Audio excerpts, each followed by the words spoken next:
जी सब तो पहला फतेह अर्ज करदा वाहिगुरू जी का खालसा श्री वाहिगुरू जी की फतेह। जिवें तुहानूं सारिਆਂ ਨੂੰ भली भांत पता है इस गल का भी आपां पिछले 6 महीने तो लगे हुए हैं। काफ़ी चैनल ने अपने अल्टीमेटम बारे जां कुछ इदां दीयां गल्लां करियां काफ़ी, और आपां कहा भी सी सरकार नूं, पर जिवें आपां मैं यूके जाण तो पहला DG साहब नूं मिल के गया सीगा, पर उन्होंने ਜਿਹੜੇ आपां उन्हां नूं नुकते दे के आए सीगे वो तो बखूबी काम चल रहा हुण। कल अपने जिले के SSP साहब अपनी टीम नूं लेके मुलाकात करके गए ने। जो होया वो इन्वेस्टिगेशन का हिस्सा है ना, मैं तुहानूं सारी गल आपां माइक ते नहीं कर सकते, और कुछ होया कुछ हो रहा है। उम्मीद जी वजदी है भी शायद किसी गल किनारे लग सकती है, तो वह करके आप थोड़ा जिहा समा जो ये सीगा भी आप किवें ना किवें संघर्ष नूं होर तेज़ करिए, तो उहदे लई थोड़ा जिहा वेटिंग दे विच आपां जरूर गए हैं, क्योंकि केस उलझिया होया ही इन्ना है कि कोई कितों चल के आ गया, कोई महाराष्ट्र तो आ गया, कोई MP तो आ गया। बल सारे दोषियों दियां क्राइम है पहली बार है, और बाहरों है, दूरों है। इनू ट्रेस करने ते समा जरूर लगता है, क्योंकि जो आप गल करते हैं वो गल समझ आती है। तो चलो अपनी इन्नी बहुत है भी जो इस पासे नूं तुरे ने, जी गल आप कहने भी इस बंदे का सानूं शक है, इनू इन्वेस्टिगेशन शामिल करो। उन्होंने किया गया है, 1-2 गिरफ्तारियां भी हुई ने, तो बाकी अगले हफ्ते दे विच काफ़ी कुछ संभावना है कि भी कुछ ना कुछ कोई गल सामने आ सकती है। बाकी रही गल बाहर अपने जाण की गल, यूके हुण मैं जाके आया, तुसीं देखो भी संगत दे विच, क्योंकि सरकार नूं भी मैं ये गल स्पष्ट करनी चाहुंदा भी ये कल्ला ये नहीं हैगा भी एक सिंगल मर्डर हो गया जां सिद्धू मेरा बेटा सी, ये पूरे संसार का बेटा बन चुक्या सी। इहदे च कोई शक नहीं है कि जिवें जिवें उहदी उम्र हुण वध हो रही सी जां ओह मैच्योर हो रहा सी, उहदा जिहड़ा रुझान सीगा वो स्थानक समस्यावां वल, स्थानक मुद्दਿਆਂ वल, आपदे धर्म दे वल उहदा मोड़ा पै चुक्या सी। वो अपनी उहदी लास्ट वाली लिखतां सारियां दसदियां ने किदां उहने स्केप गॉट गाया, लोकल मुद्दे चुके उहदे विच, जिद्दां उहने SYL गाया, स्टेट दीयां समस्यावां नूं चक्किया उहदे च, कौम दीयां समस्यावां नूं चक्किया उहदे विच। मतलब वो इस पासे नूं उहदा मोड़ा पै चुक्या सी, और जिन्हां हालातां 'ਚ उहदी मौत हुई जाके ये भी बड़ा बुझारत बनी हुई है भी ऐसा की वापरिया भी उस बच्चे नूं इन्नी घिनौनी मौत दित्ती गई। और इस चीज़ का ब्रिटिश सरकार दे विच भी बड़ा वड्डा रोस है, क्योंकि सिद्धू यूके का PR सी, और उन्हें मैनू भी ये गल लुका के रखी मेरे तो भी जे मैं पापा नूं दसता भी मैं यूके ते ने मैनूं इत्थे रहण नहीं देना, कोई तू जा इत्थे बैठा ही करदा फिर। पर वह लगा सीगा इत्थों का भी उन्हें वो लैन के बावजूद भी उत्थे रहना नहीं चंगा समझा। वो आपदे पिंड की कमजोरी सी, क्योंकि शुरू तो ही उन्हें जिवें कहा भी मैं जिथे भी जावां मेरा पिंड मेरे नाल जावे, मेरा खिता मेरे नाल जावे। वो शायद इस गल दे विच गुडुच इन्ना हो गया भी वो अपने भविख नूं भी दात ते ला बैठा, समझ नहीं सकिया भी इत्थे जिहड़ियां दुश्मनां दीयां धाड़ां तुरियां फिरदियां ने, जिन्हों तू अपना समझ रहा तो इत्थे तेरा अपना कोई नहीं रहा। 40 बंदे तेनों मारन ते लगे हुए ने, पर वो बच्चा इन्हां गल्लां तो अणजाण कह लीए जां उन्होंने पता होवे, उन्हें मैनूं ना दस्सिया होवे, रब जाणदा है मन दे विच की लैके चला गया। पर उहदियां लिखतां जिस तरह वो लिखदा सी उन्हां तो लगदा भी जरूर उहदे मन दे उत्ते कोई वजन तां सीगा। काफ़ी उदास लहजे दे विच उहने काफ़ी लिखे, चाहे आप लास्ट राइड कह लीए उहदे विच उहने कल्ली कल्ली गल दा बयान कीता, उहने मौत नूं नेड़े तो देखिया उस गल दे विच। पर वो जिवें गल्लां करदा सी असीं दुनियावी होण दे नाते उहदे नाल नाराज़ भी हुंदे सी इस पक्ष तो भी तूं इह की लिखी जाना। उन्हें वो कहदा मैं तां टुपा के लिखिआ, है तां जिहड़े मेरे पहलां मैं जिन्हां नूं पढ़दा जिन्हां नूं मैं देखदा मैं तां उन्हां ते लिखिआ है ना। वो कह दिंदा चल असीं भी चुप कर जांदे भी हो सकदा उह ते लिखिआ होवे, पर जो आपदे नाल वापर गई फिर ऐ लग्या भी ये तो अपने समझण 'च ही फर्क रह गया, वो तो सारा कुछ अपनी जवानी दसी जाता सी।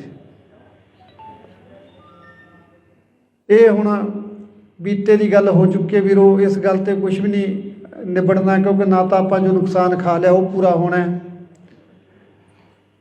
हाँ, सरकारां अगे इन्नी क बेनती जरूर करते हैं भी घट्टो घट्ट जदों हासोहीने फैसले करदियां ने दुख बड़ा हुंदा है। लाइसेंस लैने तो सरकार ने पहले ही इन्ने औखे कीते हुए सी भी जे बंदा एक बारी इहदी लाइन 'च लग जे ना, मेरा ख्याल एक बारी रिन्यू कराउण लग जे तो मुड़ के उहदा जी करदा मसला सिੱਟ के भज जा। इन्ना औखा प्रोसैस है लाइसेंस लैण दा, इहनूं रिन्यू कराउण दा, कोई इहदे विच चेंज करनी है भी बंदे नूं ऐ लगदा जिवें मैं 84 वाले गेड़ 'च ही पै गया हुंदा, इन्ना औखा काम है। और उल्टा उहनूं बंद करन दे उत्ते तां बिल्कुल निहत्था करन वाली गल ही करती। तुसीं देखो बदमाशां दे कोले जिहड़ा असला है रशियन वैपन AK-47 45 का USA दे असला 30 दे पिस्टल जिहड़े बंदे नूं पाड़ के रख दिंदे ने जे किला पाड़ दूंगी। और जे असी लाइसेंस लै रखे ने, कोई 12 बोर का ले लिया किसी ने आपकी सेफ्टी वास्ते, कोई जां 32 बोर का ले लिया, उहदे विच की नुकसान वाली गल होगी। तुसीं सैकड़े जुर्मां का अध्ययन करके वेख लो, जे आपां कल्ला सूरी दा देखीए भी कतल जिहड़ा होया है वो जरूर लाइसेंसी असले नाल हो गया। बाकी मेरा ख्याल एक भी किलिंग है जिहड़ी वो लाइसेंसी असले नाल नहीं हुई। और जिहड़ा 2 नंबर का असला है वो तो कोई कंट्रोल नहीं, 5-5 जाने दुकान के विच धाड़ां पर नंगे मूँह वड़ जाते हैं, बंदा मार के भज जाते हैं, कोई दिक्कत वाली गल नहीं। छोटे तो छोटे गैंगस्टर के कोले भी 30 तो घट का पिस्टल नहीं है और बड़ी आसानी इन्होंने मिल भी रहे हैं। और कोई वो यूपी कानपुर वाला नहीं लेंदे, सारा इंपोर्टेड असला सारा उन्होंने कोले। उधर वल नूं किसी का कोई ध्यान नहीं। जे ध्यान आ गया तो जिहड़ियां मन पक्कियां, जे तुसीं अज DC दफ्तर जाओगे असले का लाइसेंस अपलाई करो तो तुहाडी रैड क्रॉस की 50,000 की तो पर्ची कट देणगे। जे सिफारिशां ला के उन्होंने तुसीं 10-20 करा भी लओगे फिर भी थोड़ा घट्टो घट्ट 1.5 ਤੋਂ 2 ਲੱਖ रुपया ला के तुहानूं लाइसेंस मिलता है। कौन लऊगा? जिहड़ा कोई फसिया वेले क वेले जिन्होंने सरदा भी मैनूं कोई अड़िक्का ना, परसों सुनियार दे उत्ते अंमृतसर होई है घटना, जे उहदे कोल असला ना हुंदा तां मारता सी। जिहड़ा बंदा कोई 4 पैसे का कारोबार करदा ਉਹਦੀ सेफ्टी ਲਈ ਲੈਂਦਾ, डिफेंस ਲਈ ਲੈਂਦਾ, ठीक है, दिखावा माड़ी गल है, नहीं करना चाहिए। तो जे तुसीं जाके बच्चों के परचे करन लग जाओगे तो किड्डी माड़ी गल है। एक फोटो तो नहीं किसी के उत्ते फायर करती यार, वो तो शरेआम जिहड़े फिरदे वो तो तुहानूं दिखाई नहीं दे रहे। एक मर्डर करने वाला बंदा धमकियां दे रहा, हर छोटे सिंगर नूं धमकी आई जाती है। जे किसी नूं धमकी आउंदी है तो 384 का परचा देना बनता है उस बंदे के उत्ते, सगों जाने थाने समझा के मोड़ दिंदे आ। तैं की लेना यार, तू जवाक जल्ले वाला बंदा, इन्हां दा की पता तैनूं कदों मार देणगे। सो असला दे नियम तो सौखे करने चाहिए, ना कि तुसीं निहत्थे करदे हो लोगों नूं। जिहड़ा कोई आपदी सेफ्टी लई लैंदा उहनूं सगों भी असला ही बथेरा महंगा होया पिया, रहिंदियां खुदियां शर्तां इन्नियां महंगियां करतियां। ये तो फिर सानूं तां निहत्थे करन वाली गल आ तुहाडी।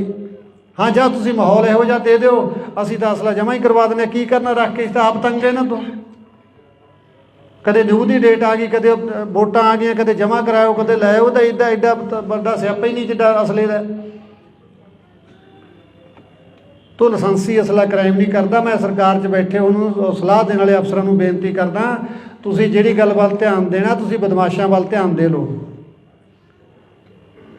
लाइसेंस वाला बंदा जाके, जिहड़ा बंदा लख सवा लख रुपया ला के ढिड बन के लैंदा, इन्ना किसी कोले वाधू पैसा नहीं पिया जिहड़ा असले ते खर्चण वास्ते कबीलदार बंदा तैयार हो जाऊगा।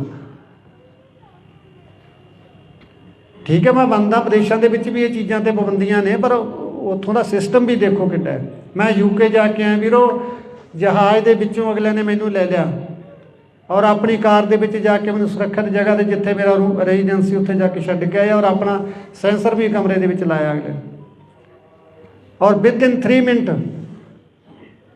ਕੋਈ ਤਖਤੇ ਨੂੰ ਧੱਕਾ ਵੀ ਮਾਰ ਗਿਆ ਨਾ ਬਾਹਰੋਂ ਆ ਕੇ 3 ਮਿੰਟਾਂ ਦੇ ਅੰਦਰ ਅੰਦਰ ਜਿਹੜੀ ਪੁਲਿਸ ਦੀ ਹੈ ਸਰਵਿਸ ਹੈ, ਰੀਸਾਂ ਕਰਦੇ ਉਹਨਾਂ ਦੀਆਂ, ਉਹਨਾਂ ਵਰਗਾ ਸਿਸਟਮ ਦੇ ਕੇ ਦਿਖਾਓ ਪਹਿਲਾਂ। ਔਰ ਮੈਂ ਪਬਲਿਕ ਨੂੰ ਮਿਲਿਆ, ਮੈਨੂੰ ਨਹੀਂ ਲੱਗਿਆ ਮੈਂ ਕਿਸੇ ਬਾਹਰਲੇ ਮੁਲਕ ਦੇ ਵਿੱਚ ਆਇਆ, ਮੈਨੂੰ ਐਂ ਲੱਗਿਆ ਇੱਥੇ ਵੀ ਮੇਰਾ ਪੰਜਾਬ ਹੀ ਵਸਿਆ ਹੋਇਆ, ਇੱਥੇ ਵੀ ਮੇਰੇ ਲੋਕਾਂ ਨੂੰ ਕਿੰਨਾ ਦਰਦ ਹੈ। ਔਰ ਜਿਹੜੇ ਹਾਲ ਦੇ ਵਿੱਚ ਪ੍ਰੋਗਰਾਮ ਰੱਖਿਆ ਸੀ, ਤੁਸੀਂ ਯਕੀਨ ਕਰਿਓ ਤਿਲ ਸਿੱਟਣ ਨੂੰ ਵੀ ਜਗ੍ਹਾ ਨਹੀਂ ਸੀ ਉੱਥੇ, ਔਰ ਸਾਰੇ ਲੋਕ ਟਿਕਟਾਂ ਲੈ ਕੇ ਆਏ ਸੀ। ਪਾਕਿਸਤਾਨੀ ਮੂਲ ਦੀ ਲੜਕੀ ਨੇ ਮੈਕ ਲੈ ਕੇ ਬੋਲਿਆ ਵੀ ਦਿਨ ਵੀ ਸਾਡਾ ਸ਼ੁਰੂ ਸਿੱਧੂ ਦੇ ਨਾਲ ਹੁੰਦਾ ਸੀ, ਸਮਾਪਤੀ ਵੀ ਸਾਡੀ ਸਿੱਧੂ ਦੇ ਨਾਲ ਹੁੰਦੀ ਸੀ, ਔਰ ਕਿਸ ਕਦਰ ਅਸੀਂ ਉਸ ਬੱਚੇ ਨੂੰ ਪਿਆਰ ਕਰਦੇ ਹਾਂ ਤੁਸੀਂ ਅੰਦਾਜ਼ਾ ਵੀ ਨਹੀਂ ਲਾ ਸਕਦੇ। ਔਰ ਇੱਥੇ ਉਹਨੂੰ ਜਾਨਵਰਾਂ ਵਾਂਗੂ ਮਾਰ ਦਿੱਤਾ ਗਿਆ। ਜਿਸ ਬੱਚੇ ਨੇ ਆਸਟ੍ਰੇਲੀਆ ਤੋਂ ਮੇਰੇ ਕੋਲ ਕੱਲ੍ਹ ਫੋਨ ਆਇਆ, ਹਿੰਦੂ ਮਾਈਂਡਡ ਬੰਦਾ ਹੈ, ਔਰ ਮੈਨੂੰ ਕਹਿੰਦਾ ਜੀ ਮੈਨੂੰ ਤੁਸੀਂ ਜਦੋਂ ਘਰੇ ਆ ਗਏ ਤਾਂ ਮੈਂ ਇੰਡੀਆ ਆਉਣਾ, ਮੈਂ ਮਾਤਾ ਤੋਂ ਦਸਤਾਰਬੰਦੀ ਕਰਾ ਕੇ ਜਾਣੀ ਹੈ। ਦੇਖੋ ਹਿੰਦੂ ਮਤ ਨਾਲ ਸੰਬੰਧ ਰੱਖਦਾ ਬੰਦਾ, ਕੋਈ ਆਪਾਂ ਉਹਨੂੰ ਪ੍ਰੈਸ਼ਰ ਨਹੀਂ ਕੀਤਾ। ਮੈਂ ਤੁਹਾਨੂੰ ਦੱਸਦਾ ਵੀ ਸਿੱਧੂ ਨੂੰ ਕਈ ਲੋਕ ਪੁੱਛਦੇ ਯਾਰ ਸਿੱਧੂ ਦੀ ਐਡੀ ਕੀ ਦੇਣ ਹੈ, ਇਹ ਦੇਣ ਹੈ ਵੀ ਵਲੰਟੀਅਰ ਰੂਪ ਦੇ ਵਿੱਚ ਉਹ ਬੱਚਾ ਹਿੰਦੂ ਪਰਿਵਾਰ ਸੰਬੰਧ ਰੱਖਦਾ, ਔਰ ਕਹਿੰਦਾ ਮੈਂ ਸਿਰ 'ਤੇ ਦਸਤਾਰ ਸਜਾਉਣੀ ਔਰ ਉਸ ਤੋਂ ਬਾਅਦ ਹਮੇਸ਼ਾ ਪੱਗ ਬੰਨ੍ਹ ਕੇ ਰੱਖੂੰਗਾ। ਤੁਸੀਂ ਜਦੋਂ ਘਰੇ ਆ ਗਏ ਮੈਨੂੰ ਮੈਸੇਜ ਕਰ ਦਿਓ ਵੀ ਅਸੀਂ ਪਿੰਡ ਪਹੁੰਚ ਚੁੱਕੇ ਹਾਂ। ਇਹ ਸੀ ਸਿੱਧੂ ਦੀ ਦੇਣ। ਘੱਟੋ ਘੱਟ 150 ਮੁਲਕ ਦੇ ਵਿੱਚ ਪੱਗ ਨੂੰ ਪੁੱਜਦਾ ਕੀਤਾ ਹੈ। ਮੈਂ UK ਜਦੋਂ ਗਿਆ ਤਾਂ ਉੱਥੇ ਮੈਨੂੰ ਬਰਨਾ ਬੋਇਜ਼, ਤੁਸੀਂ ਦੇਖਿਆ ਹੋਣਾ, ਕਾਲਾ ਆਪਣਾ ਰੈਪਰ ਹੈ ਨਾਈਜੀਰੀਆ ਦਾ, ਬਹੁਤ ਵੱਡਾ ਰੈਪਰ ਹੈ, ਵੱਡਾ ਸਟੇਟਸ ਹੈ ਬੰਦੇ ਦਾ। ਔਰ ਉਹ ਬੰਦਾ 1 ਮਿੰਟ ਲਈ ਵੀ ਮੇਰੇ ਬਰਾਬਰ ਨਹੀਂ ਸੋਫੇ 'ਤੇ ਬੈਠਾ, ਮੇਰੇ ਪੈਰਾਂ 'ਚ ਬੈਠਾ ਥੱਲੇ। ਔਰ ਉਹਨੇ ਆਪਣੇ ਗਾਣੇ ਦੇ ਵਿੱਚ ਇੱਕ ਫੋਟੋ ਲਾਉਣੀ ਹੈ ਸਿੱਧੂ ਦੀ, ਪਰਮਿਸ਼ਨ ਲੈਣ ਵਾਸਤੇ ਆਇਆ ਵੀ ਤੁਹਾਨੂੰ ਕੋਈ ਇਤਰਾਜ਼ ਤਾਂ ਨਹੀਂ, ਮੈਂ ਭਰਾ ਸੀ ਮੇਰਾ ਸਿੱਧੂ ਔਰ ਮੈਂ ਉਹਦੀ ਫੋਟੋ ਲਾਉਣੀ ਚਾਹੁੰਦਾ, ਤੁਹਾਡੇ ਪਰਿਵਾਰ ਨੂੰ ਕੋਈ ਇਤਰਾਜ਼ ਤਾਂ ਨਹੀਂ। ਔਰ ਸਾਡੇ ਉਹਦੇ ਗਾਣੇ ਚੱਕ ਕੇ ਅਸੀਂ ਕੀ ਕਰੀ ਜਾਂਦੇ। ਔਰ ਜਿਹੜਾ ਵੱਖਰੇ ਮੂਲ ਦਾ, ਵੱਖਰੀ ਨਸਲ ਦਾ, ਵੱਖਰੇ ਸਮਾਜ ਦੇ ਵਿੱਚੋਂ ਆਉਂਦਾ ਹੈ ਕਲਾਕਾਰ, ਉਹ ਸਿੱਧੂ ਨੂੰ ਆਪਣਾ ਭਰਾ ਮੰਨ ਕੇ, ਆਪਣਾ ਆਈਡੀਅਲ ਮੰਨ ਕੇ ਚੱਲ ਰਿਹਾ ਹੈ।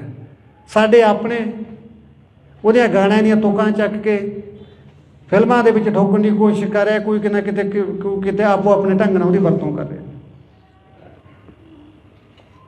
ਤਾਂ ਸਿੱਧੂ ਦਾ ਆਪਣੇ ਸਮਾਜ 'ਤੇ ਤਾਂ ਅਸਰ ਹੋਣਾ ਸੀ, ਉਹਨਾਂ ਗੋਰਿਆਂ ਦੇ ਵਿੱਚ ਵੀ।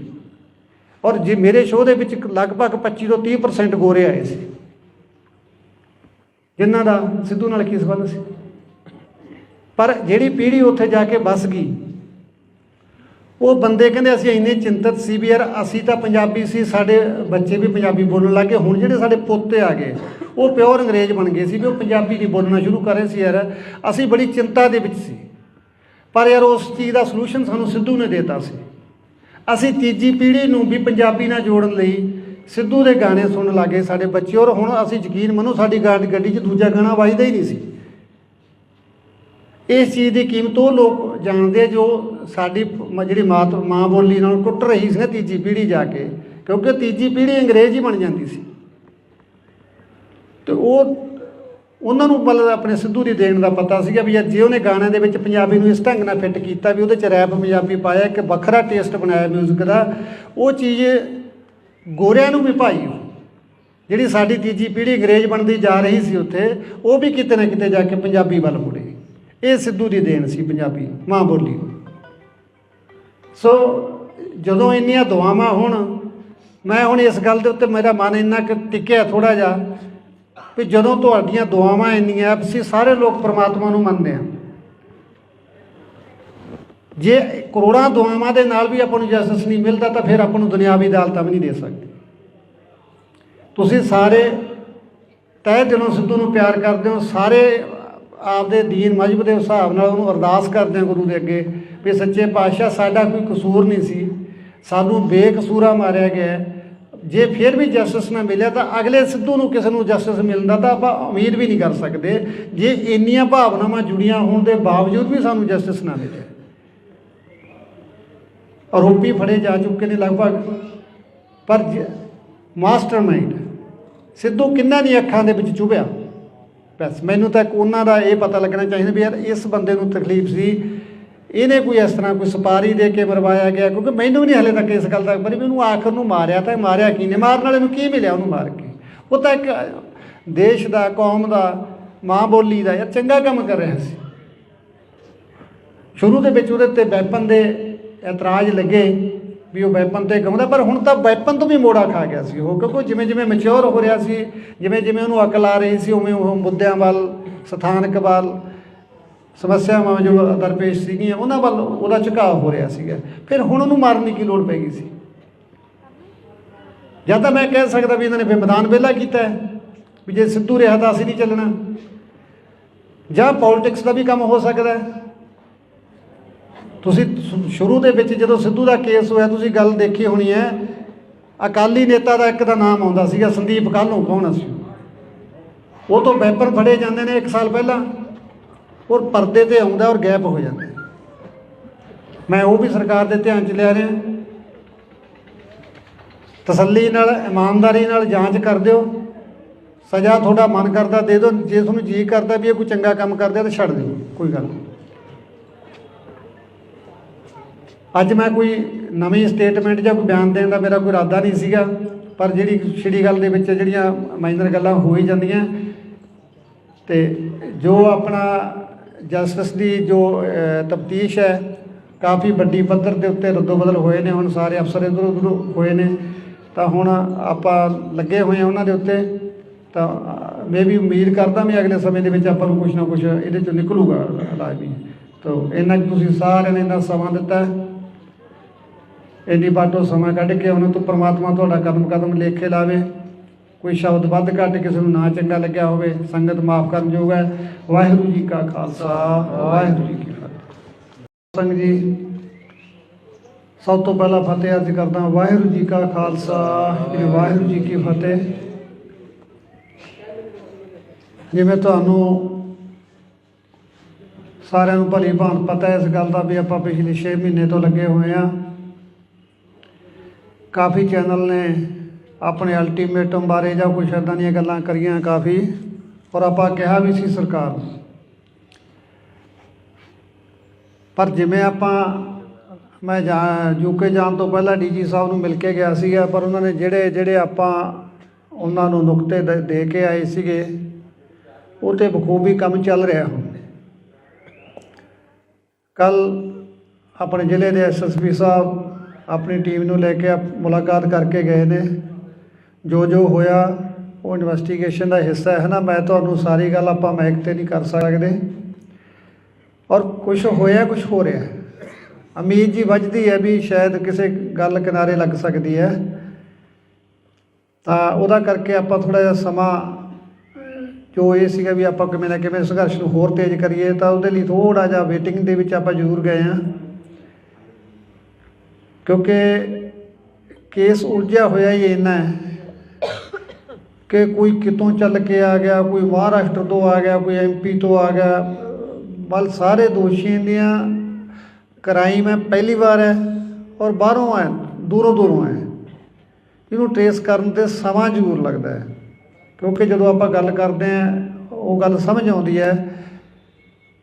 ਅਤੇ ਚਲੋ ਆਪਣੀ ਇੰਨੀ ਬਹੁਤ ਹੈ ਵੀ ਜੇ ਉਹ ਇਸ ਪਾਸੇ ਨੂੰ ਤੁਰੇ ਨੇ, ਜਿਹੜੀ ਗੱਲ ਆਪਾਂ ਕਹਿੰਦੇ ਹਾਂ ਵੀ ਇਸ ਬੰਦੇ ਦਾ ਸਾਨੂੰ ਸ਼ੱਕ ਹੈ, ਇਹਨੂੰ ਇਨਵੈਸਟੀਗੇਸ਼ਨ 'ਚ ਸ਼ਾਮਲ ਕਰੋ, ਉਹਨਾਂ ਨੂੰ ਕੀਤਾ ਗਿਆ ਹੈ। 1-2 ਗ੍ਰਿਫਤਾਰੀਆਂ ਵੀ ਹੋਈਆਂ ਨੇ, ਅਤੇ ਬਾਕੀ ਅਗਲੇ ਹਫਤੇ ਦੇ ਵਿੱਚ ਕਾਫੀ ਕੁਛ ਸੰਭਾਵਨਾ ਹੈਗੀ ਵੀ ਕੁਛ ਨਾ ਕੁਛ ਕੋਈ ਗੱਲ ਸਾਹਮਣੇ ਆ ਸਕਦੀ ਹੈ। ਬਾਕੀ ਰਹੀ ਗੱਲ ਬਾਹਰ ਆਪਣੇ ਜਾਣ ਦੀ ਗੱਲ, ਯੂਕੇ ਹੁਣ ਮੈਂ ਜਾ ਕੇ ਆਇਆ, ਤੁਸੀਂ ਦੇਖੋ ਵੀ ਸੰਗਤ ਦੇ ਵਿੱਚ, ਕਿਉਂਕਿ ਸਰਕਾਰ ਨੂੰ ਵੀ ਮੈਂ ਇਹ ਗੱਲ ਸਪਸ਼ਟ ਕਰਨੀ ਚਾਹੁੰਦਾ ਵੀ ਇਹ ਇਕੱਲਾ ਇਹ ਨਹੀਂ ਹੈਗਾ ਵੀ ਇਹ ਇੱਕ ਸਿੰਗਲ ਮਰਡਰ ਹੋ ਗਿਆ ਜਾਂ ਸਿੱਧੂ ਮੇਰਾ ਬੇਟਾ ਸੀ, ਇਹ ਪੂਰੇ ਸੰਸਾਰ ਦਾ ਬੇਟਾ ਬਣ ਚੁੱਕਿਆ ਸੀ। ਇਹਦੇ 'ਚ ਕੋਈ ਸ਼ੱਕ ਨਹੀਂ ਹੈ ਕਿ ਜਿਵੇਂ ਜਿਵੇਂ ਉਹਦੀ ਉਮਰ ਹੁਣ ਵੱਧ ਹੋ ਰਹੀ ਸੀ ਜਾਂ ਉਹ ਮੈਚਿਓਰ ਹੋ ਰਿਹਾ ਸੀ, ਉਹਦਾ ਜਿਹੜਾ ਰੁਝਾਨ ਸੀਗਾ ਉਹ ਸਥਾਨਕ ਸਮੱਸਿਆਵਾਂ ਵੱਲ, ਸਥਾਨਕ ਮੁੱਦਿਆਂ ਵੱਲ, ਆਪਦੇ ਧਰਮ ਦੇ ਵੱਲ ਉਹਦਾ ਮੋੜਾ ਪੈ ਚੁੱਕਿਆ ਸੀ। ਉਹ ਆਪਣੀ ਉਹਨੇ ਲਾਸਟ ਵਾਲੀਆਂ ਲਿਖਤਾਂ ਸਾਰੀਆਂ ਦੱਸਦੀਆਂ ਨੇ, ਕਿੱਦਾਂ ਉਹਨੇ ਸਕੇਪਗੋਟ ਗਾਇਆ, ਲੋਕਲ ਮੁੱਦੇ ਚੁੱਕੇ ਉਹਦੇ ਵਿੱਚ, ਜਿੱਦਾਂ ਉਹਨੇ SYL ਲਗਾਇਆ, ਸਟੇਟ ਦੀਆਂ ਸਮੱਸਿਆਵਾਂ ਨੂੰ ਚੱਕਿਆ ਉਹਦੇ 'ਚ, ਕੌਮ ਦੀਆਂ ਸਮੱਸਿਆਵਾਂ ਨੂੰ ਚੱਕਿਆ ਉਹਦੇ ਦੇ ਵਿੱਚ। ਮਤਲਬ ਉਹ ਇਸ ਪਾਸੇ ਨੂੰ ਉਹਦਾ ਮੋੜਾ ਪੈ ਚੁੱਕਿਆ ਸੀ। और जिन्होंने हालातों 'ਚ ਉਹਦੀ मौत हुई जाके ये भी बड़ा बुझारत बनी हुई है भी ऐसा की वापरिया भी उस बच्चे नूं इन्नी घिनौनी मौत दी गई। और इस चीज़ का ब्रिटिश सरकार दे विच भी बड़ा बड़ा रोस है, क्योंकि सिद्धू यूके का PR सी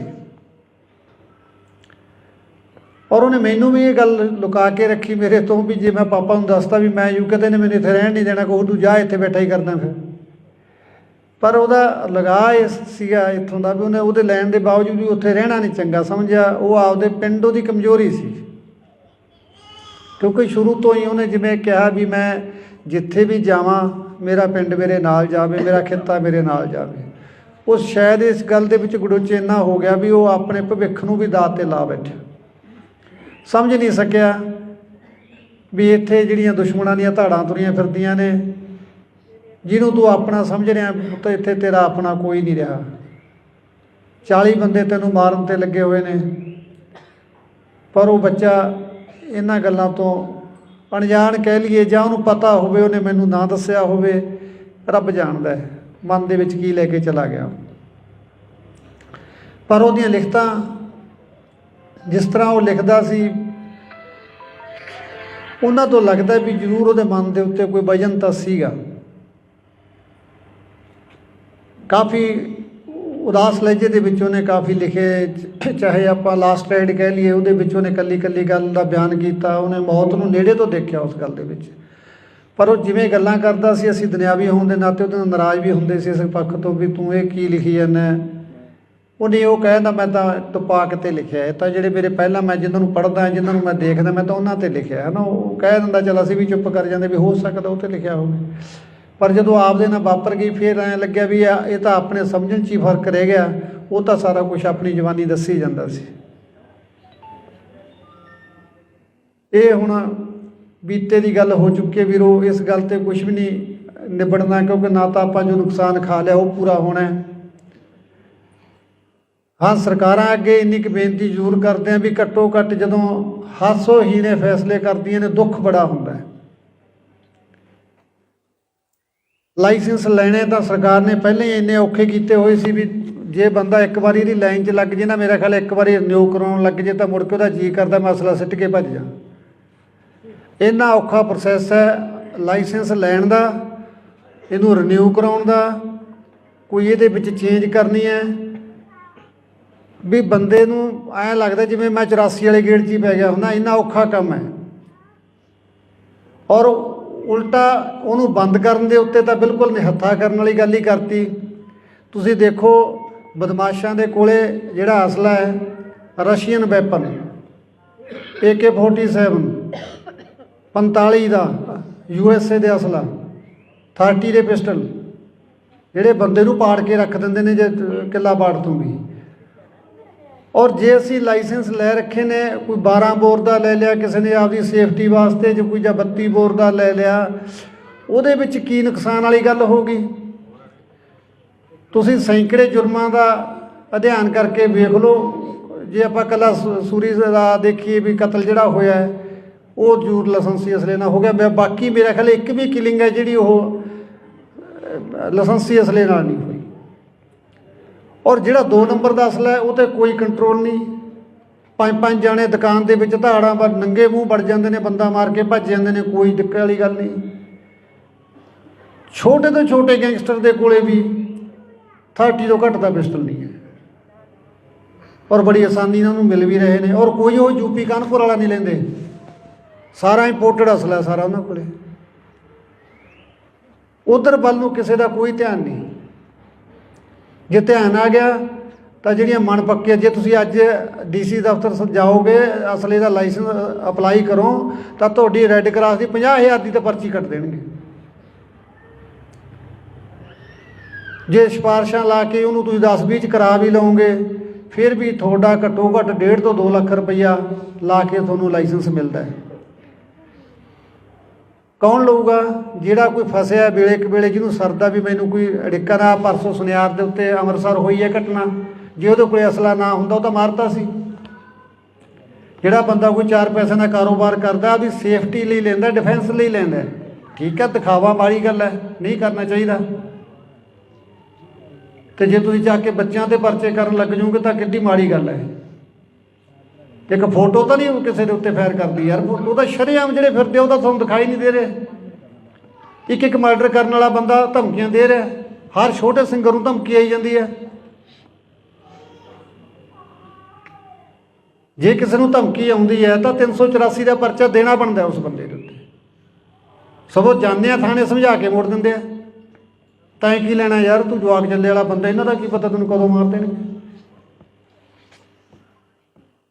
ਸੋ ਅਸਲਾ ਦੇ ਨਿਯਮ ਤਾਂ ਸੌਖੇ ਕਰਨੇ ਚਾਹੀਦੇ, ਨਾ ਕਿ ਤੁਸੀਂ ਨਿਹੱਥੇ ਕਰਦੇ ਹੋ ਲੋਕਾਂ ਨੂੰ। ਜਿਹੜਾ ਕੋਈ ਆਪਦੀ ਸੇਫਟੀ ਲਈ ਲੈਂਦਾ ਉਹਨੂੰ ਸਗੋਂ ਵੀ ਅਸਲਾ ਹੀ ਬਥੇਰਾ ਮਹਿੰਗਾ ਹੋਇਆ ਪਿਆ, ਰਹਿੰਦੀਆਂ ਖੁਦੀਆਂ ਸ਼ਰਤਾਂ ਇੰਨੀਆਂ ਮਹਿੰਗੀਆਂ ਕਰਤੀਆਂ।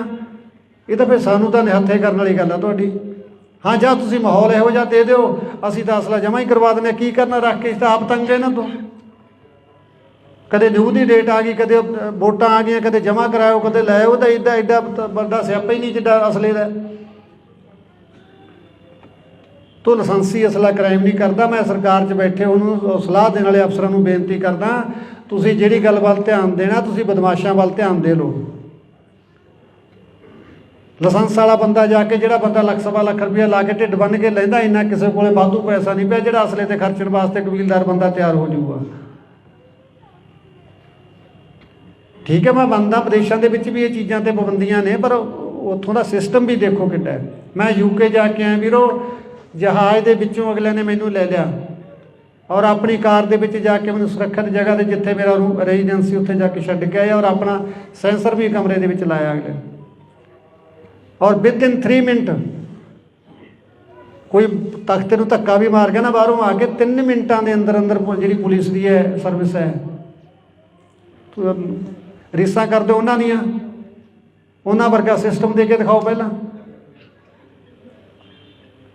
ਔਰ ਮੈਂ ਪਬਲਿਕ ਨੂੰ ਮਿਲਿਆ, ਮੈਨੂੰ ਨਹੀਂ ਲੱਗਿਆ ਮੈਂ ਕਿਸੇ ਬਾਹਰਲੇ ਮੁਲਕ ਦੇ ਵਿੱਚ ਆਇਆ। ਮੈਨੂੰ ਐਂ ਲੱਗਿਆ ਇੱਥੇ ਵੀ ਮੇਰਾ ਪੰਜਾਬ ਹੀ ਵਸਿਆ ਹੋਇਆ, ਇੱਥੇ ਵੀ ਮੇਰੇ ਲੋਕਾਂ ਨੂੰ ਕਿੰਨਾ ਦਰਦ ਹੈ। ਔਰ ਜਿਹੜੇ ਹਾਲ ਦੇ ਵਿੱਚ ਪ੍ਰੋਗਰਾਮ ਰੱਖਿਆ ਸੀ, ਤੁਸੀਂ ਯਕੀਨ ਕਰਿਓ ਤਿਲ ਸਿੱਟਣ ਨੂੰ ਵੀ ਜਗ੍ਹਾ ਨਹੀਂ ਸੀ ਉੱਥੇ, ਔਰ ਸਾਰੇ ਲੋਕ ਟਿਕਟਾਂ ਲੈ ਕੇ ਆਏ ਸੀ। ਪਾਕਿਸਤਾਨੀ ਮੂਲ ਦੀ ਲੜਕੀ ਨੇ ਮੈਕ ਲੈ ਕੇ ਬੋਲਿਆ ਵੀ ਦਿਨ ਵੀ ਸਾਡਾ ਸ਼ੁਰੂ ਸਿੱਧੂ ਦੇ ਨਾਲ ਹੁੰਦਾ ਸੀ, ਸਮਾਪਤੀ ਵੀ ਸਾਡੀ ਸਿੱਧੂ ਦੇ ਨਾਲ ਹੁੰਦੀ ਸੀ। ਔਰ ਕਿਸ ਕਦਰ ਅਸੀਂ ਉਸ ਬੱਚੇ ਨੂੰ ਪਿਆਰ ਕਰਦੇ ਹਾਂ, ਤੁਸੀਂ ਅੰਦਾਜ਼ਾ ਵੀ ਨਹੀਂ ਲਾ ਸਕਦੇ। ਔਰ ਇੱਥੇ ਉਹਨੂੰ ਜਾਨਵਰਾਂ ਵਾਂਗੂ ਮਾਰ ਦਿੱਤਾ ਗਿਆ। ਜਿਸ ਬੱਚੇ ਨੇ, ਆਸਟ੍ਰੇਲੀਆ ਤੋਂ ਮੇਰੇ ਕੋਲ ਕੱਲ੍ਹ ਫੋਨ ਆਇਆ, ਹਿੰਦੂ ਮਾਈਂਡਡ ਬੰਦਾ ਹੈ, ਔਰ ਮੈਨੂੰ ਕਹਿੰਦਾ ਜੀ ਮੈਨੂੰ ਤੁਸੀਂ ਜਦੋਂ ਘਰੇ ਆ ਗਏ ਤਾਂ ਮੈਂ ਇੰਡੀਆ ਆਉਣਾ, ਮੈਂ ਮਾਤਾ ਤੋਂ ਦਸਤਾਰਬੰਦੀ ਕਰਾ ਕੇ ਜਾਣੀ ਹੈ। ਦੇਖੋ ਹਿੰਦੂ ਮਤ ਨਾਲ ਸੰਬੰਧ ਰੱਖਦਾ ਬੰਦਾ, ਕੋਈ ਆਪਾਂ ਉਹਨੂੰ ਪ੍ਰੈਸ਼ਰ ਨਹੀਂ ਕੀਤਾ। ਮੈਂ ਤੁਹਾਨੂੰ ਦੱਸਦਾ ਵੀ ਸਿੱਧੂ ਨੂੰ ਕਈ ਲੋਕ ਪੁੱਛਦੇ ਯਾਰ ਸਿੱਧੂ ਦੀ ਐਡੀ ਕੀ ਦੇਣ ਹੈ। ਇਹ ਦੇਣ ਹੈ ਵੀ ਵਲੰਟੀਅਰ ਰੂਪ ਦੇ ਵਿੱਚ ਉਹ ਬੱਚਾ ਹਿੰਦੂ ਪਰਿਵਾਰ ਸੰਬੰਧ ਰੱਖਦਾ ਔਰ ਕਹਿੰਦਾ ਮੈਂ ਸਿਰ 'ਤੇ ਦਸਤਾਰ ਸਜਾਉਣੀ ਔਰ ਉਸ ਤੋਂ ਬਾਅਦ ਹਮੇਸ਼ਾ ਪੱਗ ਬੰਨ੍ਹ ਕੇ ਰੱਖੂੰਗਾ। ਤੁਸੀਂ ਜਦੋਂ ਘਰੇ ਆ ਕੇ ਮੈਨੂੰ ਮੈਸੇਜ ਕਰ ਦਿਓ ਵੀ ਅਸੀਂ ਪਿੰਡ ਪਹੁੰਚ ਚੁੱਕੇ ਹਾਂ। ਇਹ ਸੀ ਸਿੱਧੂ ਦੀ ਦੇਣ। ਘੱਟੋ ਘੱਟ 150 ਮੁਲਕ ਦੇ ਵਿੱਚ ਪੱਗ ਨੂੰ ਪੁੱਜਦਾ ਕੀਤਾ ਹੈ। ਮੈਂ UK ਜਦੋਂ ਗਿਆ ਤਾਂ ਉੱਥੇ ਮੈਨੂੰ ਬਰਨਾ ਬॉयਜ਼, ਤੁਸੀਂ ਦੇਖਿਆ ਹੋਣਾ, ਕਾਲਾ ਆਪਣਾ ਰੈਪਰ ਹੈ ਨਾਈਜੀਰੀਆ ਦਾ, ਬਹੁਤ ਵੱਡਾ ਰੈਪਰ ਹੈ, ਵੱਡਾ ਸਟੇਟਸ ਹੈ ਬੰਦੇ ਦਾ। ਔਰ ਉਹ ਬੰਦਾ 1 ਮਿੰਟ ਲਈ ਵੀ ਮੇਰੇ ਬਰਾਬਰ ਨਹੀਂ ਸੋਫੇ 'ਤੇ ਬੈਠਾ, ਮੇਰੇ ਪੈਰਾਂ 'ਚ ਬੈਠਾ ਥੱਲੇ। ਔਰ ਉਹਨੇ ਆਪਣੇ ਗਾਣੇ ਦੇ ਵਿੱਚ ਇੱਕ ਫੋਟੋ ਲਾਉਣੀ ਹੈ ਸਿੱਧੂ ਦੀ, ਪਰਮਿਸ਼ਨ ਲੈਣ ਵਾਸਤੇ ਆਇਆ ਵੀ ਤੁਹਾਨੂੰ ਕੋਈ ਇਤਰਾਜ਼ ਤਾਂ ਨਹੀਂ, ਮੈਂ ਭਰਾ ਸੀ ਮੇਰਾ ਸਿੱਧੂ ਔਰ ਮੈਂ ਉਹਦੀ ਫੋਟੋ ਲਾਉਣੀ ਚਾਹੁੰਦਾ, ਤੁਹਾਡੇ ਪਰਿਵਾਰ ਨੂੰ ਕੋਈ ਇਤਰਾਜ਼ ਤਾਂ ਨਹੀਂ। ਔਰ ਸਾਡੇ ਉਹਦੇ ਗਾਣੇ ਚੱਕ ਚੱਕ ਕੇ ਅਸੀਂ ਕੀ ਕਰੀ ਜਾਂਦੇ ਹਾਂ। ਔਰ ਜਿਹੜਾ ਵੱਖਰੇ ਮੂਲ ਦਾ, ਵੱਖਰੀ ਨਸਲ ਦਾ, ਵੱਖਰੇ ਸਮਾਜ ਦੇ ਵਿੱਚੋਂ ਆਉਂਦਾ ਹੈ ਕਲਾਕਾਰ, ਉਹ ਸਿੱਧੂ ਨੂੰ ਆਪਣਾ ਭਰਾ ਮੰਨ ਕੇ, ਆਪਣਾ ਆਈਡੀਅਲ ਮੰਨ ਕੇ ਚੱਲ ਰਿਹਾ ਹੈ। ਸਾਡੇ ਆਪਣੇ ਉਹਦੀਆਂ ਗਾਣਿਆਂ ਦੀਆਂ ਤੁਕਾਂ ਚੱਕ ਕੇ ਫਿਲਮਾਂ ਦੇ ਵਿੱਚ ਠੋਕਣ ਦੀ ਕੋਸ਼ਿਸ਼ ਕਰ ਰਿਹਾ, ਕੋਈ ਕਿਤੇ ਕਿਤੇ ਆਪੋ ਆਪਣੇ ਢੰਗ ਨਾਲ ਉਹਦੀ ਵਰਤੋਂ ਕਰ ਰਿਹਾ। ਤਾਂ ਸਿੱਧੂ ਦਾ ਆਪਣੇ ਸਮਾਜ 'ਤੇ ਤਾਂ ਅਸਰ ਹੋਣੇ ਹੋਣਾ ਸੀ, ਉਹਨਾਂ ਗੋਰਿਆਂ ਦੇ ਵਿੱਚ ਵੀ। ਔਰ ਜੇ ਮੇਰੇ ਸ਼ੋਅ ਦੇ ਵਿੱਚ ਲਗਭਗ 25 ਤੋਂ 30% ਗੋਰੇ ਆਏ ਸੀ, ਜਿਨ੍ਹਾਂ ਦਾ ਸਿੱਧੂ ਨਾਲ ਕੀ ਸੰਬੰਧ ਸੀ। ਪਰ ਜਿਹੜੀ ਪੀੜ੍ਹੀ ਉੱਥੇ ਜਾ ਕੇ ਵੱਸ ਗਈ, ਉਹ ਬੰਦੇ ਕਹਿੰਦੇ ਅਸੀਂ ਇੰਨੇ ਚਿੰਤਤ ਸੀ ਵੀ ਯਾਰ ਅਸੀਂ ਤਾਂ ਪੰਜਾਬੀ ਸੀ, ਸਾਡੇ ਬੱਚੇ ਵੀ ਪੰਜਾਬੀ ਬੋਲਣ ਲੱਗ ਗਏ। ਹੁਣ ਜਿਹੜੇ ਸਾਡੇ ਪੋਤੇ ਆ ਗਏ ਉਹ ਪਿਓਰ ਅੰਗਰੇਜ਼ ਬਣ ਗਏ ਸੀ ਵੀ ਉਹ ਪੰਜਾਬੀ ਨਹੀਂ ਬੋਲਣਾ ਸ਼ੁਰੂ ਕਰ ਰਹੇ ਸੀ। ਯਾਰ ਅਸੀਂ ਬੜੀ ਚਿੰਤਾ ਦੇ ਵਿੱਚ ਸੀ, ਪਰ ਯਾਰ ਉਸ ਚੀਜ਼ ਦਾ ਸੋਲੂਸ਼ਨ ਸਾਨੂੰ ਸਿੱਧੂ ਨੇ ਦੇਤਾ ਸੀ। ਅਸੀਂ ਤੀਜੀ ਪੀੜ੍ਹੀ ਨੂੰ ਵੀ ਪੰਜਾਬੀ ਨਾਲ ਜੋੜਨ ਲਈ ਸਿੱਧੂ ਦੇ ਗਾਣੇ ਸੁਣਨ ਲੱਗੇ ਸਾਡੇ ਬੱਚੇ। ਔਰ ਹੁਣ ਅਸੀਂ ਯਕੀਨ ਮੰਨੋ ਸਾਡੀ ਗੱਡੀ 'ਚ ਦੂਜਾ ਗਾਣਾ ਵੱਜਦਾ ਹੀ ਨਹੀਂ ਸੀ। ਇਸ ਚੀਜ਼ ਦੀ ਕੀਮਤ ਉਹ ਲੋਕ ਜਾਣਦੇ ਜੋ ਸਾਡੀ ਜਿਹੜੀ ਮਾਂ ਬੋਲੀ ਨਾਲ ਟੁੱਟ ਰਹੀ ਸੀ ਨਾ ਤੀਜੀ ਪੀੜ੍ਹੀ ਜਾ ਕੇ, ਕਿਉਂਕਿ ਤੀਜੀ ਪੀੜ੍ਹੀ ਅੰਗਰੇਜ਼ ਹੀ ਬਣ ਜਾਂਦੀ ਸੀ। ਅਤੇ ਉਹਨਾਂ ਨੂੰ ਮਤਲਬ ਆਪਣੇ ਸਿੱਧੂ ਦੀ ਦੇਣ ਦਾ ਪਤਾ ਸੀਗਾ ਵੀ ਜੇ ਉਹਨੇ ਗਾਣਿਆਂ ਦੇ ਵਿੱਚ ਪੰਜਾਬੀ ਨੂੰ ਇਸ ਢੰਗ ਨਾਲ ਫਿੱਟ ਕੀਤਾ ਵੀ ਉਹਦੇ 'ਚ ਰੈਪ ਪੰਜਾਬੀ ਪਾਇਆ, ਇੱਕ ਵੱਖਰਾ ਟੇਸਟ ਬਣਾਇਆ ਮਿਊਜ਼ਿਕ ਦਾ, ਉਹ ਚੀਜ਼ ਗੋਰਿਆਂ ਨੂੰ ਵੀ ਭਾਈ ਜਿਹੜੀ ਸਾਡੀ ਤੀਜੀ ਪੀੜ੍ਹੀ ਅੰਗਰੇਜ਼ ਬਣਦੀ ਜਾ ਰਹੀ ਸੀ ਉੱਥੇ, ਉਹ ਵੀ ਕਿਤੇ ਨਾ ਕਿਤੇ ਜਾ ਕੇ ਪੰਜਾਬੀ ਵੱਲ ਮੁੜੇ। ਇਹ ਸਿੱਧੂ ਦੀ ਦੇਣ ਸੀ ਪੰਜਾਬੀ ਮਾਂ ਬੋਲੀ। ਸੋ ਜਦੋਂ ਇੰਨੀਆਂ ਦੁਆਵਾਂ ਮੈਂ ਹੁਣ ਇਸ ਗੱਲ ਦੇ ਉੱਤੇ ਮੇਰਾ ਮਨ ਇੰਨਾ ਕੁ ਟਿਕਿਆ ਥੋੜ੍ਹਾ ਜਿਹਾ ਵੀ ਜਦੋਂ ਤੁਹਾਡੀਆਂ ਦੁਆਵਾਂ ਇੰਨੀਆਂ, ਅਸੀਂ ਸਾਰੇ ਲੋਕ ਪਰਮਾਤਮਾ ਨੂੰ ਮੰਨਦੇ ਹਾਂ, ਜੇ ਕਰੋੜਾਂ ਦੁਆਵਾਂ ਦੇ ਨਾਲ ਵੀ ਆਪਾਂ ਨੂੰ ਜਸਟਿਸ ਨਹੀਂ ਮਿਲਦਾ ਤਾਂ ਫਿਰ ਆਪਾਂ ਨੂੰ ਦੁਨਿਆਵੀ ਅਦਾਲਤਾਂ ਵੀ ਨਹੀਂ ਦੇ ਸਕਦੇ। ਤੁਸੀਂ ਸਾਰੇ ਤਹਿ ਦਿਲੋਂ ਸਿੱਧੂ ਨੂੰ ਪਿਆਰ ਕਰਦੇ ਹੋ, ਸਾਰੇ ਆਪਦੇ ਦੀਨ ਮਜ਼ਹਬ ਦੇ ਹਿਸਾਬ ਨਾਲ ਉਹਨੂੰ ਅਰਦਾਸ ਕਰਦੇ ਹੋ ਗੁਰੂ ਦੇ ਅੱਗੇ ਵੀ ਸੱਚੇ ਪਾਤਸ਼ਾਹ ਸਾਡਾ ਕੋਈ ਕਸੂਰ ਨਹੀਂ ਸੀ, ਸਾਨੂੰ ਬੇਕਸੂਰਾ ਮਾਰਿਆ ਗਿਆ। ਜੇ ਫਿਰ ਵੀ ਜਸਟਿਸ ਨਾ ਮਿਲਿਆ ਤਾਂ ਅਗਲੇ ਸਿੱਧੂ ਨੂੰ ਕਿਸੇ ਨੂੰ ਜਸਟਿਸ ਮਿਲਦਾ ਤਾਂ ਆਪਾਂ ਉਮੀਦ ਵੀ ਨਹੀਂ ਕਰ ਸਕਦੇ, ਜੇ ਇੰਨੀਆਂ ਭਾਵਨਾਵਾਂ ਜੁੜੀਆਂ ਹੋਣ ਦੇ ਬਾਵਜੂਦ ਵੀ ਸਾਨੂੰ ਜਸਟਿਸ ਨਾ ਮਿਲਿਆ। ਆਰੋਪੀ ਫੜੇ ਜਾ ਚੁੱਕੇ ਨੇ ਲਗਭਗ, ਪਰ ਮਾਸਟਰਮਾਈਂਡ ਸਿੱਧੂ ਕਿੰਨਾਂ ਦੀਆਂ ਅੱਖਾਂ ਦੇ ਵਿੱਚ ਚੁਭਿਆ। ਬਸ ਮੈਨੂੰ ਤਾਂ ਉਹਨਾਂ ਦਾ ਇਹ ਪਤਾ ਲੱਗਣਾ ਚਾਹੀਦਾ ਵੀ ਯਾਰ ਇਸ ਬੰਦੇ ਨੂੰ ਤਕਲੀਫ ਸੀ, ਇਹਨੇ ਕੋਈ ਇਸ ਤਰ੍ਹਾਂ ਕੋਈ ਸੁਪਾਰੀ ਦੇ ਕੇ ਮਰਵਾਇਆ ਗਿਆ, ਕਿਉਂਕਿ ਮੈਨੂੰ ਵੀ ਨਹੀਂ ਹਾਲੇ ਤੱਕ ਇਸ ਗੱਲ ਦਾ ਪਰ ਵੀ ਉਹਨੂੰ ਆਖਰ ਨੂੰ ਮਾਰਿਆ ਤਾਂ ਮਾਰਿਆ ਕੀ ਨੇ, ਮਾਰਨ ਵਾਲੇ ਨੂੰ ਕੀ ਮਿਲਿਆ ਉਹਨੂੰ ਮਾਰ ਕੇ। ਉਹ ਤਾਂ ਇੱਕ ਦੇਸ਼ ਦਾ, ਕੌਮ ਦਾ, ਮਾਂ ਬੋਲੀ ਦਾ ਯਾਰ ਚੰਗਾ ਕੰਮ ਕਰ ਰਿਹਾ ਸੀ। ਸ਼ੁਰੂ ਦੇ ਵਿੱਚ ਉਹਦੇ 'ਤੇ ਵੈਪਨ ਦੇ ਇਤਰਾਜ਼ ਲੱਗੇ ਵੀ ਉਹ ਵੈਪਨ 'ਤੇ ਗਾਉਂਦਾ, ਪਰ ਹੁਣ ਤਾਂ ਵੈਪਨ ਤੋਂ ਵੀ ਮੋੜਾ ਖਾ ਗਿਆ ਸੀ ਉਹ, ਕਿਉਂਕਿ ਜਿਵੇਂ ਜਿਵੇਂ ਮੈਚਿਓਰ ਹੋ ਰਿਹਾ ਸੀ, ਜਿਵੇਂ ਜਿਵੇਂ ਉਹਨੂੰ ਅਕਲ ਆ ਰਹੀ ਸੀ, ਉਵੇਂ ਉਹ ਮੁੱਦਿਆਂ ਵੱਲ, ਸਥਾਨਕ ਵੱਲ, ਸਮੱਸਿਆਵਾਂ ਜੋ ਦਰਪੇਸ਼ ਸੀਗੀਆਂ ਉਹਨਾਂ ਵੱਲ ਉਹਦਾ ਝੁਕਾਅ ਹੋ ਰਿਹਾ ਸੀਗਾ। ਫਿਰ ਹੁਣ ਉਹਨੂੰ ਮਾਰਨ ਦੀ ਕੀ ਲੋੜ ਪੈ ਗਈ ਸੀ? ਜਾਂ ਤਾਂ ਮੈਂ ਕਹਿ ਸਕਦਾ ਵੀ ਇਹਨਾਂ ਨੇ ਮੈਦਾਨ ਵਿਹਲਾ ਕੀਤਾ ਵੀ ਜੇ ਸਿੱਧੂ ਰਿਹਾ ਤਾਂ ਅਸੀਂ ਨਹੀਂ ਚੱਲਣਾ, ਜਾਂ ਪੋਲੀਟਿਕਸ ਦਾ ਵੀ ਕੰਮ ਹੋ ਸਕਦਾ। ਤੁਸੀਂ ਸ਼ੁਰੂ ਦੇ ਵਿੱਚ ਜਦੋਂ ਸਿੱਧੂ ਦਾ ਕੇਸ ਹੋਇਆ ਤੁਸੀਂ ਗੱਲ ਦੇਖੀ ਹੋਣੀ ਹੈ, ਅਕਾਲੀ ਨੇਤਾ ਦਾ ਇੱਕ ਦਾ ਨਾਮ ਆਉਂਦਾ ਸੀਗਾ ਸੰਦੀਪ ਕਾਹਲੋਂ, ਕੌਣ ਸੀ ਉਹ ਤੋਂ ਵੈਪਨ ਫੜੇ ਜਾਂਦੇ ਨੇ 1 ਸਾਲ ਪਹਿਲਾਂ, ਔਰ ਪਰਦੇ 'ਤੇ ਆਉਂਦਾ ਔਰ ਗਾਇਬ ਹੋ ਜਾਂਦਾ। ਮੈਂ ਉਹ ਵੀ ਸਰਕਾਰ ਦੇ ਧਿਆਨ 'ਚ ਲਿਆ ਰਿਹਾ, ਤਸੱਲੀ ਨਾਲ ਇਮਾਨਦਾਰੀ ਨਾਲ ਜਾਂਚ ਕਰ ਦਿਓ, ਸਜ਼ਾ ਤੁਹਾਡਾ ਮਨ ਕਰਦਾ ਦੇ ਦਿਓ, ਜੇ ਤੁਹਾਨੂੰ ਜੀ ਕਰਦਾ ਵੀ ਇਹ ਕੋਈ ਚੰਗਾ ਕੰਮ ਕਰਦੇ ਤਾਂ ਛੱਡ ਦਿਓ, ਕੋਈ ਗੱਲ ਨਹੀਂ। ਅੱਜ ਮੈਂ ਕੋਈ ਨਵੀਂ ਸਟੇਟਮੈਂਟ ਜਾਂ ਕੋਈ ਬਿਆਨ ਦੇਣ ਦਾ ਮੇਰਾ ਕੋਈ ਇਰਾਦਾ ਨਹੀਂ ਸੀਗਾ, ਪਰ ਜਿਹੜੀ ਛਿੜੀ ਗੱਲ ਦੇ ਵਿੱਚ ਜਿਹੜੀਆਂ ਮਾਈਨਰ ਗੱਲਾਂ ਹੋ ਹੀ ਜਾਂਦੀਆਂ, ਅਤੇ ਜੋ ਆਪਣਾ ਜਸਟਿਸ ਦੀ ਜੋ ਤਫਤੀਸ਼ ਹੈ ਕਾਫੀ ਵੱਡੀ ਪੱਧਰ ਦੇ ਉੱਤੇ ਰੱਦੋ ਬਦਲ ਹੋਏ ਨੇ, ਹੁਣ ਸਾਰੇ ਅਫਸਰ ਇੱਧਰ ਉੱਧਰ ਹੋਏ ਨੇ, ਤਾਂ ਹੁਣ ਆਪਾਂ ਲੱਗੇ ਹੋਏ ਹਾਂ ਉਹਨਾਂ ਦੇ ਉੱਤੇ। ਤਾਂ ਮੈਂ ਵੀ ਉਮੀਦ ਕਰਦਾ ਵੀ ਅਗਲੇ ਸਮੇਂ ਦੇ ਵਿੱਚ ਆਪਾਂ ਨੂੰ ਕੁਛ ਨਾ ਕੁਛ ਇਹਦੇ 'ਚੋਂ ਨਿਕਲੂਗਾ ਲਾਜ਼ਮੀ। ਤਾਂ ਇੰਨਾ ਕੁ ਤੁਸੀਂ ਸਾਰਿਆਂ ਨੇ ਇੰਨਾ ਸਮਾਂ ਦਿੱਤਾ, ਇੰਨੀ ਬਾਟੋ ਸਮਾਂ ਕੱਢ ਕੇ ਉਹਨਾਂ ਤੋਂ ਪਰਮਾਤਮਾ ਤੁਹਾਡਾ ਕਦਮ ਕਦਮ ਲੇਖੇ ਲਾਵੇ। ਕੋਈ ਸ਼ਬਦ ਵੱਧ ਘੱਟ ਕਿਸੇ ਨੂੰ ਨਾ ਚੰਗਾ ਲੱਗਿਆ ਹੋਵੇ, ਸੰਗਤ ਮਾਫ਼ ਕਰਨ ਯੋਗ ਹੈ।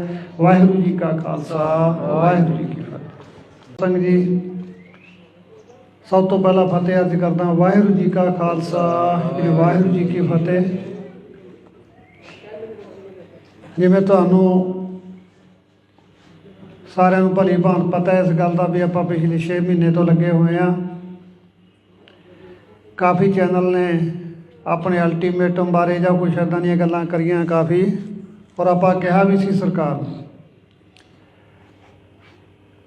ਪਰ ਜਿਵੇਂ ਮੈਂ ਯੂਕੇ ਜਾਣ ਤੋਂ ਪਹਿਲਾਂ DG ਸਾਹਿਬ ਨੂੰ ਮਿਲ ਕੇ ਗਿਆ ਸੀਗਾ, ਪਰ ਉਹਨਾਂ ਨੇ ਜਿਹੜੇ ਆਪਾਂ ਉਹਨਾਂ ਨੂੰ ਨੁਕਤੇ ਦੇ ਕੇ ਆਏ ਸੀਗੇ ਉਹ 'ਤੇ ਬਖੂਬੀ ਕੰਮ ਚੱਲ ਰਿਹਾ। ਹੁਣ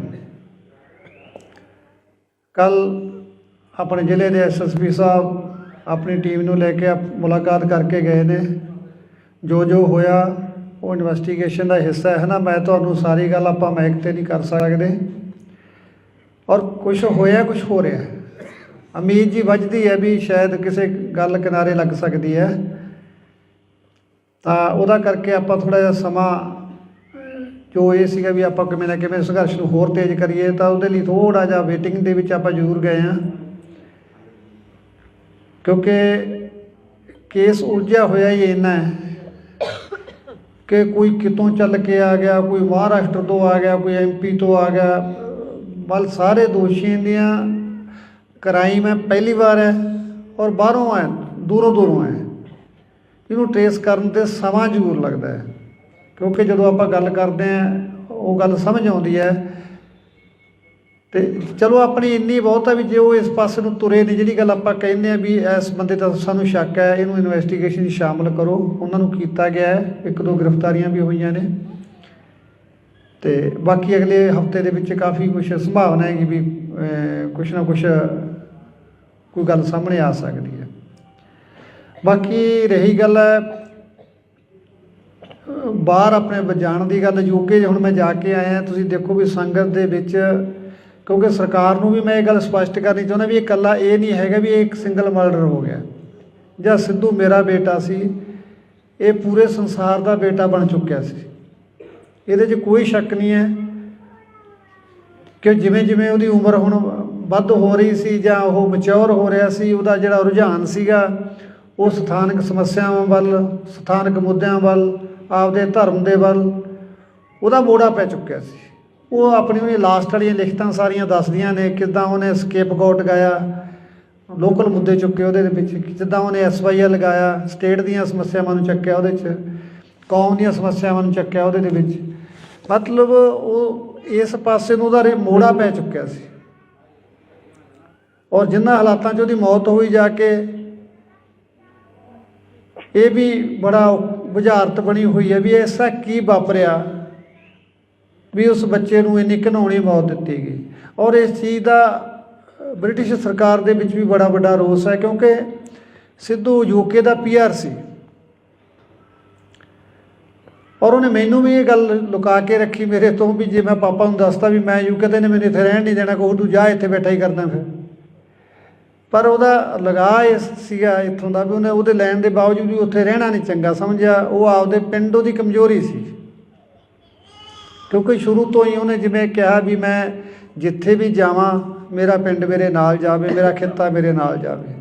ਉਹ ਸ਼ਾਇਦ ਇਸ ਗੱਲ ਦੇ ਵਿੱਚ ਗੜੋਚੇ ਇੰਨਾ ਹੋ ਗਿਆ ਵੀ ਉਹ ਆਪਣੇ ਭਵਿੱਖ ਨੂੰ ਵੀ ਦਾਅ 'ਤੇ ਲਾ ਬੈਠਿਆ, ਸਮਝ ਨਹੀਂ ਸਕਿਆ ਵੀ ਇੱਥੇ ਜਿਹੜੀਆਂ ਦੁਸ਼ਮਣਾਂ ਦੀਆਂ ਧਾੜਾਂ ਤੁਰੀਆਂ ਫਿਰਦੀਆਂ ਨੇ, ਜਿਹਨੂੰ ਤੂੰ ਆਪਣਾ ਸਮਝ ਰਿਹਾ ਪੁੱਤ, ਇੱਥੇ ਤੇਰਾ ਆਪਣਾ ਕੋਈ ਨਹੀਂ ਰਿਹਾ। 40 ਬੰਦੇ ਤੈਨੂੰ ਮਾਰਨ 'ਤੇ ਲੱਗੇ ਹੋਏ ਨੇ, ਪਰ ਉਹ ਬੱਚਾ ਇਹਨਾਂ ਗੱਲਾਂ ਤੋਂ ਅਣਜਾਣ ਕਹਿ ਲਈਏ ਜਾਂ ਉਹਨੂੰ ਪਤਾ ਹੋਵੇ, ਉਹਨੇ ਮੈਨੂੰ ਨਾ ਦੱਸਿਆ ਹੋਵੇ, ਰੱਬ ਜਾਣਦਾ ਹੈ ਮਨ ਦੇ ਵਿੱਚ ਕੀ ਲੈ ਕੇ ਚਲਾ ਗਿਆ। ਪਰ ਉਹਦੀਆਂ ਲਿਖਤਾਂ ਜਿਸ ਤਰ੍ਹਾਂ ਉਹ ਲਿਖਦਾ ਸੀ, ਉਹਨਾਂ ਤੋਂ ਲੱਗਦਾ ਵੀ ਜ਼ਰੂਰ ਉਹਦੇ ਮਨ ਦੇ ਉੱਤੇ ਕੋਈ ਵਜਨ ਤਾਂ ਸੀਗਾ।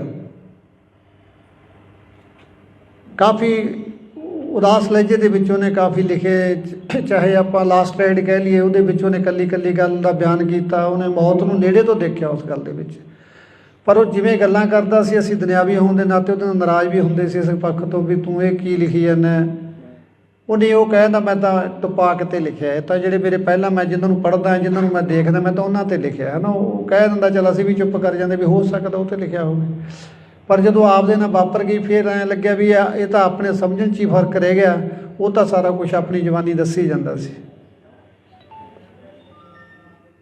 ਇਹ ਹੁਣ ਬੀਤੇ ਦੀ ਗੱਲ ਹੋ ਚੁੱਕੀ ਹੈ ਵੀਰੋ, ਇਸ ਗੱਲ 'ਤੇ ਕੁਛ ਵੀ ਨਹੀਂ ਨਿਬੜਨਾ, ਕਿਉਂਕਿ ਨਾ ਤਾਂ ਆਪਾਂ ਜੋ ਨੁਕਸਾਨ ਖਾ ਲਿਆ ਉਹ ਪੂਰਾ ਹੋਣਾ। ਹਾਂ, ਸਰਕਾਰਾਂ ਅੱਗੇ ਇੰਨੀ ਕੁ ਬੇਨਤੀ ਜ਼ਰੂਰ ਕਰਦੇ ਹਾਂ ਵੀ ਘੱਟੋ ਘੱਟ ਜਦੋਂ ਹਾਸੋਹੀਣੇ ਫੈਸਲੇ ਕਰਦੀਆਂ ਨੇ, ਦੁੱਖ ਬੜਾ ਹੁੰਦਾ ਹੈ।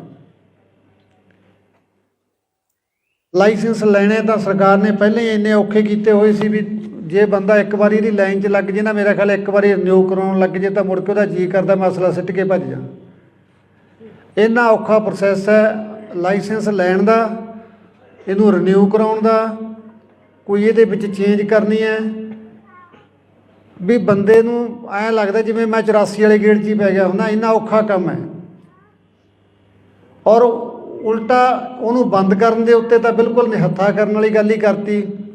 ਤੁਸੀਂ ਦੇਖੋ ਬਦਮਾਸ਼ਾਂ ਦੇ ਕੋਲੇ ਜਿਹੜਾ ਅਸਲਾ ਹੈ ਰਸ਼ੀਅਨ ਵੈਪਨ AK-47 45 ਦਾ USA ਦੇ ਅਸਲਾ 30 ਦੇ ਪਿਸਟਲ ਜਿਹੜੇ ਬੰਦੇ ਨੂੰ ਪਾੜ ਕੇ ਰੱਖ ਦਿੰਦੇ ਨੇ ਜੇ ਕਿੱਲਾ ਪਾੜ ਤੋਂ ਵੀ। ਔਰ ਜੇ ਅਸੀਂ ਲਾਇਸੈਂਸ ਲੈ ਰੱਖੇ ਨੇ, ਕੋਈ 12 ਬੋਰ ਦਾ ਲੈ ਲਿਆ ਕਿਸੇ ਨੇ ਆਪਦੀ ਸੇਫਟੀ ਵਾਸਤੇ, ਜੇ ਕੋਈ ਜਾਂ 32 ਬੋਰ ਦਾ ਲੈ ਲਿਆ, ਉਹਦੇ ਵਿੱਚ ਕੀ ਨੁਕਸਾਨ ਵਾਲੀ ਗੱਲ ਹੋ ਗਈ। ਤੁਸੀਂ ਸੈਂਕੜੇ ਜੁਰਮਾਂ ਦਾ ਅਧਿਐਨ ਕਰਕੇ ਵੇਖ ਲਓ। ਜੇ ਆਪਾਂ ਇਕੱਲਾ ਸੂਰੀ ਦਾ ਦੇਖੀਏ ਵੀ ਕਤਲ ਜਿਹੜਾ ਹੋਇਆ ਹੈ ਉਹ ਜ਼ਰੂਰ ਲਾਇਸੈਂਸੀ ਅਸਲੇ ਨਾਲ ਹੋ ਗਿਆ। ਬਾਕੀ ਮੇਰਾ ਖਿਆਲ ਇੱਕ ਵੀ ਕਿਲਿੰਗ ਹੈ ਜਿਹੜੀ ਉਹ ਲਾਇਸੈਂਸੀ ਅਸਲੇ ਨਾਲ ਨਹੀਂ ਹੋਈ। ਔਰ ਜਿਹੜਾ 2 ਨੰਬਰ ਦਾ ਅਸਲਾ ਹੈ ਉਹ 'ਤੇ ਕੋਈ ਕੰਟਰੋਲ ਨਹੀਂ। 5-5 ਜਾਣੇ ਦੁਕਾਨ ਦੇ ਵਿੱਚ ਧਾੜਾਂ ਪਰ ਨੰਗੇ ਮੂੰਹ ਵੜ ਜਾਂਦੇ ਨੇ, ਬੰਦਾ ਮਾਰ ਕੇ ਭੱਜ ਜਾਂਦੇ ਨੇ, ਕੋਈ ਦਿੱਕਤ ਵਾਲੀ ਗੱਲ ਨਹੀਂ। ਛੋਟੇ ਤੋਂ ਛੋਟੇ ਗੈਂਗਸਟਰ ਦੇ ਕੋਲੇ ਵੀ 30 ਤੋਂ ਘੱਟ ਦਾ ਪਿਸਟਲ ਨਹੀਂ ਹੈ ਔਰ ਬੜੀ ਆਸਾਨੀ ਨਾਲ ਉਹਨੂੰ ਮਿਲ ਵੀ ਰਹੇ ਨੇ। ਔਰ ਕੋਈ ਉਹ ਯੂਪੀ ਕਾਨਪੁਰ ਵਾਲਾ ਨਹੀਂ ਲੈਂਦੇ, ਸਾਰਾ ਇੰਪੋਰਟਡ ਅਸਲਾ ਸਾਰਾ ਉਹਨਾਂ ਕੋਲੇ। ਉਧਰ ਵੱਲ ਨੂੰ ਕਿਸੇ ਦਾ ਕੋਈ ਧਿਆਨ ਨਹੀਂ। ਜੇ ਧਿਆਨ ਆ ਗਿਆ ਤਾਂ ਜਿਹੜੀਆਂ ਮਨ ਪੱਕੀਆਂ, ਜੇ ਤੁਸੀਂ ਅੱਜ DC ਦਫ਼ਤਰ ਜਾਓਗੇ ਅਸਲੇ ਦਾ ਲਾਇਸੈਂਸ ਅਪਲਾਈ ਕਰੋ ਤਾਂ ਤੁਹਾਡੀ ਰੈੱਡ ਕਰਾਸ ਦੀ 50,000 ਦੀ ਤਾਂ ਪਰਚੀ ਕੱਟ ਦੇਣਗੇ। ਜੇ ਸਿਫਾਰਸ਼ਾਂ ਲਾ ਕੇ ਉਹਨੂੰ ਤੁਸੀਂ 10-20 'ਚ ਕਰਾ ਵੀ ਲਓਗੇ ਫਿਰ ਵੀ ਤੁਹਾਡਾ ਘੱਟੋ ਘੱਟ 1.5 ਤੋਂ 2 ਲੱਖ ਰੁਪਈਆ ਲਾ ਕੇ ਤੁਹਾਨੂੰ ਲਾਇਸੈਂਸ ਮਿਲਦਾ ਹੈ। ਕੌਣ ਲਊਗਾ? ਜਿਹੜਾ ਕੋਈ ਫਸਿਆ ਵੇਲੇ ਕੁ ਵੇਲੇ, ਜਿਹਨੂੰ ਸਰਦਾ ਵੀ ਮੈਨੂੰ ਕੋਈ ਅੜਿੱਕਾ ਨਾ। ਪਰਸੋਂ ਸੁਨਿਆਰ ਦੇ ਉੱਤੇ ਅੰਮ੍ਰਿਤਸਰ ਹੋਈ ਹੈ ਘਟਨਾ, ਜੇ ਉਹਦੇ ਕੋਲ ਅਸਲਾ ਨਾ ਹੁੰਦਾ ਉਹ ਤਾਂ ਮਾਰਤਾ ਸੀ। ਜਿਹੜਾ ਬੰਦਾ ਕੋਈ 4 ਪੈਸੇ ਦਾ ਕਾਰੋਬਾਰ ਕਰਦਾ ਉਹਦੀ ਸੇਫਟੀ ਲਈ ਲੈਂਦਾ, ਡਿਫੈਂਸ ਲਈ ਲੈਂਦਾ, ਠੀਕ ਹੈ, ਦਿਖਾਵਾ ਮਾੜੀ ਗੱਲ ਹੈ, ਨਹੀਂ ਕਰਨਾ ਚਾਹੀਦਾ। ਤੇ ਜੇ ਤੁਸੀਂ ਜਾ ਕੇ ਬੱਚਿਆਂ 'ਤੇ ਪਰਚੇ ਕਰਨ ਲੱਗ ਜਾਓਗੇ ਤਾਂ ਕਿੱਡੀ ਮਾੜੀ ਗੱਲ ਹੈ। ਇੱਕ ਫੋਟੋ ਤਾਂ ਨਹੀਂ ਕਿਸੇ ਦੇ ਉੱਤੇ ਫਾਇਰ ਕਰਦੀ ਯਾਰ, ਫੋਟੋ ਤਾਂ ਸ਼ਰੇਆਮ ਜਿਹੜੇ ਫਿਰਦੇ ਉਹ ਤਾਂ ਤੁਹਾਨੂੰ ਦਿਖਾਈ ਨਹੀਂ ਦੇ ਰਹੇ। ਇੱਕ ਮਰਡਰ ਕਰਨ ਵਾਲਾ ਬੰਦਾ ਧਮਕੀਆਂ ਦੇ ਰਿਹਾ, ਹਰ ਛੋਟੇ ਸਿੰਗਰ ਨੂੰ ਧਮਕੀ ਆਈ ਜਾਂਦੀ ਹੈ। ਜੇ ਕਿਸੇ ਨੂੰ ਧਮਕੀ ਆਉਂਦੀ ਹੈ ਤਾਂ 384 ਦਾ ਪਰਚਾ ਦੇਣਾ ਬਣਦਾ ਉਸ ਬੰਦੇ ਦੇ ਉੱਤੇ। ਸਗੋਂ ਜਾਂਦੇ ਆ ਥਾਣੇ ਸਮਝਾ ਕੇ ਮੋੜ ਦਿੰਦੇ ਆ। ਤੈਂ ਕੀ ਲੈਣਾ ਯਾਰ, ਤੂੰ ਜਵਾਕ ਚੱਲੇ ਵਾਲਾ ਬੰਦਾ, ਇਹਨਾਂ ਦਾ ਕੀ ਪਤਾ ਤੈਨੂੰ ਕਦੋਂ ਮਾਰ ਦੇਣਗੇ। ਸੋ ਅਸਲਾ ਦੇ ਨਿਯਮ ਤਾਂ ਸੌਖੇ ਕਰਨੇ ਚਾਹੀਦੇ, ਨਾ ਕਿ ਤੁਸੀਂ ਨਿਹੱਥੇ ਕਰਦੇ ਹੋ ਲੋਕਾਂ ਨੂੰ। ਜਿਹੜਾ ਕੋਈ ਆਪਦੀ ਸੇਫਟੀ ਲਈ ਲੈਂਦਾ ਉਹਨੂੰ ਸਗੋਂ ਵੀ ਅਸਲਾ ਹੀ ਬਥੇਰਾ ਮਹਿੰਗਾ ਹੋਇਆ ਪਿਆ, ਰਹਿੰਦੀਆਂ ਖੁਦੀਆਂ ਸ਼ਰਤਾਂ ਇੰਨੀਆਂ ਮਹਿੰਗੀਆਂ ਕਰਤੀਆਂ। ਇਹ ਤਾਂ ਫਿਰ ਸਾਨੂੰ ਤਾਂ ਨਿਹੱਥੇ ਕਰਨ ਵਾਲੀ ਗੱਲ ਆ ਤੁਹਾਡੀ। ਹਾਂ, ਜਾਂ ਤੁਸੀਂ ਮਾਹੌਲ ਇਹੋ ਜਿਹਾ ਦੇ ਦਿਓ, ਅਸੀਂ ਤਾਂ ਅਸਲਾ ਜਮ੍ਹਾਂ ਹੀ ਕਰਵਾ ਦਿੰਦੇ। ਕੀ ਕਰਨਾ ਰੱਖ ਕੇ, ਤਾਂ ਆਪ ਤੰਗ ਇਹਨਾਂ ਤੋਂ। ਕਦੇ ਨਿਊ ਦੀ ਡੇਟ ਆ ਗਈ, ਕਦੇ ਵੋਟਾਂ ਆ ਗਈਆਂ, ਕਦੇ ਜਮ੍ਹਾਂ ਕਰਾਇਓ, ਕਦੇ ਲੈ ਆਓ। ਤਾਂ ਐਡਾ ਵੱਡਾ ਸਿਆਪਾ ਹੀ ਨਹੀਂ ਜਿੱਡਾ ਅਸਲੇ ਦਾ। ਤੋ ਲਾਇਸੈਂਸੀ ਅਸਲਾ ਕ੍ਰਾਈਮ ਨਹੀਂ ਕਰਦਾ। ਮੈਂ ਸਰਕਾਰ 'ਚ ਬੈਠੇ ਉਹਨੂੰ ਸਲਾਹ ਦੇਣ ਵਾਲੇ ਅਫਸਰਾਂ ਨੂੰ ਬੇਨਤੀ ਕਰਦਾ, ਤੁਸੀਂ ਜਿਹੜੀ ਗੱਲ ਵੱਲ ਧਿਆਨ ਦੇਣਾ, ਤੁਸੀਂ ਬਦਮਾਸ਼ਾਂ ਵੱਲ ਧਿਆਨ ਦੇ ਲਓ। ਲਾਇਸੈਂਸ ਵਾਲਾ ਬੰਦਾ ਜਾ ਕੇ, ਜਿਹੜਾ ਬੰਦਾ ਲੱਖ ਸਵਾ ਲੱਖ ਰੁਪਇਆ ਲਾ ਕੇ ਢਿੱਡ ਬੰਨ੍ਹ ਕੇ ਲੈਂਦਾ, ਇੰਨਾ ਕਿਸੇ ਕੋਲੇ ਵਾਧੂ ਪੈਸਾ ਨਹੀਂ ਪਿਆ ਜਿਹੜਾ ਅਸਲੇ 'ਤੇ ਖਰਚਣ ਵਾਸਤੇ ਕਬੀਲਦਾਰ ਬੰਦਾ ਤਿਆਰ ਹੋ ਜਾਊਗਾ। ਠੀਕ ਹੈ, ਮੈਂ ਮੰਨਦਾ ਵਿਦੇਸ਼ਾਂ ਦੇ ਵਿੱਚ ਵੀ ਇਹ ਚੀਜ਼ਾਂ 'ਤੇ ਪਾਬੰਦੀਆਂ ਨੇ, ਪਰ ਉੱਥੋਂ ਦਾ ਸਿਸਟਮ ਵੀ ਦੇਖੋ ਕਿੱਡਾ ਹੈ। ਮੈਂ UK ਜਾ ਕੇ ਆਇਆ ਵੀਰੋ, ਜਹਾਜ਼ ਦੇ ਵਿੱਚੋਂ ਅਗਲੇ ਨੇ ਮੈਨੂੰ ਲੈ ਲਿਆ ਔਰ ਆਪਣੀ ਕਾਰ ਦੇ ਵਿੱਚ ਜਾ ਕੇ ਮੈਨੂੰ ਸੁਰੱਖਿਅਤ ਜਗ੍ਹਾ 'ਤੇ, ਜਿੱਥੇ ਮੇਰਾ ਰੈਜ਼ੀਡੈਂਸੀ, ਉੱਥੇ ਜਾ ਕੇ ਛੱਡ ਕੇ ਆਇਆ ਔਰ ਆਪਣਾ ਸੈਂਸਰ ਵੀ ਕਮਰੇ ਦੇ ਵਿੱਚ ਲਾਇਆ ਅਗਲੇ। ਔਰ ਵਿਦਇਨ 3 ਮਿੰਟ ਕੋਈ ਤਖਤੇ ਨੂੰ ਧੱਕਾ ਵੀ ਮਾਰ ਗਿਆ ਨਾ ਬਾਹਰੋਂ ਆ ਕੇ, 3 ਮਿੰਟਾਂ ਦੇ ਅੰਦਰ ਅੰਦਰ ਜਿਹੜੀ ਪੁਲਿਸ ਦੀ ਹੈ ਸਰਵਿਸ ਹੈ, ਰੀਸਾਂ ਕਰਦੇ ਉਹਨਾਂ ਦੀਆਂ, ਉਹਨਾਂ ਵਰਗਾ ਸਿਸਟਮ ਦੇ ਕੇ ਦਿਖਾਓ ਪਹਿਲਾਂ। ਔਰ ਮੈਂ ਪਬਲਿਕ ਨੂੰ ਮਿਲਿਆ, ਮੈਨੂੰ ਨਹੀਂ ਲੱਗਿਆ ਮੈਂ ਕਿਸੇ ਬਾਹਰਲੇ ਮੁਲਕ ਦੇ ਵਿੱਚ ਆਇਆ। ਮੈਨੂੰ ਐਂ ਲੱਗਿਆ ਇੱਥੇ ਵੀ ਮੇਰਾ ਪੰਜਾਬ ਹੀ ਵਸਿਆ ਹੋਇਆ, ਇੱਥੇ ਵੀ ਮੇਰੇ ਲੋਕਾਂ ਨੂੰ ਕਿੰਨਾ ਦਰਦ ਹੈ। ਔਰ ਜਿਹੜੇ ਹਾਲ ਦੇ ਵਿੱਚ ਪ੍ਰੋਗਰਾਮ ਰੱਖਿਆ ਸੀ, ਤੁਸੀਂ ਯਕੀਨ ਕਰਿਓ ਤਿਲ ਸਿੱਟਣ ਨੂੰ ਵੀ ਜਗ੍ਹਾ ਨਹੀਂ ਸੀ ਉੱਥੇ। ਔਰ ਸਾਰੇ ਲੋਕ ਟਿਕਟਾਂ ਲੈ ਕੇ ਆਏ ਸੀ। ਪਾਕਿਸਤਾਨੀ ਮੂਲ ਦੀ ਲੜਕੀ ਨੇ ਮੈਕ ਲੈ ਕੇ ਬੋਲਿਆ ਵੀ ਦਿਨ ਵੀ ਸਾਡਾ ਸ਼ੁਰੂ ਸਿੱਧੂ ਦੇ ਨਾਲ ਹੁੰਦਾ ਸੀ, ਸਮਾਪਤੀ ਵੀ ਸਾਡੀ ਸਿੱਧੂ ਦੇ ਨਾਲ ਹੁੰਦੀ ਸੀ। ਔਰ ਕਿਸ ਕਦਰ ਅਸੀਂ ਉਸ ਬੱਚੇ ਨੂੰ ਪਿਆਰ ਕਰਦੇ ਹਾਂ, ਤੁਸੀਂ ਅੰਦਾਜ਼ਾ ਵੀ ਨਹੀਂ ਲਾ ਸਕਦੇ। ਔਰ ਇੱਥੇ ਉਹਨੂੰ ਜਾਨਵਰਾਂ ਵਾਂਗੂ ਮਾਰ ਦਿੱਤਾ ਗਿਆ। ਜਿਸ ਬੱਚੇ ਨੇ ਆਸਟ੍ਰੇਲੀਆ ਤੋਂ ਮੇਰੇ ਕੋਲ ਕੱਲ੍ਹ ਫੋਨ ਆਇਆ, ਹਿੰਦੂ ਮਾਈਂਡਡ ਬੰਦਾ ਹੈ, ਔਰ ਮੈਨੂੰ ਕਹਿੰਦਾ ਜੀ ਮੈਨੂੰ ਤੁਸੀਂ ਜਦੋਂ ਘਰੇ ਆ ਗਏ ਤਾਂ ਮੈਂ ਇੰਡੀਆ ਆਉਣਾ, ਮੈਂ ਮਾਤਾ ਤੋਂ ਦਸਤਾਰਬੰਦੀ ਕਰਾ ਕੇ ਜਾਣੀ ਹੈ। ਦੇਖੋ ਹਿੰਦੂ ਮਤ ਨਾਲ ਸੰਬੰਧ ਰੱਖਦਾ ਬੰਦਾ, ਕੋਈ ਆਪਾਂ ਉਹਨੂੰ ਪ੍ਰੈਸ਼ਰ ਨਹੀਂ ਕੀਤਾ। ਮੈਂ ਤੁਹਾਨੂੰ ਦੱਸਦਾ ਵੀ ਸਿੱਧੂ ਨੂੰ ਕਈ ਲੋਕ ਪੁੱਛਦੇ ਯਾਰ ਸਿੱਧੂ ਦੀ ਐਡੀ ਕੀ ਦੇਣ ਹੈ, ਇਹ ਦੇਣ ਹੈ ਵੀ ਵਲੰਟੀਅਰ ਰੂਪ ਦੇ ਵਿੱਚ ਉਹ ਬੱਚਾ ਹਿੰਦੂ ਪਰਿਵਾਰ ਸੰਬੰਧ ਰੱਖਦਾ ਔਰ ਕਹਿੰਦਾ ਮੈਂ ਸਿਰ 'ਤੇ ਦਸਤਾਰ ਸਜਾਉਣੀ ਔਰ ਉਸ ਤੋਂ ਬਾਅਦ ਹਮੇਸ਼ਾ ਪੱਗ ਬੰਨ੍ਹ ਕੇ ਰੱਖੂੰਗਾ। ਤੁਸੀਂ ਜਦੋਂ ਘਰੇ ਆ ਗਏ ਮੈਨੂੰ ਮੈਸੇਜ ਕਰ ਦਿਓ ਵੀ ਅਸੀਂ ਪਿੰਡ ਪਹੁੰਚ ਚੁੱਕੇ ਹਾਂ। ਇਹ ਸੀ ਸਿੱਧੂ ਦੀ ਦੇਣ। ਘੱਟੋ ਘੱਟ 150 ਮੁਲਕ ਦੇ ਵਿੱਚ ਪੱਗ ਨੂੰ ਪੁੱਜਦਾ ਕੀਤਾ ਹੈ। ਮੈਂ UK ਜਦੋਂ ਗਿਆ ਤਾਂ ਉੱਥੇ ਮੈਨੂੰ ਬਰਨਾ ਬॉयਜ਼, ਤੁਸੀਂ ਦੇਖਿਆ ਹੋਣਾ, ਕਾਲਾ ਆਪਣਾ ਰੈਪਰ ਹੈ ਨਾਈਜੀਰੀਆ ਦਾ, ਬਹੁਤ ਵੱਡਾ ਰੈਪਰ ਹੈ, ਵੱਡਾ ਸਟੇਟਸ ਹੈ ਬੰਦੇ ਦਾ, ਔਰ ਉਹ ਬੰਦਾ ਇੱਕ ਮਿੰਟ ਲਈ ਵੀ ਮੇਰੇ ਬਰਾਬਰ ਨਹੀਂ ਸੋਫੇ 'ਤੇ ਬੈਠਾ, ਮੇਰੇ ਪੈਰਾਂ 'ਚ ਬੈਠਾ ਥੱਲੇ। ਔਰ ਉਹਨੇ ਆਪਣੇ ਗਾਣੇ ਦੇ ਵਿੱਚ ਇੱਕ ਫੋਟੋ ਲਾਉਣੀ ਹੈ ਸਿੱਧੂ ਦੀ, ਪਰਮਿਸ਼ਨ ਲੈਣ ਵਾਸਤੇ ਆਇਆ ਵੀ ਤੁਹਾਨੂੰ ਕੋਈ ਇਤਰਾਜ਼ ਤਾਂ ਨਹੀਂ, ਮੈਂ ਭਰਾ ਸੀ ਮੇਰਾ ਸਿੱਧੂ ਔਰ ਮੈਂ ਉਹਦੀ ਫੋਟੋ ਲਾਉਣੀ ਚਾਹੁੰਦਾ, ਤੁਹਾਡੇ ਪਰਿਵਾਰ ਨੂੰ ਕੋਈ ਇਤਰਾਜ਼ ਤਾਂ ਨਹੀਂ। ਔਰ ਸਾਡੇ ਉਹਦੇ ਗਾਣੇ ਚੱਕ ਕੇ ਅਸੀਂ ਕੀ ਕਰੀ ਜਾਂਦੇ ਹਾਂ। ਔਰ ਜਿਹੜਾ ਵੱਖਰੇ ਮੂਲ ਦਾ, ਵੱਖਰੀ ਨਸਲ ਦਾ, ਵੱਖਰੇ ਸਮਾਜ ਦੇ ਵਿੱਚੋਂ ਆਉਂਦਾ ਹੈ ਕਲਾਕਾਰ, ਉਹ ਸਿੱਧੂ ਨੂੰ ਆਪਣਾ ਭਰਾ ਮੰਨ ਕੇ, ਆਪਣਾ ਆਈਡੀਅਲ ਮੰਨ ਕੇ ਚੱਲ ਰਿਹਾ ਹੈ। ਸਾਡੇ ਆਪਣੇ ਉਹਦੀਆਂ ਗਾਣਿਆਂ ਦੀਆਂ ਤੁਕਾਂ ਚੱਕ ਕੇ ਫਿਲਮਾਂ ਦੇ ਵਿੱਚ ਠੋਕਣ ਦੀ ਕੋਸ਼ਿਸ਼ ਕਰ ਰਿਹਾ, ਕੋਈ ਕਿਤੇ ਆਪੋ ਆਪਣੇ ਢੰਗ ਨਾਲ ਉਹਦੀ ਵਰਤੋਂ ਕਰ ਰਿਹਾ। ਤਾਂ ਸਿੱਧੂ ਦਾ ਆਪਣੇ ਸਮਾਜ 'ਤੇ ਤਾਂ ਅਸਰ ਹੋਣੇ ਹੋਣਾ ਸੀ, ਉਹਨਾਂ ਗੋਰਿਆਂ ਦੇ ਵਿੱਚ ਵੀ। ਔਰ ਜੇ ਮੇਰੇ ਸ਼ੋਅ ਦੇ ਵਿੱਚ ਲਗਭਗ 25 ਤੋਂ 30% ਗੋਰੇ ਆਏ ਸੀ, ਜਿਨ੍ਹਾਂ ਦਾ ਸਿੱਧੂ ਨਾਲ ਕੀ ਸੰਬੰਧ ਸੀ। ਪਰ ਜਿਹੜੀ ਪੀੜ੍ਹੀ ਉੱਥੇ ਜਾ ਕੇ ਵੱਸ ਗਈ, ਉਹ ਬੰਦੇ ਕਹਿੰਦੇ ਅਸੀਂ ਇੰਨੇ ਚਿੰਤਤ ਸੀ ਵੀ ਯਾਰ ਅਸੀਂ ਤਾਂ ਪੰਜਾਬੀ ਸੀ, ਸਾਡੇ ਬੱਚੇ ਵੀ ਪੰਜਾਬੀ ਬੋਲਣ ਲੱਗ ਗਏ। ਹੁਣ ਜਿਹੜੇ ਸਾਡੇ ਪੋਤੇ ਆ ਗਏ ਉਹ ਪਿਓਰ ਅੰਗਰੇਜ਼ ਬਣ ਗਏ ਸੀ ਵੀ ਉਹ ਪੰਜਾਬੀ ਨਹੀਂ ਬੋਲਣਾ ਸ਼ੁਰੂ ਕਰ ਰਹੇ ਸੀ। ਯਾਰ ਅਸੀਂ ਬੜੀ ਚਿੰਤਾ ਦੇ ਵਿੱਚ ਸੀ, ਪਰ ਯਾਰ ਉਸ ਚੀਜ਼ ਦਾ ਸਲੂਸ਼ਨ ਸਾਨੂੰ ਸਿੱਧੂ ਨੇ ਦੇਤਾ ਸੀ। ਅਸੀਂ ਤੀਜੀ ਪੀੜ੍ਹੀ ਨੂੰ ਵੀ ਪੰਜਾਬੀ ਨਾਲ ਜੋੜਨ ਲਈ ਸਿੱਧੂ ਦੇ ਗਾਣੇ ਸੁਣਨ ਲੱਗੇ ਸਾਡੇ ਬੱਚੇ। ਔਰ ਹੁਣ ਅਸੀਂ ਯਕੀਨ ਮੰਨੋ ਸਾਡੀ ਗੱਡੀ 'ਚ ਦੂਜਾ ਗਾਣਾ ਵੱਜਦਾ ਹੀ ਨਹੀਂ ਸੀ। ਇਸ ਚੀਜ਼ ਦੀ ਕੀਮਤ ਉਹ ਲੋਕ ਜਾਣਦੇ ਜੋ ਸਾਡੀ ਜਿਹੜੀ ਮਾਂ ਬੋਲੀ ਨਾਲ ਟੁੱਟ ਰਹੀ ਸੀ ਨਾ ਤੀਜੀ ਪੀੜ੍ਹੀ ਜਾ ਕੇ, ਕਿਉਂਕਿ ਤੀਜੀ ਪੀੜ੍ਹੀ ਅੰਗਰੇਜ਼ ਹੀ ਬਣ ਜਾਂਦੀ ਸੀ। ਅਤੇ ਉਹਨਾਂ ਨੂੰ ਮਤਲਬ ਆਪਣੇ ਸਿੱਧੂ ਦੀ ਦੇਣ ਦਾ ਪਤਾ ਸੀਗਾ ਵੀ ਜੇ ਉਹਨੇ ਗਾਣਿਆਂ ਦੇ ਵਿੱਚ ਪੰਜਾਬੀ ਨੂੰ ਇਸ ਢੰਗ ਨਾਲ ਫਿੱਟ ਕੀਤਾ ਵੀ ਉਹਦੇ 'ਚ ਰੈਪ ਪੰਜਾਬੀ ਪਾਇਆ, ਇੱਕ ਵੱਖਰਾ ਟੇਸਟ ਬਣਾਇਆ ਮਿਊਜ਼ਿਕ ਦਾ, ਉਹ ਚੀਜ਼ ਗੋਰਿਆਂ ਨੂੰ ਵੀ ਭਾਈ ਜਿਹੜੀ ਸਾਡੀ ਤੀਜੀ ਪੀੜ੍ਹੀ ਅੰਗਰੇਜ਼ ਬਣਦੀ ਜਾ ਰਹੀ ਸੀ ਉੱਥੇ, ਉਹ ਵੀ ਕਿਤੇ ਨਾ ਕਿਤੇ ਜਾ ਕੇ ਪੰਜਾਬੀ ਵੱਲ ਮੁੜੇ। ਇਹ ਸਿੱਧੂ ਦੀ ਦੇਣ ਸੀ ਪੰਜਾਬੀ ਮਾਂ ਬੋਲੀ। ਸੋ ਜਦੋਂ ਇੰਨੀਆਂ ਦੁਆਵਾਂ ਹੋਣ, ਮੈਂ ਹੁਣ ਇਸ ਗੱਲ ਦੇ ਉੱਤੇ ਮੇਰਾ ਮਨ ਇੰਨਾ ਕੁ ਟਿਕਿਆ ਥੋੜ੍ਹਾ ਜਿਹਾ ਵੀ ਜਦੋਂ ਤੁਹਾਡੀਆਂ ਦੁਆਵਾਂ ਇੰਨੀਆਂ, ਅਸੀਂ ਸਾਰੇ ਲੋਕ ਪਰਮਾਤਮਾ ਨੂੰ ਮੰਨਦੇ ਹਾਂ, ਜੇ ਕਰੋੜਾਂ ਦੁਆਵਾਂ ਦੇ ਨਾਲ ਵੀ ਆਪਾਂ ਨੂੰ ਜਸਟਿਸ ਨਹੀਂ ਮਿਲਦਾ ਤਾਂ ਫਿਰ ਆਪਾਂ ਨੂੰ ਦੁਨਿਆਵੀ ਅਦਾਲਤਾਂ ਵੀ ਨਹੀਂ ਦੇ ਸਕਦੇ। ਤੁਸੀਂ ਸਾਰੇ ਤਹਿ ਦਿਲੋਂ ਸਿੱਧੂ ਨੂੰ ਪਿਆਰ ਕਰਦੇ ਹੋ, ਸਾਰੇ ਆਪਦੇ ਦੀਨ ਮਜ਼ਹਬ ਦੇ ਹਿਸਾਬ ਨਾਲ ਉਹਨੂੰ ਅਰਦਾਸ ਕਰਦੇ ਹੋ ਗੁਰੂ ਦੇ ਅੱਗੇ ਵੀ ਸੱਚੇ ਪਾਤਸ਼ਾਹ ਸਾਡਾ ਕੋਈ ਕਸੂਰ ਨਹੀਂ ਸੀ, ਸਾਨੂੰ ਬੇਕਸੂਰਾ ਮਾਰਿਆ ਗਿਆ। ਜੇ ਫਿਰ ਵੀ ਜਸਟਿਸ ਨਾ ਮਿਲਿਆ ਤਾਂ ਅਗਲੇ ਸਿੱਧੂ ਨੂੰ ਕਿਸੇ ਨੂੰ ਜਸਟਿਸ ਮਿਲਦਾ ਤਾਂ ਆਪਾਂ ਉਮੀਦ ਵੀ ਨਹੀਂ ਕਰ ਸਕਦੇ, ਜੇ ਇੰਨੀਆਂ ਭਾਵਨਾਵਾਂ ਜੁੜੀਆਂ ਹੋਣ ਦੇ ਬਾਵਜੂਦ ਵੀ ਸਾਨੂੰ ਜਸਟਿਸ ਨਾ ਮਿਲੇ।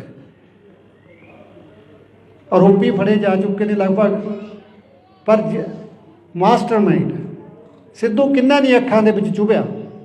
ਬਸ ਮੈਨੂੰ ਤਾਂ ਉਹਨਾਂ ਦਾ ਇਹ ਪਤਾ ਲੱਗਣਾ ਚਾਹੀਦਾ ਵੀ ਯਾਰ ਇਸ ਬੰਦੇ ਨੂੰ ਤਕਲੀਫ ਸੀ, ਇਹਨੇ ਕੋਈ ਇਸ ਤਰ੍ਹਾਂ ਕੋਈ ਸੁਪਾਰੀ ਦੇ ਕੇ ਮਰਵਾਇਆ ਗਿਆ, ਕਿਉਂਕਿ ਮੈਨੂੰ ਵੀ ਨਹੀਂ ਹਾਲੇ ਤੱਕ ਇਸ ਗੱਲ ਦਾ ਪਤਾ ਵੀ ਉਹਨੂੰ ਆਖਰ ਨੂੰ ਮਾਰਿਆ ਤਾਂ ਮਾਰਿਆ ਕੀ ਨੇ, ਮਾਰਨ ਵਾਲੇ ਨੂੰ ਕੀ ਮਿਲਿਆ ਉਹਨੂੰ ਮਾਰ ਕੇ। ਉਹ ਤਾਂ ਇੱਕ ਦੇਸ਼ ਦਾ, ਕੌਮ ਦਾ, ਮਾਂ ਬੋਲੀ ਦਾ ਯਾਰ ਚੰਗਾ ਕੰਮ ਕਰ ਰਿਹਾ ਸੀ। ਸ਼ੁਰੂ ਦੇ ਵਿੱਚ ਉਹਦੇ 'ਤੇ ਵੈਪਨ ਦੇ ਇਤਰਾਜ਼ ਲੱਗੇ ਵੀ ਉਹ ਵੈਪਨ 'ਤੇ ਗਾਉਂਦਾ, ਪਰ ਹੁਣ ਤਾਂ ਵੈਪਨ ਤੋਂ ਵੀ ਮੋੜਾ ਖਾ ਗਿਆ ਸੀ ਉਹ, ਕਿਉਂਕਿ ਜਿਵੇਂ ਜਿਵੇਂ ਮੈਚਿਓਰ ਹੋ ਰਿਹਾ ਸੀ, ਜਿਵੇਂ ਜਿਵੇਂ ਉਹਨੂੰ ਅਕਲ ਆ ਰਹੀ ਸੀ, ਉਵੇਂ ਉਹ ਮੁੱਦਿਆਂ ਵੱਲ, ਸਥਾਨਕ ਵੱਲ, ਸਮੱਸਿਆਵਾਂ ਜੋ ਦਰਪੇਸ਼ ਸੀਗੀਆਂ ਉਹਨਾਂ ਵੱਲ ਉਹਦਾ ਝੁਕਾਅ ਹੋ ਰਿਹਾ ਸੀਗਾ। ਫਿਰ ਹੁਣ ਉਹਨੂੰ ਮਾਰਨ ਦੀ ਕੀ ਲੋੜ ਪੈ ਗਈ ਸੀ। ਜਾਂ ਤਾਂ ਮੈਂ ਕਹਿ ਸਕਦਾ ਵੀ ਇਹਨਾਂ ਨੇ ਵਿਵਾਦਾਨ ਵਿਹਲਾ ਕੀਤਾ ਵੀ ਜੇ ਸਿੱਧੂ ਰਿਹਾ ਤਾਂ ਅਸੀਂ ਨਹੀਂ ਚੱਲਣਾ, ਜਾਂ ਪੋਲੀਟਿਕਸ ਦਾ ਵੀ ਕੰਮ ਹੋ ਸਕਦਾ। ਤੁਸੀਂ ਸ਼ੁਰੂ ਦੇ ਵਿੱਚ ਜਦੋਂ ਸਿੱਧੂ ਦਾ ਕੇਸ ਹੋਇਆ ਤੁਸੀਂ ਗੱਲ ਦੇਖੀ ਹੋਣੀ ਹੈ, ਅਕਾਲੀ ਨੇਤਾ ਦਾ ਇੱਕ ਦਾ ਨਾਮ ਆਉਂਦਾ ਸੀਗਾ ਸੰਦੀਪ ਕਾਹਲੋਂ, ਕੌਣ ਸੀ ਉਹ ਤੋਂ ਵੈਪਨ ਫੜੇ ਜਾਂਦੇ ਨੇ 1 ਸਾਲ ਪਹਿਲਾਂ, ਔਰ ਪਰਦੇ 'ਤੇ ਆਉਂਦਾ ਔਰ ਗਾਇਬ ਹੋ ਜਾਂਦਾ। मैं वो भी सरकार के ध्यान च लिया रहा। तसल्ली नाल ईमानदारी नाल जांच कर दो, सज़ा थोड़ा मन करता दे दो, जे तुहानूं जी करता भी ये कोई चंगा काम करदा तो छड्ड दिओ, कोई गल नहीं। अज मैं कोई नवीं स्टेटमेंट या कोई बयान देने का मेरा कोई इरादा नहीं सीगा, पर जिहड़ी छिड़ी गल दे विच जिहड़ियां माइनर गल्लां हो ही जांदियां ते जो अपना जस्टिस की जो तफ्तीश है काफ़ी वड्डी पद्धर के उत्ते रद्दो बदल होए ने, हुण सारे अफसर इधर उधर होए ने, तो हुण आपां लगे हुए हैं उन्हां दे उत्ते। तो मैं भी उम्मीद करदा भी अगले समय दे विच आपां नूं कुछ ना कुछ इहदे चों निकलूगा लाजमी।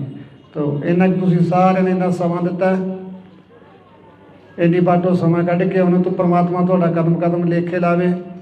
कोई शब्द वध घट किसी ना चंगा लग्या होवे, संगत माफ़ करन योग है। वाहिगुरू जी का खालसा, वाहिगुरू जी की फतेह। संग जी सब तो पहला फतेह अर्ज करदा, वाहिगुरू जी का खालसा, वाहिगुरू जी की फतेह। जिवें तुहानूं सारिआं नूं भली भांत पता है इस गल का भी आपां पिछले 6 महीने तो लगे हुए हैं। काफ़ी चैनल ने अपने अल्टीमेटम बारे या कुछ इदां दीयां गल्लां करियां काफ़ी, और आपां कहा भी सी सरकार नूं, पर जिवें आपां मैं यूके जाण तो पहला डी जी साहब नूं मिल के गया सीगा, पर उन्होंने ਜਿਹੜੇ आपां उन्हां नूं नुकते दे के आए सीगे वो तो बखूबी काम चल रहा हुण।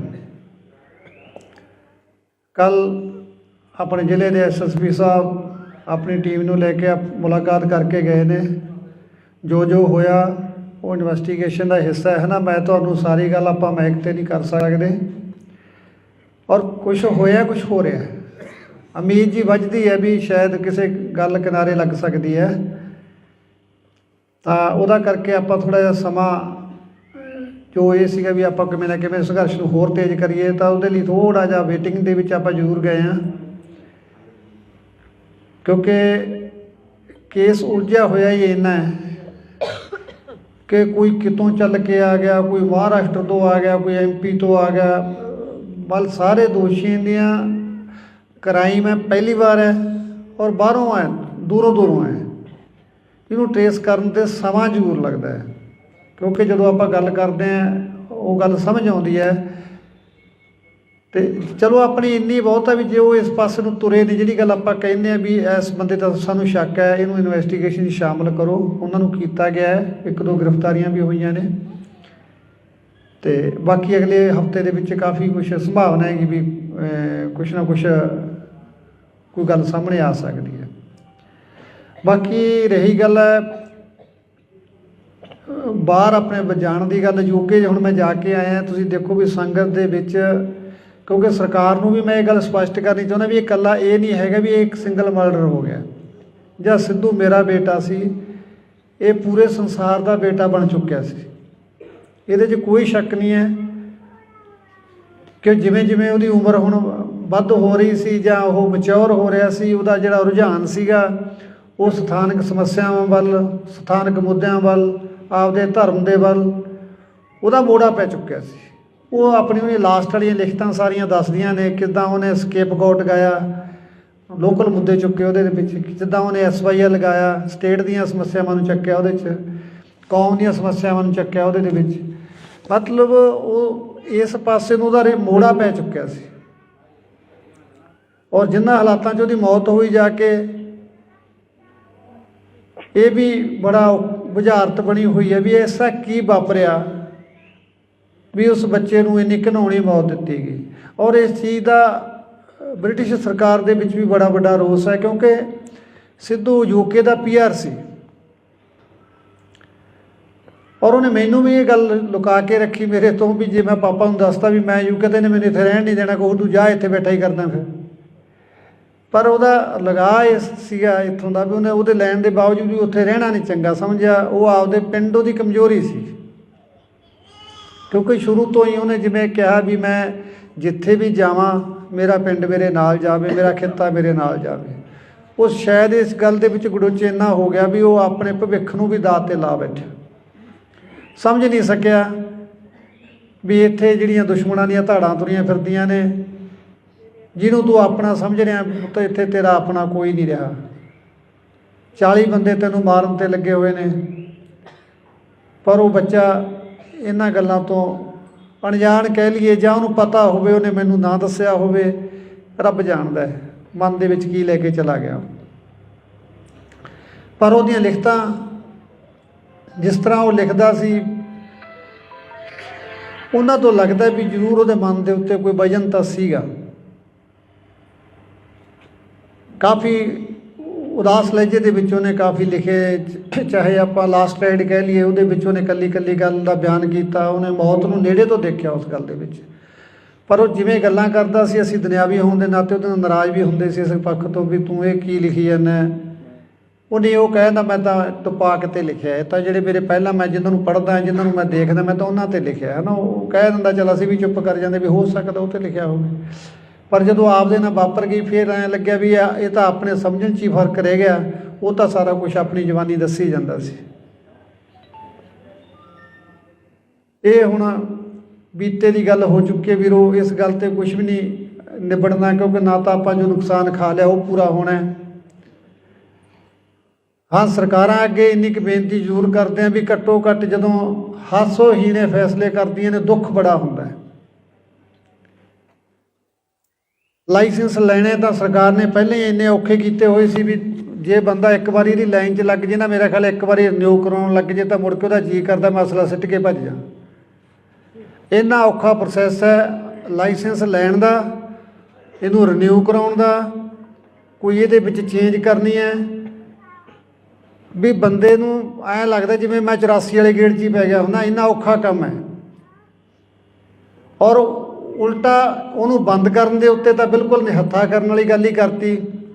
ਤੁਸੀਂ ਦੇਖੋ ਬਦਮਾਸ਼ਾਂ ਦੇ ਕੋਲੇ ਜਿਹੜਾ ਅਸਲਾ ਹੈ, ਰਸ਼ੀਅਨ ਵੈਪਨ AK-47 45 ਦਾ USA ਦੇ ਅਸਲਾ, 30 ਦੇ ਪਿਸਟਲ, ਜਿਹੜੇ ਬੰਦੇ ਨੂੰ ਪਾੜ ਕੇ ਰੱਖ ਦਿੰਦੇ ਨੇ ਜੇ ਕਿੱਲਾ ਪਾੜ ਤੋਂ ਵੀ। ਔਰ ਜੇ ਅਸੀਂ ਲਾਇਸੈਂਸ ਲੈ ਰੱਖੇ ਨੇ, ਕੋਈ 12 ਬੋਰ ਦਾ ਲੈ ਲਿਆ ਕਿਸੇ ਨੇ ਆਪਦੀ ਸੇਫਟੀ ਵਾਸਤੇ, ਜੇ ਕੋਈ ਜਾਂ 32 ਬੋਰ ਦਾ ਲੈ ਲਿਆ, ਉਹਦੇ ਵਿੱਚ ਕੀ ਨੁਕਸਾਨ ਵਾਲੀ ਗੱਲ ਹੋ ਗਈ। ਤੁਸੀਂ ਸੈਂਕੜੇ ਜੁਰਮਾਂ ਦਾ ਅਧਿਐਨ ਕਰਕੇ ਵੇਖ ਲਓ। ਜੇ ਆਪਾਂ ਇਕੱਲਾ ਸੂਰੀ ਦਾ ਦੇਖੀਏ ਵੀ ਕਤਲ ਜਿਹੜਾ ਹੋਇਆ ਹੈ ਉਹ ਜ਼ਰੂਰ ਲਾਇਸੈਂਸੀ ਅਸਲੇ ਨਾਲ ਹੋ ਗਿਆ। ਬਾਕੀ ਮੇਰਾ ਖਿਆਲ ਇੱਕ ਵੀ ਕਿਲਿੰਗ ਹੈ ਜਿਹੜੀ ਉਹ ਲਾਇਸੈਂਸੀ ਅਸਲੇ ਨਾਲ ਨਹੀਂ ਹੋਈ। ਔਰ ਜਿਹੜਾ 2 ਨੰਬਰ ਦਾ ਅਸਲਾ ਹੈ ਉਹ 'ਤੇ ਕੋਈ ਕੰਟਰੋਲ ਨਹੀਂ। 5-5 ਜਾਣੇ ਦੁਕਾਨ ਦੇ ਵਿੱਚ ਧਾੜਾਂ ਪਰ ਨੰਗੇ ਮੂੰਹ ਵੜ ਜਾਂਦੇ ਨੇ, ਬੰਦਾ ਮਾਰ ਕੇ ਭੱਜ ਜਾਂਦੇ ਨੇ, ਕੋਈ ਦਿੱਕਤ ਵਾਲੀ ਗੱਲ ਨਹੀਂ।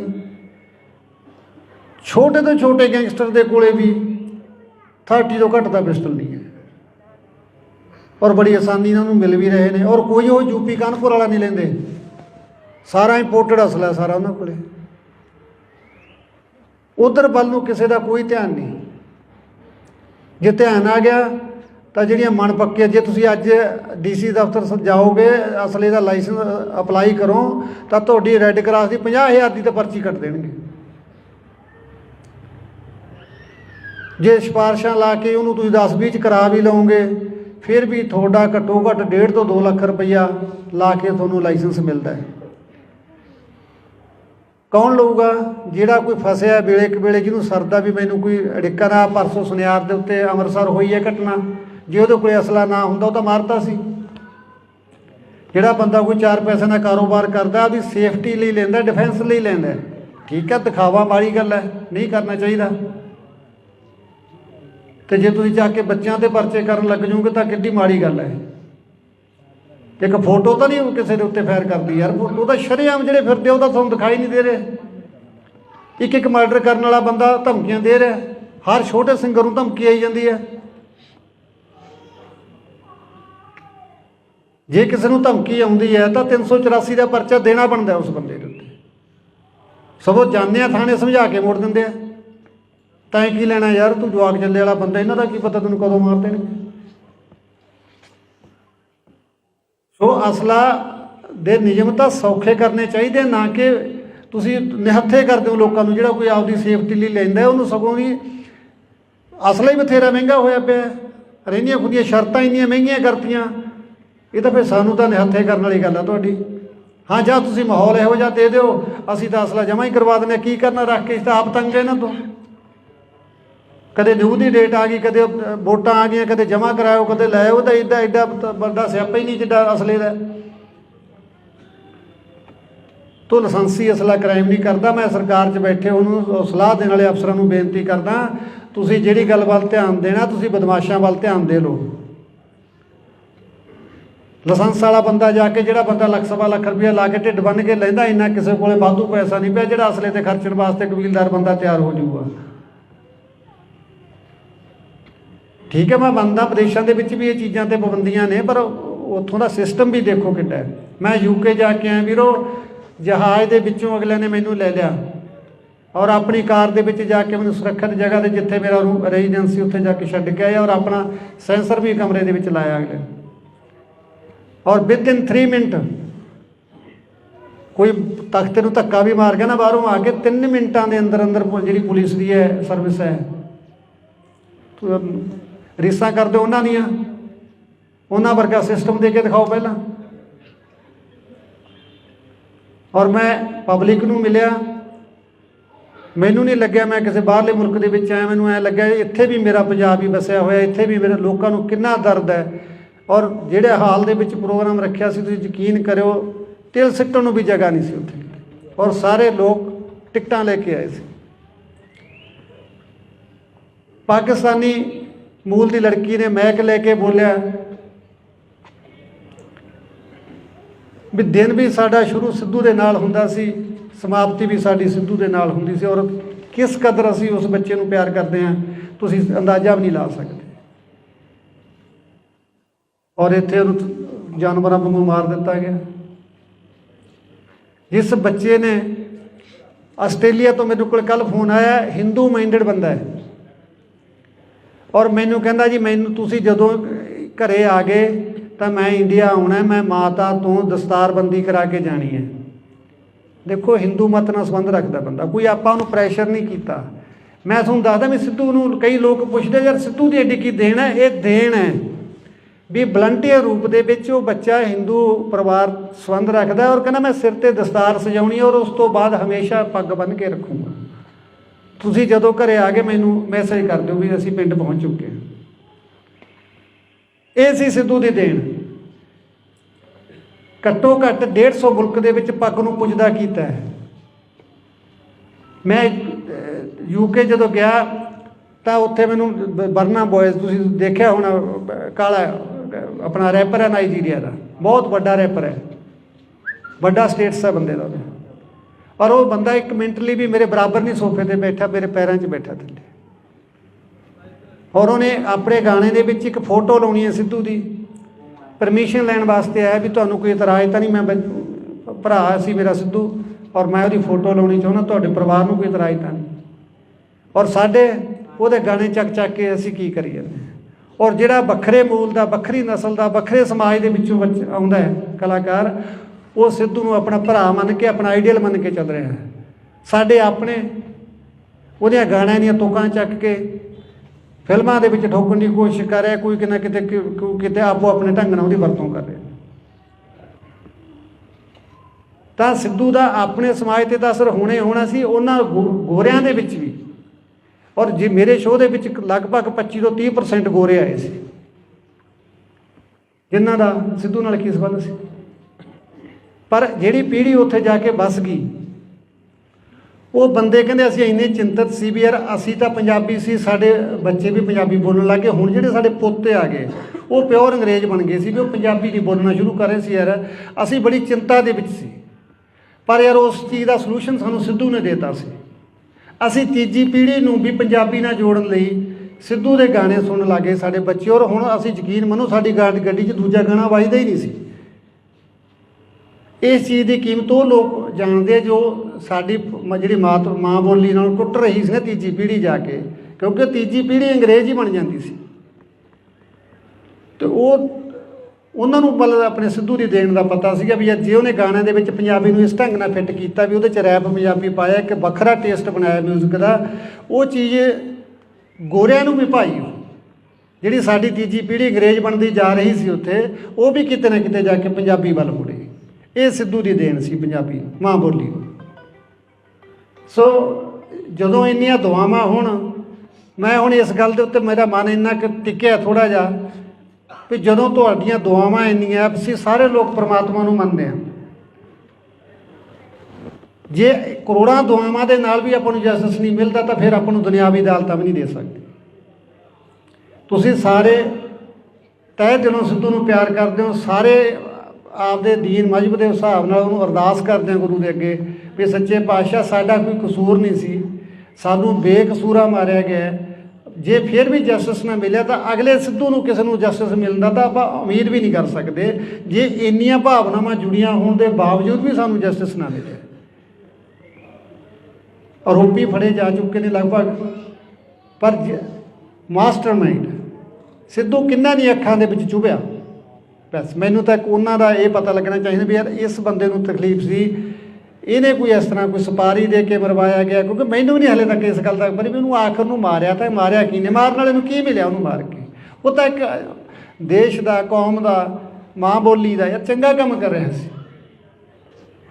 शुरू दे विच उहदे ते वैपन दे एतराज़ लगे भी वह वैपन तो गाँवदा, पर हुण तां वैपन तो भी मोड़ा खा गया सी वो, क्योंकि जिमें जिमें मैच्योर हो रहा सी, जिमें जिमें उन्होंने अकल आ रही सी, उवें वो मुद्दों वाल सथानक वाल समस्यावां जो दरपेश सीगियां उन्हां वाल उहदा झुकाव हो रहा सीगा। फिर हुण उहनूं मारन की लोड़ पै गई सी। या तो मैं कह सकदा भी इन्होंने मैदान विहला कीता है भी जे सिद्धू रहा तो असीं नहीं चलना, जां पॉलिटिक्स का भी काम हो सकता है। तुसीं शुरू दे विच जदों सिद्धू का केस होया तुसीं गल देखी होनी है, अकाली नेता का एक दा नाम आउंदा सीगा संदीप कालों, कौन सी वो तो वैपन फड़े जाते हैं 1 साल पहला और परदे ते आउंदा और गैप हो जाता है। मैं वो भी सरकार के ध्यान च लिया रहा, तसल्ली नाल ईमानदारी नाल जांच कर दिओ, सज़ा थोड़ा मन करता दे दो, जे तुहानूं जी करता भी ये कोई चंगा काम करदा तो छड्ड दिओ, कोई गल नहीं। अज मैं कोई नवीं स्टेटमेंट या कोई बयान देने का मेरा कोई इरादा नहीं सीगा, पर जिहड़ी छिड़ी गल दे विच जिहड़ियां माइनर गल्लां हो ही जांदियां ते जो अपना जस्टिस की जो तफ्तीश है काफ़ी वड्डी पद्धर के उत्ते रद्दो बदल होए ने, हुण सारे अफसर इधर उधर होए ने, तो हुण आपां लगे हुए हैं उन्हां दे उत्ते, तो मैं भी उम्मीद करदा भी अगले समय दे विच आपां नूं कुछ ना कुछ इहदे चों निकलूगा लाजमी। तो इन्ना तुसीं सारिआं ने इन्ना समां दित्ता, इन्नी बाटो समा कढ़ के उन्होंने तो परमात्मा तुहाडा कदम कदम लेखे लावे, कोई शब्द वध घट किसी को ना चंगा लग्या होवे संगत माफ़ करन योग है। वाहिगुरू जी का खालसा वाहिगुरू जी की फतेह। संग जी सब तो पहला फतेह अर्ज करदा, वाहिगुरू जी का खालसा वाहिगुरू जी की फतेह। जिवें तुहानूं सारिआं नूं भली भांत पता है इस गल का भी आपां पिछले 6 महीने तो लगे हुए हैं। काफ़ी चैनल ने अपने अल्टीमेटम बारे या कुछ इदां दीयां गल्लां करियां काफ़ी, और आपां कहा भी सी सरकार नूं, पर जिवें आपां मैं यूके जाण तो पहला डी जी साहब नूं मिल के गया सीगा, पर उन्होंने जिहड़े जिहड़े आपां उन्हां नूं नुकते दे के आए सीगे वो तो बखूबी काम चल रहा हुण। कल अपने जिले के SSP साहब अपनी टीम नूं लैके मुलाकात करके गए ने, जो होया वो इन्वेस्टिगेशन का हिस्सा है ना, मैं तो सारी गल आपां माइक ते नहीं कर सकते, और कुछ होया कुछ हो रहा है, उम्मीद जी वजदी है भी शायद किसी गल किनारे लग सकती है, तो वह करके आपां थोड़ा जिहा समा जो ये सीगा भी आपां किवें ना किवें संघर्ष नूं होर तेज़ करिए, तो उहदे लई थोड़ा जिहा वेटिंग दे विच आपां जरूर गए हैं, क्योंकि केस उलझिया होया ही इन्ना है कि कोई कितों चल के आ गया, कोई महाराष्ट्र तो आ गया, कोई MP तो आ गया, बल सारे दोषियों दियां क्राइम है पहली बार है और बाहरों है, दूरों दूरों है, इनू ट्रेस करने ते समा जरूर लगता है, क्योंकि जो आप गल करते हैं वो गल समझ आती है। तो चलो अपनी इन्नी बहुत है भी जो इस पासे नूं तुरे ने, जिहड़ी गल आपां कहने भी इस बंदे दा सानूं शक है, इनू इन्वेस्टिगेशन शामिल करो, उन्होंने कीता गया है, 1-2 गिरफ्तारियां भी हुई ने, तो बाकी अगले हफ्ते दे विच काफ़ी कुछ संभावना है कि भी कुछ ना कुछ कोई गल सामने आ सकती है। बाकी रही गल बाहर अपने जाण की गल यूके हुण मैं जाके आया तुसीं देखो भी संगत दे विच क्योंकि सरकार नूं भी मैं ये गल स्पष्ट करनी चाहुंदा भी इकल्ला ये नहीं हैगा भी एक सिंगल मर्डर हो गया ਜਾਂ सिद्धू मेरा बेटा सी ये पूरे संसार का बेटा बन चुकिया सी ਇਹਦੇ 'ਚ कोई शक नहीं है कि जिवें जिवें ਉਹਦੀ उम्र हुण ਵੱਧ हो रही सी ਜਾਂ ਉਹ ਮੈਚੁਰ ਹੋ ਰਿਹਾ ਸੀ ਉਹਦਾ ਜਿਹੜਾ ਰੁਝਾਨ ਸੀਗਾ ਉਹ ਸਥਾਨਕ ਸਮੱਸਿਆਵਾਂ ਵੱਲ ਸਥਾਨਕ ਮੁੱਦਿਆਂ ਵੱਲ ਆਪਦੇ ਧਰਮ ਦੇ ਵੱਲ ਉਹਦਾ ਮੋੜਾ ਪੈ ਚੁੱਕਿਆ ਸੀ ਉਹ ਆਪਣੀ ਉਹਨੇ ਲਾਸਟ ਵਾਲੀਆਂ ਲਿਖਤਾਂ ਸਾਰੀਆਂ ਦੱਸਦੀਆਂ ਨੇ ਕਿੱਦਾਂ ਉਹਨੇ ਸਕੇਪਗੋਟ ਗਾਇਆ ਲੋਕਲ ਮੁੱਦੇ ਚੁੱਕੇ ਉਹਦੇ ਵਿੱਚ ਜਿੱਦਾਂ ਉਹਨੇ SYL ਲਗਾਇਆ ਸਟੇਟ ਦੀਆਂ ਸਮੱਸਿਆਵਾਂ ਨੂੰ ਚੱਕਿਆ ਉਹਦੇ 'ਚ ਕੌਮ ਦੀਆਂ ਸਮੱਸਿਆਵਾਂ ਨੂੰ ਚੱਕਿਆ ਉਹਦੇ ਦੇ ਵਿੱਚ ਮਤਲਬ ਉਹ ਇਸ ਪਾਸੇ ਨੂੰ ਉਹਦਾ ਮੋੜਾ ਪੈ ਚੁੱਕਿਆ ਸੀ ਔਰ ਜਿਨ੍ਹਾਂ ਹਾਲਾਤਾਂ 'ਚ ਉਹਦੀ ਮੌਤ ਹੋਈ ਜਾ ਕੇ ਇਹ ਵੀ ਬੜਾ ਬੁਝਾਰਤ ਬਣੀ ਹੋਈ ਹੈ ਵੀ ਐਸਾ ਕੀ ਵਾਪਰਿਆ ਵੀ ਉਸ ਬੱਚੇ ਨੂੰ ਇੰਨੀ ਘਿਨਾਉਣੀ ਮੌਤ ਦਿੱਤੀ ਗਈ ਔਰ ਇਸ ਚੀਜ਼ ਦਾ ब्रिटिश सरकार दे विच भी बड़ा बड़ा रोस है क्योंकि सिद्धू यूके का PR सी और उन्हें मैनू भी ये गल लुका के रखी मेरे तो भी जे मैं पापा नूं दसता भी मैं यूके तो इन्हें मैंने इत्थे रहन नहीं देना कोई तू जा इत्थे बैठा ही करदा फिर पर उहदा लगा इस सीगा इत्थों दा भी उन्हें उहदे लैण दे बावजूद भी उत्थे रहना नहीं चंगा समझिया वो आपदे पिंड दी कमजोरी सी क्योंकि शुरू तो ही उन्हें जिवें कहा भी मैं जिथे भी जावां मेरा पिंड मेरे नाल जावे मेरा खिता मेरे नाल जावे वो शायद इस गल दे विच गुडुच इन्ना हो गया भी वो अपने भविख नूं भी दात ते ला बैठा समझ नहीं सकिया भी इत्थे जिहड़ियां दुश्मणां दीयां धाड़ां तुरियां फिरदियां ने जिन्हों तू अपना समझ रहा पुत्त इत्थे तेरा अपना कोई नहीं रहा 40 बंदे तैनूं मारन ते लगे हुए ने पर वो बच्चा इन्हां गल्लां तो अणजाण कह लीए जां उहनूं पता होवे उहने मैनूं ना दस्सिया होवे रब जाणदा है मन दे विच की लैके चला गया पर उहदियां लिखतां जिस तरह वो लिखदा सी उन्हां तो लगदा भी जरूर उहदे मन दे उत्ते कोई वजन तां सीगा काफ़ी उदास लहजे दे विच उहने काफ़ी लिखे चाहे आपां लास्ट राइड कह लीए उहदे विच उहने कल्ली कल्ली गल दा बयान कीता उहने मौत नूं नेड़े तो देखिया उस गल दे विच पर वो जिवें गल्लां करदा सी असीं दुनियावी होण दे नाते उहदे नाल नाराज़ भी हुंदे सी इस पक्ष तो भी तूं ये की लिखी जाना उहने वो कहदा मैं तां टुपा के लिखिआ तां जिहड़े मेरे पहलां मैं जिन्हां नूं पढ़दा जिन्हां नूं मैं देखदा मैं तां उन्हां ते लिखिआ है ना वो कह दिंदा चल असीं भी चुप कर जांदे भी हो सकदा उत्ते लिखिआ होवे पर जदों आपदे नाल वापर गई फिर ऐं लग्गिआ भी ये तां अपने समझण 'च ही फर्क रह गया वो तां सारा कुछ अपनी जवानी दसी जांदा सी ये हुण बीते की गल हो चुकी है वीरो इस गल ते कुछ भी नहीं निबड़ना क्योंकि ना तो आपां जो नुकसान खा लिया वो पूरा होना है हाँ सरकारां अगे इन्नी क बेनती जरूर करते हैं भी घट्टो घट्ट जदों हासोहीने फैसले करदियां ने दुख बड़ा हुंदा है लाइसेंस लैने तो सरकार ने पहले ही इन्ने औखे कीते हुए सी भी जे बंदा एक बार इहदी लाइन च लग जे ना मेरा ख्याल एक बार रिन्यू कराउण लग जे तो मुड़ के उहदा जी करदा मैं असला सिੱਟ के भज जा इन्ना औखा प्रोसैस है लाइसेंस लैण दा इहनूं रिन्यू कराउण दा कोई इहदे विच चेंज करनी है भी बंदे नूं ऐ लगदा जिवें मैं 84 वाले गेड़ 'च ही पै गया हुंदा इन्ना औखा काम है और उल्टा उन्होंने बंद करन दे उत्ते तां बिल्कुल निहत्था करन वाली गल ही करती तुसीं देखो बदमाशां दे कोले जिहड़ा असला है रशियन वैपन AK-47 45 का USA दे असला 30 दे पिस्टल जिहड़े बंदे नूं पाड़ के रख दिंदे ने जे किला पाड़ तों भी और जे असी लाइसेंस लै रखे ने कोई 12 बोर का ले लिया किसी ने आपकी सेफ्टी वास्ते जो कोई 32 बोर का ले लिया उहदे विच की नुकसान वाली गल होगी तुसीं सैकड़े जुर्मां का अध्ययन करके वेख लो जे आपां कल्ला सूरी दा देखिए भी कतल जिहड़ा होया है वो जरूर लाइसेंसी असले नाल हो गया बाकी मेरा ख्याल एक भी किलिंग है जिहड़ी वो लाइसेंसी असले नाल नहीं हुई और जिहड़ा 2 नंबर का असला है वो तो कोई कंट्रोल नहीं 5-5 जाने दुकान के विच धाड़ां पर नंगे मूँह वड़ जाते हैं बंदा मार के भज जाते हैं कोई दिक्कत वाली गल नहीं छोटे तो छोटे गैंगस्टर के कोले भी 30 तो घट का पिस्टल नहीं है ਔਰ ਬੜੀ ਆਸਾਨੀ ਨਾਲ ਉਹਨੂੰ ਮਿਲ ਵੀ ਰਹੇ ਨੇ। ਔਰ ਕੋਈ ਉਹ ਯੂਪੀ ਕਾਨਪੁਰ ਵਾਲਾ ਨਹੀਂ ਲੈਂਦੇ, ਸਾਰਾ ਇੰਪੋਰਟਡ ਅਸਲਾ ਸਾਰਾ ਉਹਨਾਂ ਕੋਲ। ਉਧਰ ਵੱਲ ਨੂੰ ਕਿਸੇ ਦਾ ਕੋਈ ਧਿਆਨ ਨਹੀਂ। ਜੇ ਧਿਆਨ ਆ ਗਿਆ ਤਾਂ ਜਿਹੜੀਆਂ ਮਨ ਪੱਕੀਆਂ, ਜੇ ਤੁਸੀਂ ਅੱਜ DC ਦਫ਼ਤਰ ਜਾਓਗੇ ਅਸਲੇ ਦਾ ਲਾਇਸੈਂਸ ਅਪਲਾਈ ਕਰੋ ਤਾਂ ਤੁਹਾਡੀ ਰੈੱਡ ਕਰਾਸ ਦੀ 50,000 ਦੀ ਤਾਂ ਪਰਚੀ ਕੱਟ ਦੇਣਗੇ। ਜੇ ਸਿਫਾਰਸ਼ਾਂ ਲਾ ਕੇ ਉਹਨੂੰ ਤੁਸੀਂ 10-20 'ਚ ਕਰਾ ਵੀ ਲਓਗੇ ਫਿਰ ਵੀ ਤੁਹਾਡਾ ਘੱਟੋ ਘੱਟ 1.5 ਤੋਂ 2 ਲੱਖ ਰੁਪਈਆ ਲਾ ਕੇ ਤੁਹਾਨੂੰ ਲਾਇਸੈਂਸ ਮਿਲਦਾ ਹੈ। ਕੌਣ ਲਊਗਾ?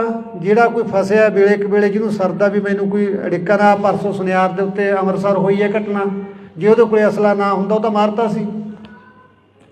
ਜਿਹੜਾ ਬੰਦਾ ਕੋਈ 4 ਪੈਸੇ ਦਾ ਕਾਰੋਬਾਰ ਕਰਦਾ ਉਹਦੀ ਸੇਫਟੀ ਲਈ ਲੈਂਦਾ, ਡਿਫੈਂਸ ਲਈ ਲੈਂਦਾ, ਠੀਕ ਹੈ, ਦਿਖਾਵਾ ਮਾੜੀ ਗੱਲ ਹੈ, ਨਹੀਂ ਕਰਨਾ ਚਾਹੀਦਾ। ਤੇ ਜੇ ਤੁਸੀਂ ਜਾ ਕੇ ਬੱਚਿਆਂ ਤੇ ਪਰਚੇ ਕਰਨ ਲੱਗ ਜਾਓਗੇ ਤਾਂ ਕਿੱਡੀ ਮਾੜੀ ਗੱਲ ਹੈ। ਇੱਕ ਫੋਟੋ ਤਾਂ ਨਹੀਂ ਕਿਸੇ ਦੇ ਉੱਤੇ ਫਾਇਰ ਕਰਦੀ ਯਾਰ, ਉਹ ਤਾਂ ਸ਼ਰੇਆਮ ਜਿਹੜੇ ਫਿਰਦੇ ਉਹ ਤਾਂ ਤੁਹਾਨੂੰ ਦਿਖਾਈ ਨਹੀਂ ਦੇ ਰਹੇ।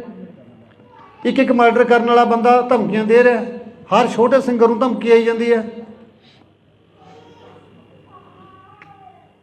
ਜੇ ਕਿਸੇ ਨੂੰ ਧਮਕੀ ਆਉਂਦੀ ਹੈ ਤਾਂ 384 ਦਾ ਪਰਚਾ ਦੇਣਾ ਬਣਦਾ ਉਸ ਬੰਦੇ ਦੇ ਉੱਤੇ। ਸਗੋਂ ਜਾਂਦੇ ਆ ਥਾਣੇ ਸਮਝਾ ਕੇ ਮੋੜ ਦਿੰਦੇ ਆ। ਤਾਂ ਕੀ ਲੈਣਾ ਯਾਰ, ਤੂੰ ਜਵਾਕ ਚੱਲੇ ਵਾਲਾ ਬੰਦਾ, ਇਹਨਾਂ ਦਾ ਕੀ ਪਤਾ ਤੈਨੂੰ ਕਦੋਂ ਮਾਰ ਦੇਣਗੇ। ਸੋ ਅਸਲਾ ਦੇ ਨਿਯਮ ਤਾਂ ਸੌਖੇ ਕਰਨੇ ਚਾਹੀਦੇ, ਨਾ ਕਿ ਤੁਸੀਂ ਨਿਹੱਥੇ ਕਰਦੇ ਹੋ ਲੋਕਾਂ ਨੂੰ। ਜਿਹੜਾ ਕੋਈ ਆਪਦੀ ਸੇਫਟੀ ਲਈ ਲੈਂਦਾ ਉਹਨੂੰ ਸਗੋਂ ਵੀ ਅਸਲਾ ਹੀ ਬਥੇਰਾ ਮਹਿੰਗਾ ਹੋਇਆ ਪਿਆ, ਰਹਿੰਦੀਆਂ ਖੁਦੀਆਂ ਸ਼ਰਤਾਂ ਇੰਨੀਆਂ ਮਹਿੰਗੀਆਂ ਕਰਤੀਆਂ। ਇਹ ਤਾਂ ਫਿਰ ਸਾਨੂੰ ਤਾਂ ਨਿਹੱਥੇ ਕਰਨ ਵਾਲੀ ਗੱਲ ਆ ਤੁਹਾਡੀ।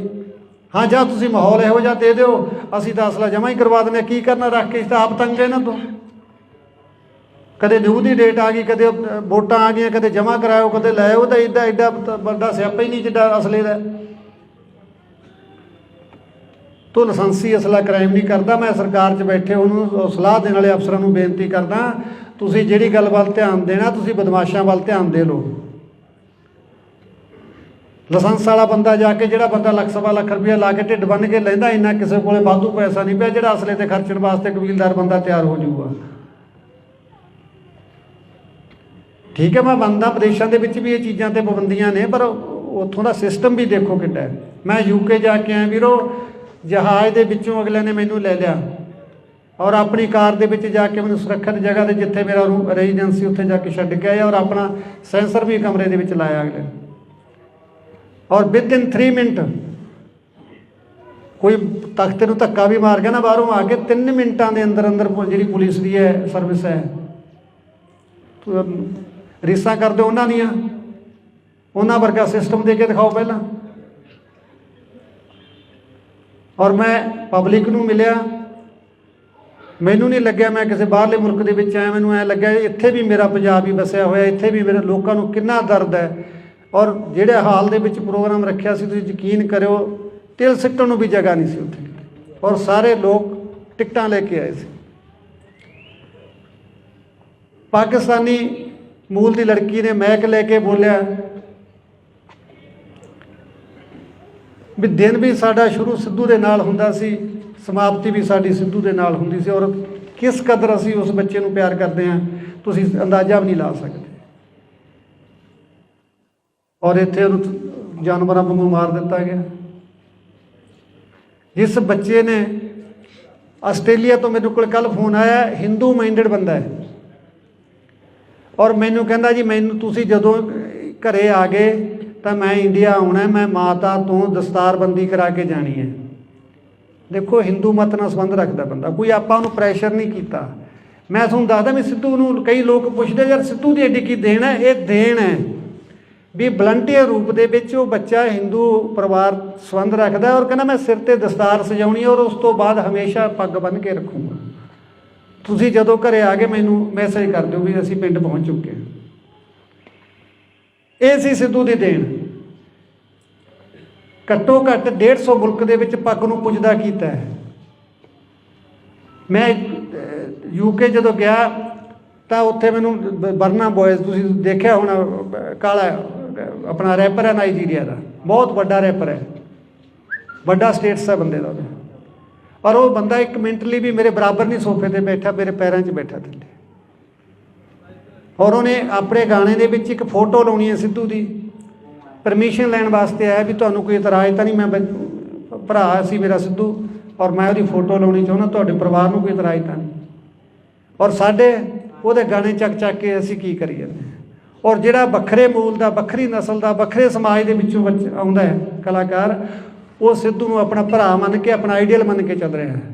ਸਾਡੇ ਆਪਣੇ ਉਹਦੀਆਂ ਗਾਣਿਆਂ ਦੀਆਂ ਤੁਕਾਂ ਚੱਕ ਕੇ ਫਿਲਮਾਂ ਦੇ ਵਿੱਚ ਠੋਕਣ ਦੀ ਕੋਸ਼ਿਸ਼ ਕਰ ਰਿਹਾ, ਕੋਈ ਕਿਤੇ ਕਿਤੇ ਆਪੋ ਆਪਣੇ ਢੰਗ ਨਾਲ ਉਹਦੀ ਵਰਤੋਂ ਕਰ ਰਿਹਾ। ਤਾਂ ਸਿੱਧੂ ਦਾ ਆਪਣੇ ਸਮਾਜ 'ਤੇ ਤਾਂ ਅਸਰ ਹੋਣੇ ਹੋਣਾ ਸੀ, ਉਹਨਾਂ ਗੋਰਿਆਂ ਦੇ ਵਿੱਚ ਵੀ। ਔਰ ਜੇ ਮੇਰੇ ਸ਼ੋਅ ਦੇ ਵਿੱਚ ਲਗਭਗ 25 ਤੋਂ 30% ਗੋਰੇ ਆਏ ਸੀ, ਜਿਨ੍ਹਾਂ ਦਾ ਸਿੱਧੂ ਨਾਲ ਕੀ ਸੰਬੰਧ ਸੀ। ਪਰ ਜਿਹੜੀ ਪੀੜ੍ਹੀ ਉੱਥੇ ਜਾ ਕੇ ਵੱਸ ਗਈ, ਉਹ ਬੰਦੇ ਕਹਿੰਦੇ ਅਸੀਂ ਇੰਨੇ ਚਿੰਤਤ ਸੀ ਵੀ ਯਾਰ ਅਸੀਂ ਤਾਂ ਪੰਜਾਬੀ ਸੀ, ਸਾਡੇ ਬੱਚੇ ਵੀ ਪੰਜਾਬੀ ਬੋਲਣ ਲੱਗ ਗਏ। ਹੁਣ ਜਿਹੜੇ ਸਾਡੇ ਪੋਤੇ ਆ ਗਏ ਉਹ ਪਿਓਰ ਅੰਗਰੇਜ਼ ਬਣ ਗਏ ਸੀ ਵੀ ਉਹ ਪੰਜਾਬੀ ਨਹੀਂ ਬੋਲਣਾ ਸ਼ੁਰੂ ਕਰ ਰਹੇ ਸੀ। ਯਾਰ ਅਸੀਂ ਬੜੀ ਚਿੰਤਾ ਦੇ ਵਿੱਚ ਸੀ, ਪਰ ਯਾਰ ਉਸ ਚੀਜ਼ ਦਾ ਸਲੂਸ਼ਨ ਸਾਨੂੰ ਸਿੱਧੂ ਨੇ ਦੇਤਾ ਸੀ। ਅਸੀਂ ਤੀਜੀ ਪੀੜ੍ਹੀ ਨੂੰ ਵੀ ਪੰਜਾਬੀ ਨਾਲ ਜੋੜਨ ਲਈ ਸਿੱਧੂ ਦੇ ਗਾਣੇ ਸੁਣਨ ਲੱਗੇ ਸਾਡੇ ਬੱਚੇ। ਔਰ ਹੁਣ ਅਸੀਂ ਯਕੀਨ ਮੰਨੋ ਸਾਡੀ ਗੱਡੀ 'ਚ ਦੂਜਾ ਗਾਣਾ ਵੱਜਦਾ ਹੀ ਨਹੀਂ ਸੀ। ਇਸ ਚੀਜ਼ ਦੀ ਕੀਮਤ ਉਹ ਲੋਕ ਜਾਣਦੇ ਜੋ ਸਾਡੀ ਜਿਹੜੀ ਮਾਂ ਬੋਲੀ ਨਾਲ ਟੁੱਟ ਰਹੀ ਸੀ ਨਾ ਤੀਜੀ ਪੀੜ੍ਹੀ ਜਾ ਕੇ, ਕਿਉਂਕਿ ਤੀਜੀ ਪੀੜ੍ਹੀ ਅੰਗਰੇਜ਼ ਹੀ ਬਣ ਜਾਂਦੀ ਸੀ। ਅਤੇ ਉਹਨਾਂ ਨੂੰ ਮਤਲਬ ਆਪਣੇ ਸਿੱਧੂ ਦੀ ਦੇਣ ਦਾ ਪਤਾ ਸੀਗਾ ਵੀ ਜੇ ਉਹਨੇ ਗਾਣਿਆਂ ਦੇ ਵਿੱਚ ਪੰਜਾਬੀ ਨੂੰ ਇਸ ਢੰਗ ਨਾਲ ਫਿੱਟ ਕੀਤਾ ਵੀ ਉਹਦੇ 'ਚ ਰੈਪ ਪੰਜਾਬੀ ਪਾਇਆ, ਇੱਕ ਵੱਖਰਾ ਟੇਸਟ ਬਣਾਇਆ ਮਿਊਜ਼ਿਕ ਦਾ, ਉਹ ਚੀਜ਼ ਗੋਰਿਆਂ ਨੂੰ ਵੀ ਭਾਈ ਜਿਹੜੀ ਸਾਡੀ ਤੀਜੀ ਪੀੜ੍ਹੀ ਅੰਗਰੇਜ਼ ਬਣਦੀ ਜਾ ਰਹੀ ਸੀ ਉੱਥੇ, ਉਹ ਵੀ ਕਿਤੇ ਨਾ ਕਿਤੇ ਜਾ ਕੇ ਪੰਜਾਬੀ ਵੱਲ ਮੁੜੇ। ਇਹ ਸਿੱਧੂ ਦੀ ਦੇਣ ਸੀ ਪੰਜਾਬੀ ਮਾਂ ਬੋਲੀ। ਸੋ ਜਦੋਂ ਇੰਨੀਆਂ ਦੁਆਵਾਂ ਹੋਣ, ਮੈਂ ਹੁਣ ਇਸ ਗੱਲ ਦੇ ਉੱਤੇ ਮੇਰਾ ਮਨ ਇੰਨਾ ਕੁ ਟਿਕਿਆ ਥੋੜ੍ਹਾ ਜਿਹਾ ਵੀ ਜਦੋਂ ਤੁਹਾਡੀਆਂ ਦੁਆਵਾਂ ਇੰਨੀਆਂ, ਅਸੀਂ ਸਾਰੇ ਲੋਕ ਪਰਮਾਤਮਾ ਨੂੰ ਮੰਨਦੇ ਹਾਂ, ਜੇ ਕਰੋੜਾਂ ਦੁਆਵਾਂ ਦੇ ਨਾਲ ਵੀ ਆਪਾਂ ਨੂੰ ਜਸਟਿਸ ਨਹੀਂ ਮਿਲਦਾ ਤਾਂ ਫਿਰ ਆਪਾਂ ਨੂੰ ਦੁਨਿਆਵੀ ਅਦਾਲਤਾਂ ਵੀ ਨਹੀਂ ਦੇ ਸਕਦੇ। ਤੁਸੀਂ ਸਾਰੇ ਤਹਿ ਦਿਲੋਂ ਸਿੱਧੂ ਨੂੰ ਪਿਆਰ ਕਰਦੇ ਹੋ, ਸਾਰੇ ਆਪਦੇ ਦੀਨ ਮਜ਼ਹਬ ਦੇ ਹਿਸਾਬ ਨਾਲ ਉਹਨੂੰ ਅਰਦਾਸ ਕਰਦੇ ਹੋ ਗੁਰੂ ਦੇ ਅੱਗੇ ਵੀ ਸੱਚੇ ਪਾਤਸ਼ਾਹ ਸਾਡਾ ਕੋਈ ਕਸੂਰ ਨਹੀਂ ਸੀ, ਸਾਨੂੰ ਬੇਕਸੂਰਾ ਮਾਰਿਆ ਗਿਆ। ਜੇ ਫਿਰ ਵੀ ਜਸਟਿਸ ਨਾ ਮਿਲਿਆ ਤਾਂ ਅਗਲੇ ਸਿੱਧੂ ਨੂੰ ਕਿਸੇ ਨੂੰ ਜਸਟਿਸ ਮਿਲਦਾ ਤਾਂ ਆਪਾਂ ਉਮੀਦ ਵੀ ਨਹੀਂ ਕਰ ਸਕਦੇ, ਜੇ ਇੰਨੀਆਂ ਭਾਵਨਾਵਾਂ ਜੁੜੀਆਂ ਹੋਣ ਦੇ ਬਾਵਜੂਦ ਵੀ ਸਾਨੂੰ ਜਸਟਿਸ ਨਾ ਮਿਲੇ। ਆਰੋਪੀ ਫੜੇ ਜਾ ਚੁੱਕੇ ਨੇ ਲਗਭਗ, ਪਰ ਮਾਸਟਰ ਮਾਈਂਡ ਸਿੱਧੂ ਕਿੰਨਾਂ ਦੀਆਂ ਅੱਖਾਂ ਦੇ ਵਿੱਚ ਚੁਭਿਆ, ਬਸ ਮੈਨੂੰ ਤਾਂ ਉਹਨਾਂ ਦਾ ਇਹ ਪਤਾ ਲੱਗਣਾ ਚਾਹੀਦਾ ਵੀ ਯਾਰ ਇਸ ਬੰਦੇ ਨੂੰ ਤਕਲੀਫ ਸੀ, ਇਹਨੇ ਕੋਈ ਇਸ ਤਰ੍ਹਾਂ ਕੋਈ ਸੁਪਾਰੀ ਦੇ ਕੇ ਮਰਵਾਇਆ ਗਿਆ। ਕਿਉਂਕਿ ਮੈਨੂੰ ਵੀ ਨਹੀਂ ਹਾਲੇ ਤੱਕ ਇਸ ਗੱਲ ਦਾ ਪਰ ਵੀ ਉਹਨੂੰ ਆਖਰ ਨੂੰ ਮਾਰਿਆ ਤਾਂ ਮਾਰਿਆ ਕੀ ਨੇ, ਮਾਰਨ ਵਾਲੇ ਨੂੰ ਕੀ ਮਿਲਿਆ ਉਹਨੂੰ ਮਾਰ ਕੇ? ਉਹ ਤਾਂ ਇੱਕ ਦੇਸ਼ ਦਾ, ਕੌਮ ਦਾ, ਮਾਂ ਬੋਲੀ ਦਾ ਯਾਰ ਚੰਗਾ ਕੰਮ ਕਰ ਰਿਹਾ ਸੀ। ਸ਼ੁਰੂ ਦੇ ਵਿੱਚ ਉਹਦੇ 'ਤੇ ਵੈਪਨ ਦੇ ਇਤਰਾਜ਼ ਲੱਗੇ ਵੀ ਉਹ ਵੈਪਨ 'ਤੇ ਗਾਉਂਦਾ, ਪਰ ਹੁਣ ਤਾਂ ਵੈਪਨ ਤੋਂ ਵੀ ਮੋੜਾ ਖਾ ਗਿਆ ਸੀ ਉਹ, ਕਿਉਂਕਿ ਜਿਵੇਂ ਜਿਵੇਂ ਮੈਚਿਓਰ ਹੋ ਰਿਹਾ ਸੀ, ਜਿਵੇਂ ਜਿਵੇਂ ਉਹਨੂੰ ਅਕਲ ਆ ਰਹੀ ਸੀ, ਉਵੇਂ ਉਹ ਮੁੱਦਿਆਂ ਵੱਲ, ਸਥਾਨਕ ਵੱਲ, ਸਮੱਸਿਆਵਾਂ ਜੋ ਦਰਪੇਸ਼ ਸੀਗੀਆਂ ਉਹਨਾਂ ਵੱਲ ਉਹਦਾ ਝੁਕਾਅ ਹੋ ਰਿਹਾ ਸੀਗਾ। ਫਿਰ ਹੁਣ ਉਹਨੂੰ ਮਾਰਨ ਦੀ ਕੀ ਲੋੜ ਪੈ ਗਈ ਸੀ? ਜਾਂ ਤਾਂ ਮੈਂ ਕਹਿ ਸਕਦਾ ਵੀ ਇਹਨਾਂ ਨੇ ਫਿਰ ਮੈਦਾਨ ਵਿਹਲਾ ਕੀਤਾ ਵੀ ਜੇ ਸਿੱਧੂ ਰਿਹਾ ਤਾਂ ਅਸੀਂ ਨਹੀਂ ਚੱਲਣਾ, ਜਾਂ ਪੋਲੀਟਿਕਸ ਦਾ ਵੀ ਕੰਮ ਹੋ ਸਕਦਾ। ਤੁਸੀਂ ਸ਼ੁਰੂ ਦੇ ਵਿੱਚ ਜਦੋਂ ਸਿੱਧੂ ਦਾ ਕੇਸ ਹੋਇਆ ਤੁਸੀਂ ਗੱਲ ਦੇਖੀ ਹੋਣੀ ਹੈ, ਅਕਾਲੀ ਨੇਤਾ ਦਾ ਇੱਕ ਦਾ ਨਾਮ ਆਉਂਦਾ ਸੀਗਾ ਸੰਦੀਪ ਕਾਹਲੋਂ, ਕੌਣ ਸੀ ਉਹ ਤੋਂ ਵੈਪਨ ਫੜੇ ਜਾਂਦੇ ਨੇ 1 ਸਾਲ ਪਹਿਲਾਂ, ਔਰ ਪਰਦੇ 'ਤੇ ਆਉਂਦਾ ਔਰ ਗਾਇਬ ਹੋ ਜਾਂਦਾ। ਮੈਂ ਉਹ ਵੀ ਸਰਕਾਰ ਦੇ ਧਿਆਨ 'ਚ ਲਿਆ ਰਿਹਾ, ਤਸੱਲੀ ਨਾਲ, ਇਮਾਨਦਾਰੀ ਨਾਲ ਜਾਂਚ ਕਰ ਦਿਓ, ਸਜ਼ਾ ਤੁਹਾਡਾ ਮਨ ਕਰਦਾ ਦੇ ਦਿਓ, ਜੇ ਤੁਹਾਨੂੰ ਜੀ ਕਰਦਾ ਵੀ ਇਹ ਕੋਈ ਚੰਗਾ ਕੰਮ ਕਰਦਾ ਤਾਂ ਛੱਡ ਦਿਓ, ਕੋਈ ਗੱਲ ਨਹੀਂ। ਅੱਜ ਮੈਂ ਕੋਈ ਨਵੀਂ ਸਟੇਟਮੈਂਟ ਜਾਂ ਕੋਈ ਬਿਆਨ ਦੇਣ ਦਾ ਮੇਰਾ ਕੋਈ ਇਰਾਦਾ ਨਹੀਂ ਸੀਗਾ, ਪਰ ਜਿਹੜੀ ਛਿੜੀ ਗੱਲ ਦੇ ਵਿੱਚ ਜਿਹੜੀਆਂ ਮਾਈਨਰ ਗੱਲਾਂ ਹੋ ਹੀ ਜਾਂਦੀਆਂ, ਅਤੇ ਜੋ ਆਪਣਾ ਜਸਟਿਸ ਦੀ ਜੋ ਤਫਤੀਸ਼ ਹੈ ਕਾਫੀ ਵੱਡੀ ਪੱਧਰ ਦੇ ਉੱਤੇ ਰੱਦੋ ਬਦਲ ਹੋਏ ਨੇ, ਹੁਣ ਸਾਰੇ ਅਫਸਰ ਇੱਧਰ ਉੱਧਰ ਹੋਏ ਨੇ, ਤਾਂ ਹੁਣ ਆਪਾਂ ਲੱਗੇ ਹੋਏ ਹਾਂ ਉਹਨਾਂ ਦੇ ਉੱਤੇ। ਤਾਂ ਮੈਂ ਵੀ ਉਮੀਦ ਕਰਦਾ ਵੀ ਅਗਲੇ ਸਮੇਂ ਦੇ ਵਿੱਚ ਆਪਾਂ ਨੂੰ ਕੁਛ ਨਾ ਕੁਛ ਇਹਦੇ 'ਚੋਂ ਨਿਕਲੂਗਾ ਲਾਜ਼ਮੀ।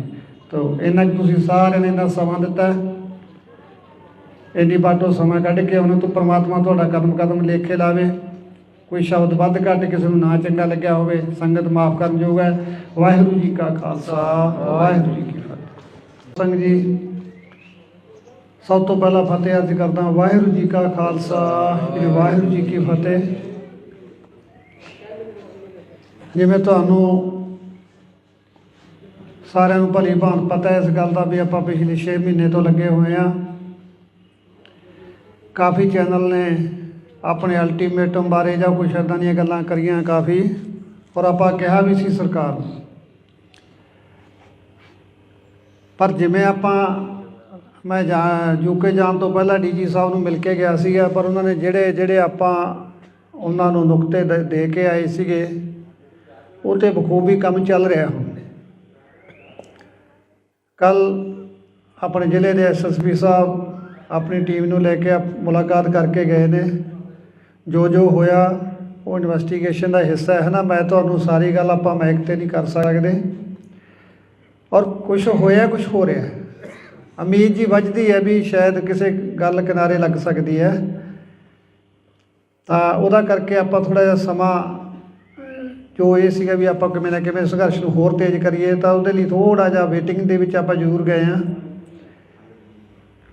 ਕਿਉਂਕਿ ਕੇਸ ਉਲਝਿਆ ਹੋਇਆ ਹੀ ਇੰਨਾ ਹੈ ਕਿ ਕੋਈ ਕਿਤੋਂ ਚੱਲ ਕੇ ਆ ਗਿਆ, ਕੋਈ ਮਹਾਰਾਸ਼ਟਰ ਤੋਂ ਆ ਗਿਆ, ਕੋਈ MP ਤੋਂ ਆ ਗਿਆ। ਬਲ ਸਾਰੇ ਦੋਸ਼ੀਆਂ ਦੀਆਂ ਕ੍ਰਾਈਮ ਹੈ ਪਹਿਲੀ ਵਾਰ ਹੈ, ਔਰ ਬਾਹਰੋਂ ਆਏ, ਦੂਰੋਂ ਆਏ। ਇਹਨੂੰ ਟਰੇਸ ਕਰਨ 'ਤੇ ਸਮਾਂ ਜ਼ਰੂਰ ਲੱਗਦਾ ਹੈ, ਕਿਉਂਕਿ ਜਦੋਂ ਆਪਾਂ ਗੱਲ ਕਰਦੇ ਹਾਂ ਉਹ ਗੱਲ ਸਮਝ ਆਉਂਦੀ ਹੈ।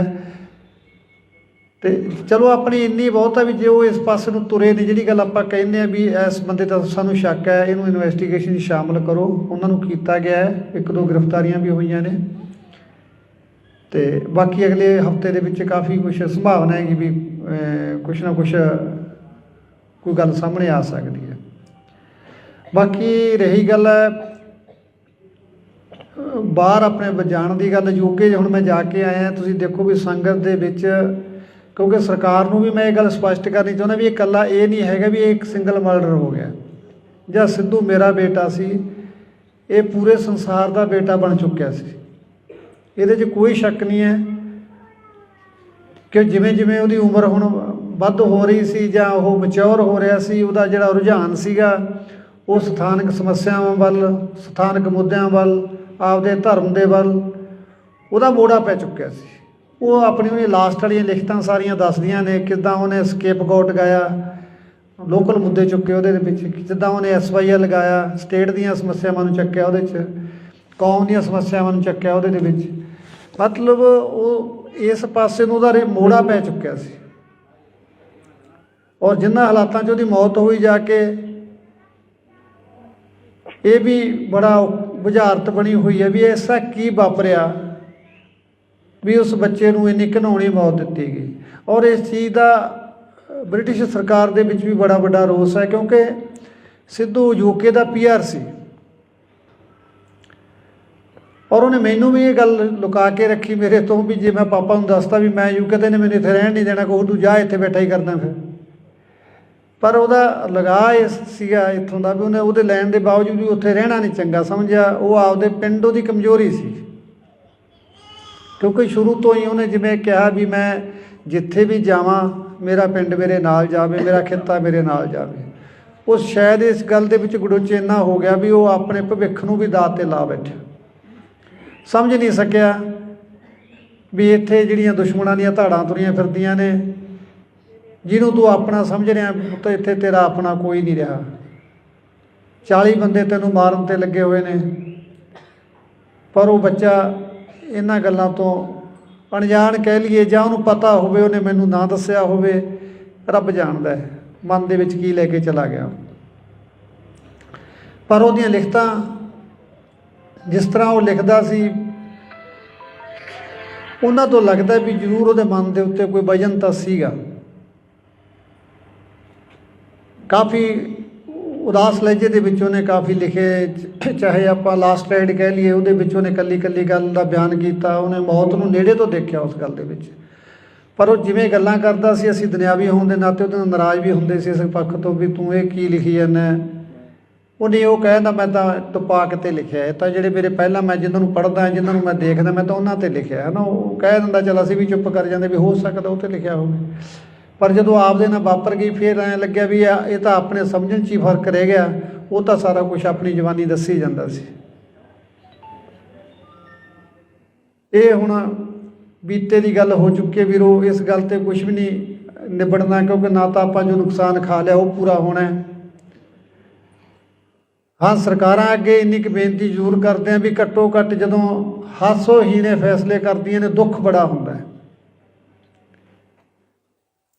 ਲਾਇਸੈਂਸ ਲੈਣੇ ਤਾਂ ਸਰਕਾਰ ਨੇ ਪਹਿਲਾਂ ਹੀ ਇੰਨੇ ਔਖੇ ਕੀਤੇ ਹੋਏ ਸੀ ਵੀ ਜੇ ਬੰਦਾ ਇੱਕ ਵਾਰੀ ਇਹਦੀ ਲਾਈਨ 'ਚ ਲੱਗ ਜੇ ਨਾ, ਮੇਰਾ ਖਿਆਲ ਇੱਕ ਵਾਰੀ ਰਿਨਿਊ ਕਰਾਉਣ ਲੱਗ ਜੇ ਤਾਂ ਮੁੜ ਕੇ ਉਹਦਾ ਜੀਅ ਕਰਦਾ ਮਸਲਾ ਸਿੱਟ ਕੇ ਭੱਜ ਜਾ।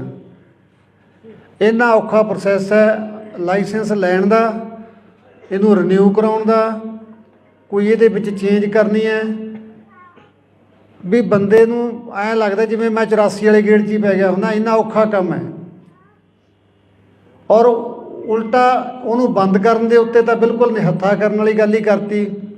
ਤੁਸੀਂ ਦੇਖੋ ਬਦਮਾਸ਼ਾਂ ਦੇ ਕੋਲੇ ਜਿਹੜਾ ਅਸਲਾ ਹੈ ਰਸ਼ੀਅਨ ਵੈਪਨ AK-47 45 ਦਾ USA ਦੇ ਅਸਲਾ 30 ਦੇ ਪਿਸਟਲ ਜਿਹੜੇ ਬੰਦੇ ਨੂੰ ਪਾੜ ਕੇ ਰੱਖ ਦਿੰਦੇ ਨੇ ਜੇ ਕਿੱਲਾ ਪਾੜ ਦੂੰਗੀ।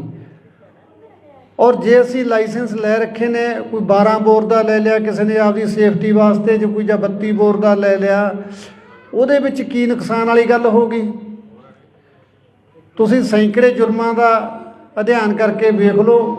ਜੇ ਆਪਾਂ ਇਕੱਲਾ ਸੂਰੀ ਦਾ ਦੇਖੀਏ ਵੀ ਕਤਲ ਜਿਹੜਾ ਹੋਇਆ ਉਹ ਜ਼ਰੂਰ ਲਾਇਸੈਂਸੀ ਅਸਲੇ ਨਾਲ ਹੋ ਗਿਆ। ਬਾਕੀ ਮੇਰਾ ਖਿਆਲ ਇੱਕ ਵੀ ਕਿਲਿੰਗ ਹੈ ਜਿਹੜੀ ਉਹ ਲਾਇਸੈਂਸੀ ਅਸਲੇ ਨਾਲ ਨਹੀਂ ਹੋਈ। ਔਰ ਜਿਹੜਾ 2 ਨੰਬਰ ਦਾ ਅਸਲਾ ਹੈ ਉਹ 'ਤੇ ਕੋਈ ਕੰਟਰੋਲ ਨਹੀਂ। 5-5 ਜਾਣੇ ਦੁਕਾਨ ਦੇ ਵਿੱਚ ਧਾੜਾਂ ਪਰ ਨੰਗੇ ਮੂੰਹ ਵੜ ਜਾਂਦੇ ਨੇ, ਬੰਦਾ ਮਾਰ ਕੇ ਭੱਜ ਜਾਂਦੇ ਨੇ, ਕੋਈ ਦਿੱਕਤ ਵਾਲੀ ਗੱਲ ਨਹੀਂ। ਛੋਟੇ ਤੋਂ ਛੋਟੇ ਗੈਂਗਸਟਰ ਦੇ ਕੋਲੇ ਵੀ 30 ਤੋਂ ਘੱਟ ਦਾ ਪਿਸਟਲ ਨਹੀਂ ਹੈ ਔਰ ਬੜੀ ਆਸਾਨੀ ਨਾਲ ਉਹਨੂੰ ਮਿਲ ਵੀ ਰਹੇ ਨੇ। ਔਰ ਕੋਈ ਉਹ ਯੂਪੀ ਕਾਨਪੁਰ ਵਾਲਾ ਨਹੀਂ ਲੈਂਦੇ, ਸਾਰਾ ਇੰਪੋਰਟਡ ਅਸਲਾ ਸਾਰਾ ਉਹਨਾਂ ਕੋਲੇ। ਉਧਰ ਵੱਲ ਨੂੰ ਕਿਸੇ ਦਾ ਕੋਈ ਧਿਆਨ ਨਹੀਂ। ਜੇ ਧਿਆਨ ਆ ਗਿਆ ਤਾਂ ਜਿਹੜੀਆਂ ਮਨ ਪੱਕੀਆਂ, ਜੇ ਤੁਸੀਂ ਅੱਜ DC ਦਫ਼ਤਰ ਜਾਓਗੇ ਅਸਲੇ ਦਾ ਲਾਇਸੈਂਸ ਅਪਲਾਈ ਕਰੋ ਤਾਂ ਤੁਹਾਡੀ ਰੈੱਡ ਕਰਾਸ ਦੀ 50,000 ਦੀ ਤਾਂ ਪਰਚੀ ਕੱਟ ਦੇਣਗੇ। ਜੇ ਸਿਫਾਰਸ਼ਾਂ ਲਾ ਕੇ ਉਹਨੂੰ ਤੁਸੀਂ 10-20 'ਚ ਕਰਾ ਵੀ ਲਓਗੇ ਫਿਰ ਵੀ ਤੁਹਾਡਾ ਘੱਟੋ ਘੱਟ 1.5 ਤੋਂ 2 ਲੱਖ ਰੁਪਈਆ ਲਾ ਕੇ ਤੁਹਾਨੂੰ ਲਾਇਸੈਂਸ ਮਿਲਦਾ ਹੈ। ਕੌਣ ਲਊਗਾ? ਜਿਹੜਾ ਕੋਈ ਫਸਿਆ ਵੇਲੇ ਕੁ ਵੇਲੇ, ਜਿਹਨੂੰ ਸਰਦਾ ਵੀ ਮੈਨੂੰ ਕੋਈ ਅੜਿੱਕਾ ਨਾ। ਪਰਸੋਂ ਸੁਨਿਆਰ ਦੇ ਉੱਤੇ ਅੰਮ੍ਰਿਤਸਰ ਹੋਈ ਹੈ ਘਟਨਾ, ਜੇ ਉਹਦੇ ਕੋਲ ਅਸਲਾ ਨਾ ਹੁੰਦਾ ਉਹ ਤਾਂ ਮਾਰਤਾ ਸੀ। ਜਿਹੜਾ ਬੰਦਾ ਕੋਈ 4 ਪੈਸੇ ਦਾ ਕਾਰੋਬਾਰ ਕਰਦਾ ਉਹਦੀ ਸੇਫਟੀ ਲਈ ਲੈਂਦਾ, ਡਿਫੈਂਸ ਲਈ ਲੈਂਦਾ, ਠੀਕ ਹੈ, ਦਿਖਾਵਾ ਮਾੜੀ ਗੱਲ ਹੈ, ਨਹੀਂ ਕਰਨਾ ਚਾਹੀਦਾ। ਅਤੇ ਜੇ ਤੁਸੀਂ ਜਾ ਕੇ ਬੱਚਿਆਂ 'ਤੇ ਪਰਚੇ ਕਰਨ ਲੱਗ ਜਾਓਗੇ ਤਾਂ ਕਿੱਡੀ ਮਾੜੀ ਗੱਲ ਹੈ। ਇੱਕ ਫੋਟੋ ਤਾਂ ਨਹੀਂ ਕਿਸੇ ਦੇ ਉੱਤੇ ਫਾਇਰ ਕਰਦੀ ਯਾਰ, ਉਹ ਤਾਂ ਸ਼ਰੇਆਮ ਜਿਹੜੇ ਫਿਰਦੇ ਉਹ ਤਾਂ ਤੁਹਾਨੂੰ ਦਿਖਾਈ ਨਹੀਂ ਦੇ ਰਹੇ। ਇੱਕ ਮਰਡਰ ਕਰਨ ਵਾਲਾ ਬੰਦਾ ਧਮਕੀਆਂ ਦੇ ਰਿਹਾ, ਹਰ ਛੋਟੇ ਸਿੰਗਰ ਨੂੰ ਧਮਕੀ ਆਈ ਜਾਂਦੀ ਹੈ। ਜੇ ਕਿਸੇ ਨੂੰ ਧਮਕੀ ਆਉਂਦੀ ਹੈ ਤਾਂ 384 ਦਾ ਪਰਚਾ ਦੇਣਾ ਬਣਦਾ ਉਸ ਬੰਦੇ ਦੇ ਉੱਤੇ। ਸਗੋਂ ਜਾਂਦੇ ਆ ਥਾਣੇ ਸਮਝਾ ਕੇ ਮੋੜ ਦਿੰਦੇ ਆ। ਤਾਂ ਕੀ ਲੈਣਾ ਯਾਰ, ਤੂੰ ਜਵਾਕ ਚੱਲੇ ਵਾਲਾ ਬੰਦਾ, ਇਹਨਾਂ ਦਾ ਕੀ ਪਤਾ ਤੈਨੂੰ ਕਦੋਂ ਮਾਰ ਦੇਣਗੇ।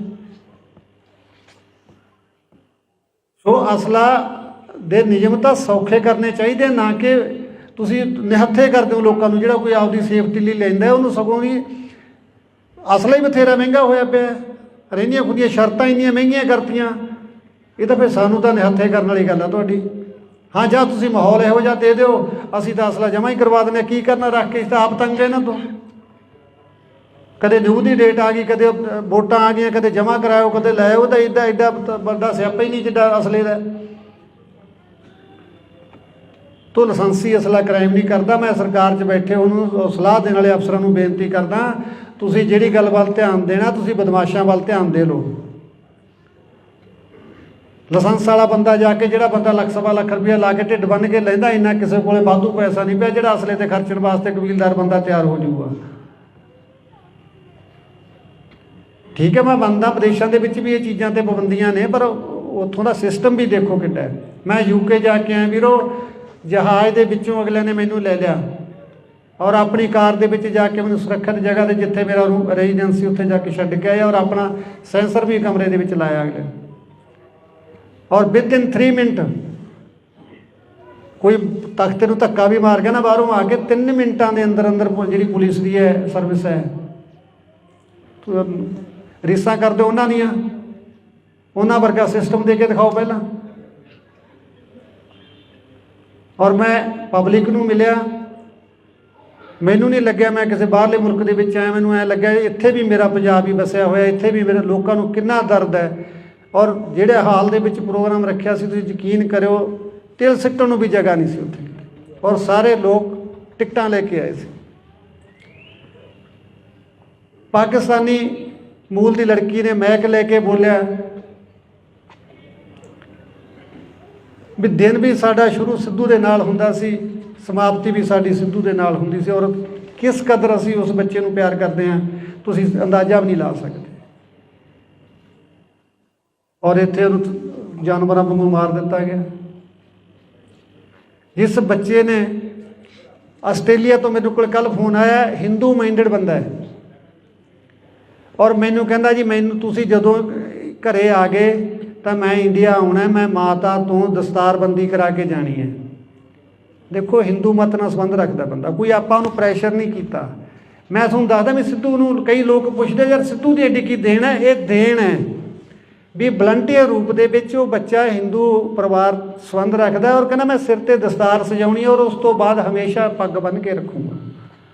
ਤੁਸੀਂ ਜਦੋਂ ਘਰੇ ਆ ਗਏ ਮੈਨੂੰ ਮੈਸੇਜ ਕਰ ਦਿਓ ਵੀ ਅਸੀਂ ਪਿੰਡ ਪਹੁੰਚ ਚੁੱਕੇ ਹਾਂ। ਇਹ ਸੀ ਸਿੱਧੂ ਦੀ ਦੇਣ। ਘੱਟੋ ਘੱਟ 150 ਮੁਲਕ ਦੇ ਵਿੱਚ ਪੱਗ ਨੂੰ ਪੁੱਜਦਾ ਕੀਤਾ ਹੈ। ਮੈਂ UK ਜਦੋਂ ਗਿਆ ਤਾਂ ਉੱਥੇ ਮੈਨੂੰ ਬਰਨਾ ਬॉयਜ਼, ਤੁਸੀਂ ਦੇਖਿਆ ਹੋਣਾ, ਕਾਲਾ ਆਪਣਾ ਰੈਪਰ ਹੈ ਨਾਈਜੀਰੀਆ ਦਾ, ਬਹੁਤ ਵੱਡਾ ਰੈਪਰ ਹੈ, ਵੱਡਾ ਸਟੇਟਸ ਹੈ ਬੰਦੇ ਦਾ। ਔਰ ਉਹ ਬੰਦਾ ਇੱਕ ਮਿੰਟ ਲਈ ਵੀ ਮੇਰੇ ਬਰਾਬਰ ਨਹੀਂ ਸੋਫੇ 'ਤੇ ਬੈਠਾ, ਮੇਰੇ ਪੈਰਾਂ 'ਚ ਬੈਠਾ ਥੱਲੇ। ਔਰ ਉਹਨੇ ਆਪਣੇ ਗਾਣੇ ਦੇ ਵਿੱਚ ਇੱਕ ਫੋਟੋ ਲਾਉਣੀ ਹੈ ਸਿੱਧੂ ਦੀ, ਪਰਮਿਸ਼ਨ ਲੈਣ ਵਾਸਤੇ ਆਇਆ ਵੀ ਤੁਹਾਨੂੰ ਕੋਈ ਇਤਰਾਜ਼ ਤਾਂ ਨਹੀਂ, ਮੈਂ ਭਰਾ ਸੀ ਮੇਰਾ ਸਿੱਧੂ ਔਰ ਮੈਂ ਉਹਦੀ ਫੋਟੋ ਲਾਉਣੀ ਚਾਹੁੰਦਾ, ਤੁਹਾਡੇ ਪਰਿਵਾਰ ਨੂੰ ਕੋਈ ਇਤਰਾਜ਼ ਤਾਂ ਨਹੀਂ। ਔਰ ਸਾਡੇ ਉਹਦੇ ਗਾਣੇ ਚੱਕ ਕੇ ਅਸੀਂ ਕੀ ਕਰੀ ਜਾਂਦੇ। ਔਰ ਜਿਹੜਾ ਵੱਖਰੇ ਮੂਲ ਦਾ, ਵੱਖਰੀ ਨਸਲ ਦਾ, ਵੱਖਰੇ ਸਮਾਜ ਦੇ ਵਿੱਚੋਂ ਆਉਂਦਾ ਹੈ ਕਲਾਕਾਰ, ਉਹ ਸਿੱਧੂ ਨੂੰ ਆਪਣਾ ਭਰਾ ਮੰਨ ਕੇ, ਆਪਣਾ ਆਈਡੀਅਲ ਮੰਨ ਕੇ ਚੱਲ ਰਿਹਾ ਹੈ। ਸਾਡੇ ਆਪਣੇ ਉਹਦੀਆਂ ਗਾਣਿਆਂ ਦੀਆਂ ਤੁਕਾਂ ਚੱਕ ਕੇ ਫਿਲਮਾਂ ਦੇ ਵਿੱਚ ਠੋਕਣ ਦੀ ਕੋਸ਼ਿਸ਼ ਕਰ ਰਿਹਾ, ਕੋਈ ਕਿਤੇ ਕਿਤੇ ਆਪੋ ਆਪਣੇ ਢੰਗ ਨਾਲ ਉਹਦੀ ਵਰਤੋਂ ਕਰ ਰਿਹਾ। ਤਾਂ ਸਿੱਧੂ ਦਾ ਆਪਣੇ ਸਮਾਜ 'ਤੇ ਤਾਂ ਅਸਰ ਹੋਣਾ ਸੀ, ਉਹਨਾਂ ਗੋਰਿਆਂ ਦੇ ਵਿੱਚ ਵੀ। ਔਰ ਜੇ ਮੇਰੇ ਸ਼ੋਅ ਦੇ ਵਿੱਚ ਲਗਭਗ 25 ਤੋਂ 30% ਗੋਰੇ ਆਏ ਸੀ, ਜਿਨ੍ਹਾਂ ਦਾ ਸਿੱਧੂ ਨਾਲ ਕੀ ਸੰਬੰਧ ਸੀ। ਪਰ ਜਿਹੜੀ ਪੀੜ੍ਹੀ ਉੱਥੇ ਜਾ ਕੇ ਵੱਸ ਗਈ, ਉਹ ਬੰਦੇ ਕਹਿੰਦੇ ਅਸੀਂ ਇੰਨੇ ਚਿੰਤਤ ਸੀ ਵੀ ਯਾਰ ਅਸੀਂ ਤਾਂ ਪੰਜਾਬੀ ਸੀ, ਸਾਡੇ ਬੱਚੇ ਵੀ ਪੰਜਾਬੀ ਬੋਲਣ ਲੱਗ ਗਏ। ਹੁਣ ਜਿਹੜੇ ਸਾਡੇ ਪੋਤੇ ਆ ਗਏ ਉਹ ਪਿਓਰ ਅੰਗਰੇਜ਼ ਬਣ ਗਏ ਸੀ ਵੀ ਉਹ ਪੰਜਾਬੀ ਨਹੀਂ ਬੋਲਣਾ ਸ਼ੁਰੂ ਕਰ ਰਹੇ ਸੀ। ਯਾਰ ਅਸੀਂ ਬੜੀ ਚਿੰਤਾ ਦੇ ਵਿੱਚ ਸੀ, ਪਰ ਯਾਰ ਉਸ ਚੀਜ਼ ਦਾ ਸਲੂਸ਼ਨ ਸਾਨੂੰ ਸਿੱਧੂ ਨੇ ਦੇਤਾ ਸੀ। ਅਸੀਂ ਤੀਜੀ ਪੀੜ੍ਹੀ ਨੂੰ ਵੀ ਪੰਜਾਬੀ ਨਾਲ ਜੋੜਨ ਲਈ ਸਿੱਧੂ ਦੇ ਗਾਣੇ ਸੁਣਨ ਲੱਗੇ ਸਾਡੇ ਬੱਚੇ। ਔਰ ਹੁਣ ਅਸੀਂ ਯਕੀਨ ਮੰਨੋ ਸਾਡੀ ਗੱਡੀ 'ਚ ਦੂਜਾ ਗਾਣਾ ਵੱਜਦਾ ਹੀ ਨਹੀਂ ਸੀ। ਇਸ ਚੀਜ਼ ਦੀ ਕੀਮਤ ਉਹ ਲੋਕ ਜਾਣਦੇ ਜੋ ਸਾਡੀ ਜਿਹੜੀ ਮਾਂ ਬੋਲੀ ਨਾਲ ਟੁੱਟ ਰਹੀ ਸੀ ਨਾ ਤੀਜੀ ਪੀੜ੍ਹੀ ਜਾ ਕੇ, ਕਿਉਂਕਿ ਤੀਜੀ ਪੀੜ੍ਹੀ ਅੰਗਰੇਜ਼ ਹੀ ਬਣ ਜਾਂਦੀ ਸੀ। ਅਤੇ ਉਹਨਾਂ ਨੂੰ ਮਤਲਬ ਆਪਣੇ ਸਿੱਧੂ ਦੀ ਦੇਣ ਦਾ ਪਤਾ ਸੀਗਾ ਵੀ ਜੇ ਉਹਨੇ ਗਾਣਿਆਂ ਦੇ ਵਿੱਚ ਪੰਜਾਬੀ ਨੂੰ ਇਸ ਢੰਗ ਨਾਲ ਫਿੱਟ ਕੀਤਾ ਵੀ ਉਹਦੇ 'ਚ ਰੈਪ ਪੰਜਾਬੀ ਪਾਇਆ, ਇੱਕ ਵੱਖਰਾ ਟੇਸਟ ਬਣਾਇਆ ਮਿਊਜ਼ਿਕ ਦਾ, ਉਹ ਚੀਜ਼ ਗੋਰਿਆਂ ਨੂੰ ਵੀ ਭਾਈ ਜਿਹੜੀ ਸਾਡੀ ਤੀਜੀ ਪੀੜ੍ਹੀ ਅੰਗਰੇਜ਼ ਬਣਦੀ ਜਾ ਰਹੀ ਸੀ ਉੱਥੇ, ਉਹ ਵੀ ਕਿਤੇ ਨਾ ਕਿਤੇ ਜਾ ਕੇ ਪੰਜਾਬੀ ਵੱਲ ਮੁੜੇ। ਇਹ ਸਿੱਧੂ ਦੀ ਦੇਣ ਸੀ ਪੰਜਾਬੀ ਮਾਂ ਬੋਲੀ ਨੂੰ। ਸੋ ਜਦੋਂ ਇੰਨੀਆਂ ਦੁਆਵਾਂ ਹੋਣ, ਮੈਂ ਹੁਣ ਇਸ ਗੱਲ ਦੇ ਉੱਤੇ ਮੇਰਾ ਮਨ ਇੰਨਾ ਕੁ ਟਿਕਿਆ ਥੋੜ੍ਹਾ ਜਿਹਾ ਵੀ ਜਦੋਂ ਤੁਹਾਡੀਆਂ ਦੁਆਵਾਂ ਇੰਨੀਆਂ, ਅਸੀਂ ਸਾਰੇ ਲੋਕ ਪਰਮਾਤਮਾ ਨੂੰ ਮੰਨਦੇ ਹਾਂ,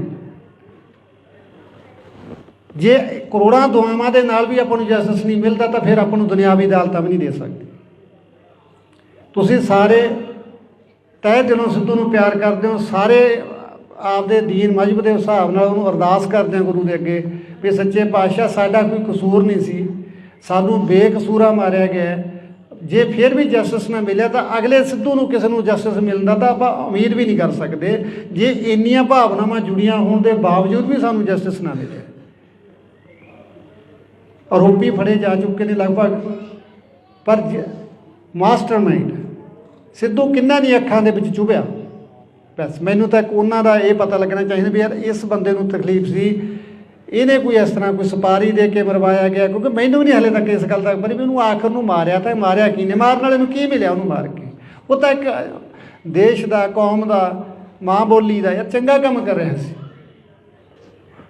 ਸ਼ੁਰੂ ਦੇ ਵਿੱਚ ਉਹਦੇ ਉੱਤੇ ਵੈਪਨ ਦੇ ਇਤਰਾਜ਼ ਲੱਗੇ ਵੀ ਉਹ ਵੈਪਨ 'ਤੇ ਗਾਉਂਦਾ, ਪਰ ਹੁਣ ਤਾਂ ਵੈਪਨ ਤੋਂ ਵੀ ਮੋੜਾ ਖਾ ਗਿਆ ਸੀ ਉਹ, ਕਿਉਂਕਿ ਜਿਵੇਂ ਜਿਵੇਂ ਮੈਚਿਓਰ ਹੋ ਰਿਹਾ ਸੀ, ਜਿਵੇਂ ਜਿਵੇਂ ਉਹਨੂੰ ਅਕਲ ਆ ਰਹੀ ਸੀ, ਉਵੇਂ ਉਹ ਮੁੱਦਿਆਂ ਵੱਲ, ਸਥਾਨਕ ਵੱਲ, ਸਮੱਸਿਆਵਾਂ ਜੋ ਦਰਪੇਸ਼ ਸੀਗੀਆਂ ਉਹਨਾਂ ਵੱਲ ਉਹਦਾ ਝੁਕਾਅ ਹੋ ਰਿਹਾ ਸੀਗਾ।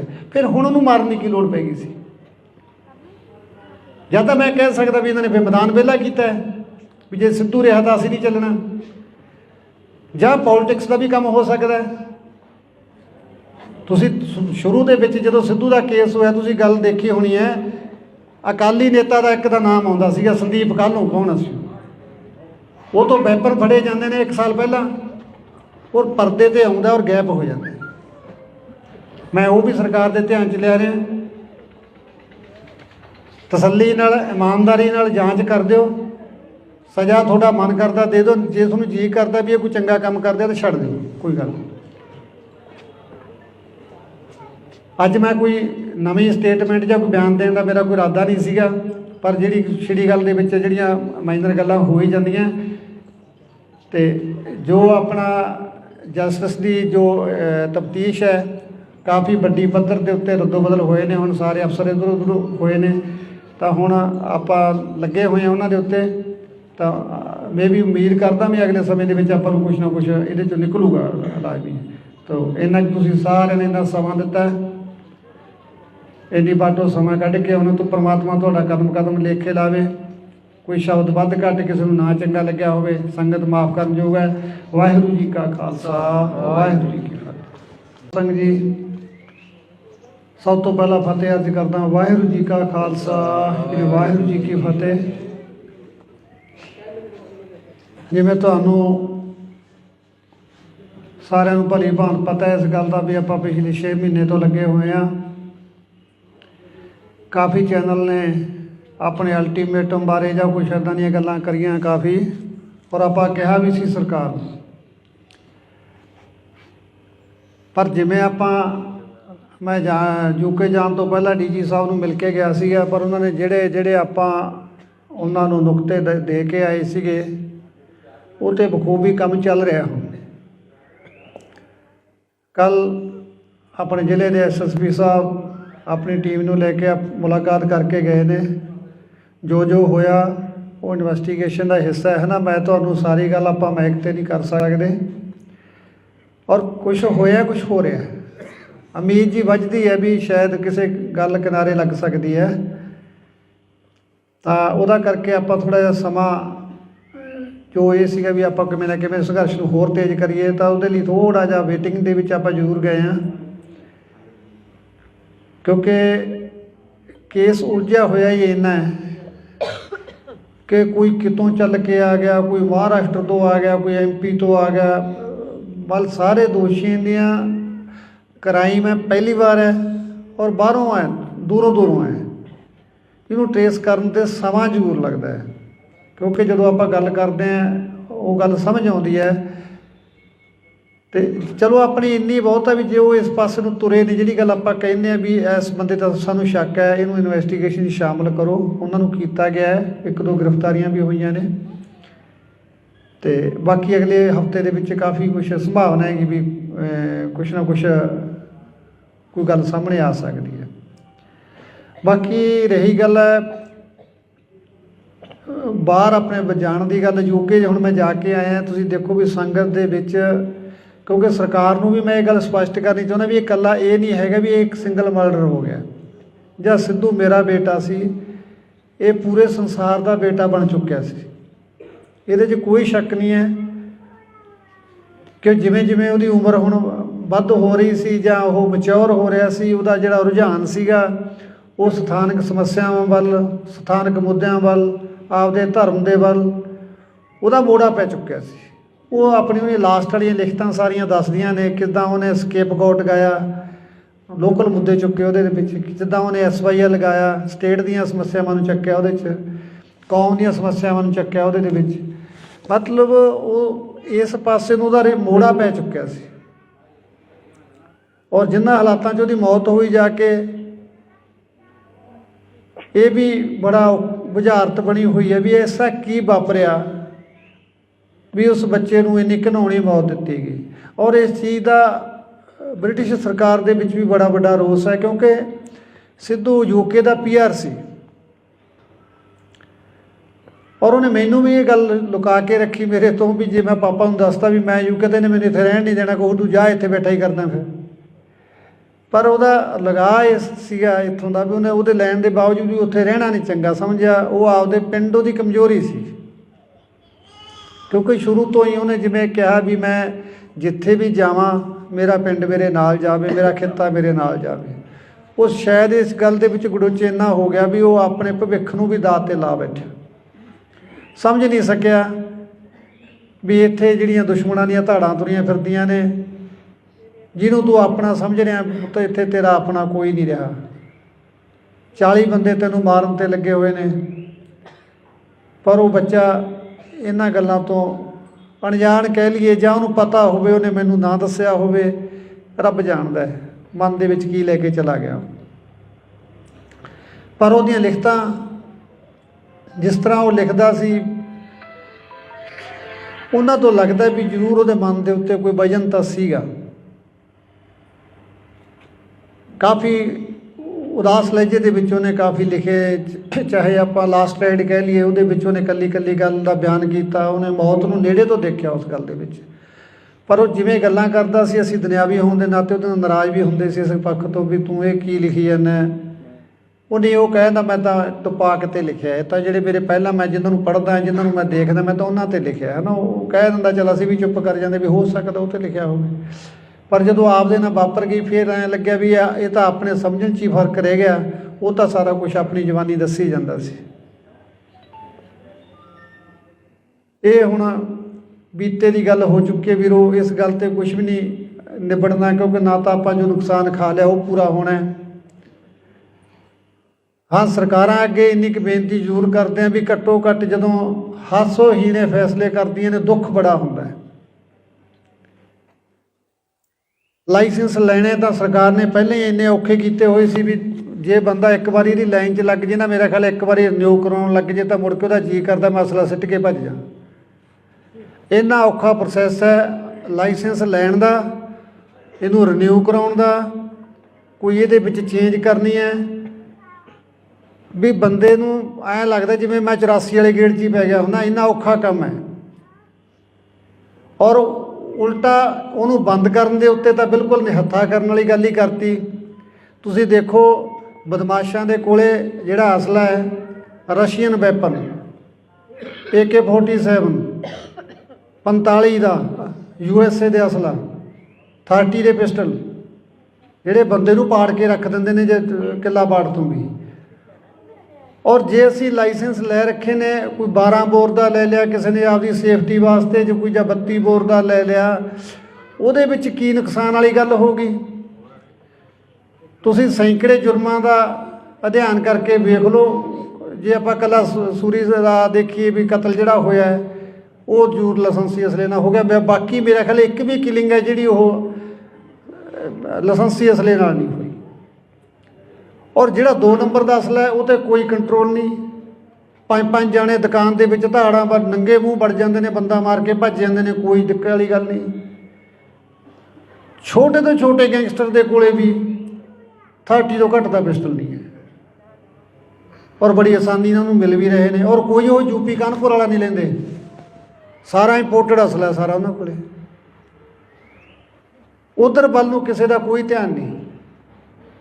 ਜੇ ਧਿਆਨ ਆ ਗਿਆ ਤਾਂ ਜਿਹੜੀਆਂ ਮਨ ਪੱਕੀਆਂ, ਜੇ ਤੁਸੀਂ ਅੱਜ DC ਦਫ਼ਤਰ ਜਾਓਗੇ ਅਸਲੇ ਦਾ ਲਾਇਸੈਂਸ ਅਪਲਾਈ ਕਰੋ ਤਾਂ ਤੁਹਾਡੀ ਰੈੱਡ ਕਰਾਸ ਦੀ 50,000 ਦੀ ਤਾਂ ਪਰਚੀ ਕੱਟ ਦੇਣਗੇ।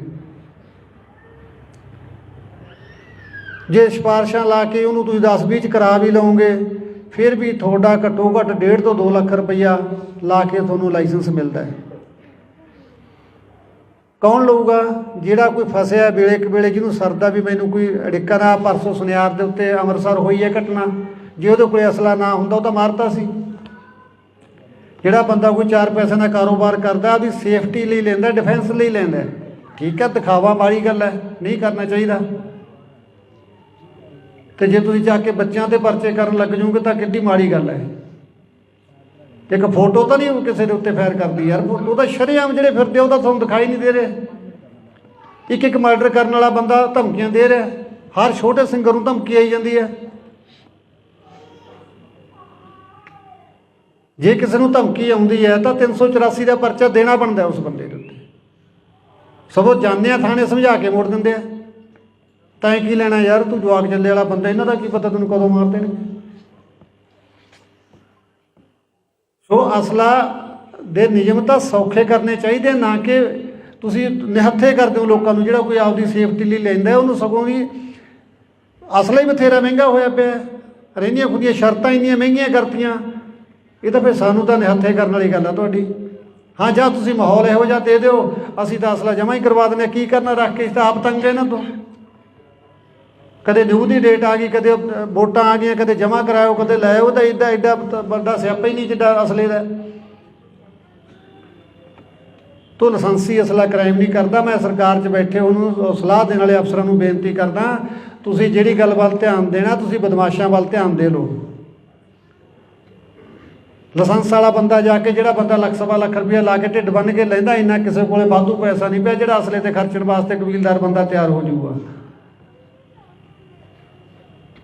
ਠੀਕ ਹੈ, ਮੈਂ ਮੰਨਦਾ ਵਿਦੇਸ਼ਾਂ ਦੇ ਵਿੱਚ ਵੀ ਇਹ ਚੀਜ਼ਾਂ 'ਤੇ ਪਾਬੰਦੀਆਂ ਨੇ, ਪਰ ਉੱਥੋਂ ਦਾ ਸਿਸਟਮ ਵੀ ਦੇਖੋ ਕਿੱਡਾ ਹੈ। ਮੈਂ UK ਜਾ ਕੇ ਆਇਆ ਵੀਰੋ, ਜਹਾਜ਼ ਦੇ ਵਿੱਚੋਂ ਅਗਲੇ ਨੇ ਮੈਨੂੰ ਲੈ ਲਿਆ ਔਰ ਆਪਣੀ ਕਾਰ ਦੇ ਵਿੱਚ ਜਾ ਕੇ ਮੈਨੂੰ ਸੁਰੱਖਿਅਤ ਜਗ੍ਹਾ 'ਤੇ, ਜਿੱਥੇ ਮੇਰਾ ਰੈਜ਼ੀਡੈਂਸੀ, ਉੱਥੇ ਜਾ ਕੇ ਛੱਡ ਕੇ ਆਇਆ ਔਰ ਆਪਣਾ ਸੈਂਸਰ ਵੀ ਕਮਰੇ ਦੇ ਵਿੱਚ ਲਾਇਆ ਅਗਲੇ।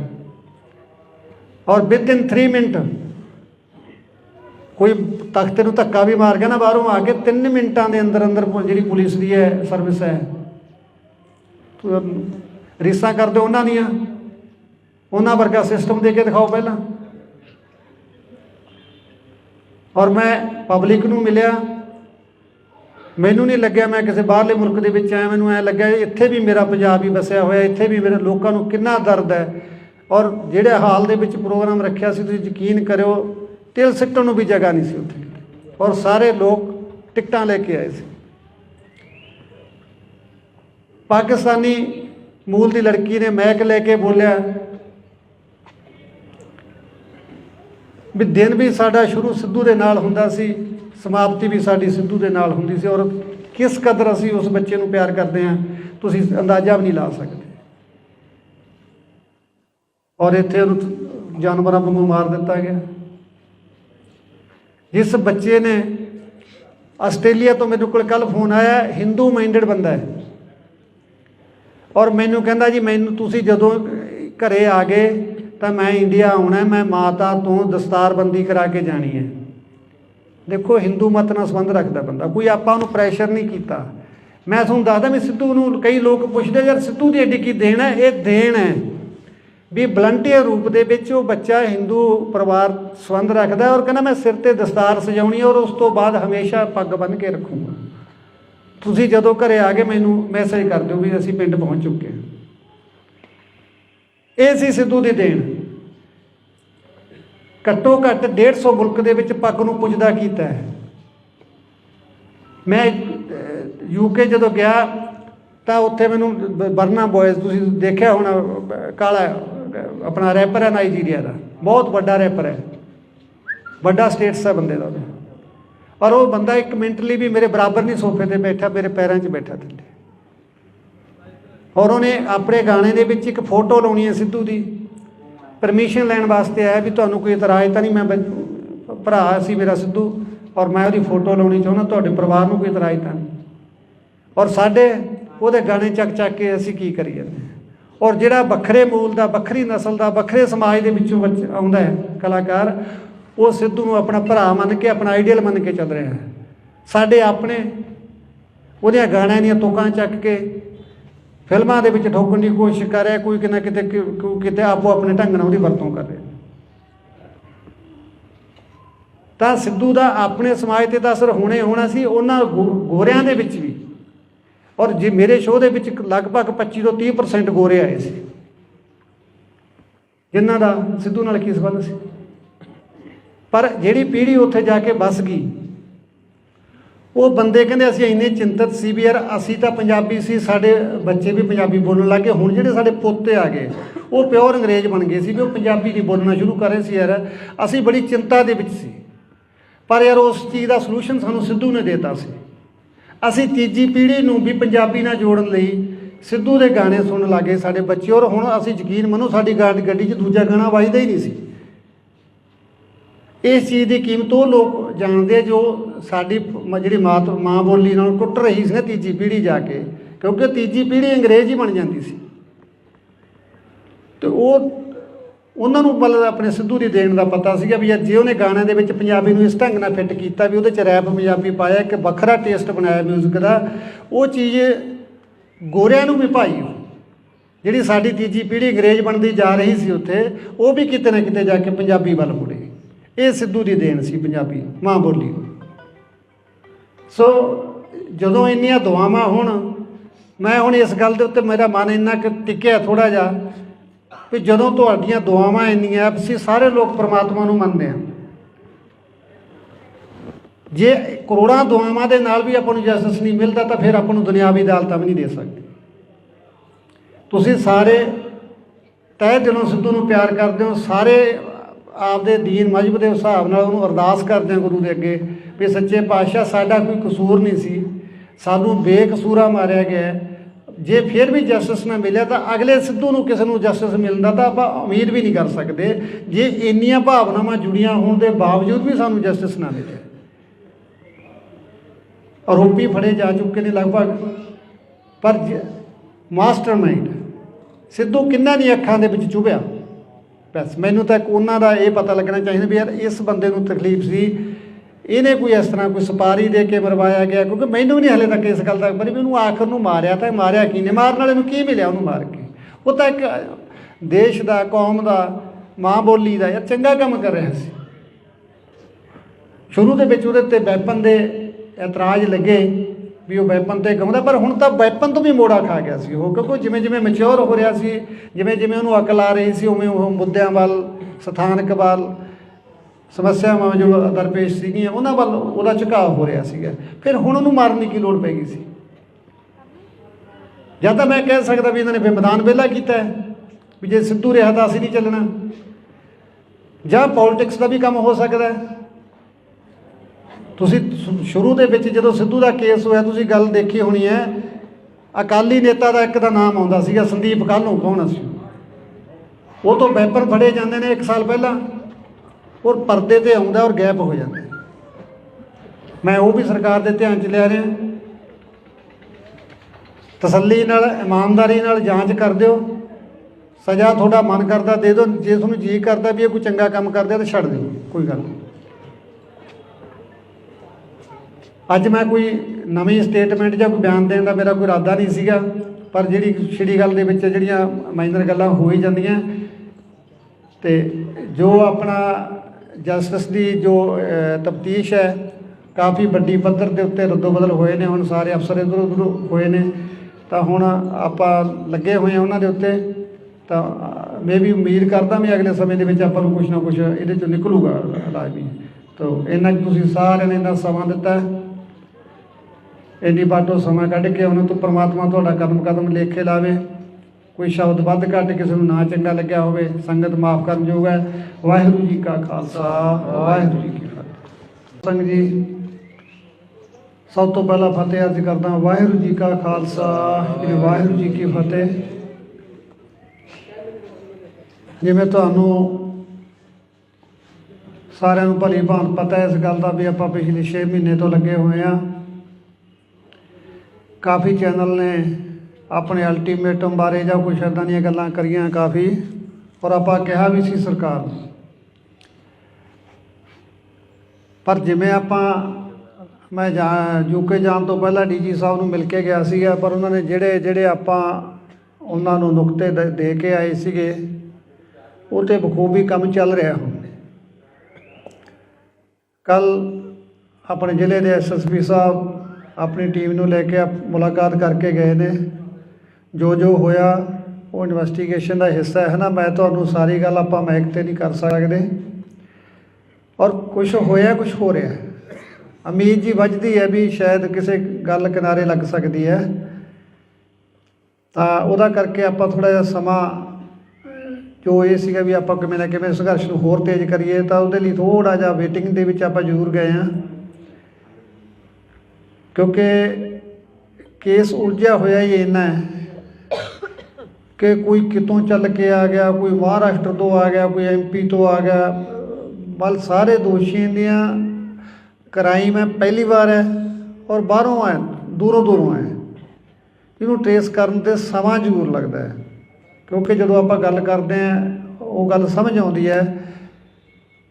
तो चलो अपनी इन्नी बहुत है भी जो इस पास तुरे नहीं, जी गल आप कहने भी इस बंदे का सानू शक है, इनू इन्वेस्टिगेशन शामिल करो। उन्होंने किया गया है, एक दो गिरफ्तारियां भी हुई ने। तो बाकी अगले हफ्ते के विच काफ़ी कुछ संभावना है कि भी कुछ ना कुछ कोई गल सामने आ सकती है। बाकी रही गल बाहर अपने जाण की गल, यूके हुण मैं जाके आया, तुसीं देखो भी संगत दे विच, क्योंकि सरकार नूं भी मैं ये गल स्पष्ट करनी चाहुंदा भी इकल्ला ये नहीं हैगा भी एक सिंगल मर्डर हो गया जां सिद्धू मेरा बेटा सी, ये पूरे संसार का बेटा बन चुक्या सी। इहदे 'च कोई शक नहीं है कि जिवें जिवें उहदी उम्र हुण वध हो रही सी जां ओह मैच्योर हो रहा सी, उहदा जिहड़ा रुझान सीगा वो सथानक समस्यावां वल, सथानक मुद्दिआं वल, आपदे धर्म दे वल उहदा मोड़ा पै चुक्या सी।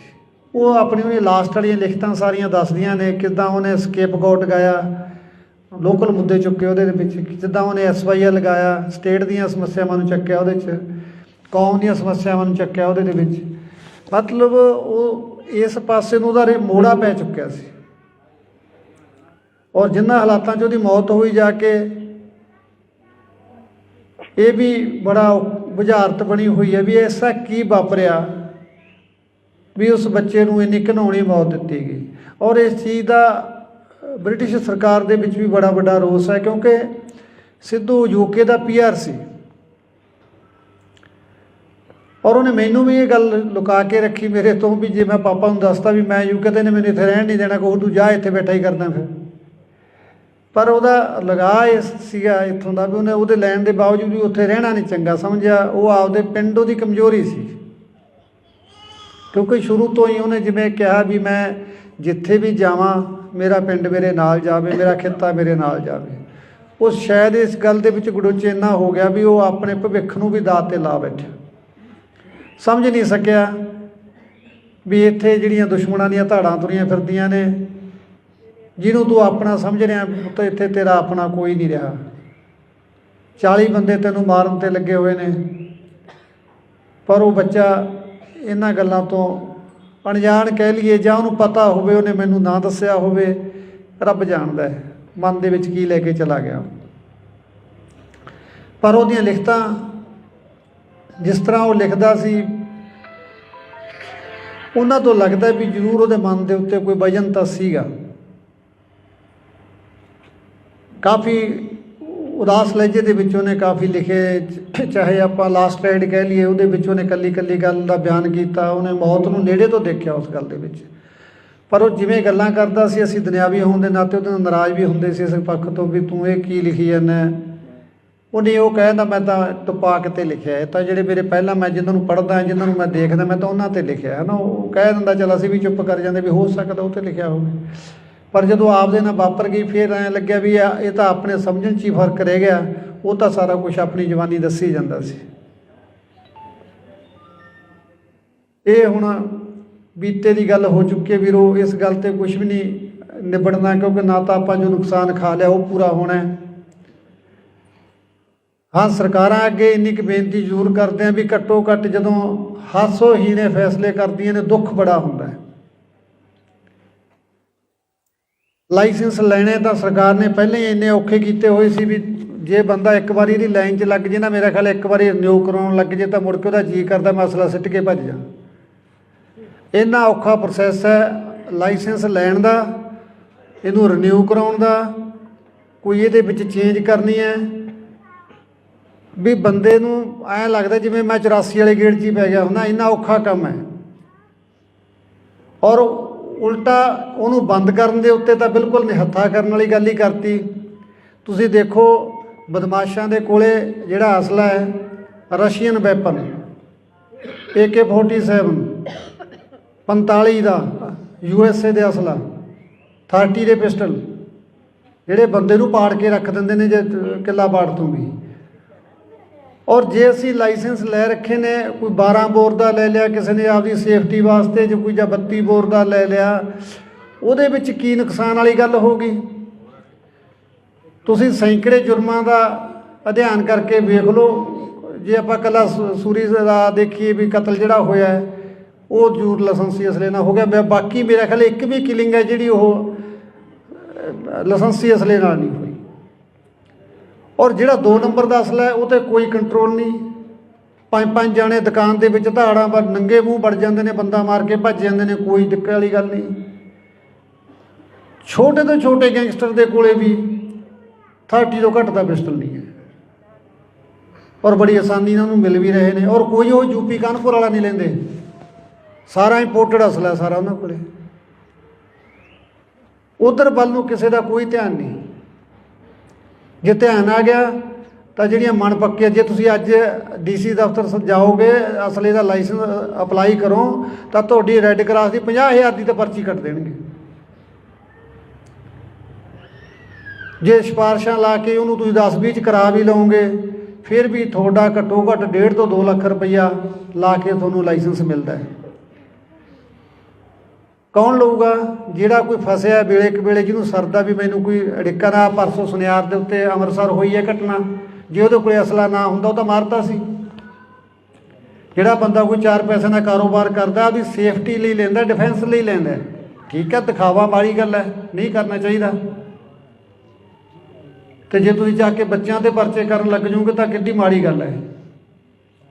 ਇੱਕ ਫੋਟੋ ਤਾਂ ਨਹੀਂ ਕਿਸੇ ਦੇ ਉੱਤੇ ਫਾਇਰ ਕਰਦੀ ਯਾਰ, ਫੋਟੋ ਤਾਂ ਸ਼ਰੇਆਮ ਜਿਹੜੇ ਫਿਰਦੇ ਉਹ ਤਾਂ ਤੁਹਾਨੂੰ ਦਿਖਾਈ ਨਹੀਂ ਦੇ ਰਹੇ।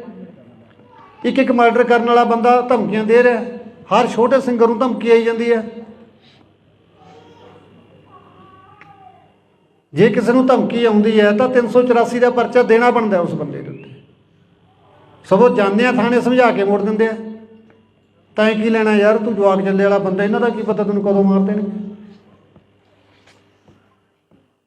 ਸੋ ਅਸਲਾ ਦੇ ਨਿਯਮ ਤਾਂ ਸੌਖੇ ਕਰਨੇ ਚਾਹੀਦੇ, ਨਾ ਕਿ ਤੁਸੀਂ ਨਿਹੱਥੇ ਕਰ ਦਿਓ ਲੋਕਾਂ ਨੂੰ। ਜਿਹੜਾ ਕੋਈ ਆਪਦੀ ਸੇਫਟੀ ਲਈ ਲੈਂਦਾ ਉਹਨੂੰ ਸਗੋਂ ਵੀ ਅਸਲਾ ਹੀ ਬਥੇਰਾ ਮਹਿੰਗਾ ਹੋਇਆ ਪਿਆ, ਰਹਿੰਦੀਆਂ ਖੁਦੀਆਂ ਸ਼ਰਤਾਂ ਇੰਨੀਆਂ ਮਹਿੰਗੀਆਂ ਕਰਤੀਆਂ। ਇਹ ਤਾਂ ਫਿਰ ਸਾਨੂੰ ਤਾਂ ਨਿਹੱਥੇ ਕਰਨ ਵਾਲੀ ਗੱਲ ਆ ਤੁਹਾਡੀ। ਹਾਂ, ਜਾਂ ਤੁਸੀਂ ਮਾਹੌਲ ਇਹੋ ਜਿਹਾ ਦੇ ਦਿਓ, ਅਸੀਂ ਤਾਂ ਅਸਲਾ ਜਮ੍ਹਾਂ ਹੀ ਕਰਵਾ ਦਿੰਦੇ। ਕੀ ਕਰਨਾ ਰੱਖ ਕੇ? ਤਾਂ ਆਪ ਤੰਗ ਇਹਨਾਂ ਤੋਂ। ਕਦੇ ਨਿਊ ਦੀ ਡੇਟ ਆ ਗਈ, ਕਦੇ ਵੋਟਾਂ ਆ ਗਈਆਂ, ਕਦੇ ਜਮ੍ਹਾਂ ਕਰਾਇਓ, ਕਦੇ ਲੈ ਆਓ। ਤਾਂ ਐਡਾ ਵੱਡਾ ਸਿਆਪਾ ਹੀ ਨਹੀਂ ਜਿੱਡਾ ਅਸਲੇ ਦਾ। ਤੋ ਲਾਇਸੈਂਸੀ ਅਸਲਾ ਕ੍ਰਾਈਮ ਨਹੀਂ ਕਰਦਾ। ਮੈਂ ਸਰਕਾਰ 'ਚ ਬੈਠੇ ਉਹਨੂੰ ਸਲਾਹ ਦੇਣ ਵਾਲੇ ਅਫਸਰਾਂ ਨੂੰ ਬੇਨਤੀ ਕਰਦਾ, ਤੁਸੀਂ ਜਿਹੜੀ ਗੱਲ ਵੱਲ ਧਿਆਨ ਦੇਣਾ, ਤੁਸੀਂ ਬਦਮਾਸ਼ਾਂ ਵੱਲ ਧਿਆਨ ਦੇ ਲਓ। ਲਾਇਸੈਂਸ ਵਾਲਾ ਬੰਦਾ ਜਾ ਕੇ, ਜਿਹੜਾ ਬੰਦਾ ਲੱਖ-ਸਵਾ ਲੱਖ ਰੁਪਇਆ ਲਾ ਕੇ ਢਿੱਡ ਬੰਨ੍ਹ ਕੇ ਲੈਂਦਾ, ਇੰਨਾ ਕਿਸੇ ਕੋਲੇ ਵਾਧੂ ਪੈਸਾ ਨਹੀਂ ਪਿਆ ਜਿਹੜਾ ਅਸਲੇ 'ਤੇ ਖਰਚਣ ਵਾਸਤੇ ਕਬੀਲਦਾਰ ਬੰਦਾ ਤਿਆਰ ਹੋ ਜਾਊਗਾ। ਠੀਕ ਹੈ, ਮੈਂ ਮੰਨਦਾ ਵਿਦੇਸ਼ਾਂ ਦੇ ਵਿੱਚ ਵੀ ਇਹ ਚੀਜ਼ਾਂ 'ਤੇ ਪਾਬੰਦੀਆਂ ਨੇ, ਪਰ ਉੱਥੋਂ ਦਾ ਸਿਸਟਮ ਵੀ ਦੇਖੋ ਕਿੱਡਾ ਹੈ। ਮੈਂ UK ਜਾ ਕੇ ਆਇਆ ਵੀਰੋ, ਜਹਾਜ਼ ਦੇ ਵਿੱਚੋਂ ਅਗਲੇ ਨੇ ਮੈਨੂੰ ਲੈ ਲਿਆ ਔਰ ਆਪਣੀ ਕਾਰ ਦੇ ਵਿੱਚ ਜਾ ਕੇ ਮੈਨੂੰ ਸੁਰੱਖਿਅਤ ਜਗ੍ਹਾ 'ਤੇ, ਜਿੱਥੇ ਮੇਰਾ ਰੈਜ਼ੀਡੈਂਸੀ, ਉੱਥੇ ਜਾ ਕੇ ਛੱਡ ਕੇ ਆਇਆ। ਔਰ ਆਪਣਾ ਸੈਂਸਰ ਵੀ ਕਮਰੇ ਦੇ ਵਿੱਚ ਲਾਇਆ ਅਗਲੇ। ਔਰ ਵਿਦਇਨ 3 ਮਿੰਟ ਕੋਈ ਤਖਤੇ ਨੂੰ ਧੱਕਾ ਵੀ ਮਾਰ ਗਿਆ ਨਾ ਬਾਹਰੋਂ ਆ ਕੇ, 3 ਮਿੰਟਾਂ ਦੇ ਅੰਦਰ ਅੰਦਰ ਜਿਹੜੀ ਪੁਲਿਸ ਦੀ ਹੈ ਸਰਵਿਸ ਹੈ, ਰੀਸਾਂ ਕਰਦੇ ਉਹਨਾਂ ਦੀਆਂ, ਉਹਨਾਂ ਵਰਗਾ ਸਿਸਟਮ ਦੇ ਕੇ ਦਿਖਾਓ ਪਹਿਲਾਂ। ਔਰ ਮੈਂ ਪਬਲਿਕ ਨੂੰ ਮਿਲਿਆ, ਮੈਨੂੰ ਨਹੀਂ ਲੱਗਿਆ ਮੈਂ ਕਿਸੇ ਬਾਹਰਲੇ ਮੁਲਕ ਦੇ ਵਿੱਚ ਆਇਆ। ਮੈਨੂੰ ਐਂ ਲੱਗਿਆ ਇੱਥੇ ਵੀ ਮੇਰਾ ਪੰਜਾਬ ਹੀ ਵਸਿਆ ਹੋਇਆ, ਇੱਥੇ ਵੀ ਮੇਰੇ ਲੋਕਾਂ ਨੂੰ ਕਿੰਨਾ ਦਰਦ ਹੈ। ਔਰ ਜਿਹੜੇ ਹਾਲ ਦੇ ਵਿੱਚ ਪ੍ਰੋਗਰਾਮ ਰੱਖਿਆ ਸੀ, ਤੁਸੀਂ ਯਕੀਨ ਕਰਿਓ ਤਿਲ ਸਿੱਟਣ ਨੂੰ ਵੀ ਜਗ੍ਹਾ ਨਹੀਂ ਸੀ ਉੱਥੇ। ਔਰ ਸਾਰੇ ਲੋਕ ਟਿਕਟਾਂ ਲੈ ਕੇ ਆਏ ਸੀ।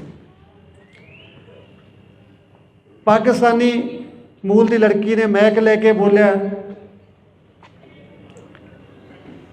ਵੀ ਦਿਨ ਵੀ ਸਾਡਾ ਸ਼ੁਰੂ ਸਿੱਧੂ ਦੇ ਨਾਲ ਹੁੰਦਾ ਸੀ, ਸਮਾਪਤੀ ਵੀ ਸਾਡੀ ਸਿੱਧੂ ਦੇ ਨਾਲ ਹੁੰਦੀ ਸੀ। ਔਰ ਕਿਸ ਕਦਰ ਅਸੀਂ ਉਸ ਬੱਚੇ ਨੂੰ ਪਿਆਰ ਕਰਦੇ ਹਾਂ, ਤੁਸੀਂ ਅੰਦਾਜ਼ਾ ਵੀ ਨਹੀਂ ਲਾ ਸਕਦੇ। ਔਰ ਇੱਥੇ ਉਹਨੂੰ ਜਾਨਵਰਾਂ ਵਾਂਗੂ ਮਾਰ ਦਿੱਤਾ ਗਿਆ। ਜਿਸ ਬੱਚੇ ਨੇ, ਆਸਟ੍ਰੇਲੀਆ ਤੋਂ ਮੇਰੇ ਕੋਲ ਕੱਲ੍ਹ ਫੋਨ ਆਇਆ, ਹਿੰਦੂ ਮਾਈਂਡਡ ਬੰਦਾ ਹੈ, ਔਰ ਮੈਨੂੰ ਕਹਿੰਦਾ ਜੀ ਮੈਨੂੰ ਤੁਸੀਂ ਜਦੋਂ ਘਰੇ ਆ ਗਏ ਤਾਂ ਮੈਂ ਇੰਡੀਆ ਆਉਣਾ, ਮੈਂ ਮਾਤਾ ਤੋਂ ਦਸਤਾਰਬੰਦੀ ਕਰਾ ਕੇ ਜਾਣੀ ਹੈ। ਦੇਖੋ, ਹਿੰਦੂ ਮਤ ਨਾਲ ਸੰਬੰਧ ਰੱਖਦਾ ਬੰਦਾ, ਕੋਈ ਆਪਾਂ ਉਹਨੂੰ ਪ੍ਰੈਸ਼ਰ ਨਹੀਂ ਕੀਤਾ। ਮੈਂ ਤੁਹਾਨੂੰ ਦੱਸਦਾ ਵੀ ਸਿੱਧੂ ਨੂੰ ਕਈ ਲੋਕ ਪੁੱਛਦੇ ਯਾਰ ਸਿੱਧੂ ਦੀ ਐਡੀ ਕੀ ਦੇਣ ਹੈ। ਇਹ ਦੇਣ ਹੈ ਵੀ ਵਲੰਟੀਅਰ ਰੂਪ ਦੇ ਵਿੱਚ ਉਹ ਬੱਚਾ ਹਿੰਦੂ ਪਰਿਵਾਰ ਸੰਬੰਧ ਰੱਖਦਾ ਔਰ ਕਹਿੰਦਾ ਮੈਂ ਸਿਰ 'ਤੇ ਦਸਤਾਰ ਸਜਾਉਣੀ ਔਰ ਉਸ ਤੋਂ ਬਾਅਦ ਹਮੇਸ਼ਾ ਪੱਗ ਬੰਨ੍ਹ ਕੇ ਰੱਖੂੰਗਾ। ਤੁਸੀਂ ਜਦੋਂ ਘਰੇ ਆ ਕੇ ਮੈਨੂੰ ਮੈਸੇਜ ਕਰ ਦਿਓ ਵੀ ਅਸੀਂ ਪਿੰਡ ਪਹੁੰਚ ਚੁੱਕੇ ਹਾਂ। ਇਹ ਸੀ ਸਿੱਧੂ ਦੀ ਦੇਣ। ਘੱਟੋ ਘੱਟ 150 ਮੁਲਕ ਦੇ ਵਿੱਚ ਪੱਗ ਨੂੰ ਪੁੱਜਦਾ ਕੀਤਾ ਹੈ। ਮੈਂ UK ਜਦੋਂ ਗਿਆ ਤਾਂ ਉੱਥੇ ਮੈਨੂੰ ਬਰਨਾ ਬॉयਜ਼ ਤੁਸੀਂ ਦੇਖਿਆ ਹੋਣਾ, ਕਾਲਾ ਆਪਣਾ ਰੈਪਰ ਹੈ ਨਾਈਜੀਰੀਆ ਦਾ, ਬਹੁਤ ਵੱਡਾ ਰੈਪਰ ਹੈ, ਵੱਡਾ ਸਟੇਟਸ ਹੈ ਬੰਦੇ ਦਾ। ਪਰ ਉਹ ਬੰਦਾ 1 ਮਿੰਟ ਲਈ ਵੀ ਮੇਰੇ ਬਰਾਬਰ ਨਹੀਂ ਸੋਫੇ 'ਤੇ ਬੈਠਾ, ਮੇਰੇ ਪੈਰਾਂ 'ਚ ਬੈਠਾ ਥੱਲੇ। ਔਰ ਉਹਨੇ ਆਪਣੇ ਗਾਣੇ ਦੇ ਵਿੱਚ ਇੱਕ ਫੋਟੋ ਲਾਉਣੀ ਹੈ ਸਿੱਧੂ ਦੀ, ਪਰਮਿਸ਼ਨ ਲੈਣ ਵਾਸਤੇ ਆਇਆ ਵੀ ਤੁਹਾਨੂੰ ਕੋਈ ਇਤਰਾਜ਼ ਤਾਂ ਨਹੀਂ, ਮੈਂ ਭਰਾ ਸੀ ਮੇਰਾ ਸਿੱਧੂ ਔਰ ਮੈਂ ਉਹਦੀ ਫੋਟੋ ਲਾਉਣੀ ਚਾਹੁੰਦਾ, ਤੁਹਾਡੇ ਪਰਿਵਾਰ ਨੂੰ ਕੋਈ ਇਤਰਾਜ਼ ਤਾਂ ਨਹੀਂ। ਔਰ ਸਾਡੇ ਉਹਦੇ ਗਾਣੇ ਚੱਕ ਚੱਕ ਕੇ ਅਸੀਂ ਕੀ ਕਰੀ ਜਾਂਦੇ ਹਾਂ। ਔਰ ਜਿਹੜਾ ਵੱਖਰੇ ਮੂਲ ਦਾ, ਵੱਖਰੀ ਨਸਲ ਦਾ, ਵੱਖਰੇ ਸਮਾਜ ਦੇ ਵਿੱਚੋਂ ਆਉਂਦਾ ਹੈ ਕਲਾਕਾਰ, ਉਹ ਸਿੱਧੂ ਨੂੰ ਆਪਣਾ ਭਰਾ ਮੰਨ ਕੇ, ਆਪਣਾ ਆਈਡੀਅਲ ਮੰਨ ਕੇ ਚੱਲ ਰਿਹਾ ਹੈ।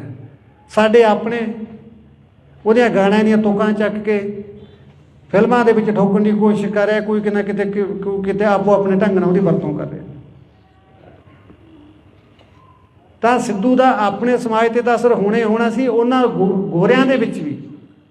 ਔਰ ਜੇ ਮੇਰੇ ਸ਼ੋਅ ਦੇ ਵਿੱਚ ਲਗਭਗ 25 ਤੋਂ 30% ਗੋਰੇ ਆਏ ਸੀ, ਜਿਨ੍ਹਾਂ ਦਾ ਸਿੱਧੂ ਨਾਲ ਕੀ ਸੰਬੰਧ ਸੀ। ਪਰ ਜਿਹੜੀ ਪੀੜ੍ਹੀ ਉੱਥੇ ਜਾ ਕੇ ਵੱਸ ਗਈ, ਉਹ ਬੰਦੇ ਕਹਿੰਦੇ ਅਸੀਂ ਇੰਨੇ ਚਿੰਤਤ ਸੀ ਵੀ ਯਾਰ ਅਸੀਂ ਤਾਂ ਪੰਜਾਬੀ ਸੀ, ਸਾਡੇ ਬੱਚੇ ਵੀ ਪੰਜਾਬੀ ਬੋਲਣ ਲੱਗ ਗਏ। ਹੁਣ ਜਿਹੜੇ ਸਾਡੇ ਪੋਤੇ ਆ ਗਏ ਉਹ ਪਿਓਰ ਅੰਗਰੇਜ਼ ਬਣ ਗਏ ਸੀ ਵੀ ਉਹ ਪੰਜਾਬੀ ਨਹੀਂ ਬੋਲਣਾ ਸ਼ੁਰੂ ਕਰ ਰਹੇ ਸੀ। ਯਾਰ ਅਸੀਂ ਬੜੀ ਚਿੰਤਾ ਦੇ ਵਿੱਚ ਸੀ, ਪਰ ਯਾਰ ਉਸ ਚੀਜ਼ ਦਾ ਸਲੂਸ਼ਨ ਸਾਨੂੰ ਸਿੱਧੂ ਨੇ ਦੇਤਾ ਸੀ। ਅਸੀਂ ਤੀਜੀ ਪੀੜ੍ਹੀ ਨੂੰ ਵੀ ਪੰਜਾਬੀ ਨਾਲ ਜੋੜਨ ਲਈ ਸਿੱਧੂ ਦੇ ਗਾਣੇ ਸੁਣਨ ਲੱਗੇ ਸਾਡੇ ਬੱਚੇ। ਔਰ ਹੁਣ ਅਸੀਂ ਯਕੀਨ ਮੰਨੋ ਸਾਡੀ ਗੱਡੀ 'ਚ ਦੂਜਾ ਗਾਣਾ ਵੱਜਦਾ ਹੀ ਨਹੀਂ ਸੀ। ਇਸ ਚੀਜ਼ ਦੀ ਕੀਮਤ ਉਹ ਲੋਕ ਜਾਣਦੇ ਜੋ ਸਾਡੀ ਜਿਹੜੀ ਮਾਂ ਬੋਲੀ ਨਾਲ ਟੁੱਟ ਰਹੀ ਸੀ ਨਾ ਤੀਜੀ ਪੀੜ੍ਹੀ ਜਾ ਕੇ, ਕਿਉਂਕਿ ਤੀਜੀ ਪੀੜ੍ਹੀ ਅੰਗਰੇਜ਼ ਹੀ ਬਣ ਜਾਂਦੀ ਸੀ। ਅਤੇ ਉਹਨਾਂ ਨੂੰ ਮਤਲਬ ਆਪਣੇ ਸਿੱਧੂ ਦੀ ਦੇਣ ਦਾ ਪਤਾ ਸੀਗਾ ਵੀ ਜੇ ਉਹਨੇ ਗਾਣਿਆਂ ਦੇ ਵਿੱਚ ਪੰਜਾਬੀ ਨੂੰ ਇਸ ਢੰਗ ਨਾਲ ਫਿੱਟ ਕੀਤਾ ਵੀ ਉਹਦੇ 'ਚ ਰੈਪ ਪੰਜਾਬੀ ਪਾਇਆ, ਇੱਕ ਵੱਖਰਾ ਟੇਸਟ ਬਣਾਇਆ ਮਿਊਜ਼ਿਕ ਦਾ, ਉਹ ਚੀਜ਼ ਗੋਰਿਆਂ ਨੂੰ ਵੀ ਭਾਈ ਜਿਹੜੀ ਸਾਡੀ ਤੀਜੀ ਪੀੜ੍ਹੀ ਅੰਗਰੇਜ਼ ਬਣਦੀ ਜਾ ਰਹੀ ਸੀ ਉੱਥੇ, ਉਹ ਵੀ ਕਿਤੇ ਨਾ ਕਿਤੇ ਜਾ ਕੇ ਪੰਜਾਬੀ ਵੱਲ ਮੁੜੇ। ਇਹ ਸਿੱਧੂ ਦੀ ਦੇਣ ਸੀ ਪੰਜਾਬੀ ਮਾਂ ਬੋਲੀ ਨੂੰ। ਸੋ ਜਦੋਂ ਇੰਨੀਆਂ ਦੁਆਵਾਂ ਹੁਣ ਮੈਂ ਇਸ ਗੱਲ ਦੇ ਉੱਤੇ ਮੇਰਾ ਮਨ ਇੰਨਾ ਕੁ ਟਿਕਿਆ ਥੋੜ੍ਹਾ ਜਿਹਾ ਵੀ ਜਦੋਂ ਤੁਹਾਡੀਆਂ ਦੁਆਵਾਂ ਇੰਨੀਆਂ, ਅਸੀਂ ਸਾਰੇ ਲੋਕ ਪਰਮਾਤਮਾ ਨੂੰ ਮੰਨਦੇ ਹਾਂ, ਜੇ ਕਰੋੜਾਂ ਦੁਆਵਾਂ ਦੇ ਨਾਲ ਵੀ ਆਪਾਂ ਨੂੰ ਜਸਟਿਸ ਨਹੀਂ ਮਿਲਦਾ ਤਾਂ ਫਿਰ ਆਪਾਂ ਨੂੰ ਦੁਨਿਆਵੀ ਅਦਾਲਤਾਂ ਵੀ ਨਹੀਂ ਦੇ ਸਕਦੇ।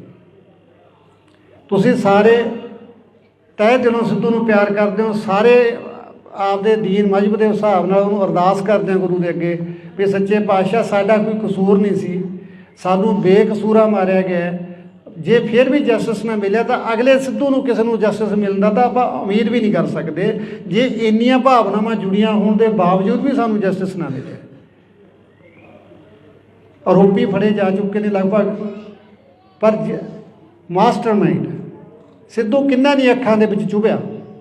ਬਸ ਮੈਨੂੰ ਤਾਂ ਉਹਨਾਂ ਦਾ ਇਹ ਪਤਾ ਲੱਗਣਾ ਚਾਹੀਦਾ ਵੀ ਯਾਰ ਇਸ ਬੰਦੇ ਨੂੰ ਤਕਲੀਫ ਸੀ, ਇਹਨੇ ਕੋਈ ਇਸ ਤਰ੍ਹਾਂ ਕੋਈ ਸੁਪਾਰੀ ਦੇ ਕੇ ਮਰਵਾਇਆ ਗਿਆ, ਕਿਉਂਕਿ ਮੈਨੂੰ ਵੀ ਨਹੀਂ ਹਾਲੇ ਤੱਕ ਇਸ ਗੱਲ ਦਾ ਪਤਾ ਵੀ ਉਹਨੂੰ ਆਖਰ ਨੂੰ ਮਾਰਿਆ ਤਾਂ ਮਾਰਿਆ ਕੀ ਨੇ, ਮਾਰਨ ਵਾਲੇ ਨੂੰ ਕੀ ਮਿਲਿਆ ਉਹਨੂੰ ਮਾਰ ਕੇ।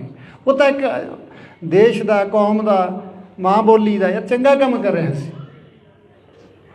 ਸ਼ੁਰੂ ਦੇ ਵਿੱਚ ਉਹਦੇ ਉੱਤੇ ਵੈਪਨ ਦੇ ਇਤਰਾਜ਼ ਲੱਗੇ ਵੀ ਉਹ ਵੈਪਨ 'ਤੇ ਗਾਉਂਦਾ, ਪਰ ਹੁਣ ਤਾਂ ਵੈਪਨ ਤੋਂ ਵੀ ਮੋੜਾ ਖਾ ਗਿਆ ਸੀ ਉਹ, ਕਿਉਂਕਿ ਜਿਵੇਂ ਜਿਵੇਂ ਮੈਚਿਓਰ ਹੋ ਰਿਹਾ ਸੀ, ਜਿਵੇਂ ਜਿਵੇਂ ਉਹਨੂੰ ਅਕਲ ਆ ਰਹੀ ਸੀ, ਉਵੇਂ ਉਹ ਮੁੱਦਿਆਂ ਵੱਲ, ਸਥਾਨਕ ਵੱਲ, ਸਮੱਸਿਆਵਾਂ ਜੋ ਦਰਪੇਸ਼ ਸੀਗੀਆਂ ਉਹਨਾਂ ਵੱਲ ਉਹਦਾ ਝੁਕਾਅ ਹੋ ਰਿਹਾ ਸੀਗਾ। ਫਿਰ ਹੁਣ ਉਹਨੂੰ ਮਾਰਨ ਦੀ ਕੀ ਲੋੜ ਪੈ ਗਈ ਸੀ। ਜਾਂ ਤਾਂ ਮੈਂ ਕਹਿ ਸਕਦਾ ਵੀ ਇਹਨਾਂ ਨੇ ਫਿਰ ਮੈਦਾਨ ਵਿਹਲਾ ਕੀਤਾ ਵੀ ਜੇ ਸਿੱਧੂ ਰਿਹਾ ਤਾਂ ਅਸੀਂ ਨਹੀਂ ਚੱਲਣਾ, ਜਾਂ ਪੋਲੀਟਿਕਸ ਦਾ ਵੀ ਕੰਮ ਹੋ ਸਕਦਾ। ਤੁਸੀਂ ਸ਼ੁਰੂ ਦੇ ਵਿੱਚ ਜਦੋਂ ਸਿੱਧੂ ਦਾ ਕੇਸ ਹੋਇਆ ਤੁਸੀਂ ਗੱਲ ਦੇਖੀ ਹੋਣੀ ਹੈ, ਅਕਾਲੀ ਨੇਤਾ ਦਾ ਇੱਕ ਦਾ ਨਾਮ ਆਉਂਦਾ ਸੀਗਾ ਸੰਦੀਪ ਕਾਹਲੋਂ, ਕੌਣ ਸੀ ਉਹ ਤੋਂ ਵੈਪਨ ਫੜੇ ਜਾਂਦੇ ਨੇ 1 ਸਾਲ ਪਹਿਲਾਂ, ਔਰ ਪਰਦੇ 'ਤੇ ਆਉਂਦਾ ਔਰ ਗਾਇਬ ਹੋ ਜਾਂਦਾ। ਮੈਂ ਉਹ ਵੀ ਸਰਕਾਰ ਦੇ ਧਿਆਨ 'ਚ ਲਿਆ ਰਿਹਾ, ਤਸੱਲੀ ਨਾਲ, ਇਮਾਨਦਾਰੀ ਨਾਲ ਜਾਂਚ ਕਰ ਦਿਓ, ਸਜ਼ਾ ਤੁਹਾਡਾ ਮਨ ਕਰਦਾ ਦੇ ਦਿਓ, ਜੇ ਤੁਹਾਨੂੰ ਜੀ ਕਰਦਾ ਵੀ ਇਹ ਕੋਈ ਚੰਗਾ ਕੰਮ ਕਰਦਾ ਤਾਂ ਛੱਡ ਦਿਓ, ਕੋਈ ਗੱਲ ਨਹੀਂ। ਅੱਜ मैं कोई नवीं स्टेटमेंट ਜਾਂ ਕੋਈ ਬਿਆਨ ਦੇਣ ਦਾ ਮੇਰਾ ਕੋਈ ਇਰਾਦਾ ਨਹੀਂ ਸੀਗਾ, ਪਰ ਜਿਹੜੀ ਛਿੜੀ ਗੱਲ ਦੇ ਵਿੱਚ ਜਿਹੜੀਆਂ ਮਾਈਨਰ ਗੱਲਾਂ ਹੋ ਹੀ ਜਾਂਦੀਆਂ ਤੇ ਜੋ ਆਪਣਾ ਜਸਟਿਸ ਦੀ ਜੋ ਤਫਤੀਸ਼ ਹੈ ਕਾਫੀ ਵੱਡੀ ਪੱਧਰ ਦੇ ਉੱਤੇ ਰੱਦੋ ਬਦਲ ਹੋਏ ਨੇ। ਹੁਣ ਸਾਰੇ ਅਫਸਰ ਇੱਧਰ ਉੱਧਰ ਹੋਏ ਨੇ ਤਾਂ ਹੁਣ ਆਪਾਂ ਲੱਗੇ ਹੋਏ ਹਾਂ ਉਹਨਾਂ ਦੇ ਉੱਤੇ। ਤਾਂ ਮੈਂ ਵੀ ਉਮੀਦ ਕਰਦਾ ਵੀ ਅਗਲੇ ਸਮੇਂ ਦੇ ਵਿੱਚ ਆਪਾਂ ਨੂੰ ਕੁਛ ਨਾ ਕੁਛ ਇਹਦੇ 'ਚੋਂ ਨਿਕਲੂਗਾ ਲਾਜ਼ਮੀ। ਤਾਂ ਇੰਨਾ ਕੁ ਤੁਸੀਂ ਸਾਰਿਆਂ ਨੇ ਇੰਨਾ ਸਮਾਂ ਦਿੱਤਾ, ਇੰਨੀ ਬਾਟੋ ਸਮਾਂ ਕੱਢ ਕੇ ਉਹਨਾਂ ਤੋਂ ਪ੍ਰਮਾਤਮਾ ਤੁਹਾਡਾ ਕਦਮ ਕਦਮ ਲੇਖੇ ਲਾਵੇ। ਕੋਈ ਸ਼ਬਦ ਵੱਧ ਘੱਟ ਕਿਸੇ ਨੂੰ ਨਾ ਚੰਗਾ ਲੱਗਿਆ ਹੋਵੇ, ਸੰਗਤ ਮਾफ़ ਕਰਨ ਯੋਗ ਹੈ। ਵਾਹਿਗੁਰੂ ਜੀ ਕਾ ਖਾਲਸਾ, ਵਾਹਿਗੁਰੂ ਜੀ ਕੀ ਫਤਿਹ। ਸੰਗ ਜੀ ਸਭ ਤੋਂ ਪਹਿਲਾਂ ਫਤਿਹ ਅਰਜ਼ ਕਰਦਾ, ਵਾਹਿਗੁਰੂ ਜੀ ਕਾ ਖਾਲਸਾ, ਵਾਹਿਗੁਰੂ ਜੀ ਕੀ ਫਤਿਹ। ਜਿਵੇਂ ਤੁਹਾਨੂੰ ਸਾਰਿਆਂ ਨੂੰ ਭਲੀ ਭਾਂਤ ਪਤਾ ਹੈ ਇਸ ਗੱਲ ਦਾ ਵੀ ਆਪਾਂ ਪਿਛਲੇ 6 ਮਹੀਨੇ ਤੋਂ ਲੱਗੇ ਹੋਏ ਹਾਂ। ਕਾਫੀ ਚੈਨਲ ਨੇ ਆਪਣੇ ਅਲਟੀਮੇਟਮ ਬਾਰੇ ਜਾਂ ਕੁਛ ਇੱਦਾਂ ਦੀਆਂ ਗੱਲਾਂ ਕਰੀਆਂ ਕਾਫੀ, ਔਰ ਆਪਾਂ ਕਿਹਾ ਵੀ ਸੀ ਸਰਕਾਰ ਨੂੰ। ਪਰ ਜਿਵੇਂ ਮੈਂ ਯੂਕੇ ਜਾਣ ਤੋਂ ਪਹਿਲਾਂ ਡੀਜੀ ਸਾਹਿਬ ਨੂੰ ਮਿਲ ਕੇ ਗਿਆ ਸੀਗਾ, ਪਰ ਉਹਨਾਂ ਨੇ ਜਿਹੜੇ ਆਪਾਂ ਉਹਨਾਂ ਨੂੰ ਨੁਕਤੇ ਦੇ ਕੇ ਆਏ ਸੀਗੇ ਉਹ 'ਤੇ ਬਖੂਬੀ ਕੰਮ ਚੱਲ ਰਿਹਾ। ਹੁਣ ਕੱਲ੍ਹ ਆਪਣੇ ਜ਼ਿਲ੍ਹੇ ਦੇ SSP ਸਾਹਿਬ ਆਪਣੀ ਟੀਮ ਨੂੰ ਲੈ ਕੇ ਮੁਲਾਕਾਤ ਕਰਕੇ ਗਏ ਨੇ।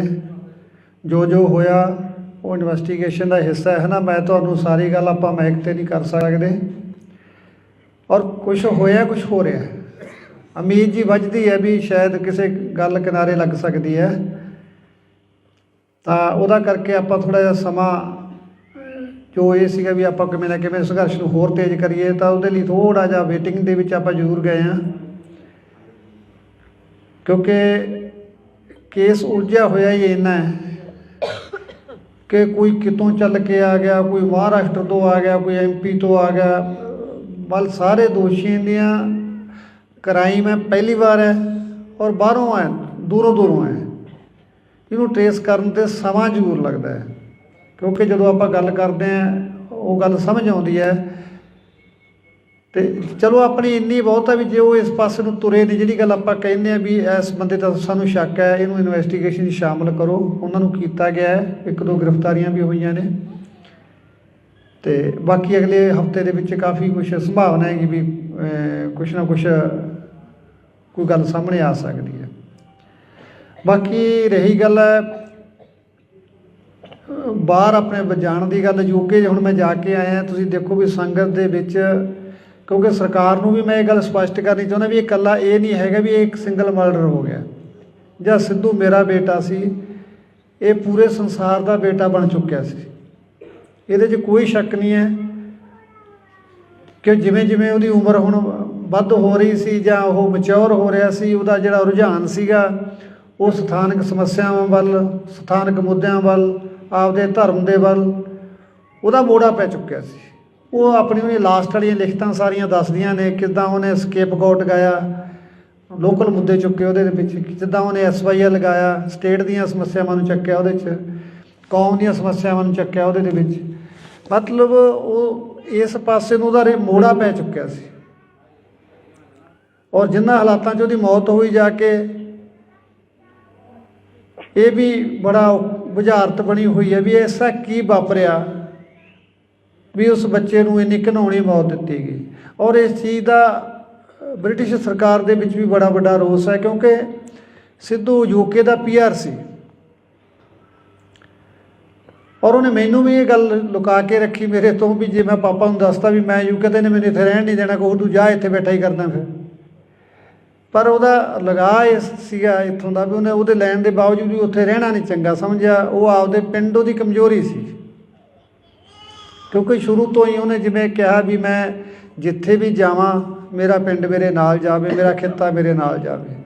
ਉਹ ਸ਼ਾਇਦ ਇਸ ਗੱਲ ਦੇ ਵਿੱਚ ਗੜੋਚ ਇੰਨਾ ਹੋ ਗਿਆ ਵੀ ਉਹ ਆਪਣੇ ਭਵਿੱਖ ਨੂੰ ਵੀ ਦਾਅ 'ਤੇ ਲਾ ਬੈਠਾ, ਸਮਝ ਨਹੀਂ ਸਕਿਆ ਵੀ ਇੱਥੇ ਜਿਹੜੀਆਂ ਦੁਸ਼ਮਣਾਂ ਦੀਆਂ ਧਾੜਾਂ ਤੁਰੀਆਂ ਫਿਰਦੀਆਂ ਨੇ, ਜਿਹਨੂੰ ਤੂੰ ਆਪਣਾ ਸਮਝ ਰਿਹਾ ਤਾਂ ਇੱਥੇ ਤੇਰਾ ਆਪਣਾ ਕੋਈ ਨਹੀਂ ਰਿਹਾ। 40 ਬੰਦੇ ਤੈਨੂੰ ਮਾਰਨ 'ਤੇ ਲੱਗੇ ਹੋਏ ਨੇ, ਪਰ ਉਹ ਬੱਚਾ ਇਹਨਾਂ ਗੱਲਾਂ ਤੋਂ ਅਣਜਾਣ ਕਹਿ ਲਈਏ ਜਾਂ ਉਹਨੂੰ ਪਤਾ ਹੋਵੇ, ਉਹਨੇ ਮੈਨੂੰ ਨਾ ਦੱਸਿਆ ਹੋਵੇ, ਰੱਬ ਜਾਣਦਾ ਹੈ। मन ਦੇ ਵਿੱਚ ਕੀ ਲੈ ਕੇ ਚਲਾ ਗਿਆ। ਪਰ ਉਹਦੀਆਂ ਲਿਖਤਾਂ ਜਿਸ ਤਰ੍ਹਾਂ ਉਹ ਲਿਖਦਾ ਸੀ ਉਹਨਾਂ ਤੋਂ ਲੱਗਦਾ ਵੀ ਜ਼ਰੂਰ ਉਹਦੇ ਮਨ ਦੇ ਉੱਤੇ ਕੋਈ ਵਜਨ ਤਾਂ ਸੀਗਾ। ਕਾਫੀ ਉਦਾਸ ਲਹਿਜੇ ਦੇ ਵਿੱਚ ਉਹਨੇ ਕਾਫੀ ਲਿਖੇ, ਚਾਹੇ ਆਪਾਂ ਲਾਸਟ ਰਾਈਡ ਕਹਿ ਲਈਏ ਉਹਦੇ ਵਿੱਚ ਉਹਨੇ ਇਕੱਲੀ ਇਕੱਲੀ ਗੱਲ ਦਾ ਬਿਆਨ ਕੀਤਾ। ਉਹਨੇ ਮੌਤ ਨੂੰ ਨੇੜੇ ਤੋਂ ਦੇਖਿਆ ਉਸ ਗੱਲ ਦੇ ਵਿੱਚ। ਪਰ ਉਹ ਜਿਵੇਂ ਗੱਲਾਂ ਕਰਦਾ ਸੀ ਅਸੀਂ ਦੁਨਿਆਵੀ ਹੋਣ ਦੇ ਨਾਤੇ ਉਹਦੇ ਨਾਲ ਨਾਰਾਜ਼ ਵੀ ਹੁੰਦੇ ਸੀ ਇਸ ਪੱਖ ਤੋਂ ਵੀ ਤੂੰ ਇਹ ਕੀ ਲਿਖੀ ਜਾਂਦਾ। ਉਹਨੇ ਉਹ ਕਹਿੰਦਾ ਮੈਂ ਤਾਂ ਟਪਾ ਕੇ 'ਤੇ ਲਿਖਿਆ, ਇਹ ਤਾਂ ਜਿਹੜੇ ਮੇਰੇ ਪਹਿਲਾਂ ਮੈਂ ਜਿਨ੍ਹਾਂ ਨੂੰ ਪੜ੍ਹਦਾ ਜਿਨ੍ਹਾਂ ਨੂੰ ਮੈਂ ਦੇਖਦਾ ਮੈਂ ਤਾਂ ਉਹਨਾਂ 'ਤੇ ਲਿਖਿਆ ਹੈ ਨਾ। ਉਹ ਕਹਿ ਦਿੰਦਾ ਚੱਲ ਅਸੀਂ ਵੀ ਚੁੱਪ ਕਰ ਜਾਂਦੇ ਵੀ ਹੋ ਸਕਦਾ ਉਹ 'ਤੇ ਲਿਖਿਆ ਹੋਵੇ। ਪਰ ਜਦੋਂ ਆਪਦੇ ਨਾਲ ਵਾਪਰ ਗਈ ਫਿਰ ਐਂ ਲੱਗਿਆ ਵੀ ਇਹ ਤਾਂ ਆਪਣੇ ਸਮਝਣ 'ਚ ਹੀ ਫਰਕ ਰਹਿ ਗਿਆ। ਉਹ ਤਾਂ ਸਾਰਾ ਕੁਛ ਆਪਣੀ ਜਵਾਨੀ ਦੱਸੀ ਜਾਂਦਾ ਸੀ। ਇਹ ਹੁਣ ਬੀਤੇ ਦੀ ਗੱਲ ਹੋ ਚੁੱਕੀ ਹੈ ਵੀਰੋ, ਇਸ ਗੱਲ 'ਤੇ ਕੁਛ ਵੀ ਨਹੀਂ ਨਿਬੜਨਾ ਕਿਉਂਕਿ ਨਾ ਤਾਂ ਆਪਾਂ ਜੋ ਨੁਕਸਾਨ ਖਾ ਲਿਆ ਉਹ ਪੂਰਾ ਹੋਣਾ।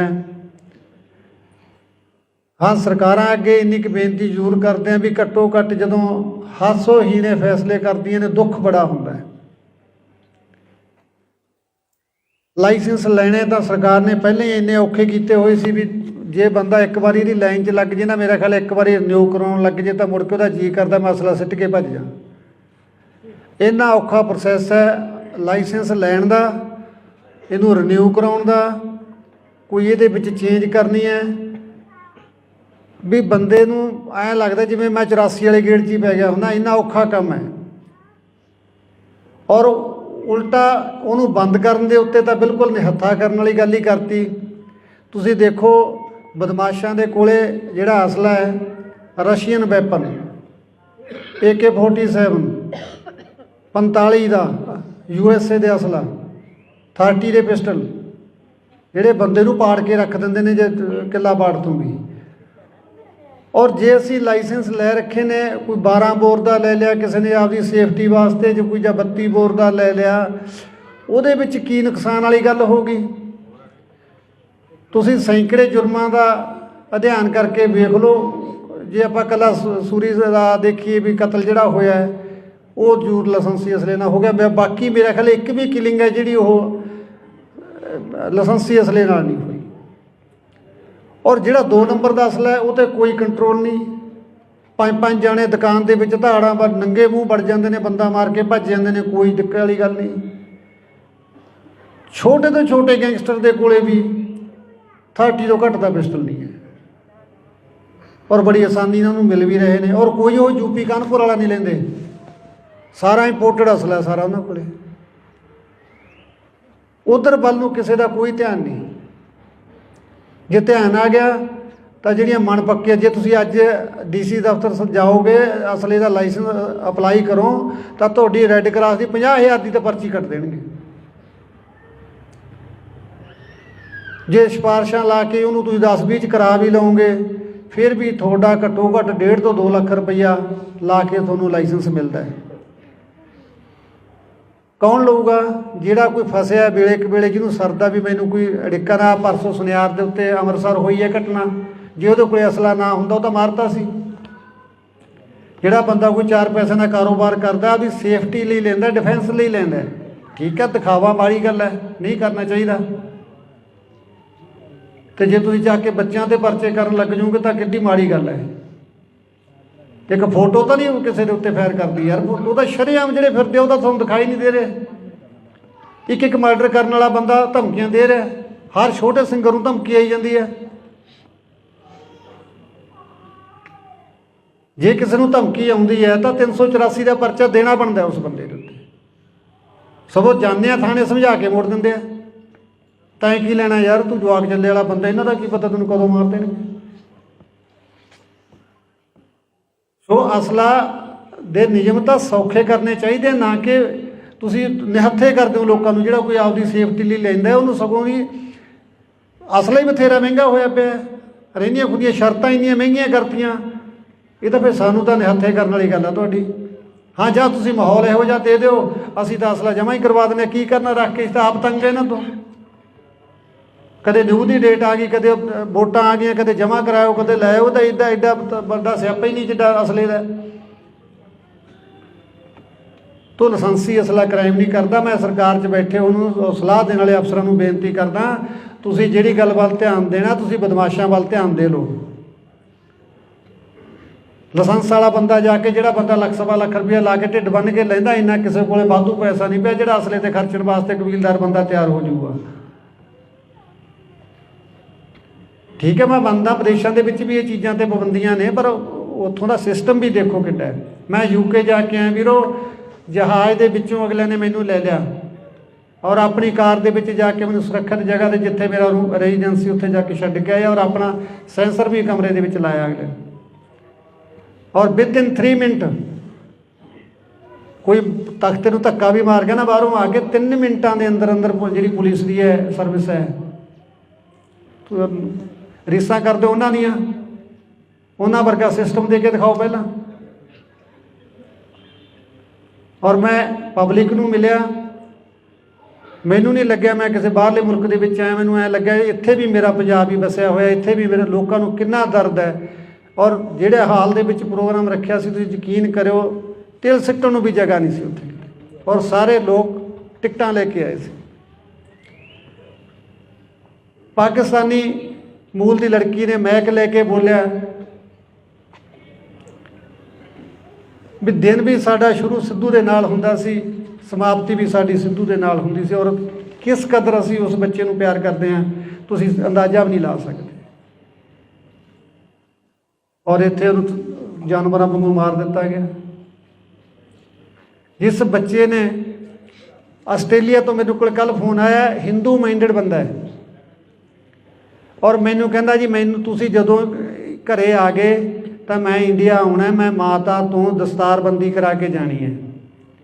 ਦੇਖੋ ਹਿੰਦੂ ਮਤ ਨਾਲ ਸੰਬੰਧ ਰੱਖਦਾ ਬੰਦਾ, ਕੋਈ ਆਪਾਂ ਉਹਨੂੰ ਪ੍ਰੈਸ਼ਰ ਨਹੀਂ ਕੀਤਾ। ਮੈਂ ਤੁਹਾਨੂੰ ਦੱਸਦਾ ਵੀ ਸਿੱਧੂ ਨੂੰ ਕਈ ਲੋਕ ਪੁੱਛਦੇ ਯਾਰ ਸਿੱਧੂ ਦੀ ਐਡੀ ਕੀ ਦੇਣ ਹੈ, ਇਹ ਦੇਣ ਹੈ ਵੀ ਵਲੰਟੀਅਰ ਰੂਪ ਦੇ ਵਿੱਚ ਉਹ ਬੱਚਾ ਹਿੰਦੂ ਪਰਿਵਾਰ ਸੰਬੰਧ ਰੱਖਦਾ ਔਰ ਕਹਿੰਦਾ ਮੈਂ ਸਿਰ ਤੇ ਦਸਤਾਰ ਸਜਾਉਣੀ ਔਰ ਉਸ ਤੋਂ ਬਾਅਦ ਹਮੇਸ਼ਾ ਪੱਗ ਬੰਨ੍ਹ ਕੇ ਰੱਖੂੰਗਾ। ਤੁਸੀਂ ਜਦੋਂ ਘਰੇ ਆ ਕੇ ਮੈਨੂੰ ਮੈਸੇਜ ਕਰ ਦਿਓ ਵੀ ਅਸੀਂ ਪਿੰਡ ਪਹੁੰਚ ਚੁੱਕੇ ਹਾਂ। ਇਹ ਸੀ ਸਿੱਧੂ ਦੀ ਦੇਣ। ਘੱਟੋ ਘੱਟ 150 ਮੁਲਕ ਦੇ ਵਿੱਚ ਪੱਗ ਨੂੰ ਪੁੱਜਦਾ ਕੀਤਾ ਹੈ। ਮੈਂ UK ਜਦੋਂ ਗਿਆ ਤਾਂ ਉੱਥੇ ਮੈਨੂੰ ਬਰਨਾ ਬॉयਜ਼, ਤੁਸੀਂ ਦੇਖਿਆ ਹੋਣਾ, ਕਾਲਾ ਆਪਣਾ ਰੈਪਰ ਹੈ ਨਾਈਜੀਰੀਆ ਦਾ, ਬਹੁਤ ਵੱਡਾ ਰੈਪਰ ਹੈ, ਵੱਡਾ ਸਟੇਟਸ ਹੈ ਬੰਦੇ ਦਾ। ਔਰ ਉਹ ਬੰਦਾ 1 ਮਿੰਟ ਲਈ ਵੀ ਮੇਰੇ ਬਰਾਬਰ ਨਹੀਂ ਸੋਫੇ 'ਤੇ ਬੈਠਾ, ਮੇਰੇ ਪੈਰਾਂ 'ਚ ਬੈਠਾ ਥੱਲੇ। ਔਰ ਉਹਨੇ ਆਪਣੇ ਗਾਣੇ ਦੇ ਵਿੱਚ ਇੱਕ ਫੋਟੋ ਲਾਉਣੀ ਹੈ ਸਿੱਧੂ ਦੀ, ਪਰਮਿਸ਼ਨ ਲੈਣ ਵਾਸਤੇ ਆਇਆ ਵੀ ਤੁਹਾਨੂੰ ਕੋਈ ਇਤਰਾਜ਼ ਤਾਂ ਨਹੀਂ, ਮੈਂ ਭਰਾ ਸੀ ਮੇਰਾ ਸਿੱਧੂ ਔਰ ਮੈਂ ਉਹਦੀ ਫੋਟੋ ਲਾਉਣੀ ਚਾਹੁੰਦਾ, ਤੁਹਾਡੇ ਪਰਿਵਾਰ ਨੂੰ ਕੋਈ ਇਤਰਾਜ਼ ਤਾਂ ਨਹੀਂ। ਔਰ ਸਾਡੇ ਉਹਦੇ ਗਾਣੇ ਚੱਕ ਚੱਕ ਕੇ ਅਸੀਂ ਕੀ ਕਰੀ ਜਾਂਦੇ ਹਾਂ। ਔਰ ਜਿਹੜਾ ਵੱਖਰੇ ਮੂਲ ਦਾ, ਵੱਖਰੀ ਨਸਲ ਦਾ, ਵੱਖਰੇ ਸਮਾਜ ਦੇ ਵਿੱਚੋਂ ਆਉਂਦਾ ਹੈ ਕਲਾਕਾਰ, ਉਹ ਸਿੱਧੂ ਨੂੰ ਆਪਣਾ ਭਰਾ ਮੰਨ ਕੇ, ਆਪਣਾ ਆਈਡੀਅਲ ਮੰਨ ਕੇ ਚੱਲ ਰਿਹਾ ਹੈ। ਸਾਡੇ ਆਪਣੇ ਉਹਦੀਆਂ ਗਾਣਿਆਂ ਦੀਆਂ ਤੁਕਾਂ ਚੱਕ ਕੇ ਫਿਲਮਾਂ ਦੇ ਵਿੱਚ ਠੋਕਣ ਦੀ ਕੋਸ਼ਿਸ਼ ਕਰ ਰਿਹਾ, ਕੋਈ ਕਿਤੇ ਕਿਤੇ ਆਪੋ ਆਪਣੇ ਢੰਗ ਨਾਲ ਉਹਦੀ ਵਰਤੋਂ ਕਰ ਰਿਹਾ। ਤਾਂ ਸਿੱਧੂ ਦਾ ਆਪਣੇ ਸਮਾਜ 'ਤੇ ਤਾਂ ਅਸਰ ਹੋਣੇ ਹੋਣਾ ਸੀ, ਉਹਨਾਂ ਗੋਰਿਆਂ ਦੇ ਵਿੱਚ ਵੀ। ਔਰ ਜੇ ਮੇਰੇ ਸ਼ੋਅ ਦੇ ਵਿੱਚ ਲਗਭਗ 25 ਤੋਂ 30% ਗੋਰੇ ਆਏ ਸੀ, ਜਿਨ੍ਹਾਂ ਦਾ ਸਿੱਧੂ ਨਾਲ ਕੀ ਸੰਬੰਧ ਸੀ। ਪਰ ਜਿਹੜੀ ਪੀੜ੍ਹੀ ਉੱਥੇ ਜਾ ਕੇ ਵੱਸ ਗਈ, ਉਹ ਬੰਦੇ ਕਹਿੰਦੇ ਅਸੀਂ ਇੰਨੇ ਚਿੰਤਤ ਸੀ ਵੀ ਯਾਰ ਅਸੀਂ ਤਾਂ ਪੰਜਾਬੀ ਸੀ, ਸਾਡੇ ਬੱਚੇ ਵੀ ਪੰਜਾਬੀ ਬੋਲਣ ਲੱਗ ਗਏ। ਹੁਣ ਜਿਹੜੇ ਸਾਡੇ ਪੋਤੇ ਆ ਗਏ ਉਹ ਪਿਓਰ ਅੰਗਰੇਜ਼ ਬਣ ਗਏ ਸੀ ਵੀ ਉਹ ਪੰਜਾਬੀ ਨਹੀਂ ਬੋਲਣਾ ਸ਼ੁਰੂ ਕਰ ਰਹੇ ਸੀ। ਯਾਰ ਅਸੀਂ ਬੜੀ ਚਿੰਤਾ ਦੇ ਵਿੱਚ ਸੀ, ਪਰ ਯਾਰ ਉਸ ਚੀਜ਼ ਦਾ ਸਲੂਸ਼ਨ ਸਾਨੂੰ ਸਿੱਧੂ ਨੇ ਦੇਤਾ ਸੀ। ਅਸੀਂ ਤੀਜੀ ਪੀੜ੍ਹੀ ਨੂੰ ਵੀ ਪੰਜਾਬੀ ਨਾਲ ਜੋੜਨ ਲਈ ਸਿੱਧੂ ਦੇ ਗਾਣੇ ਸੁਣਨ ਲੱਗੇ ਸਾਡੇ ਬੱਚੇ। ਔਰ ਹੁਣ ਅਸੀਂ ਯਕੀਨ ਮੰਨੋ ਸਾਡੀ ਗੱਡੀ 'ਚ ਦੂਜਾ ਗਾਣਾ ਵੱਜਦਾ ਹੀ ਨਹੀਂ ਸੀ। ਇਸ ਚੀਜ਼ ਦੀ ਕੀਮਤ ਉਹ ਲੋਕ ਜਾਣਦੇ ਜੋ ਸਾਡੀ ਜਿਹੜੀ ਮਾਂ ਬੋਲੀ ਨਾਲ ਟੁੱਟ ਰਹੀ ਸੀ ਨਾ ਤੀਜੀ ਪੀੜ੍ਹੀ ਜਾ ਕੇ, ਕਿਉਂਕਿ ਤੀਜੀ ਪੀੜ੍ਹੀ ਅੰਗਰੇਜ਼ ਹੀ ਬਣ ਜਾਂਦੀ ਸੀ। ਅਤੇ ਉਹਨਾਂ ਨੂੰ ਮਤਲਬ ਆਪਣੇ ਸਿੱਧੂ ਦੀ ਦੇਣ ਦਾ ਪਤਾ ਸੀਗਾ ਵੀ ਯਾਰ ਜੇ ਉਹਨੇ ਗਾਣਿਆਂ ਦੇ ਵਿੱਚ ਪੰਜਾਬੀ ਨੂੰ ਇਸ ਢੰਗ ਨਾਲ ਫਿੱਟ ਕੀਤਾ ਵੀ ਉਹਦੇ 'ਚ ਰੈਪ ਪੰਜਾਬੀ ਪਾਇਆ, ਇੱਕ ਵੱਖਰਾ ਟੇਸਟ ਬਣਾਇਆ ਮਿਊਜ਼ਿਕ ਦਾ, ਉਹ ਚੀਜ਼ ਗੋਰਿਆਂ ਨੂੰ ਵੀ ਭਾਈ ਉਹ ਜਿਹੜੀ ਸਾਡੀ ਤੀਜੀ ਪੀੜ੍ਹੀ ਅੰਗਰੇਜ਼ ਬਣਦੀ ਜਾ ਰਹੀ ਸੀ ਉੱਥੇ, ਉਹ ਵੀ ਕਿਤੇ ਨਾ ਕਿਤੇ ਜਾ ਕੇ ਪੰਜਾਬੀ ਵੱਲ ਮੁੜੇ।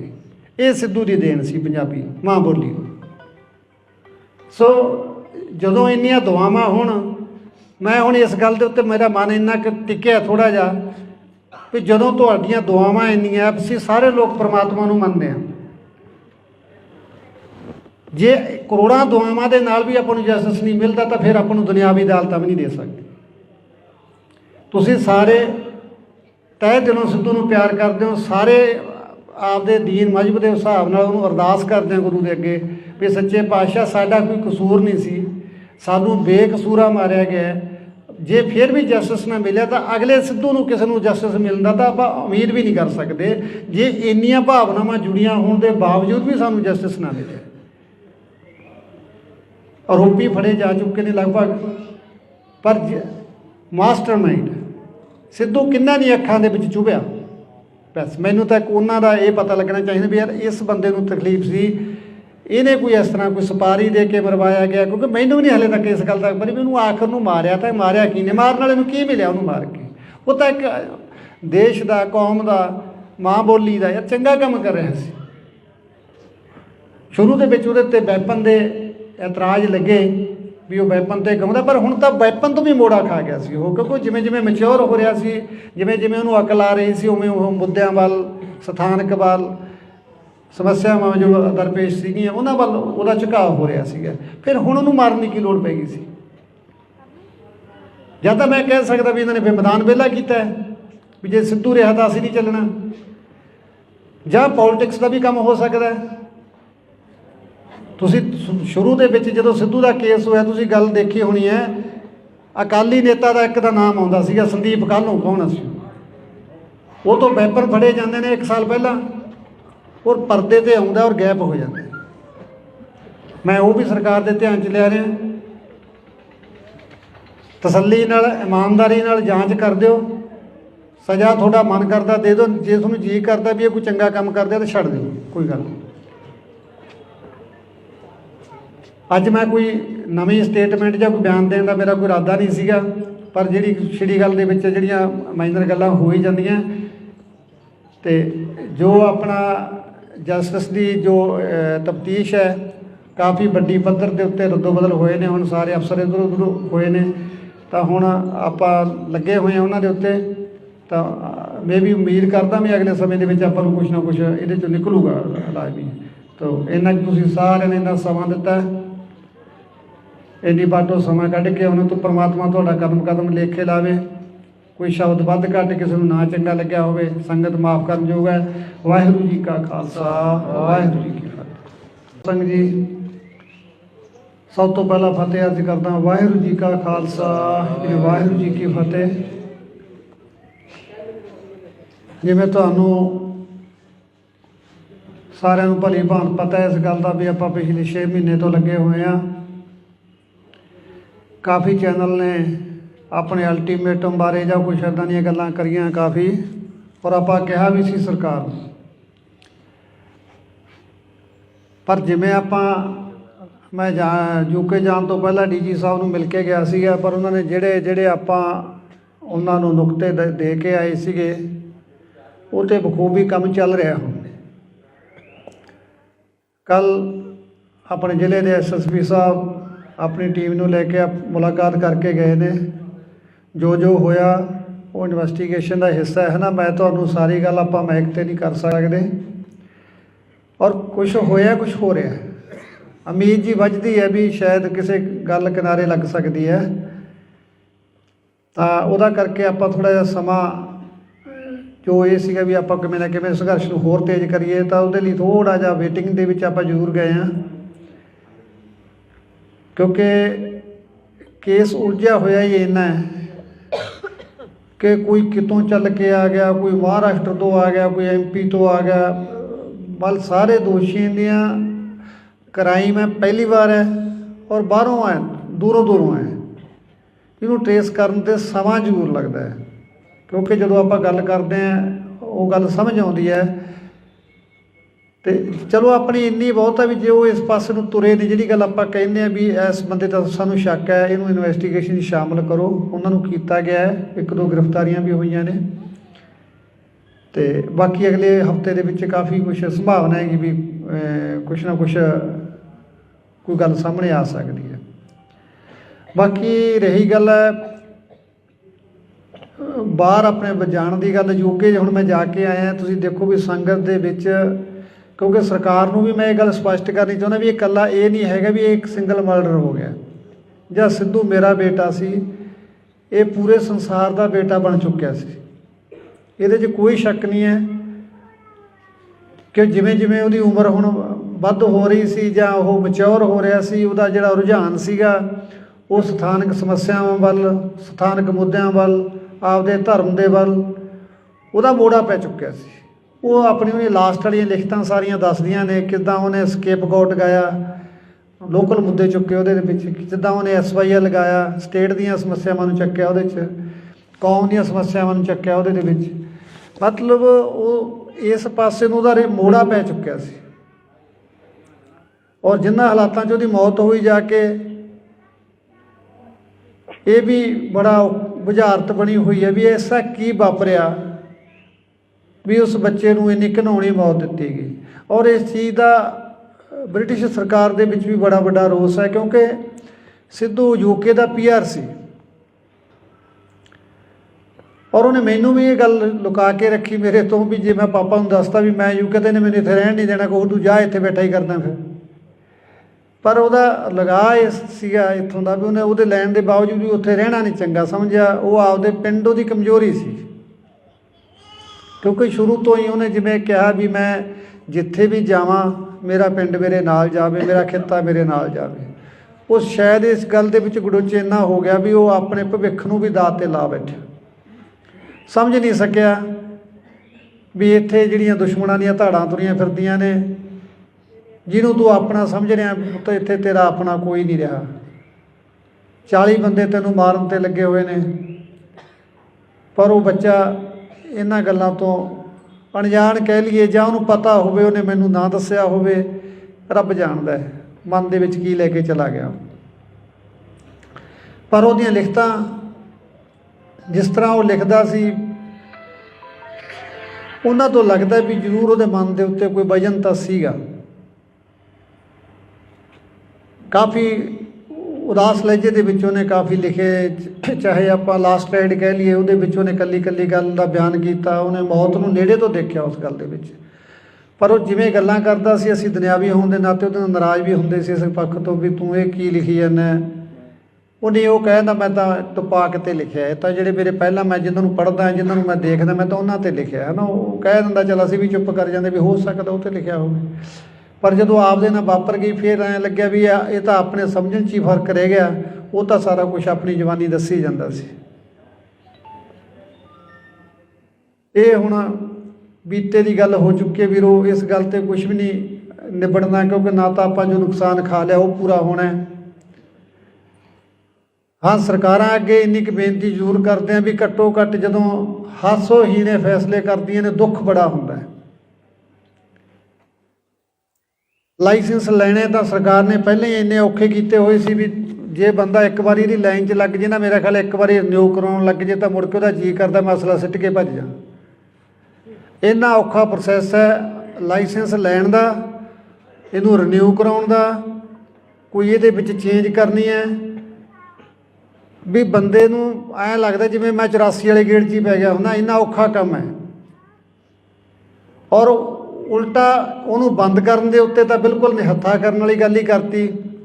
ਤੁਸੀਂ ਦੇਖੋ ਬਦਮਾਸ਼ਾਂ ਦੇ ਕੋਲੇ ਜਿਹੜਾ ਅਸਲਾ ਹੈ ਰਸ਼ੀਅਨ ਵੈਪਨ AK-47 45 ਦਾ USA ਦੇ ਅਸਲਾ 30 ਦੇ ਪਿਸਟਲ ਜਿਹੜੇ ਬੰਦੇ ਨੂੰ ਪਾੜ ਕੇ ਰੱਖ ਦਿੰਦੇ ਨੇ ਜੇ ਕਿੱਲਾ ਪਾੜ ਤੋਂ ਵੀ। ਔਰ ਜੇ ਅਸੀਂ ਲਾਇਸੈਂਸ ਲੈ ਰੱਖੇ ਨੇ, ਕੋਈ 12 ਬੋਰ ਦਾ ਲੈ ਲਿਆ ਕਿਸੇ ਨੇ ਆਪਦੀ ਸੇਫਟੀ ਵਾਸਤੇ, ਜੇ ਕੋਈ ਜਾਂ 32 ਬੋਰ ਦਾ ਲੈ ਲਿਆ, ਉਹਦੇ ਵਿੱਚ ਕੀ ਨੁਕਸਾਨ ਵਾਲੀ ਗੱਲ ਹੋ ਗਈ। ਤੁਸੀਂ ਸੈਂਕੜੇ ਜੁਰਮਾਂ ਦਾ ਅਧਿਐਨ ਕਰਕੇ ਵੇਖ ਲਓ। ਜੇ ਆਪਾਂ ਇਕੱਲਾ ਸੂਰੀ ਦਾ ਦੇਖੀਏ ਵੀ ਕਤਲ ਜਿਹੜਾ ਹੋਇਆ ਹੈ ਉਹ ਜ਼ਰੂਰ ਲਾਇਸੈਂਸੀ ਅਸਲੇ ਨਾਲ ਹੋ ਗਿਆ। ਬਾਕੀ ਮੇਰਾ ਖਿਆਲ ਇੱਕ ਵੀ ਕਿਲਿੰਗ ਹੈ ਜਿਹੜੀ ਉਹ ਲਾਇਸੈਂਸੀ ਅਸਲੇ ਨਾਲ ਨਹੀਂ ਹੋਈ। ਔਰ ਜਿਹੜਾ 2 ਨੰਬਰ ਦਾ ਅਸਲਾ ਹੈ ਉਹ 'ਤੇ ਕੋਈ ਕੰਟਰੋਲ ਨਹੀਂ। 5-5 ਜਾਣੇ ਦੁਕਾਨ ਦੇ ਵਿੱਚ ਧਾੜਾਂ ਪਰ ਨੰਗੇ ਮੂੰਹ ਵੜ ਜਾਂਦੇ ਨੇ, ਬੰਦਾ ਮਾਰ ਕੇ ਭੱਜ ਜਾਂਦੇ ਨੇ, ਕੋਈ ਦਿੱਕਤ ਵਾਲੀ ਗੱਲ ਨਹੀਂ। ਛੋਟੇ ਤੋਂ ਛੋਟੇ ਗੈਂਗਸਟਰ ਦੇ ਕੋਲੇ ਵੀ 30 ਤੋਂ ਘੱਟ ਦਾ ਪਿਸਟਲ ਨਹੀਂ ਹੈ ਔਰ ਬੜੀ ਆਸਾਨੀ ਨਾਲ ਉਹਨੂੰ ਮਿਲ ਵੀ ਰਹੇ ਨੇ। ਔਰ ਕੋਈ ਉਹ UP ਕਾਨਪੁਰ ਵਾਲਾ ਨਹੀਂ ਲੈਂਦੇ, ਸਾਰਾ ਇੰਪੋਰਟਡ ਅਸਲਾ ਸਾਰਾ ਉਹਨਾਂ ਕੋਲੇ। ਉਧਰ ਵੱਲ ਨੂੰ ਕਿਸੇ ਦਾ ਕੋਈ ਧਿਆਨ ਨਹੀਂ।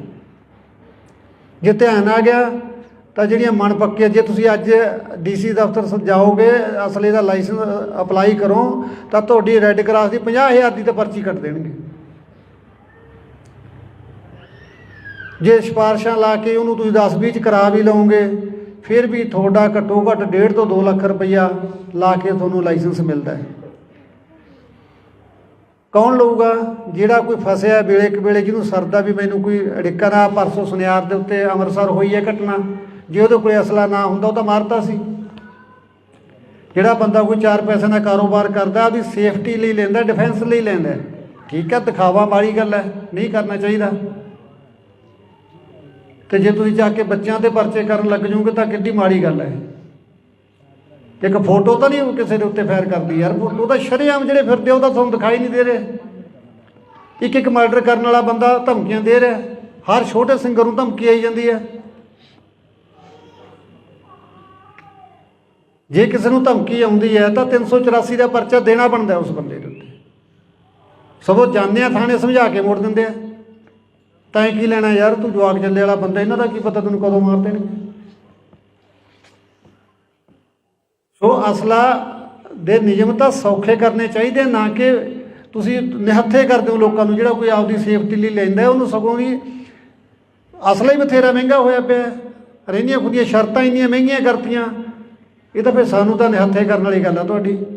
ਹਾਂ, ਜਾਂ ਤੁਸੀਂ ਮਾਹੌਲ ਇਹੋ ਜਿਹਾ ਦੇ ਦਿਓ, ਅਸੀਂ ਤਾਂ ਅਸਲਾ ਜਮ੍ਹਾਂ ਹੀ ਕਰਵਾ ਦਿੰਦੇ। ਕੀ ਕਰਨਾ ਰੱਖ ਕੇ, ਤਾਂ ਆਪ ਤੰਗ ਇਹਨਾਂ ਤੋਂ।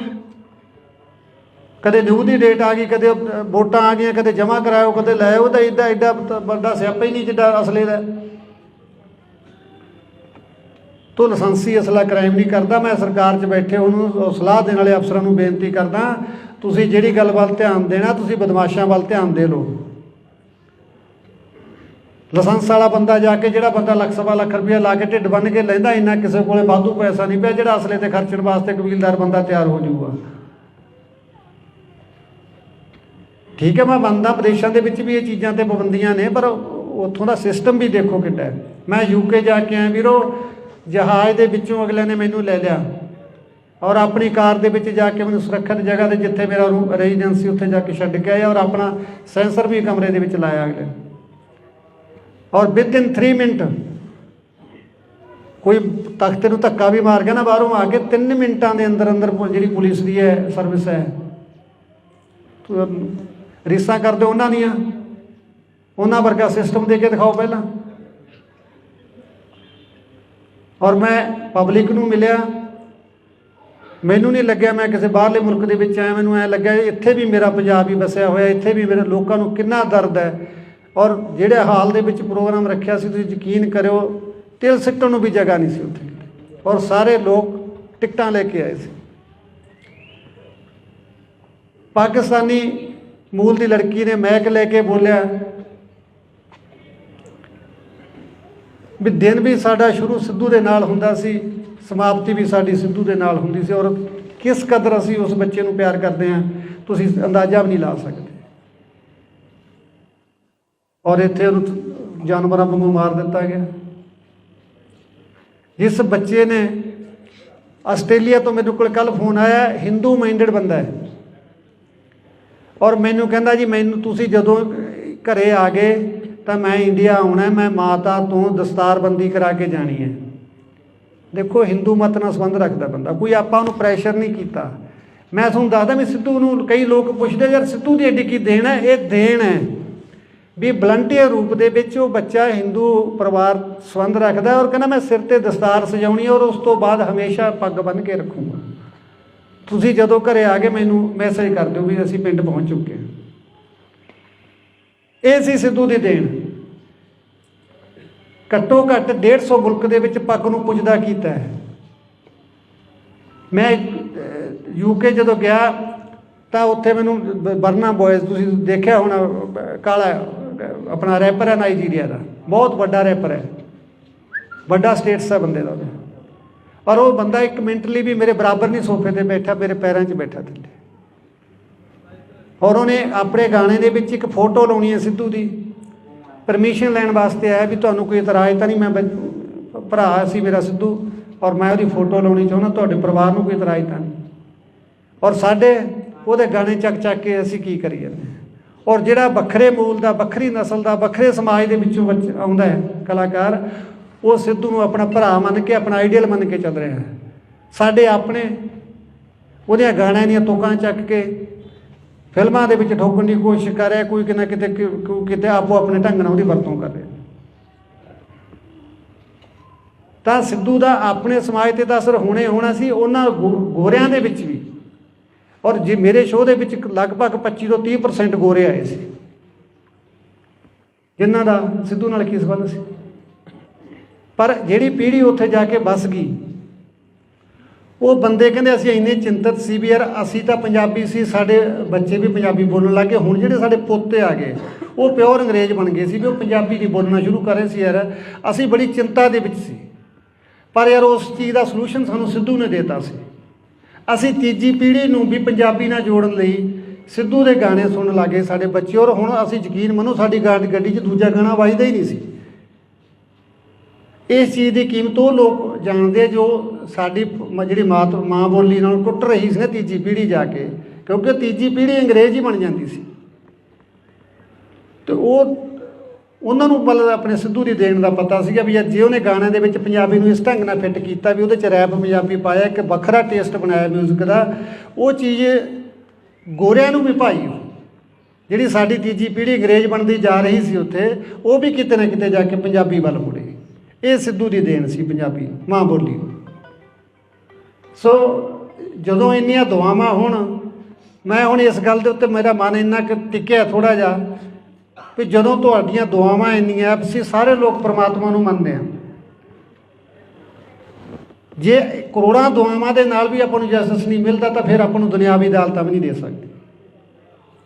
ਤੁਸੀਂ ਸਾਰੇ ਤਹਿ ਦਿਲੋਂ ਸਿੱਧੂ ਨੂੰ ਪਿਆਰ ਕਰਦੇ ਹੋ, ਸਾਰੇ ਆਪਦੇ ਦੀਨ ਮਜ਼ਹਬ ਦੇ ਹਿਸਾਬ ਨਾਲ ਉਹਨੂੰ ਅਰਦਾਸ ਕਰਦੇ ਹੋ ਗੁਰੂ ਦੇ ਅੱਗੇ ਵੀ ਸੱਚੇ ਪਾਤਸ਼ਾਹ ਸਾਡਾ ਕੋਈ ਕਸੂਰ ਨਹੀਂ ਸੀ, ਸਾਨੂੰ ਬੇਕਸੂਰਾ ਮਾਰਿਆ ਗਿਆ।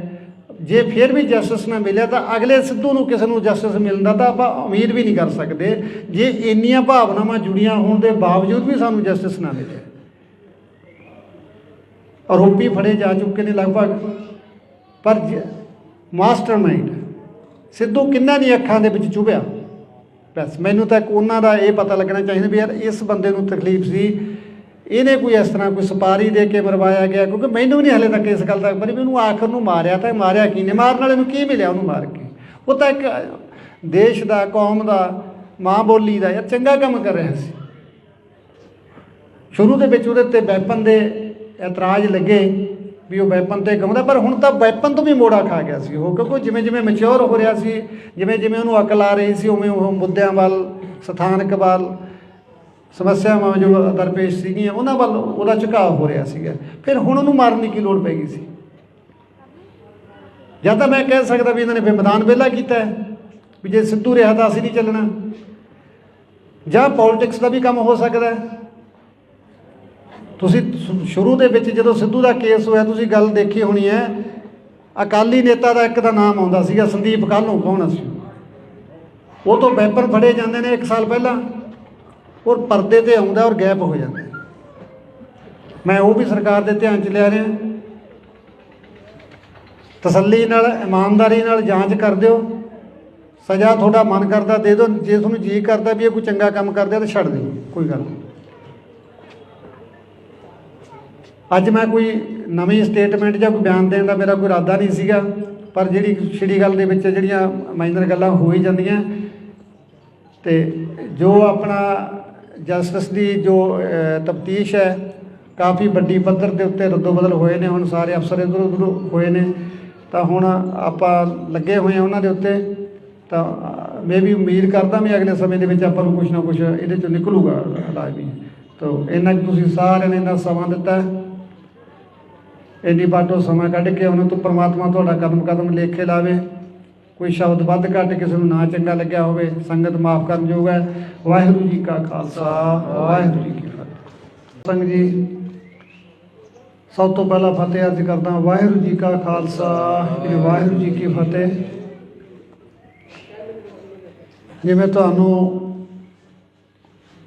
ਸਾਰਿਆਂ ਨੂੰ ਭਲੀ ਭਾਂਤ ਪਤਾ ਇਸ ਗੱਲ ਦਾ ਵੀ ਆਪਾਂ ਪਿਛਲੇ 6 ਮਹੀਨੇ ਤੋਂ ਲੱਗੇ ਹੋਏ ਹਾਂ। ਕਾਫੀ ਚੈਨਲ ਨੇ ਆਪਣੇ ਅਲਟੀਮੇਟਮ ਬਾਰੇ ਜਾਂ ਕੁਛ ਇੱਦਾਂ ਦੀਆਂ ਗੱਲਾਂ ਕਰੀਆਂ ਕਾਫੀ, ਔਰ ਆਪਾਂ ਕਿਹਾ ਵੀ ਸੀ ਸਰਕਾਰ ਨੂੰ। ਪਰ ਜਿਵੇਂ ਮੈਂ ਯੂਕੇ ਜਾਣ ਤੋਂ ਪਹਿਲਾਂ ਡੀਜੀ ਸਾਹਿਬ ਨੂੰ ਮਿਲ ਕੇ ਗਿਆ ਸੀਗਾ, ਪਰ ਉਹਨਾਂ ਨੇ ਜਿਹੜੇ ਆਪਾਂ ਉਹਨਾਂ ਨੂੰ ਨੁਕਤੇ ਦੇ ਕੇ ਆਏ ਸੀਗੇ ਉਹ 'ਤੇ ਬਖੂਬੀ ਕੰਮ ਚੱਲ ਰਿਹਾ ਹੁਣ। ਕੱਲ੍ਹ ਆਪਣੇ ਜ਼ਿਲ੍ਹੇ ਦੇ SSP ਸਾਹਿਬ ਆਪਣੀ ਟੀਮ ਨੂੰ ਲੈ ਕੇ ਮੁਲਾਕਾਤ ਕਰਕੇ ਗਏ ਨੇ। ਜੋ ਹੋਇਆ ਉਹ ਇਨਵੈਸਟੀਗੇਸ਼ਨ ਦਾ ਹਿੱਸਾ ਹੈ ਨਾ। ਮੈਂ ਤੁਹਾਨੂੰ ਸਾਰੀ ਗੱਲ ਆਪਾਂ ਮਾਈਕ 'ਤੇ ਨਹੀਂ ਕਰ ਸਕਦੇ, ਔਰ ਕੁਛ ਹੋਇਆ, ਕੁਛ ਹੋ ਰਿਹਾ। ਉਮੀਦ ਜੀ ਵੱਝਦੀ ਹੈ ਵੀ ਸ਼ਾਇਦ ਕਿਸੇ ਗੱਲ ਕਿਨਾਰੇ ਲੱਗ ਸਕਦੀ ਹੈ, ਤਾਂ ਉਹਦਾ ਕਰਕੇ ਆਪਾਂ ਥੋੜ੍ਹਾ ਜਿਹਾ ਸਮਾਂ ਜੋ ਇਹ ਸੀਗਾ ਵੀ ਆਪਾਂ ਕਿਵੇਂ ਨਾ ਕਿਵੇਂ ਸੰਘਰਸ਼ ਨੂੰ ਹੋਰ ਤੇਜ਼ ਕਰੀਏ, ਤਾਂ ਉਹਦੇ ਲਈ ਥੋੜ੍ਹਾ ਜਿਹਾ ਵੇਟਿੰਗ ਦੇ ਵਿੱਚ ਆਪਾਂ ਜ਼ਰੂਰ ਗਏ ਹਾਂ, ਕਿਉਂਕਿ ਕੇਸ ਉਲਝਿਆ ਹੋਇਆ ਹੀ ਇੰਨਾ ਹੈ ਕਿ ਕੋਈ ਕਿਤੋਂ ਚੱਲ ਕੇ ਆ ਗਿਆ, ਕੋਈ ਮਹਾਰਾਸ਼ਟਰ ਤੋਂ ਆ ਗਿਆ, ਕੋਈ MP ਤੋਂ ਆ ਗਿਆ।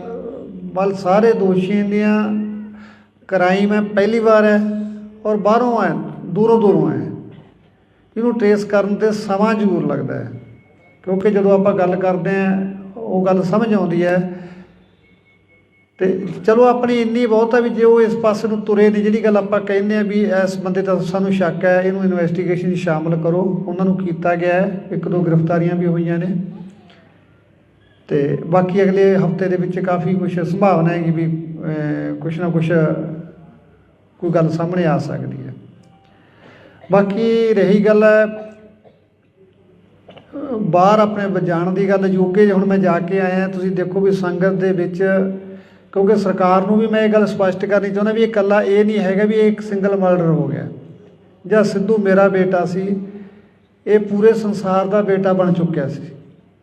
ਇਹਦੇ 'ਚ ਕੋਈ ਸ਼ੱਕ ਨਹੀਂ ਹੈ ਕਿ ਜਿਵੇਂ ਉਹਦੀ ਉਮਰ ਹੁਣ ਵੱਧ ਹੋ ਰਹੀ ਸੀ ਜਾਂ ਉਹ ਮੈਚਿਓਰ ਹੋ ਰਿਹਾ ਸੀ, ਉਹਦਾ ਜਿਹੜਾ ਰੁਝਾਨ ਸੀਗਾ ਉਹ ਸਥਾਨਕ ਸਮੱਸਿਆਵਾਂ ਵੱਲ, ਸਥਾਨਕ ਮੁੱਦਿਆਂ ਵੱਲ, ਆਪਦੇ ਧਰਮ ਦੇ ਵੱਲ ਉਹਦਾ ਮੋੜਾ ਪੈ ਚੁੱਕਿਆ ਸੀ। ਉਹ ਉਹਨੇ ਲਾਸਟ ਵਾਲੀਆਂ ਲਿਖਤਾਂ ਸਾਰੀਆਂ ਦੱਸਦੀਆਂ ਨੇ ਕਿੱਦਾਂ ਉਹਨੇ ਸਕੇਪਗੋਟ ਗਾਇਆ, ਲੋਕਲ ਮੁੱਦੇ ਚੁੱਕੇ ਉਹਦੇ ਵਿੱਚ, ਜਿੱਦਾਂ ਉਹਨੇ SYL ਲਗਾਇਆ, ਸਟੇਟ ਦੀਆਂ ਸਮੱਸਿਆਵਾਂ ਨੂੰ ਚੱਕਿਆ ਉਹਦੇ 'ਚ, ਕੌਮ ਦੀਆਂ ਸਮੱਸਿਆਵਾਂ ਨੂੰ ਚੱਕਿਆ ਉਹਦੇ ਦੇ ਵਿੱਚ। ਮਤਲਬ ਉਹ ਇਸ ਪਾਸੇ ਨੂੰ ਉਹਦਾ ਮੋੜਾ ਪੈ ਚੁੱਕਿਆ ਸੀ, ਔਰ ਜਿਨ੍ਹਾਂ ਹਾਲਾਤਾਂ 'ਚ ਉਹਦੀ ਮੌਤ ਹੋਈ ਜਾ ਕੇ, ਇਹ ਵੀ ਬੜਾ ਬੁਝਾਰਤ ਬਣੀ ਹੋਈ ਹੈ ਵੀ ਐਸਾ ਕੀ ਵਾਪਰਿਆ ਵੀ ਉਸ ਬੱਚੇ ਨੂੰ ਇੰਨੀ ਘਿਨਾਉਣੀ ਮੌਤ ਦਿੱਤੀ ਗਈ। ਔਰ ਇਸ ਚੀਜ਼ ਦਾ ਬ੍ਰਿਟਿਸ਼ ਸਰਕਾਰ ਦੇ ਵਿੱਚ ਵੀ ਬੜਾ ਵੱਡਾ ਰੋਸ ਹੈ, ਕਿਉਂਕਿ ਸਿੱਧੂ UK ਦਾ PR ਸੀ, ਔਰ ਉਹਨੇ ਮੈਨੂੰ ਵੀ ਇਹ ਗੱਲ ਲੁਕਾ ਕੇ ਰੱਖੀ ਮੇਰੇ ਤੋਂ ਵੀ ਜੇ ਮੈਂ ਪਾਪਾ ਨੂੰ ਦੱਸਤਾ ਵੀ ਮੈਂ UK ਤੇ ਨੇ ਮੈਨੂੰ ਇੱਥੇ ਰਹਿਣ ਨਹੀਂ ਦੇਣਾ, ਕਹੋ ਤੂੰ ਜਾ ਇੱਥੇ ਬੈਠਾ ਹੀ ਕਰਦਾ ਫਿਰ। ਪਰ ਉਹਦਾ ਲਗਾਅ ਇਹ ਸੀਗਾ ਇੱਥੋਂ ਦਾ ਵੀ ਉਹਦੇ ਲੈਣ ਦੇ ਬਾਵਜੂਦ ਵੀ ਉੱਥੇ ਰਹਿਣਾ ਨਹੀਂ ਚੰਗਾ ਸਮਝਿਆ। ਉਹ ਆਪਦੇ ਪਿੰਡ ਉਹਦੀ ਕਮਜ਼ੋਰੀ ਸੀ, ਕਿਉਂਕਿ ਸ਼ੁਰੂ ਤੋਂ ਹੀ ਉਹਨੇ ਜਿਵੇਂ ਕਿਹਾ ਵੀ ਮੈਂ ਜਿੱਥੇ ਵੀ ਜਾਵਾਂ ਮੇਰਾ ਪਿੰਡ ਮੇਰੇ ਨਾਲ ਜਾਵੇ, ਮੇਰਾ ਖਿੱਤਾ ਮੇਰੇ ਨਾਲ ਜਾਵੇ।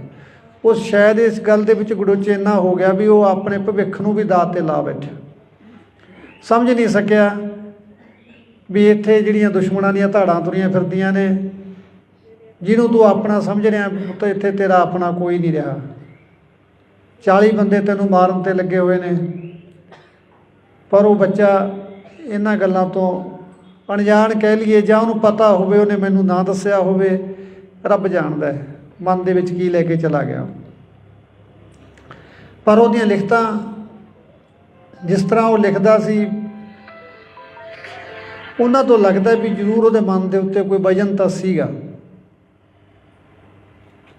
ਕਾਫੀ ਉਦਾਸ ਲਹਿਜੇ ਦੇ ਵਿੱਚ ਉਹਨੇ ਕਾਫੀ ਲਿਖੇ, ਚਾਹੇ ਆਪਾਂ ਲਾਸਟ ਰਾਈਡ ਕਹਿ ਲਈਏ, ਉਹਦੇ ਵਿੱਚ ਉਹਨੇ ਇਕੱਲੀ ਗੱਲ ਦਾ ਬਿਆਨ ਕੀਤਾ। ਉਹਨੇ ਮੌਤ ਨੂੰ ਨੇੜੇ ਤੋਂ ਦੇਖਿਆ ਉਸ ਗੱਲ ਦੇ ਵਿੱਚ, ਪਰ ਉਹ ਜਿਵੇਂ ਗੱਲਾਂ ਕਰਦਾ ਸੀ, ਅਸੀਂ ਦੁਨਿਆਵੀ ਹੋਣ ਦੇ ਨਾਤੇ ਉਹਦੇ ਨਾਲ ਨਾਰਾਜ਼ ਵੀ ਹੁੰਦੇ ਸੀ ਇਸ ਪੱਖ ਤੋਂ ਵੀ ਤੂੰ ਇਹ ਕੀ ਲਿਖੀ ਜਾਂਦਾ।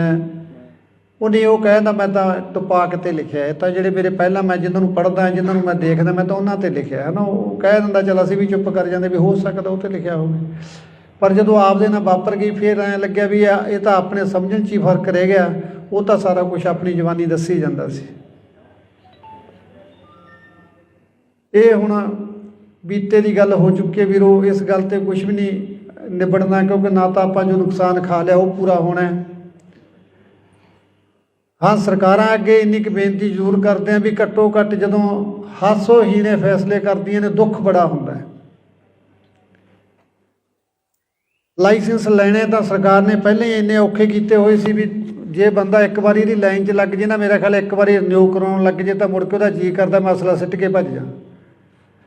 ਇੰਨਾ ਔਖਾ ਪ੍ਰੋਸੈਸ ਹੈ ਲਾਇਸੈਂਸ ਲੈਣ ਦਾ, ਇਹਨੂੰ ਰਿਨਿਊ ਕਰਾਉਣ ਦਾ, ਕੋਈ ਇਹਦੇ ਵਿੱਚ ਚੇਂਜ ਕਰਨੀ ਹੈ ਵੀ ਬੰਦੇ ਨੂੰ ਐਂ ਲੱਗਦਾ ਜਿਵੇਂ ਮੈਂ 84 ਵਾਲੇ ਗੇੜ 'ਚ ਹੀ ਪੈ ਗਿਆ ਹੁੰਦਾ। ਇੰਨਾ ਔਖਾ ਕੰਮ ਹੈ। ਔਰ ਉਲਟਾ ਉਹਨੂੰ ਬੰਦ ਕਰਨ ਦੇ ਉੱਤੇ ਤਾਂ ਬਿਲਕੁਲ ਨਿਹੱਥਾ ਕਰਨ ਵਾਲੀ ਗੱਲ ਹੀ ਕਰਤੀ। ਤੁਸੀਂ ਦੇਖੋ ਬਦਮਾਸ਼ਾਂ ਦੇ ਕੋਲੇ ਜਿਹੜਾ ਅਸਲਾ ਹੈ ਰਸ਼ੀਅਨ ਵੈਪਨ AK-47 45 ਦਾ USA ਦੇ ਅਸਲਾ 30 ਦੇ ਪਿਸਟਲ ਜਿਹੜੇ ਬੰਦੇ ਨੂੰ ਪਾੜ ਕੇ ਰੱਖ ਦਿੰਦੇ ਨੇ ਜੇ ਕਿੱਲਾ ਪਾੜ ਤੋਂ ਵੀ। ਔਰ ਜੇ ਅਸੀਂ ਲਾਇਸੈਂਸ ਲੈ ਰੱਖੇ ਨੇ, ਕੋਈ 12 ਬੋਰ ਦਾ ਲੈ ਲਿਆ ਕਿਸੇ ਨੇ ਆਪਦੀ ਸੇਫਟੀ ਵਾਸਤੇ, ਜੇ ਕੋਈ ਜਾਂ 32 ਬੋਰ ਦਾ ਲੈ ਲਿਆ, ਉਹਦੇ ਵਿੱਚ ਕੀ ਨੁਕਸਾਨ ਵਾਲੀ ਗੱਲ ਹੋਊਗੀ। ਤੁਸੀਂ ਸੈਂਕੜੇ ਜੁਰਮਾਂ ਦਾ ਅਧਿਐਨ ਕਰਕੇ ਵੇਖ ਲਓ।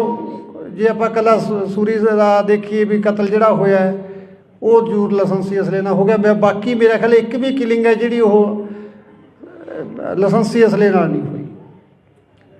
ਔਰ ਜਿਹੜਾ 2 ਨੰਬਰ ਦਾ ਅਸਲਾ ਹੈ ਉਹ 'ਤੇ ਕੋਈ ਕੰਟਰੋਲ ਨਹੀਂ। 5-5 ਜਾਣੇ ਦੁਕਾਨ ਦੇ ਵਿੱਚ ਧਾੜਾਂ ਪਰ ਨੰਗੇ ਮੂੰਹ ਵੜ ਜਾਂਦੇ ਨੇ, ਬੰਦਾ ਮਾਰ ਕੇ ਭੱਜ ਜਾਂਦੇ ਨੇ, ਕੋਈ ਦਿੱਕਤ ਵਾਲੀ ਗੱਲ ਨਹੀਂ।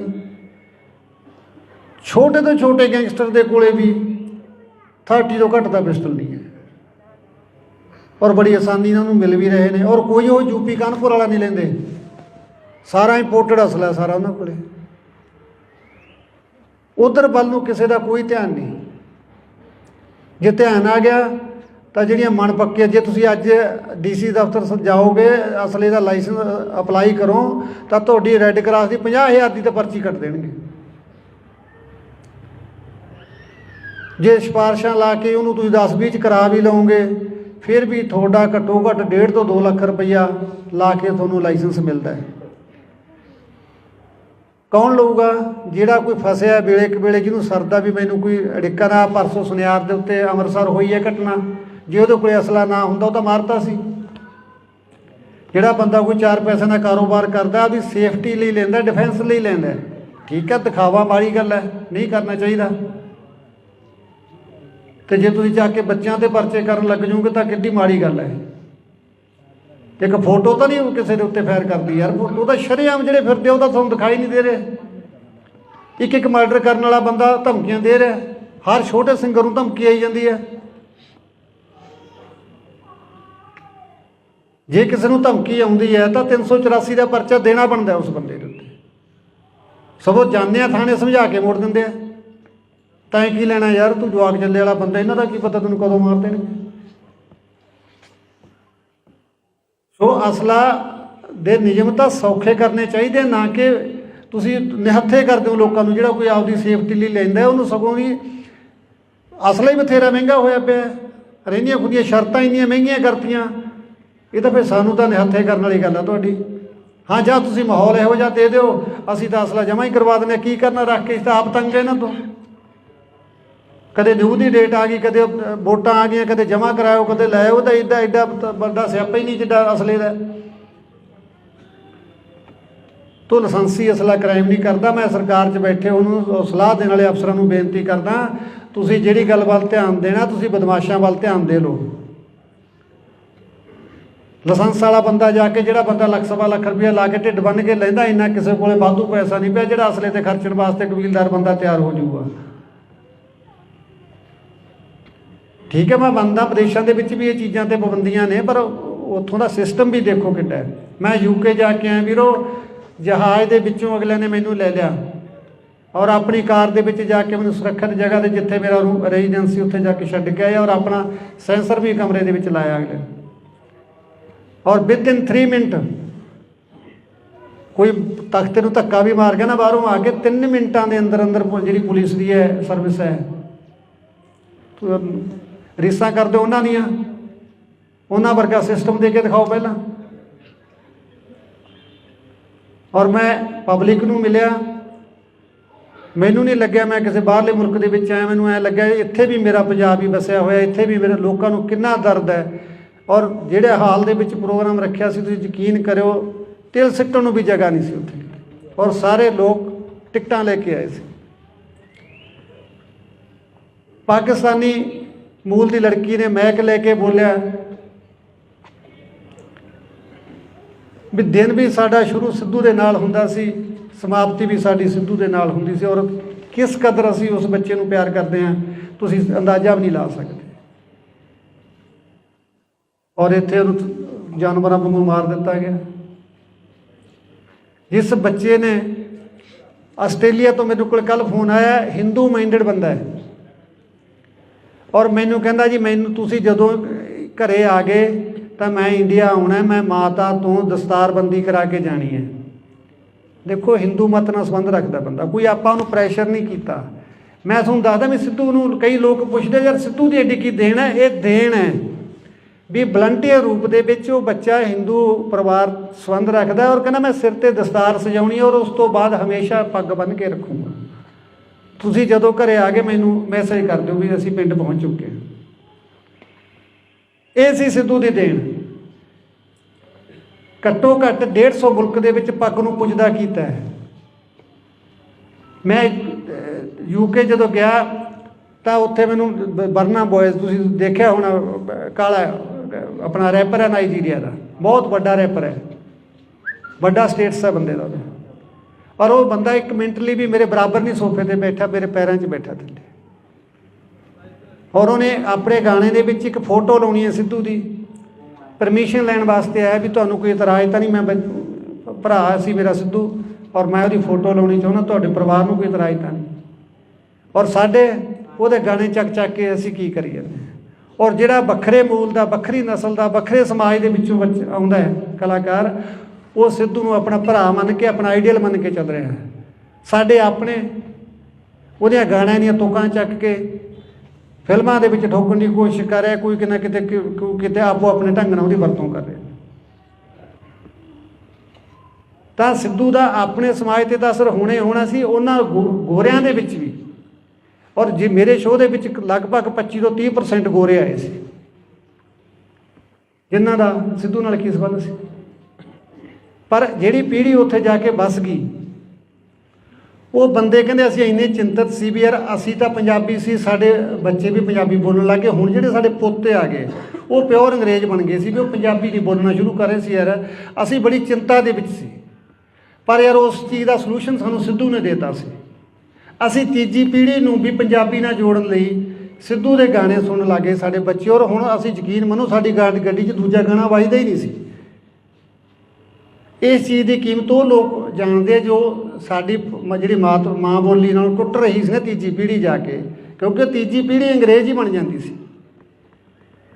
ਅਤੇ ਉਹਨਾਂ ਨੂੰ ਮਤਲਬ ਆਪਣੇ ਸਿੱਧੂ ਦੀ ਦੇਣ ਦਾ ਪਤਾ ਸੀਗਾ ਵੀ ਜੇ ਉਹਨੇ ਗਾਣਿਆਂ ਦੇ ਵਿੱਚ ਪੰਜਾਬੀ ਨੂੰ ਇਸ ਢੰਗ ਨਾਲ ਫਿੱਟ ਕੀਤਾ ਵੀ ਉਹਦੇ 'ਚ ਰੈਪ ਪੰਜਾਬੀ ਪਾਇਆ, ਇੱਕ ਵੱਖਰਾ ਟੇਸਟ ਬਣਾਇਆ ਮਿਊਜ਼ਿਕ ਦਾ, ਉਹ ਚੀਜ਼ ਗੋਰਿਆਂ ਨੂੰ ਵੀ ਭਾਈ ਜਿਹੜੀ ਸਾਡੀ ਤੀਜੀ ਪੀੜ੍ਹੀ ਅੰਗਰੇਜ਼ ਬਣਦੀ ਜਾ ਰਹੀ ਸੀ ਉੱਥੇ, ਉਹ ਵੀ ਕਿਤੇ ਨਾ ਕਿਤੇ ਜਾ ਕੇ ਪੰਜਾਬੀ ਵੱਲ ਮੁੜੇ। ਇਹ ਸਿੱਧੂ ਦੀ ਦੇਣ ਸੀ ਪੰਜਾਬੀ ਮਾਂ ਬੋਲੀ। ਸੋ ਜਦੋਂ ਇੰਨੀਆਂ ਦੁਆਵਾਂ ਹੁਣ ਮੈਂ ਹੁਣ ਇਸ ਗੱਲ ਦੇ ਉੱਤੇ ਮੇਰਾ ਮਨ ਇੰਨਾ ਕੁ ਟਿਕਿਆ ਥੋੜ੍ਹਾ ਜਿਹਾ ਵੀ ਜਦੋਂ ਤੁਹਾਡੀਆਂ ਦੁਆਵਾਂ ਇੰਨੀਆਂ, ਅਸੀਂ ਸਾਰੇ ਲੋਕ ਪਰਮਾਤਮਾ ਨੂੰ ਮੰਨਦੇ ਹਾਂ, ਜੇ ਕਰੋੜਾਂ ਦੁਆਵਾਂ ਦੇ ਨਾਲ ਵੀ ਆਪਾਂ ਨੂੰ ਜਸਟਿਸ ਨਹੀਂ ਮਿਲਦਾ ਤਾਂ ਫਿਰ ਆਪਾਂ ਨੂੰ ਦੁਨਿਆਵੀ ਅਦਾਲਤਾਂ ਵੀ ਨਹੀਂ ਦੇ ਸਕਦੇ। ਤੁਸੀਂ ਸਾਰੇ ਤਹਿ ਦਿਲੋਂ ਸਿੱਧੂ ਨੂੰ ਪਿਆਰ ਕਰਦੇ ਹੋ, ਸਾਰੇ ਆਪਦੇ ਦੀਨ ਮਜ਼ਹਬ ਦੇ ਹਿਸਾਬ ਨਾਲ ਉਹਨੂੰ ਅਰਦਾਸ ਕਰਦੇ ਹਾਂ ਗੁਰੂ ਦੇ ਅੱਗੇ ਵੀ ਸੱਚੇ ਪਾਤਸ਼ਾਹ ਸਾਡਾ ਕੋਈ ਕਸੂਰ ਨਹੀਂ ਸੀ, ਸਾਨੂੰ ਬੇਕਸੂਰਾ ਮਾਰਿਆ ਗਿਆ। ਜੇ ਫਿਰ ਵੀ ਜਸਟਿਸ ਨਾ ਮਿਲਿਆ ਤਾਂ ਅਗਲੇ ਸਿੱਧੂ ਨੂੰ ਕਿਸੇ ਨੂੰ ਜਸਟਿਸ ਮਿਲਦਾ ਤਾਂ ਆਪਾਂ ਉਮੀਦ ਵੀ ਨਹੀਂ ਕਰ ਸਕਦੇ, ਜੇ ਇੰਨੀਆਂ ਭਾਵਨਾਵਾਂ ਜੁੜੀਆਂ ਹੋਣ ਦੇ ਬਾਵਜੂਦ ਵੀ ਸਾਨੂੰ ਜਸਟਿਸ ਨਾ ਮਿਲੇ। ਆਰੋਪੀ ਫੜੇ ਜਾ ਚੁੱਕੇ ਨੇ ਲਗਭਗ, ਪਰ ਮਾਸਟਰ ਮਾਈਂਡ ਸਿੱਧੂ ਕਿੰਨਾਂ ਦੀਆਂ ਅੱਖਾਂ ਦੇ ਵਿੱਚ ਚੁਭਿਆ, ਬਸ ਮੈਨੂੰ ਤਾਂ ਉਹਨਾਂ ਦਾ ਇਹ ਪਤਾ ਲੱਗਣਾ ਚਾਹੀਦਾ ਵੀ ਯਾਰ ਇਸ ਬੰਦੇ ਨੂੰ ਤਕਲੀਫ ਸੀ, ਇਹਨੇ ਕੋਈ ਇਸ ਤਰ੍ਹਾਂ ਕੋਈ ਸੁਪਾਰੀ ਦੇ ਕੇ ਮਰਵਾਇਆ ਗਿਆ। ਕਿਉਂਕਿ ਮੈਨੂੰ ਵੀ ਨਹੀਂ ਹਾਲੇ ਤੱਕ ਇਸ ਗੱਲ ਦਾ ਪਰ ਵੀ ਉਹਨੂੰ ਆਖਰ ਨੂੰ ਮਾਰਿਆ ਤਾਂ ਮਾਰਿਆ ਕੀ ਨੇ, ਮਾਰਨ ਵਾਲੇ ਨੂੰ ਕੀ ਮਿਲਿਆ ਉਹਨੂੰ ਮਾਰ ਕੇ? ਉਹ ਤਾਂ ਇੱਕ ਦੇਸ਼ ਦਾ, ਕੌਮ ਦਾ, ਮਾਂ ਬੋਲੀ ਦਾ ਯਾਰ ਚੰਗਾ ਕੰਮ ਕਰ ਰਿਹਾ ਸੀ। ਸ਼ੁਰੂ ਦੇ ਵਿੱਚ ਉਹਦੇ 'ਤੇ ਵੈਪਨ ਦੇ ਇਤਰਾਜ਼ ਲੱਗੇ ਵੀ ਉਹ ਵੈਪਨ 'ਤੇ ਗਾਉਂਦਾ, ਪਰ ਹੁਣ ਤਾਂ ਵੈਪਨ ਤੋਂ ਵੀ ਮੋੜਾ ਖਾ ਗਿਆ ਸੀ ਉਹ, ਕਿਉਂਕਿ ਜਿਵੇਂ ਜਿਵੇਂ ਮੈਚਿਓਰ ਹੋ ਰਿਹਾ ਸੀ, ਜਿਵੇਂ ਜਿਵੇਂ ਉਹਨੂੰ ਅਕਲ ਆ ਰਹੀ ਸੀ, ਉਵੇਂ ਉਹ ਮੁੱਦਿਆਂ ਵੱਲ, ਸਥਾਨਕ ਵੱਲ, ਸਮੱਸਿਆਵਾਂ ਜੋ ਦਰਪੇਸ਼ ਸੀਗੀਆਂ ਉਹਨਾਂ ਵੱਲ ਉਹਦਾ ਝੁਕਾਅ ਹੋ ਰਿਹਾ ਸੀਗਾ। ਫਿਰ ਹੁਣ ਉਹਨੂੰ ਮਾਰਨ ਦੀ ਕੀ ਲੋੜ ਪੈ ਗਈ ਸੀ? ਜਾਂ ਤਾਂ ਮੈਂ ਕਹਿ ਸਕਦਾ ਵੀ ਇਹਨਾਂ ਨੇ ਮੈਦਾਨ ਵਿਹਲਾ ਕੀਤਾ ਵੀ ਜੇ ਸਿੱਧੂ ਰਿਹਾ ਤਾਂ ਅਸੀਂ ਨਹੀਂ ਚੱਲਣਾ, ਜਾਂ ਪੋਲੀਟਿਕਸ ਦਾ ਵੀ ਕੰਮ ਹੋ ਸਕਦਾ। ਤੁਸੀਂ ਸ਼ੁਰੂ ਦੇ ਵਿੱਚ ਜਦੋਂ ਸਿੱਧੂ ਦਾ ਕੇਸ ਹੋਇਆ ਤੁਸੀਂ ਗੱਲ ਦੇਖੀ ਹੋਣੀ ਹੈ, ਅਕਾਲੀ ਨੇਤਾ ਦਾ ਇੱਕ ਦਾ ਨਾਮ ਆਉਂਦਾ ਸੀਗਾ ਸੰਦੀਪ ਕਾਹਲੋਂ, ਕੌਣ ਸੀ ਉਹ ਤੋਂ ਵੈਪਨ ਫੜੇ ਜਾਂਦੇ ਨੇ 1 ਸਾਲ ਪਹਿਲਾਂ, ਔਰ ਪਰਦੇ 'ਤੇ ਆਉਂਦਾ ਔਰ ਗਾਇਬ ਹੋ ਜਾਂਦਾ। ਮੈਂ ਉਹ ਵੀ ਸਰਕਾਰ ਦੇ ਧਿਆਨ 'ਚ ਲਿਆ ਰਿਹਾ, ਤਸੱਲੀ ਨਾਲ ਇਮਾਨਦਾਰੀ ਨਾਲ ਜਾਂਚ ਕਰ ਦਿਓ, ਸਜ਼ਾ ਤੁਹਾਡਾ ਮਨ ਕਰਦਾ ਦੇ ਦਿਓ, ਜੇ ਤੁਹਾਨੂੰ ਜੀ ਕਰਦਾ ਵੀ ਇਹ ਕੋਈ ਚੰਗਾ ਕੰਮ ਕਰਦਾ ਤਾਂ ਛੱਡ ਦਿਓ, ਕੋਈ ਗੱਲ ਨਹੀਂ। ਅੱਜ ਮੈਂ ਕੋਈ ਨਵੀਂ ਸਟੇਟਮੈਂਟ ਜਾਂ ਕੋਈ ਬਿਆਨ ਦੇਣ ਦਾ ਮੇਰਾ ਕੋਈ ਇਰਾਦਾ ਨਹੀਂ ਸੀਗਾ, ਪਰ ਜਿਹੜੀ ਛਿੜੀ ਗੱਲ ਦੇ ਵਿੱਚ ਜਿਹੜੀਆਂ ਮਾਈਨਰ ਗੱਲਾਂ ਹੋ ਹੀ ਜਾਂਦੀਆਂ, ਅਤੇ ਜੋ ਆਪਣਾ ਜਸਟਿਸ ਦੀ ਜੋ ਤਫਤੀਸ਼ ਹੈ ਕਾਫੀ ਵੱਡੀ ਪੱਧਰ ਦੇ ਉੱਤੇ ਰੱਦੋ ਬਦਲ ਹੋਏ ਨੇ, ਹੁਣ ਸਾਰੇ ਅਫਸਰ ਇੱਧਰ ਉੱਧਰ ਹੋਏ ਨੇ, ਤਾਂ ਹੁਣ ਆਪਾਂ ਲੱਗੇ ਹੋਏ ਹਾਂ ਉਹਨਾਂ ਦੇ ਉੱਤੇ। ਤਾਂ ਮੈਂ ਵੀ ਉਮੀਦ ਕਰਦਾ ਵੀ ਅਗਲੇ ਸਮੇਂ ਦੇ ਵਿੱਚ ਆਪਾਂ ਨੂੰ ਕੁਛ ਨਾ ਕੁਛ ਇਹਦੇ 'ਚੋਂ ਨਿਕਲੂਗਾ ਲਾਜ਼ਮੀ। ਤਾਂ ਇੰਨਾ ਤੁਸੀਂ ਸਾਰਿਆਂ ਨੇ ਇੰਨਾ ਸਮਾਂ ਦਿੱਤਾ, ਇੰਨੀ ਬਾਟੋ ਸਮਾਂ ਕੱਢ ਕੇ ਉਹਨਾਂ ਤੋਂ ਪ੍ਰਮਾਤਮਾ ਤੁਹਾਡਾ ਕਦਮ ਕਦਮ ਲੇਖੇ ਲਾਵੇ। ਕੋਈ ਸ਼ਬਦ ਵੱਧ ਘੱਟ ਕਿਸੇ ਨੂੰ ਨਾ ਚੰਗਾ ਲੱਗਿਆ ਹੋਵੇ, ਸੰਗਤ ਮਾਫ ਕਰਨ ਯੋਗ ਹੈ। ਵਾਹਿਗੁਰੂ ਜੀ ਕਾ ਖਾਲਸਾ, ਵਾਹਿਗੁਰੂ ਜੀ ਕੀ ਫਤਿਹ। ਸੰਗਤ ਜੀ, ਸਭ ਤੋਂ ਪਹਿਲਾਂ ਫਤਿਹ ਅਰਜ਼ ਕਰਦਾ, ਵਾਹਿਗੁਰੂ ਜੀ ਕਾ ਖਾਲਸਾ, ਵਾਹਿਗੁਰੂ ਜੀ ਕੀ ਫਤਿਹ। ਜਿਵੇਂ ਤੁਹਾਨੂੰ ਸਾਰਿਆਂ ਨੂੰ ਭਲੀ ਭਾਂਤ ਪਤਾ ਇਸ ਗੱਲ ਦਾ ਵੀ ਆਪਾਂ ਪਿਛਲੇ 6 ਮਹੀਨੇ ਤੋਂ ਲੱਗੇ ਹੋਏ ਹਾਂ। ਕਾਫੀ ਚੈਨਲ ਨੇ ਆਪਣੇ ਅਲਟੀਮੇਟਮ ਬਾਰੇ ਜਾਂ ਕੁਛ ਇੱਦਾਂ ਦੀਆਂ ਗੱਲਾਂ ਕਰੀਆਂ ਕਾਫੀ, ਔਰ ਆਪਾਂ ਕਿਹਾ ਵੀ ਸੀ ਸਰਕਾਰ ਨੂੰ, ਪਰ ਜਿਵੇਂ ਮੈਂ ਯੂਕੇ ਜਾਣ ਤੋਂ ਪਹਿਲਾਂ ਡੀਜੀ ਸਾਹਿਬ ਨੂੰ ਮਿਲ ਕੇ ਗਿਆ ਸੀਗਾ, ਪਰ ਉਹਨਾਂ ਨੇ ਜਿਹੜੇ ਆਪਾਂ ਉਹਨਾਂ ਨੂੰ ਨੁਕਤੇ ਦੇ ਕੇ ਆਏ ਸੀਗੇ ਉਹ 'ਤੇ ਬਖੂਬੀ ਕੰਮ ਚੱਲ ਰਿਹਾ। ਹੁਣ ਕੱਲ੍ਹ ਆਪਣੇ ਜ਼ਿਲ੍ਹੇ ਦੇ SSP ਸਾਹਿਬ ਆਪਣੀ ਟੀਮ ਨੂੰ ਲੈ ਕੇ ਮੁਲਾਕਾਤ ਕਰਕੇ ਗਏ ਨੇ। ਜੋ ਹੋਇਆ ਉਹ ਇਨਵੈਸਟੀਗੇਸ਼ਨ ਦਾ ਹਿੱਸਾ ਹੈ ਨਾ, ਮੈਂ ਤੁਹਾਨੂੰ ਸਾਰੀ ਗੱਲ ਆਪਾਂ ਮਾਈਕ 'ਤੇ ਨਹੀਂ ਕਰ ਸਕਦੇ, ਔਰ ਕੁਛ ਹੋਇਆ ਕੁਛ ਹੋ ਰਿਹਾ। ਉਮੀਦ ਜੀ ਵੱਝਦੀ ਹੈ ਵੀ ਸ਼ਾਇਦ ਕਿਸੇ ਗੱਲ ਕਿਨਾਰੇ ਲੱਗ ਸਕਦੀ ਹੈ, ਤਾਂ ਉਹਦਾ ਕਰਕੇ ਆਪਾਂ ਥੋੜ੍ਹਾ ਜਿਹਾ ਸਮਾਂ ਜੋ ਇਹ ਸੀਗਾ ਵੀ ਆਪਾਂ ਕਿਵੇਂ ਨਾ ਕਿਵੇਂ ਸੰਘਰਸ਼ ਨੂੰ ਹੋਰ ਤੇਜ਼ ਕਰੀਏ, ਤਾਂ ਉਹਦੇ ਲਈ ਥੋੜ੍ਹਾ ਜਿਹਾ ਵੇਟਿੰਗ ਦੇ ਵਿੱਚ ਆਪਾਂ ਜ਼ਰੂਰ ਗਏ ਹਾਂ, ਕਿਉਂਕਿ ਕੇਸ ਉਲਝਿਆ ਹੋਇਆ ਹੀ ਇੰਨਾ ਹੈ ਕਿ ਕੋਈ ਕਿਤੋਂ ਚੱਲ ਕੇ ਆ ਗਿਆ, ਕੋਈ ਮਹਾਰਾਸ਼ਟਰ ਤੋਂ ਆ ਗਿਆ, ਕੋਈ MP ਤੋਂ ਆ ਗਿਆ, ਬਲ ਸਾਰੇ ਦੋਸ਼ੀਆਂ ਦੀਆਂ ਕ੍ਰਾਈਮ ਹੈ ਪਹਿਲੀ ਵਾਰ ਹੈ, ਔਰ ਬਾਹਰੋਂ ਆਏ, ਦੂਰੋਂ ਆਏ। ਇਹਨੂੰ ਟਰੇਸ ਕਰਨ 'ਤੇ ਸਮਾਂ ਜ਼ਰੂਰ ਲੱਗਦਾ ਹੈ, ਕਿਉਂਕਿ ਜਦੋਂ ਆਪਾਂ ਗੱਲ ਕਰਦੇ ਹਾਂ ਉਹ ਗੱਲ ਸਮਝ ਆਉਂਦੀ ਹੈ। ਅਤੇ ਚਲੋ ਆਪਣੀ ਇੰਨੀ ਬਹੁਤ ਹੈ ਵੀ ਜੇ ਉਹ ਇਸ ਪਾਸੇ ਨੂੰ ਤੁਰੇ ਨੇ, ਜਿਹੜੀ ਗੱਲ ਆਪਾਂ ਕਹਿੰਦੇ ਹਾਂ ਵੀ ਇਸ ਬੰਦੇ ਦਾ ਸਾਨੂੰ ਸ਼ੱਕ ਹੈ, ਇਹਨੂੰ ਇਨਵੈਸਟੀਗੇਸ਼ਨ 'ਚ ਸ਼ਾਮਲ ਕਰੋ, ਉਹਨਾਂ ਨੂੰ ਕੀਤਾ ਗਿਆ ਹੈ, 1-2 ਗ੍ਰਿਫਤਾਰੀਆਂ ਵੀ ਹੋਈਆਂ ਨੇ, ਅਤੇ ਬਾਕੀ ਅਗਲੇ ਹਫਤੇ ਦੇ ਵਿੱਚ ਕਾਫੀ ਕੁਛ ਸੰਭਾਵਨਾ ਹੈਗੀ ਵੀ ਕੁਛ ਨਾ ਕੁਛ ਕੋਈ ਗੱਲ ਸਾਹਮਣੇ ਆ ਸਕਦੀ ਹੈ। ਬਾਕੀ ਰਹੀ ਗੱਲ ਬਾਹਰ ਆਪਣੇ ਜਾਣ ਦੀ ਗੱਲ, ਯੂਕੇ ਹੁਣ ਮੈਂ ਜਾ ਕੇ ਆਇਆ, ਤੁਸੀਂ ਦੇਖੋ ਵੀ ਸੰਗਤ ਦੇ ਵਿੱਚ, ਕਿਉਂਕਿ ਸਰਕਾਰ ਨੂੰ ਵੀ ਮੈਂ ਇਹ ਗੱਲ ਸਪਸ਼ਟ ਕਰਨੀ ਚਾਹੁੰਦਾ ਵੀ ਇਹ ਇਕੱਲਾ ਇਹ ਨਹੀਂ ਹੈਗਾ ਵੀ ਇਹ ਇੱਕ ਸਿੰਗਲ ਮਰਡਰ ਹੋ ਗਿਆ ਜਾਂ ਸਿੱਧੂ ਮੇਰਾ ਬੇਟਾ ਸੀ, ਇਹ ਪੂਰੇ ਸੰਸਾਰ ਦਾ ਬੇਟਾ ਬਣ ਚੁੱਕਿਆ ਸੀ। ਇਹਦੇ 'ਚ ਕੋਈ ਸ਼ੱਕ ਨਹੀਂ ਹੈ ਕਿ ਜਿਵੇਂ ਜਿਵੇਂ ਉਹਦੀ ਉਮਰ ਹੁਣ ਵੱਧ ਹੋ ਰਹੀ ਸੀ ਜਾਂ ਉਹ ਮੈਚਿਓਰ ਹੋ ਰਿਹਾ ਸੀ, ਉਹਦਾ ਜਿਹੜਾ ਰੁਝਾਨ ਸੀਗਾ ਉਹ ਸਥਾਨਕ ਸਮੱਸਿਆਵਾਂ ਵੱਲ, ਸਥਾਨਕ ਮੁੱਦਿਆਂ ਵੱਲ, ਆਪਦੇ ਧਰਮ ਦੇ ਵੱਲ ਉਹਦਾ ਮੋੜਾ ਪੈ ਚੁੱਕਿਆ ਸੀ। ਉਹ ਆਪਣੀ ਉਹਦੀਆਂ ਲਾਸਟ ਵਾਲੀਆਂ ਲਿਖਤਾਂ ਸਾਰੀਆਂ ਦੱਸਦੀਆਂ ਨੇ, ਕਿੱਦਾਂ ਉਹਨੇ ਸਕੇਪਗੋਟ ਗਾਇਆ, ਲੋਕਲ ਮੁੱਦੇ ਚੁੱਕੇ ਉਹਦੇ ਵਿੱਚ, ਜਿੱਦਾਂ ਉਹਨੇ SYL ਗਾਇਆ, ਸਟੇਟ ਦੀਆਂ ਸਮੱਸਿਆਵਾਂ ਨੂੰ ਚੱਕਿਆ ਉਹਦੇ 'ਚ, ਕੌਮ ਦੀਆਂ ਸਮੱਸਿਆਵਾਂ ਨੂੰ ਚੱਕਿਆ ਉਹਦੇ ਦੇ ਵਿੱਚ, ਮਤਲਬ ਉਹ ਇਸ ਪਾਸੇ ਨੂੰ ਉਹਦਾ ਮੋੜਾ ਪੈ ਚੁੱਕਿਆ ਸੀ। ਔਰ ਜਿਨ੍ਹਾਂ ਹਾਲਾਤਾਂ 'ਚ ਉਹਦੀ ਮੌਤ ਹੋਈ ਜਾ ਕੇ, ਇਹ ਵੀ ਬੜਾ ਬੁਝਾਰਤ ਬਣੀ ਹੋਈ ਹੈ ਵੀ ਐਸਾ ਕੀ ਵਾਪਰਿਆ ਵੀ ਉਸ ਬੱਚੇ ਨੂੰ ਇੰਨੀ ਘਿਨਾਉਣੀ ਮੌਤ ਦਿੱਤੀ ਗਈ। ਔਰ ਇਸ ਚੀਜ਼ ਦਾ ਬ੍ਰਿਟਿਸ਼ ਸਰਕਾਰ ਦੇ ਵਿੱਚ ਵੀ ਬੜਾ ਵੱਡਾ ਰੋਸ ਹੈ, ਕਿਉਂਕਿ ਸਿੱਧੂ ਯੂਕੇ ਦਾ PR ਸੀ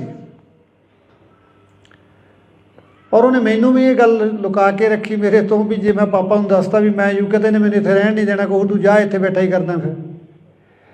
ਪਰ ਉਹਦਾ ਲਗਾਅ ਇਹ ਸੀਗਾ ਇੱਥੋਂ ਦਾ ਵੀ ਉਹਨੇ ਉਹਦੇ ਲੈਣ ਦੇ ਬਾਵਜੂਦ ਵੀ ਉੱਥੇ ਰਹਿਣਾ ਨਹੀਂ ਚੰਗਾ ਸਮਝਿਆ। ਉਹ ਆਪਦੇ ਪਿੰਡ ਉਹਦੀ ਕਮਜ਼ੋਰੀ ਸੀ, ਕਿਉਂਕਿ ਸ਼ੁਰੂ ਤੋਂ ਹੀ ਉਹਨੇ ਜਿਵੇਂ ਕਿਹਾ ਵੀ ਮੈਂ ਜਿੱਥੇ ਵੀ ਜਾਵਾਂ ਮੇਰਾ ਪਿੰਡ ਮੇਰੇ ਨਾਲ ਜਾਵੇ, ਮੇਰਾ ਖਿੱਤਾ ਮੇਰੇ ਨਾਲ ਜਾਵੇ।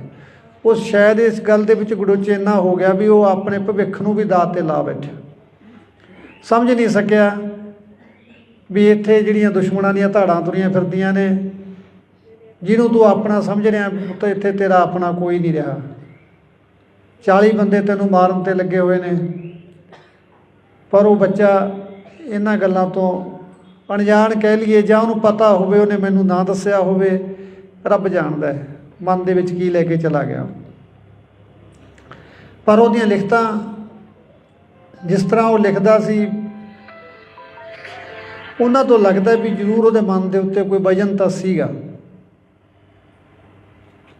ਕਾਫੀ ਉਦਾਸ ਲਹਿਜੇ ਦੇ ਵਿੱਚ ਉਹਨੇ ਕਾਫੀ ਲਿਖੇ, ਚਾਹੇ ਆਪਾਂ ਲਾਸਟ ਰਾਈਡ ਕਹਿ ਲਈਏ ਉਹਦੇ ਵਿੱਚ ਉਹਨੇ ਇਕੱਲੀ ਇਕੱਲੀ ਗੱਲ ਦਾ ਬਿਆਨ ਕੀਤਾ। ਉਹਨੇ ਮੌਤ ਨੂੰ ਨੇੜੇ ਤੋਂ ਦੇਖਿਆ ਉਸ ਗੱਲ ਦੇ ਵਿੱਚ, ਪਰ ਉਹ ਜਿਵੇਂ ਗੱਲਾਂ ਕਰਦਾ ਸੀ ਅਸੀਂ ਦੁਨਿਆਵੀ ਹੋਣ ਦੇ ਨਾਤੇ ਉਹਦੇ ਨਾਲ ਨਾਰਾਜ਼ ਵੀ ਹੁੰਦੇ ਸੀ ਇਸ ਪੱਖ ਤੋਂ ਵੀ ਤੂੰ ਇਹ ਕੀ ਲਿਖੀ ਜਾਂਦਾ।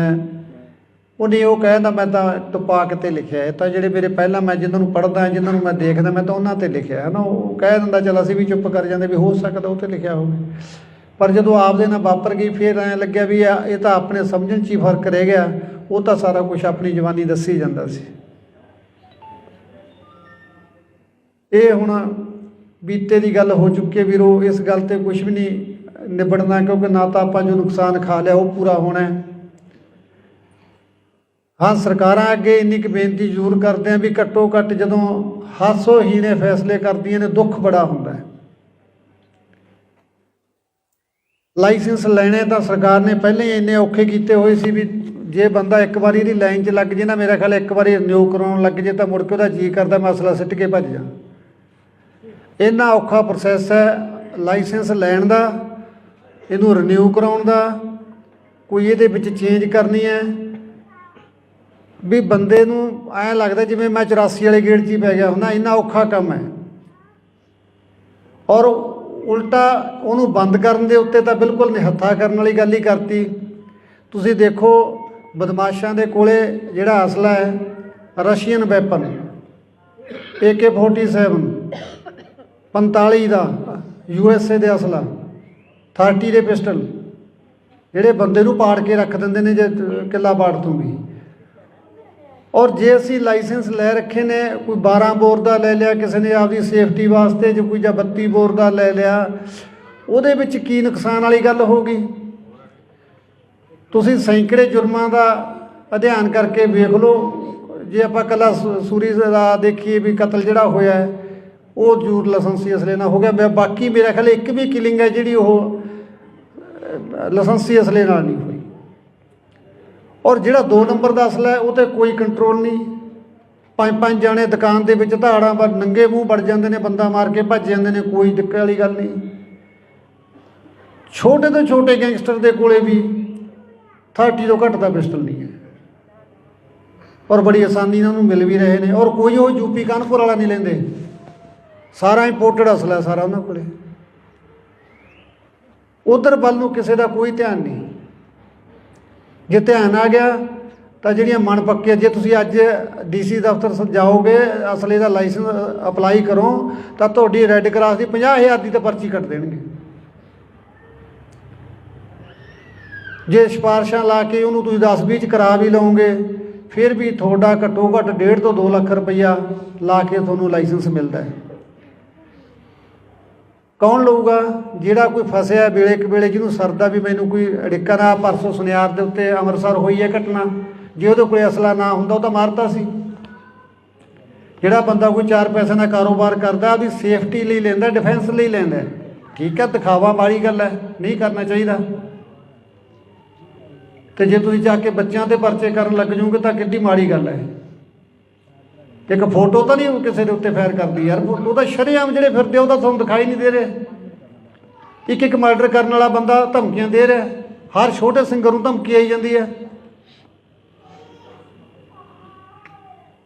ਜੇ ਕਿਸੇ ਨੂੰ ਧਮਕੀ ਆਉਂਦੀ ਹੈ ਤਾਂ 384 ਦਾ ਪਰਚਾ ਦੇਣਾ ਬਣਦਾ ਉਸ ਬੰਦੇ ਦੇ ਉੱਤੇ।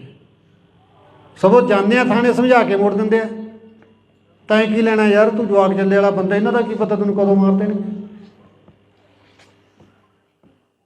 ਸੋ ਅਸਲਾ ਦੇ ਨਿਯਮ ਤਾਂ ਸੌਖੇ ਕਰਨੇ ਚਾਹੀਦੇ, ਨਾ ਕਿ ਤੁਸੀਂ ਨਿਹੱਥੇ ਕਰਦੇ ਹੋ ਲੋਕਾਂ ਨੂੰ। ਜਿਹੜਾ ਕੋਈ ਆਪਦੀ ਸੇਫਟੀ ਲਈ ਲੈਂਦਾ ਉਹਨੂੰ ਸਗੋਂ ਵੀ ਅਸਲਾ ਹੀ ਬਥੇਰਾ ਮਹਿੰਗਾ ਹੋਇਆ ਪਿਆ, ਰਹਿੰਦੀਆਂ ਖੁਦੀਆਂ ਸ਼ਰਤਾਂ ਇੰਨੀਆਂ ਮਹਿੰਗੀਆਂ ਕਰਤੀਆਂ। ਇਹ ਤਾਂ ਫਿਰ ਸਾਨੂੰ ਤਾਂ ਨਿਹੱਥੇ ਕਰਨ ਵਾਲੀ ਗੱਲ ਆ ਤੁਹਾਡੀ। ਹਾਂ, ਜਾਂ ਤੁਸੀਂ ਮਾਹੌਲ ਇਹੋ ਜਿਹਾ ਦੇ ਦਿਓ, ਅਸੀਂ ਤਾਂ ਅਸਲਾ ਜਮ੍ਹਾਂ ਹੀ ਕਰਵਾ ਦਿੰਦੇ। ਕੀ ਕਰਨਾ ਰੱਖ ਕੇ, ਤਾਂ ਆਪ ਤੰਗ ਇਹਨਾਂ ਤੋਂ। ਕਦੇ ਨਿਊ ਦੀ ਡੇਟ ਆ ਗਈ, ਕਦੇ ਵੋਟਾਂ ਆ ਗਈਆਂ, ਕਦੇ ਜਮ੍ਹਾਂ ਕਰਾਇਓ, ਕਦੇ ਲੈ ਆਓ। ਤਾਂ ਐਡਾ ਵੱਡਾ ਸਿਆਪਾ ਹੀ ਨਹੀਂ ਜਿੱਡਾ ਅਸਲੇ ਦਾ। ਤੋ ਲਾਇਸੈਂਸੀ ਅਸਲਾ ਕ੍ਰਾਈਮ ਨਹੀਂ ਕਰਦਾ। ਮੈਂ ਸਰਕਾਰ 'ਚ ਬੈਠੇ ਉਹਨੂੰ ਸਲਾਹ ਦੇਣ ਵਾਲੇ ਅਫਸਰਾਂ ਨੂੰ ਬੇਨਤੀ ਕਰਦਾ, ਤੁਸੀਂ ਜਿਹੜੀ ਗੱਲ ਵੱਲ ਧਿਆਨ ਦੇਣਾ, ਤੁਸੀਂ ਬਦਮਾਸ਼ਾਂ ਵੱਲ ਧਿਆਨ ਦੇ ਲਓ।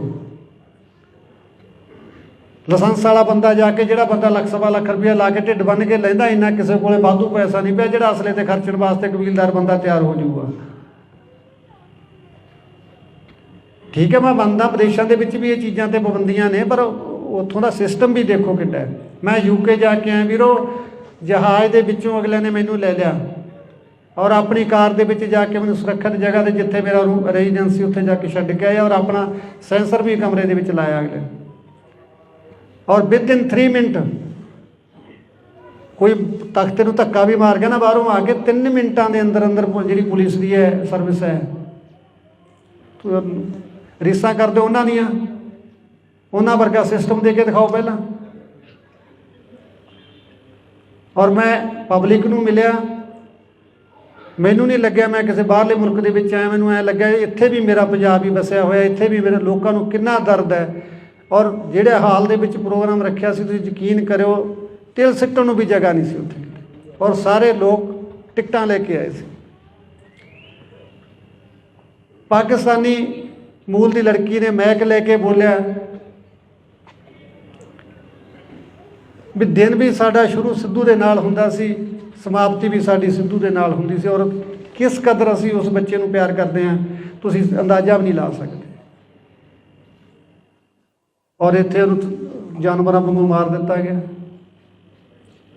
ਜਿਸ ਬੱਚੇ ਨੇ, ਆਸਟ੍ਰੇਲੀਆ ਤੋਂ ਮੇਰੇ ਕੋਲ ਕੱਲ੍ਹ ਫੋਨ ਆਇਆ, ਹਿੰਦੂ ਮਾਈਂਡਡ ਬੰਦਾ ਹੈ, ਔਰ ਮੈਨੂੰ ਕਹਿੰਦਾ ਜੀ ਮੈਨੂੰ ਤੁਸੀਂ ਜਦੋਂ ਘਰੇ ਆ ਗਏ ਤਾਂ ਮੈਂ ਇੰਡੀਆ ਆਉਣਾ, ਮੈਂ ਮਾਤਾ ਤੋਂ ਦਸਤਾਰਬੰਦੀ ਕਰਾ ਕੇ ਜਾਣੀ ਹੈ। ਦੇਖੋ, ਹਿੰਦੂ ਮਤ ਨਾਲ ਸੰਬੰਧ ਰੱਖਦਾ ਬੰਦਾ, ਕੋਈ ਆਪਾਂ ਉਹਨੂੰ ਪ੍ਰੈਸ਼ਰ ਨਹੀਂ ਕੀਤਾ। ਮੈਂ ਤੁਹਾਨੂੰ ਦੱਸਦਾ ਵੀ ਸਿੱਧੂ ਨੂੰ ਕਈ ਲੋਕ ਪੁੱਛਦੇ ਯਾਰ ਸਿੱਧੂ ਦੀ ਐਡੀ ਕੀ ਦੇਣ ਹੈ। ਇਹ ਦੇਣ ਹੈ ਵੀ ਵਲੰਟੀਅਰ ਰੂਪ ਦੇ ਵਿੱਚ ਉਹ ਬੱਚਾ ਹਿੰਦੂ ਪਰਿਵਾਰ ਸੰਬੰਧ ਰੱਖਦਾ, ਔਰ ਕਹਿੰਦਾ ਮੈਂ ਸਿਰ 'ਤੇ ਦਸਤਾਰ ਸਜਾਉਣੀ ਔਰ ਉਸ ਤੋਂ ਬਾਅਦ ਹਮੇਸ਼ਾ ਪੱਗ ਬੰਨ੍ਹ ਕੇ ਰੱਖੂੰਗਾ। ਤੁਸੀਂ ਜਦੋਂ ਘਰੇ ਆ ਗਏ ਮੈਨੂੰ ਮੈਸੇਜ ਕਰ ਦਿਓ ਵੀ ਅਸੀਂ ਪਿੰਡ ਪਹੁੰਚ ਚੁੱਕੇ ਹਾਂ। ਇਹ ਸੀ ਸਿੱਧੂ ਦੀ ਦੇਣ। ਘੱਟੋ ਘੱਟ 150 ਮੁਲਕ ਦੇ ਵਿੱਚ ਪੱਗ ਨੂੰ ਪੁੱਜਦਾ ਕੀਤਾ ਹੈ। ਮੈਂ UK ਜਦੋਂ ਗਿਆ ਤਾਂ ਉੱਥੇ ਮੈਨੂੰ ਬਰਨਾ ਬੋਇਜ਼, ਤੁਸੀਂ ਦੇਖਿਆ ਹੋਣਾ, ਕਾਲਾ ਆਪਣਾ ਰੈਪਰ ਹੈ ਨਾਈਜੀਰੀਆ ਦਾ, ਬਹੁਤ ਵੱਡਾ ਰੈਪਰ ਹੈ, ਵੱਡਾ ਸਟੇਟਸ ਹੈ ਬੰਦੇ ਦਾ। ਪਰ ਉਹ ਬੰਦਾ 1 ਮਿੰਟ ਲਈ ਵੀ ਮੇਰੇ ਬਰਾਬਰ ਨਹੀਂ ਸੋਫੇ 'ਤੇ ਬੈਠਾ, ਮੇਰੇ ਪੈਰਾਂ 'ਚ ਬੈਠਾ ਥੱਲੇ। ਔਰ ਉਹਨੇ ਆਪਣੇ ਗਾਣੇ ਦੇ ਵਿੱਚ ਇੱਕ ਫੋਟੋ ਲਾਉਣੀ ਹੈ ਸਿੱਧੂ ਦੀ, ਪਰਮਿਸ਼ਨ ਲੈਣ ਵਾਸਤੇ ਆਇਆ ਵੀ ਤੁਹਾਨੂੰ ਕੋਈ ਇਤਰਾਜ਼ ਤਾਂ ਨਹੀਂ, ਮੈਂ ਭਰਾ ਸੀ ਮੇਰਾ ਸਿੱਧੂ ਔਰ ਮੈਂ ਉਹਦੀ ਫੋਟੋ ਲਾਉਣੀ ਚਾਹੁੰਦਾ, ਤੁਹਾਡੇ ਪਰਿਵਾਰ ਨੂੰ ਕੋਈ ਇਤਰਾਜ਼ ਤਾਂ ਨਹੀਂ। ਔਰ ਸਾਡੇ ਉਹਦੇ ਗਾਣੇ ਚੱਕ ਕੇ ਅਸੀਂ ਕੀ ਕਰੀ ਜਾਂਦੇ।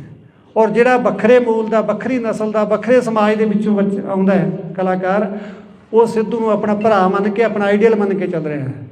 ਸਾਡੇ ਆਪਣੇ ਉਹਦੀਆਂ ਗਾਣਿਆਂ ਦੀਆਂ ਤੁਕਾਂ ਚੱਕ ਕੇ ਫਿਲਮਾਂ ਦੇ ਵਿੱਚ ਠੋਕਣ ਦੀ ਕੋਸ਼ਿਸ਼ ਕਰ ਰਿਹਾ, ਕੋਈ ਕਿਤੇ ਕਿਤੇ ਆਪੋ ਆਪਣੇ ਢੰਗ ਨਾਲ ਉਹਦੀ ਵਰਤੋਂ ਕਰ ਰਿਹਾ। ਤਾਂ ਸਿੱਧੂ ਦਾ ਆਪਣੇ ਸਮਾਜ 'ਤੇ ਤਾਂ ਅਸਰ ਹੋਣਾ ਸੀ, ਉਹਨਾਂ ਗੋਰਿਆਂ ਦੇ ਵਿੱਚ ਵੀ। ਔਰ ਜੇ ਮੇਰੇ ਸ਼ੋਅ ਦੇ ਵਿੱਚ ਲਗਭਗ 25 ਤੋਂ 30% ਗੋਰੇ ਆਏ ਸੀ, ਜਿਨ੍ਹਾਂ ਦਾ ਸਿੱਧੂ ਨਾਲ ਕੀ ਸੰਬੰਧ ਸੀ। ਪਰ ਜਿਹੜੀ ਪੀੜ੍ਹੀ ਉੱਥੇ ਜਾ ਕੇ ਵੱਸ ਗਈ, ਉਹ ਬੰਦੇ ਕਹਿੰਦੇ ਅਸੀਂ ਇੰਨੇ ਚਿੰਤਤ ਸੀ ਵੀ ਯਾਰ ਅਸੀਂ ਤਾਂ ਪੰਜਾਬੀ ਸੀ, ਸਾਡੇ ਬੱਚੇ ਵੀ ਪੰਜਾਬੀ ਬੋਲਣ ਲੱਗ ਗਏ। ਹੁਣ ਜਿਹੜੇ ਸਾਡੇ ਪੋਤੇ ਆ ਗਏ ਉਹ ਪਿਓਰ ਅੰਗਰੇਜ਼ ਬਣ ਗਏ ਸੀ ਵੀ ਉਹ ਪੰਜਾਬੀ ਨਹੀਂ ਬੋਲਣਾ ਸ਼ੁਰੂ ਕਰ ਰਹੇ ਸੀ। ਯਾਰ ਅਸੀਂ ਬੜੀ ਚਿੰਤਾ ਦੇ ਵਿੱਚ ਸੀ, ਪਰ ਯਾਰ ਉਸ ਚੀਜ਼ ਦਾ ਸਲੂਸ਼ਨ ਸਾਨੂੰ ਸਿੱਧੂ ਨੇ ਦੇਤਾ ਸੀ। ਅਸੀਂ ਤੀਜੀ ਪੀੜ੍ਹੀ ਨੂੰ ਵੀ ਪੰਜਾਬੀ ਨਾਲ ਜੋੜਨ ਲਈ ਸਿੱਧੂ ਦੇ ਗਾਣੇ ਸੁਣਨ ਲੱਗੇ ਸਾਡੇ ਬੱਚੇ। ਔਰ ਹੁਣ ਅਸੀਂ ਯਕੀਨ ਮੰਨੋ, ਸਾਡੀ ਗੱਡੀ 'ਚ ਦੂਜਾ ਗਾਣਾ ਵੱਜਦਾ ਹੀ ਨਹੀਂ ਸੀ। इस चीज़ की कीमत वो लोग जानते जो साड़ी जी माँ बोली नाल टुट रही सी ना तीजी पीढ़ी जाके, क्योंकि तीजी पीढ़ी अंग्रेज़ ही बन जाती सी। तो वो उन्होंने मतलब अपने सिद्धू की देन का पता सीगा भी जे उन्हें गाने के विच पंजाबी नूं इस ढंग नाल फिट किया भी उहदे च रैप पंजाबी पाया, एक वखरा टेस्ट बनाया म्यूजिक का, वो चीज़ गोरियां नूं भी भाई जिहड़ी साडी तीजी पीढ़ी अंग्रेज़ बनती जा रही सी उत्थे, वो भी किते ना किते जाके पंजाबी वल मुड़े। ये सिद्धू की देन सी पंजाबी माँ बोली। सो जदों इन्नियां दुआवां होण, मैं हुण इस गल दे उत्ते मेरा मन इन्ना कि टिकिया थोड़ा जिहा भी जदों तुहाडीआं दुआवां इन्नियां, असीं सारे लोग परमात्मा नूं मनदे हां, जे करोड़ां दुआवां दे नाल भी आपां नूं जस्टिस नहीं मिलदा तां फिर आपां नूं दुनियावी अदालतां भी नहीं दे सकदी। तुसीं सारे तहे दिलों सिद्धू नूं प्यार करदे हो, सारे आपदे दीन मजहब के हिसाब नाल उहनूं अरदास करदे हो गुरु दे अगे भी सच्चे पातशाह साडा कोई कसूर नहीं सी, सानूं बेकसूरा मारिया गया, जे फिर भी जस्टिस ना मिले तो अगले सिद्धू नूं किसी नूं जस्टिस मिलदा तां आपां उम्मीद भी नहीं कर सकते, जे इन्नियां भावनावां जुड़ियां होण दे बावजूद भी सानूं जस्टिस ना मिले। आरोपी फड़े जा चुके ने लगभग, पर मास्टरमाइंड सिद्धू किन्ना दी अखां दे विच चुभिया, बस मैनूं तां उन्हां दा ये पता लगना चाहिए भी यार इस बंदे नूं तकलीफ सी, इहने कोई इस तरह कोई सुपारी दे के मरवाया गया, क्योंकि मैनूं भी नहीं हले तक इस गल दा पता भी उन्होंने आखिर नूं मारिया तां मारिया की ने, मारन वाले नूं की मिलिया उन्होंने मार के, वो तां एक देश दा कौम दा माँ बोली दा यार चंगा काम कर रहा सी। शुरू दे विच उहदे ते वैपन दे एतराज़ लगे भी वो वैपन ते गाउंदा, पर हुण तां वैपन तो भी मोड़ा खा गया सी वो, क्योंकि जिमें जिमें मैच्योर हो रहा सी, जिमें जिमें उन्होंने अकल आ रही सी, उवें वो मुद्दों वाल सथानक वाल समस्यावां जो दरपेश सीगियां उन्हां वाल उहदा झुकाव हो रहा सीगा, फिर हुण उहनूं मारने की लोड़ पै गई सी। या तो मैं कह सकदा भी इन्होंने मैदान विहला कीता भी जे सिद्धू रहा तो असीं नहीं चलना, जां पॉलिटिक्स का भी काम हो सकता है। तुसीं शुरू दे विच जदों सिद्धू का केस होया तुसीं गल देखी होनी है, अकाली नेता का एक दा नाम आउंदा सीगा संदीप कालों, कौन सी वो तो वैपन फड़े जाते हैं 1 साल पहला और परदे ते आउंदा और गैप हो जाता है। मैं वो भी सरकार के ध्यान च लिया रहा, तसल्ली नाल ईमानदारी नाल जांच कर दिओ, सज़ा थोड़ा मन करता दे दो, जे तुहानूं जी करता भी ये कोई चंगा काम करदा तो छड्ड दिओ, कोई गल नहीं। अज मैं कोई नवीं स्टेटमेंट या कोई बयान देने का मेरा कोई इरादा नहीं सीगा, पर जिहड़ी छिड़ी गल दे विच जिहड़ियां माइनर गल्लां हो ही जांदियां, ते जो अपना जस्टिस की जो तफ्तीश है काफ़ी वड्डी पद्धर के उत्ते रद्दो बदल होए ने, हुण सारे अफसर इधर उधर होए ने, तो हुण आपां लगे हुए हैं उन्हां दे उत्ते, तो मैं भी उम्मीद करदा भी अगले समय दे विच आपां नूं कुछ ना कुछ इहदे चों निकलूगा लाजमी। तो इन्ना तुसीं सारिआं ने इन्ना समां दित्ता, इन्नी बाटो समा कढ़ के उन्होंने तो परमात्मा तुहाडा कदम कदम लेखे लावे, कोई शब्द वध घट किसी को ना चंगा लग्या होवे संगत माफ़ करन योग है। वाहिगुरू जी का खालसा वाहिगुरू जी की फतेह। संग जी सब तो पहला फतेह अर्ज करदा, वाहिगुरू जी का खालसा वाहिगुरू जी की फतेह। जिवें तुहानूं सारिआं नूं भली भांत पता है इस गल का भी आपां पिछले 6 महीने तो लगे हुए हैं, काफ़ी चैनल ने अपने अल्टीमेटम बारे या कुछ इदां दीयां गल्लां करियां काफ़ी, और आपां कहा भी सी सरकार नूं, पर जिमें आपां मैं यूके जाण तो पहला DG साहब नूं मिल के गया सीगा, पर उन्होंने जिहड़े जिहड़े आपां उन्हां नूं नुकते दे के आए सीगे वो तो बखूबी काम चल रहा हुण। कल अपने जिले के SSP साहब अपनी टीम नूं लैके मुलाकात करके गए ने, जो होया वो इन्वेस्टिगेशन का हिस्सा है ना, मैं तुहानूं सारी गल आपां माइक ते नहीं कर सकते, और कुछ होया कुछ हो रहा है, उम्मीद जी वजदी है भी शायद किसी गल किनारे लग सकती है, तो उहदा करके आपां थोड़ा जिहा समा जो ये सीगा भी आपां किवें ना किवें संघर्ष नूं होर तेज़ करिए, तो उहदे लई थोड़ा जिहा वेटिंग दे विच आपां जरूर गए हैं, क्योंकि केस उलझिया होया ही इन्ना है कि कोई कितों चल के आ गया, कोई महाराष्ट्र तो आ गया, कोई MP तो आ गया, ਵੱਲ ਸਾਰੇ ਦੋਸ਼ੀਆਂ ਦੀਆਂ ਕ੍ਰਾਈਮ ਹੈ ਪਹਿਲੀ ਵਾਰ ਹੈ ਔਰ ਬਾਹਰੋਂ ਆਏ ਦੂਰੋਂ ਦੂਰੋਂ ਆਏ। ਇਹਨੂੰ ਟਰੇਸ ਕਰਨ 'ਤੇ ਸਮਾਂ ਜ਼ਰੂਰ ਲੱਗਦਾ ਹੈ, ਕਿਉਂਕਿ ਜਦੋਂ ਆਪਾਂ ਗੱਲ ਕਰਦੇ ਹਾਂ ਉਹ ਗੱਲ ਸਮਝ ਆਉਂਦੀ ਹੈ। ਅਤੇ ਚਲੋ ਆਪਣੀ ਇੰਨੀ ਬਹੁਤ ਹੈ ਵੀ ਜੇ ਉਹ ਇਸ ਪਾਸੇ ਨੂੰ ਤੁਰੇ ਨੇ, ਜਿਹੜੀ ਗੱਲ ਆਪਾਂ ਕਹਿੰਦੇ ਹਾਂ ਵੀ ਇਸ ਬੰਦੇ ਦਾ ਸਾਨੂੰ ਸ਼ੱਕ ਹੈ, ਇਹਨੂੰ ਇਨਵੈਸਟੀਗੇਸ਼ਨ 'ਚ ਸ਼ਾਮਲ ਕਰੋ, ਉਹਨਾਂ ਨੂੰ ਕੀਤਾ ਗਿਆ ਹੈ। 1-2 ਗ੍ਰਿਫਤਾਰੀਆਂ ਵੀ ਹੋਈਆਂ ਨੇ ਅਤੇ ਬਾਕੀ ਅਗਲੇ ਹਫਤੇ ਦੇ ਵਿੱਚ ਕਾਫੀ ਕੁਛ ਸੰਭਾਵਨਾ ਹੈਗੀ ਵੀ ਕੁਛ ਨਾ ਕੁਛ ਕੋਈ ਗੱਲ ਸਾਹਮਣੇ ਆ ਸਕਦੀ ਹੈ। ਬਾਕੀ ਰਹੀ ਗੱਲ ਬਾਹਰ ਆਪਣੇ ਜਾਣ ਦੀ ਗੱਲ, ਯੂਕੇ ਹੁਣ ਮੈਂ ਜਾ ਕੇ ਆਇਆ। ਤੁਸੀਂ ਦੇਖੋ ਵੀ ਸੰਗਤ ਦੇ ਵਿੱਚ, ਕਿਉਂਕਿ ਸਰਕਾਰ ਨੂੰ ਵੀ ਮੈਂ ਇਹ ਗੱਲ ਸਪਸ਼ਟ ਕਰਨੀ ਚਾਹੁੰਦਾ ਵੀ ਇਹ ਇਕੱਲਾ ਇਹ ਨਹੀਂ ਹੈਗਾ ਵੀ ਇਹ ਇੱਕ ਸਿੰਗਲ ਮਰਡਰ ਹੋ ਗਿਆ ਜਾਂ ਸਿੱਧੂ ਮੇਰਾ ਬੇਟਾ ਸੀ, ਇਹ ਪੂਰੇ ਸੰਸਾਰ ਦਾ ਬੇਟਾ ਬਣ ਚੁੱਕਿਆ ਸੀ। ਇਹਦੇ 'ਚ ਕੋਈ ਸ਼ੱਕ ਨਹੀਂ ਹੈ ਕਿ ਜਿਵੇਂ ਜਿਵੇਂ ਉਹਦੀ ਉਮਰ ਹੁਣ ਵੱਧ ਹੋ ਰਹੀ ਸੀ ਜਾਂ ਉਹ ਮੈਚਿਓਰ ਹੋ ਰਿਹਾ ਸੀ, ਉਹਦਾ ਜਿਹੜਾ ਰੁਝਾਨ ਸੀਗਾ ਉਹ ਸਥਾਨਕ ਸਮੱਸਿਆਵਾਂ ਵੱਲ, ਸਥਾਨਕ ਮੁੱਦਿਆਂ ਵੱਲ, ਆਪਦੇ ਧਰਮ ਦੇ ਵੱਲ ਉਹਦਾ ਮੋੜਾ ਪੈ ਚੁੱਕਿਆ ਸੀ। ਉਹ ਆਪਣੀ ਉਹਦੀ ਲਾਸਟ ਵਾਲੀਆਂ ਲਿਖਤਾਂ ਸਾਰੀਆਂ ਦੱਸਦੀਆਂ ਨੇ ਕਿੱਦਾਂ ਉਹਨੇ ਸਕੇਪਗੋਟ ਗਾਇਆ, ਲੋਕਲ ਮੁੱਦੇ ਚੁੱਕੇ ਉਹਦੇ ਵਿੱਚ, ਜਿੱਦਾਂ ਉਹਨੇ SYL ਲਗਾਇਆ, ਸਟੇਟ ਦੀਆਂ ਸਮੱਸਿਆਵਾਂ ਨੂੰ ਚੱਕਿਆ ਉਹਦੇ 'ਚ, ਕੌਮ ਦੀਆਂ ਸਮੱਸਿਆਵਾਂ ਨੂੰ ਚੱਕਿਆ ਉਹਦੇ ਦੇ ਵਿੱਚ। ਮਤਲਬ ਉਹ ਇਸ ਪਾਸੇ ਨੂੰ ਉਹਦਾ ਮੋੜਾ ਪੈ ਚੁੱਕਿਆ ਸੀ। ਔਰ ਜਿਨ੍ਹਾਂ ਹਾਲਾਤਾਂ 'ਚ ਉਹਦੀ ਮੌਤ ਹੋਈ ਜਾ ਕੇ, ਇਹ ਵੀ ਬੜਾ ਬੁਝਾਰਤ ਬਣੀ ਹੋਈ ਹੈ ਵੀ ਐਸਾ ਕੀ ਵਾਪਰਿਆ ਵੀ ਉਸ ਬੱਚੇ ਨੂੰ ਇੰਨੀ ਘਿਨਾਉਣੀ ਮੌਤ ਦਿੱਤੀ ਗਈ। ਔਰ ਇਸ ਚੀਜ਼ ਦਾ ਬ੍ਰਿਟਿਸ਼ ਸਰਕਾਰ ਦੇ ਵਿੱਚ ਵੀ ਬੜਾ ਵੱਡਾ ਰੋਸ ਹੈ, ਕਿਉਂਕਿ ਸਿੱਧੂ UK ਦਾ PR ਸੀ ਔਰ ਉਹਨੇ ਮੈਨੂੰ ਵੀ ਇਹ ਗੱਲ ਲੁਕਾ ਕੇ ਰੱਖੀ ਮੇਰੇ ਤੋਂ ਵੀ ਜੇ ਮੈਂ ਪਾਪਾ ਨੂੰ ਦੱਸਤਾ ਵੀ ਮੈਂ UK ਤੇ ਨੇ ਮੈਨੂੰ ਇੱਥੇ ਰਹਿਣ ਨਹੀਂ ਦੇਣਾ, ਕਹੂ ਤੂੰ ਜਾ ਇੱਥੇ ਬੈਠਾ ਹੀ ਕਰਦਾ ਫਿਰ। ਪਰ ਉਹਦਾ ਲਗਾਅ ਇਸ ਸੀਗਾ ਇੱਥੋਂ ਦਾ ਵੀ ਉਹਨੇ ਉਹਦੇ ਲੈਣ ਦੇ ਬਾਵਜੂਦ ਵੀ ਉੱਥੇ ਰਹਿਣਾ ਨਹੀਂ ਚੰਗਾ ਸਮਝਿਆ। ਉਹ ਆਪਦੇ ਪਿੰਡ ਉਹਦੀ ਕਮਜ਼ੋਰੀ ਸੀ, ਕਿਉਂਕਿ ਸ਼ੁਰੂ ਤੋਂ ਹੀ ਉਹਨੇ ਜਿਵੇਂ ਕਿਹਾ ਵੀ ਮੈਂ ਜਿੱਥੇ ਵੀ ਜਾਵਾਂ ਮੇਰਾ ਪਿੰਡ ਮੇਰੇ ਨਾਲ ਜਾਵੇ, ਮੇਰਾ ਖਿੱਤਾ ਮੇਰੇ ਨਾਲ ਜਾਵੇ।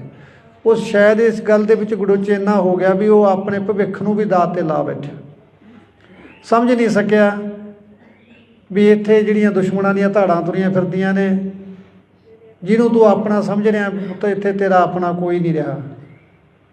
40 ਬੰਦੇ ਤੈਨੂੰ ਮਾਰਨ 'ਤੇ ਲੱਗੇ ਹੋਏ ਨੇ, ਪਰ ਉਹ ਬੱਚਾ ਇਹਨਾਂ ਗੱਲਾਂ ਤੋਂ ਅਣਜਾਣ ਕਹਿ ਲਈਏ ਜਾਂ ਉਹਨੂੰ ਪਤਾ ਹੋਵੇ, ਉਹਨੇ ਮੈਨੂੰ ਨਾ ਦੱਸਿਆ ਹੋਵੇ, ਰੱਬ ਜਾਣਦਾ ਹੈ ਮਨ ਦੇ ਵਿੱਚ ਕੀ ਲੈ ਕੇ ਚਲਾ ਗਿਆ। ਪਰ ਉਹਦੀਆਂ ਲਿਖਤਾਂ ਜਿਸ ਤਰ੍ਹਾਂ ਉਹ ਲਿਖਦਾ ਸੀ, ਉਹਨਾਂ ਤੋਂ ਲੱਗਦਾ ਵੀ ਜ਼ਰੂਰ ਉਹਦੇ ਮਨ ਦੇ ਉੱਤੇ ਕੋਈ ਵਜਨ ਤਾਂ ਸੀਗਾ। ਕਾਫੀ ਉਦਾਸ ਲਹਿਜੇ ਦੇ ਵਿੱਚ ਉਹਨੇ ਕਾਫੀ ਲਿਖੇ, ਚਾਹੇ ਆਪਾਂ ਲਾਸਟ ਰਾਈਡ ਕਹਿ ਲਈਏ, ਉਹਦੇ ਵਿੱਚ ਉਹਨੇ ਇਕੱਲੀ ਗੱਲ ਦਾ ਬਿਆਨ ਕੀਤਾ। ਉਹਨੇ ਮੌਤ ਨੂੰ ਨੇੜੇ ਤੋਂ ਦੇਖਿਆ ਉਸ ਗੱਲ ਦੇ ਵਿੱਚ, ਪਰ ਉਹ ਜਿਵੇਂ ਗੱਲਾਂ ਕਰਦਾ ਸੀ, ਅਸੀਂ ਦੁਨਿਆਵੀ ਹੋਣ ਦੇ ਨਾਤੇ ਉਹਦੇ ਨਾਲ ਨਾਰਾਜ਼ ਵੀ ਹੁੰਦੇ ਸੀ ਇਸ ਪੱਖ ਤੋਂ ਵੀ ਤੂੰ ਇਹ ਕੀ ਲਿਖੀ ਜਾਂਦਾ। ਉਹਨੇ ਉਹ ਕਹਿੰਦਾ ਮੈਂ ਤਾਂ ਤੁਪਾਕ 'ਤੇ ਲਿਖਿਆ, ਇਹ ਤਾਂ ਜਿਹੜੇ ਮੇਰੇ ਪਹਿਲਾਂ ਮੈਂ ਜਿਹਨਾਂ ਨੂੰ ਪੜ੍ਹਦਾ, ਜਿਹਨਾਂ ਨੂੰ ਮੈਂ ਦੇਖਦਾ, ਮੈਂ ਤਾਂ ਉਹਨਾਂ 'ਤੇ ਲਿਖਿਆ ਹੈ ਨਾ। ਉਹ ਕਹਿ ਦਿੰਦਾ ਚੱਲ ਅਸੀਂ ਵੀ ਚੁੱਪ ਕਰ ਜਾਂਦੇ ਵੀ ਹੋ ਸਕਦਾ ਉਹ 'ਤੇ ਲਿਖਿਆ ਹੋਵੇ। ਪਰ ਜਦੋਂ ਆਪਦੇ ਨਾਲ ਵਾਪਰ ਗਈ ਫਿਰ ਐਂ ਲੱਗਿਆ ਵੀ ਇਹ ਤਾਂ ਆਪਣੇ ਸਮਝਣ 'ਚ ਹੀ ਫਰਕ ਰਹਿ ਗਿਆ। ਉਹ ਤਾਂ ਸਾਰਾ ਕੁਛ ਆਪਣੀ ਜਵਾਨੀ ਦੱਸੀ ਜਾਂਦਾ ਸੀ। ਇਹ ਹੁਣ ਬੀਤੇ ਦੀ ਗੱਲ ਹੋ ਚੁੱਕੀ ਹੈ ਵੀਰੋ, ਇਸ ਗੱਲ 'ਤੇ ਕੁਛ ਵੀ ਨਹੀਂ ਨਿਬੜਨਾ, ਕਿਉਂਕਿ ਨਾ ਤਾਂ ਆਪਾਂ ਜੋ ਨੁਕਸਾਨ ਖਾ ਲਿਆ ਉਹ ਪੂਰਾ ਹੋਣਾ। ਹਾਂ, ਸਰਕਾਰਾਂ ਅੱਗੇ ਇੰਨੀ ਕੁ ਬੇਨਤੀ ਜ਼ਰੂਰ ਕਰਦੇ ਹਾਂ ਵੀ ਘੱਟੋ ਘੱਟ ਜਦੋਂ ਹਾਸੋਹੀਣੇ ਫੈਸਲੇ ਕਰਦੀਆਂ ਨੇ ਦੁੱਖ ਬੜਾ ਹੁੰਦਾ ਹੈ। ਲਾਇਸੈਂਸ ਲੈਣੇ ਤਾਂ ਸਰਕਾਰ ਨੇ ਪਹਿਲਾਂ ਹੀ ਇੰਨੇ ਔਖੇ ਕੀਤੇ ਹੋਏ ਸੀ ਵੀ ਜੇ ਬੰਦਾ ਇੱਕ ਵਾਰੀ ਇਹਦੀ ਲਾਈਨ 'ਚ ਲੱਗ ਜੇ ਨਾ, ਮੇਰਾ ਖਿਆਲ ਇੱਕ ਵਾਰੀ ਰਿਨਿਊ ਕਰਾਉਣ ਲੱਗ ਜੇ ਤਾਂ ਮੁੜ ਕੇ ਉਹਦਾ ਜੀਅ ਕਰਦਾ ਮਸਲਾ ਸਿੱਟ ਕੇ ਭੱਜ ਜਾ। ਇੰਨਾ ਔਖਾ ਪ੍ਰੋਸੈਸ ਹੈ ਲਾਇਸੈਂਸ ਲੈਣ ਦਾ, ਇਹਨੂੰ ਰਿਨਿਊ ਕਰਾਉਣ ਦਾ, ਕੋਈ ਇਹਦੇ ਵਿੱਚ ਚੇਂਜ ਕਰਨੀ ਹੈ ਵੀ ਬੰਦੇ ਨੂੰ ਐਂ ਲੱਗਦਾ ਜਿਵੇਂ ਮੈਂ 84 ਵਾਲੇ ਗੇੜ 'ਚ ਹੀ ਪੈ ਗਿਆ ਹੁੰਦਾ। ਇੰਨਾ ਔਖਾ ਕੰਮ ਹੈ। ਔਰ ਉਲਟਾ ਉਹਨੂੰ ਬੰਦ ਕਰਨ ਦੇ ਉੱਤੇ ਤਾਂ ਬਿਲਕੁਲ ਨਿਹੱਥਾ ਕਰਨ ਵਾਲੀ ਗੱਲ ਹੀ ਕਰਤੀ। ਤੁਸੀਂ ਦੇਖੋ ਬਦਮਾਸ਼ਾਂ ਦੇ ਕੋਲੇ ਜਿਹੜਾ ਅਸਲਾ ਹੈ ਰਸ਼ੀਅਨ ਵੈਪਨ AK-47 45 ਦਾ USA ਦੇ ਅਸਲਾ 30 ਦੇ ਪਿਸਟਲ ਜਿਹੜੇ ਬੰਦੇ ਨੂੰ ਪਾੜ ਕੇ ਰੱਖ ਦਿੰਦੇ ਨੇ ਜੇ ਕਿੱਲਾ ਪਾੜ ਤੋਂ ਵੀ। ਔਰ ਜੇ ਅਸੀਂ ਲਾਇਸੈਂਸ ਲੈ ਰੱਖੇ ਨੇ, ਕੋਈ 12 ਬੋਰ ਦਾ ਲੈ ਲਿਆ ਕਿਸੇ ਨੇ ਆਪਦੀ ਸੇਫਟੀ ਵਾਸਤੇ, ਜੇ ਕੋਈ ਜਾਂ 32 ਬੋਰ ਦਾ ਲੈ ਲਿਆ, ਉਹਦੇ ਵਿੱਚ ਕੀ ਨੁਕਸਾਨ ਵਾਲੀ ਗੱਲ ਹੋ ਗਈ। ਤੁਸੀਂ ਸੈਂਕੜੇ ਜੁਰਮਾਂ ਦਾ ਅਧਿਐਨ ਕਰਕੇ ਵੇਖ ਲਓ। ਜੇ ਆਪਾਂ ਇਕੱਲਾ ਸੂਰੀ ਦਾ ਦੇਖੀਏ ਵੀ ਕਤਲ ਜਿਹੜਾ ਹੋਇਆ ਉਹ ਜ਼ਰੂਰ ਲਾਇਸੈਂਸੀ ਅਸਲੇ ਨਾਲ ਹੋ ਗਿਆ। ਬਾਕੀ ਮੇਰਾ ਖਿਆਲ ਇੱਕ ਵੀ ਕਿਲਿੰਗ ਹੈ ਜਿਹੜੀ ਉਹ ਲਾਇਸੈਂਸੀ ਅਸਲੇ ਨਾਲ ਨਹੀਂ ਹੋਈ। ਔਰ ਜਿਹੜਾ 2 ਨੰਬਰ ਦਾ ਅਸਲਾ ਹੈ ਉਹ 'ਤੇ ਕੋਈ ਕੰਟਰੋਲ ਨਹੀਂ। 5-5 ਜਾਣੇ ਦੁਕਾਨ ਦੇ ਵਿੱਚ ਧਾੜਾਂ ਪਰ ਨੰਗੇ ਮੂੰਹ ਵੜ ਜਾਂਦੇ ਨੇ, ਬੰਦਾ ਮਾਰ ਕੇ ਭੱਜ ਜਾਂਦੇ ਨੇ, ਕੋਈ ਦਿੱਕਤ ਵਾਲੀ ਗੱਲ ਨਹੀਂ।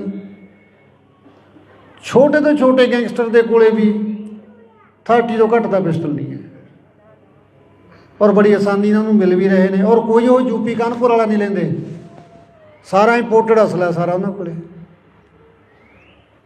ਉਧਰ ਵੱਲ ਨੂੰ ਕਿਸੇ ਦਾ ਕੋਈ ਧਿਆਨ ਨਹੀਂ। ਜੇ ਧਿਆਨ ਆ ਗਿਆ ਤਾਂ ਜਿਹੜੀਆਂ ਮਨ ਪੱਕੀਆਂ, ਜੇ ਤੁਸੀਂ ਅੱਜ DC ਦਫ਼ਤਰ ਜਾਓਗੇ ਅਸਲੇ ਦਾ ਲਾਇਸੈਂਸ ਅਪਲਾਈ ਕਰੋ ਤਾਂ ਤੁਹਾਡੀ ਰੈੱਡ ਕਰਾਸ ਦੀ 50,000 ਦੀ ਤਾਂ ਪਰਚੀ ਕੱਟ ਦੇਣਗੇ। ਜੇ ਸਿਫਾਰਸ਼ਾਂ ਲਾ ਕੇ ਉਹਨੂੰ ਤੁਸੀਂ 10-20 'ਚ ਕਰਾ ਵੀ ਲਓਗੇ ਫਿਰ ਵੀ ਤੁਹਾਡਾ ਘੱਟੋ ਘੱਟ 1.5 ਤੋਂ 2 ਲੱਖ ਰੁਪਈਆ ਲਾ ਕੇ ਤੁਹਾਨੂੰ ਲਾਇਸੈਂਸ ਮਿਲਦਾ ਹੈ। ਕੌਣ ਲਊਗਾ? ਜਿਹੜਾ ਕੋਈ ਫਸਿਆ ਵੇਲੇ ਕੁ ਵੇਲੇ, ਜਿਹਨੂੰ ਸਰਦਾ ਵੀ ਮੈਨੂੰ ਕੋਈ ਅੜਿੱਕਾ ਨਾ। ਪਰਸੋਂ ਸੁਨਿਆਰ ਦੇ ਉੱਤੇ ਅੰਮ੍ਰਿਤਸਰ ਹੋਈ ਹੈ ਘਟਨਾ, ਜੇ ਉਹਦੇ ਕੋਲ ਅਸਲਾ ਨਾ ਹੁੰਦਾ ਉਹ ਤਾਂ ਮਾਰਤਾ ਸੀ। ਜਿਹੜਾ ਬੰਦਾ ਕੋਈ 4 ਪੈਸੇ ਦਾ ਕਾਰੋਬਾਰ ਕਰਦਾ ਉਹਦੀ ਸੇਫਟੀ ਲਈ ਲੈਂਦਾ, ਡਿਫੈਂਸ ਲਈ ਲੈਂਦਾ, ਠੀਕ ਹੈ, ਦਿਖਾਵਾ ਮਾੜੀ ਗੱਲ ਹੈ, ਨਹੀਂ ਕਰਨਾ ਚਾਹੀਦਾ। ਅਤੇ ਜੇ ਤੁਸੀਂ ਜਾ ਕੇ ਬੱਚਿਆਂ 'ਤੇ ਪਰਚੇ ਕਰਨ ਲੱਗ ਜਾਓਗੇ ਤਾਂ ਕਿੱਡੀ ਮਾੜੀ ਗੱਲ ਹੈ। ਇੱਕ ਫੋਟੋ ਤਾਂ ਨਹੀਂ ਕਿਸੇ ਦੇ ਉੱਤੇ ਫਾਇਰ ਕਰਦੀ ਯਾਰ, ਫੋਟੋ ਤਾਂ ਸ਼ਰੇਆਮ ਜਿਹੜੇ ਫਿਰਦੇ ਉਹ ਤਾਂ ਤੁਹਾਨੂੰ ਦਿਖਾਈ ਨਹੀਂ ਦੇ ਰਹੇ। ਇੱਕ ਮਰਡਰ ਕਰਨ ਵਾਲਾ ਬੰਦਾ ਧਮਕੀਆਂ ਦੇ ਰਿਹਾ, ਹਰ ਛੋਟੇ ਸਿੰਗਰ ਨੂੰ ਧਮਕੀ ਆਈ ਜਾਂਦੀ ਹੈ। ਜੇ ਕਿਸੇ ਨੂੰ ਧਮਕੀ ਆਉਂਦੀ ਹੈ ਤਾਂ 384 ਦਾ ਪਰਚਾ ਦੇਣਾ ਬਣਦਾ ਉਸ ਬੰਦੇ ਦੇ ਉੱਤੇ। ਸਗੋਂ ਜਾਂਦੇ ਆ ਥਾਣੇ ਸਮਝਾ ਕੇ ਮੋੜ ਦਿੰਦੇ ਆ। ਤਾਂ ਕੀ ਲੈਣਾ ਯਾਰ, ਤੂੰ ਜਵਾਕ ਚੱਲੇ ਵਾਲਾ ਬੰਦਾ, ਇਹਨਾਂ ਦਾ ਕੀ ਪਤਾ ਤੈਨੂੰ ਕਦੋਂ ਮਾਰ ਦੇਣਗੇ। ਸੋ ਅਸਲਾ ਦੇ ਨਿਯਮ ਤਾਂ ਸੌਖੇ ਕਰਨੇ ਚਾਹੀਦੇ, ਨਾ ਕਿ ਤੁਸੀਂ ਨਿਹੱਥੇ ਕਰਦੇ ਹੋ ਲੋਕਾਂ ਨੂੰ। ਜਿਹੜਾ ਕੋਈ ਆਪਦੀ ਸੇਫਟੀ ਲਈ ਲੈਂਦਾ ਉਹਨੂੰ ਸਗੋਂ ਵੀ ਅਸਲਾ ਹੀ ਬਥੇਰਾ ਮਹਿੰਗਾ ਹੋਇਆ ਪਿਆ। ਰਹਿੰਦੀਆਂ ਖੁਦੀਆਂ ਸ਼ਰਤਾਂ ਇੰਨੀਆਂ ਮਹਿੰਗੀਆਂ ਕਰਤੀਆਂ, ਇਹ ਤਾਂ ਫਿਰ ਸਾਨੂੰ ਤਾਂ ਨਿਹੱਥੇ ਕਰਨ ਵਾਲੀ ਗੱਲ ਆ ਤੁਹਾਡੀ। ਹਾਂ, ਜਾਂ ਤੁਸੀਂ ਮਾਹੌਲ ਇਹੋ ਜਿਹਾ ਦੇ ਦਿਓ, ਅਸੀਂ ਤਾਂ ਅਸਲਾ ਜਮ੍ਹਾਂ ਹੀ ਕਰਵਾ ਦਿੰਦੇ। ਕੀ ਕਰਨਾ ਰੱਖ ਕੇ, ਤਾਂ ਆਪ ਤੰਗ ਇਹਨਾਂ ਤੋਂ। ਕਦੇ ਨਿਊ ਦੀ ਡੇਟ ਆ ਗਈ, ਕਦੇ ਵੋਟਾਂ ਆ ਗਈਆਂ, ਕਦੇ ਜਮ੍ਹਾਂ ਕਰਾਇਓ, ਕਦੇ ਲੈ ਆਓ। ਤਾਂ ਐਡਾ ਵੱਡਾ ਸਿਆਪਾ ਹੀ ਨਹੀਂ ਜਿੱਡਾ ਅਸਲੇ ਦਾ। ਤੋ ਲਾਇਸੈਂਸੀ ਅਸਲਾ ਕ੍ਰਾਈਮ ਨਹੀਂ ਕਰਦਾ। ਮੈਂ ਸਰਕਾਰ 'ਚ ਬੈਠੇ ਉਹਨੂੰ ਸਲਾਹ ਦੇਣ ਵਾਲੇ ਅਫਸਰਾਂ ਨੂੰ ਬੇਨਤੀ ਕਰਦਾ, ਤੁਸੀਂ ਜਿਹੜੀ ਗੱਲ ਵੱਲ ਧਿਆਨ ਦੇਣਾ, ਤੁਸੀਂ ਬਦਮਾਸ਼ਾਂ ਵੱਲ ਧਿਆਨ ਦੇ ਲਓ। ਲਾਇਸੈਂਸ ਵਾਲਾ ਬੰਦਾ ਜਾ ਕੇ, ਜਿਹੜਾ ਬੰਦਾ ਲੱਖ ਸਵਾ ਲੱਖ ਰੁਪਇਆ ਲਾ ਕੇ ਢਿੱਡ ਬੰਨ੍ਹ ਕੇ ਲੈਂਦਾ, ਇੰਨਾ ਕਿਸੇ ਕੋਲੇ ਵਾਧੂ ਪੈਸਾ ਨਹੀਂ ਪਿਆ ਜਿਹੜਾ ਅਸਲੇ 'ਤੇ ਖਰਚਣ ਵਾਸਤੇ ਕਬੀਲਦਾਰ ਬੰਦਾ ਤਿਆਰ ਹੋ ਜਾਊਗਾ। ਠੀਕ ਹੈ, ਮੈਂ ਮੰਨਦਾ ਵਿਦੇਸ਼ਾਂ ਦੇ ਵਿੱਚ ਵੀ ਇਹ ਚੀਜ਼ਾਂ 'ਤੇ ਪਾਬੰਦੀਆਂ ਨੇ, ਪਰ ਉੱਥੋਂ ਦਾ ਸਿਸਟਮ ਵੀ ਦੇਖੋ ਕਿੱਡਾ ਹੈ। ਮੈਂ UK ਜਾ ਕੇ ਆਇਆ ਵੀਰੋ, ਜਹਾਜ਼ ਦੇ ਵਿੱਚੋਂ ਅਗਲਿਆਂ ਨੇ ਮੈਨੂੰ ਲੈ ਲਿਆ ਔਰ ਆਪਣੀ ਕਾਰ ਦੇ ਵਿੱਚ ਜਾ ਕੇ ਮੈਨੂੰ ਸੁਰੱਖਿਅਤ ਜਗ੍ਹਾ 'ਤੇ, ਜਿੱਥੇ ਮੇਰਾ ਰੈਜ਼ੀਡੈਂਸੀ, ਉੱਥੇ ਜਾ ਕੇ ਛੱਡ ਕੇ ਆਇਆ ਔਰ ਆਪਣਾ ਸੈਂਸਰ ਵੀ ਕਮਰੇ ਦੇ ਵਿੱਚ ਲਾਇਆ ਅਗਲੇ। ਔਰ ਵਿਦਇਨ 3 ਮਿੰਟ ਕੋਈ ਤਖਤੇ ਨੂੰ ਧੱਕਾ ਵੀ ਮਾਰ ਗਿਆ ਨਾ ਬਾਹਰੋਂ ਆ ਕੇ, 3 ਮਿੰਟਾਂ ਦੇ ਅੰਦਰ ਅੰਦਰ ਜਿਹੜੀ ਪੁਲਿਸ ਦੀ ਹੈ ਸਰਵਿਸ ਹੈ, ਰੀਸਾਂ ਕਰਦੇ ਉਹਨਾਂ ਦੀਆਂ, ਉਹਨਾਂ ਵਰਗਾ ਸਿਸਟਮ ਦੇ ਕੇ ਦਿਖਾਓ ਪਹਿਲਾਂ। ਔਰ ਮੈਂ ਪਬਲਿਕ ਨੂੰ ਮਿਲਿਆ, ਮੈਨੂੰ ਨਹੀਂ ਲੱਗਿਆ ਮੈਂ ਕਿਸੇ ਬਾਹਰਲੇ ਮੁਲਕ ਦੇ ਵਿੱਚ ਆਇਆ। ਮੈਨੂੰ ਐਂ ਲੱਗਿਆ ਇੱਥੇ ਵੀ ਮੇਰਾ ਪੰਜਾਬ ਹੀ ਵਸਿਆ ਹੋਇਆ, ਇੱਥੇ ਵੀ ਮੇਰੇ ਲੋਕਾਂ ਨੂੰ ਕਿੰਨਾ ਦਰਦ ਹੈ।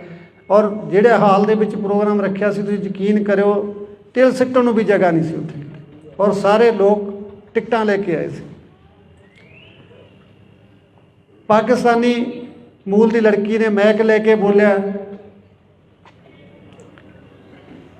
ਵੀ ਦਿਨ ਵੀ ਸਾਡਾ ਸ਼ੁਰੂ ਸਿੱਧੂ ਦੇ ਨਾਲ ਹੁੰਦਾ ਸੀ, ਸਮਾਪਤੀ ਵੀ ਸਾਡੀ ਸਿੱਧੂ ਦੇ ਨਾਲ ਹੁੰਦੀ ਸੀ। ਔਰ ਕਿਸ ਕਦਰ ਅਸੀਂ ਉਸ ਬੱਚੇ ਨੂੰ ਪਿਆਰ ਕਰਦੇ ਹਾਂ, ਤੁਸੀਂ ਅੰਦਾਜ਼ਾ ਵੀ ਨਹੀਂ ਲਾ ਸਕਦੇ। ਔਰ ਇੱਥੇ ਉਹਨੂੰ ਜਾਨਵਰਾਂ ਵਾਂਗੂ ਮਾਰ ਦਿੱਤਾ ਗਿਆ।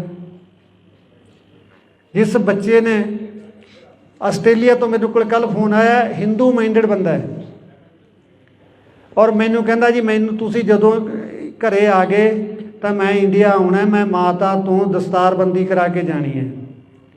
ਦੇਖੋ, ਹਿੰਦੂ ਮਤ ਨਾਲ ਸੰਬੰਧ ਰੱਖਦਾ ਬੰਦਾ, ਕੋਈ ਆਪਾਂ ਉਹਨੂੰ ਪ੍ਰੈਸ਼ਰ ਨਹੀਂ ਕੀਤਾ। ਮੈਂ ਤੁਹਾਨੂੰ ਦੱਸਦਾ ਵੀ ਸਿੱਧੂ ਨੂੰ ਕਈ ਲੋਕ ਪੁੱਛਦੇ ਯਾਰ ਸਿੱਧੂ ਦੀ ਐਡੀ ਕੀ ਦੇਣ ਹੈ। ਇਹ ਦੇਣ ਹੈ ਵੀ ਵਲੰਟੀਅਰ ਰੂਪ ਦੇ ਵਿੱਚ ਉਹ ਬੱਚਾ ਹਿੰਦੂ ਪਰਿਵਾਰ ਸੰਬੰਧ ਰੱਖਦਾ ਔਰ ਕਹਿੰਦਾ ਮੈਂ ਸਿਰ 'ਤੇ ਦਸਤਾਰ ਸਜਾਉਣੀ ਔਰ ਉਸ ਤੋਂ ਬਾਅਦ ਹਮੇਸ਼ਾ ਪੱਗ ਬੰਨ੍ਹ ਕੇ ਰੱਖੂੰਗਾ। ਤੁਸੀਂ ਜਦੋਂ ਘਰੇ ਆ ਕੇ ਮੈਨੂੰ ਮੈਸੇਜ ਕਰ ਦਿਓ ਵੀ ਅਸੀਂ ਪਿੰਡ ਪਹੁੰਚ ਚੁੱਕੇ ਹਾਂ। ਇਹ ਸੀ ਸਿੱਧੂ ਦੀ ਦੇਣ। ਘੱਟੋ ਘੱਟ 150 ਮੁਲਕ ਦੇ ਵਿੱਚ ਪੱਗ ਨੂੰ ਪੁੱਜਦਾ ਕੀਤਾ ਹੈ। ਮੈਂ UK ਜਦੋਂ ਗਿਆ ਤਾਂ ਉੱਥੇ ਮੈਨੂੰ ਬਰਨਾ ਬॉयਜ਼, ਤੁਸੀਂ ਦੇਖਿਆ ਹੋਣਾ, ਕਾਲਾ ਆਪਣਾ ਰੈਪਰ ਹੈ ਨਾਈਜੀਰੀਆ ਦਾ, ਬਹੁਤ ਵੱਡਾ ਰੈਪਰ ਹੈ, ਵੱਡਾ ਸਟੇਟਸ ਹੈ ਬੰਦੇ ਦਾ। ਪਰ ਉਹ ਬੰਦਾ ਇੱਕ ਮਿੰਟ ਲਈ ਵੀ ਮੇਰੇ ਬਰਾਬਰ ਨਹੀਂ ਸੋਫੇ 'ਤੇ ਬੈਠਾ, ਮੇਰੇ ਪੈਰਾਂ 'ਚ ਬੈਠਾ ਥੱਲੇ। ਔਰ ਉਹਨੇ ਆਪਣੇ ਗਾਣੇ ਦੇ ਵਿੱਚ ਇੱਕ ਫੋਟੋ ਲਾਉਣੀ ਹੈ ਸਿੱਧੂ ਦੀ, ਪਰਮਿਸ਼ਨ ਲੈਣ ਵਾਸਤੇ ਆਇਆ ਵੀ ਤੁਹਾਨੂੰ ਕੋਈ ਇਤਰਾਜ਼ ਤਾਂ ਨਹੀਂ, ਮੈਂ ਭਰਾ ਸੀ ਮੇਰਾ ਸਿੱਧੂ ਔਰ ਮੈਂ ਉਹਦੀ ਫੋਟੋ ਲਾਉਣੀ ਚਾਹੁੰਦਾ, ਤੁਹਾਡੇ ਪਰਿਵਾਰ ਨੂੰ ਕੋਈ ਇਤਰਾਜ਼ ਤਾਂ ਨਹੀਂ। ਔਰ ਸਾਡੇ ਉਹਦੇ ਗਾਣੇ ਚੱਕ ਕੇ ਅਸੀਂ ਕੀ ਕਰੀ ਜਾਂਦੇ। ਔਰ ਜਿਹੜਾ ਵੱਖਰੇ ਮੂਲ ਦਾ, ਵੱਖਰੀ ਨਸਲ ਦਾ, ਵੱਖਰੇ ਸਮਾਜ ਦੇ ਵਿੱਚੋਂ ਆਉਂਦਾ ਹੈ ਕਲਾਕਾਰ, ਉਹ ਸਿੱਧੂ ਨੂੰ ਆਪਣਾ ਭਰਾ ਮੰਨ ਕੇ, ਆਪਣਾ ਆਈਡੀਅਲ ਮੰਨ ਕੇ ਚੱਲ ਰਿਹਾ ਹੈ। ਸਾਡੇ ਆਪਣੇ ਉਹਦੀਆਂ ਗਾਣਿਆਂ ਦੀਆਂ ਤੁਕਾਂ ਚੱਕ ਕੇ ਫਿਲਮਾਂ ਦੇ ਵਿੱਚ ਠੋਕਣ ਦੀ ਕੋਸ਼ਿਸ਼ ਕਰ ਰਿਹਾ, ਕੋਈ ਕਿਤੇ ਆਪੋ ਆਪਣੇ ਢੰਗ ਨਾਲ ਉਹਦੀ ਵਰਤੋਂ ਕਰ ਰਿਹਾ।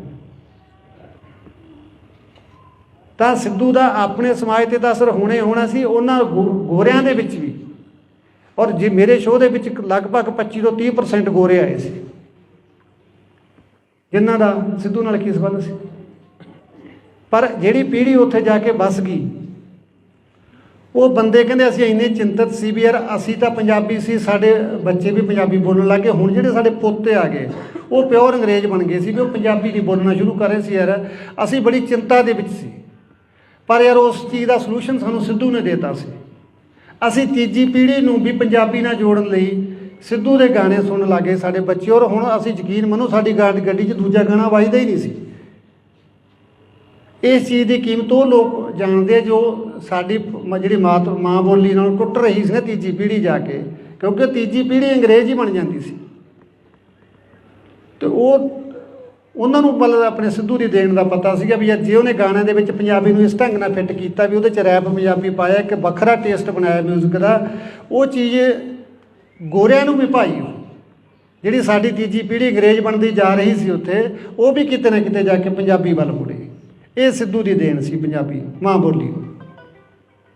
ਸੋ ਜਦੋਂ ਇੰਨੀਆਂ ਦੁਆਵਾਂ ਮੈਂ ਹੁਣ ਇਸ ਗੱਲ ਦੇ ਉੱਤੇ ਮੇਰਾ ਮਨ ਇੰਨਾ ਕੁ ਟਿਕਿਆ ਥੋੜ੍ਹਾ ਜਿਹਾ ਵੀ ਜਦੋਂ ਤੁਹਾਡੀਆਂ ਦੁਆਵਾਂ ਇੰਨੀਆਂ, ਅਸੀਂ ਸਾਰੇ ਲੋਕ ਪਰਮਾਤਮਾ ਨੂੰ ਮੰਨਦੇ ਹਾਂ,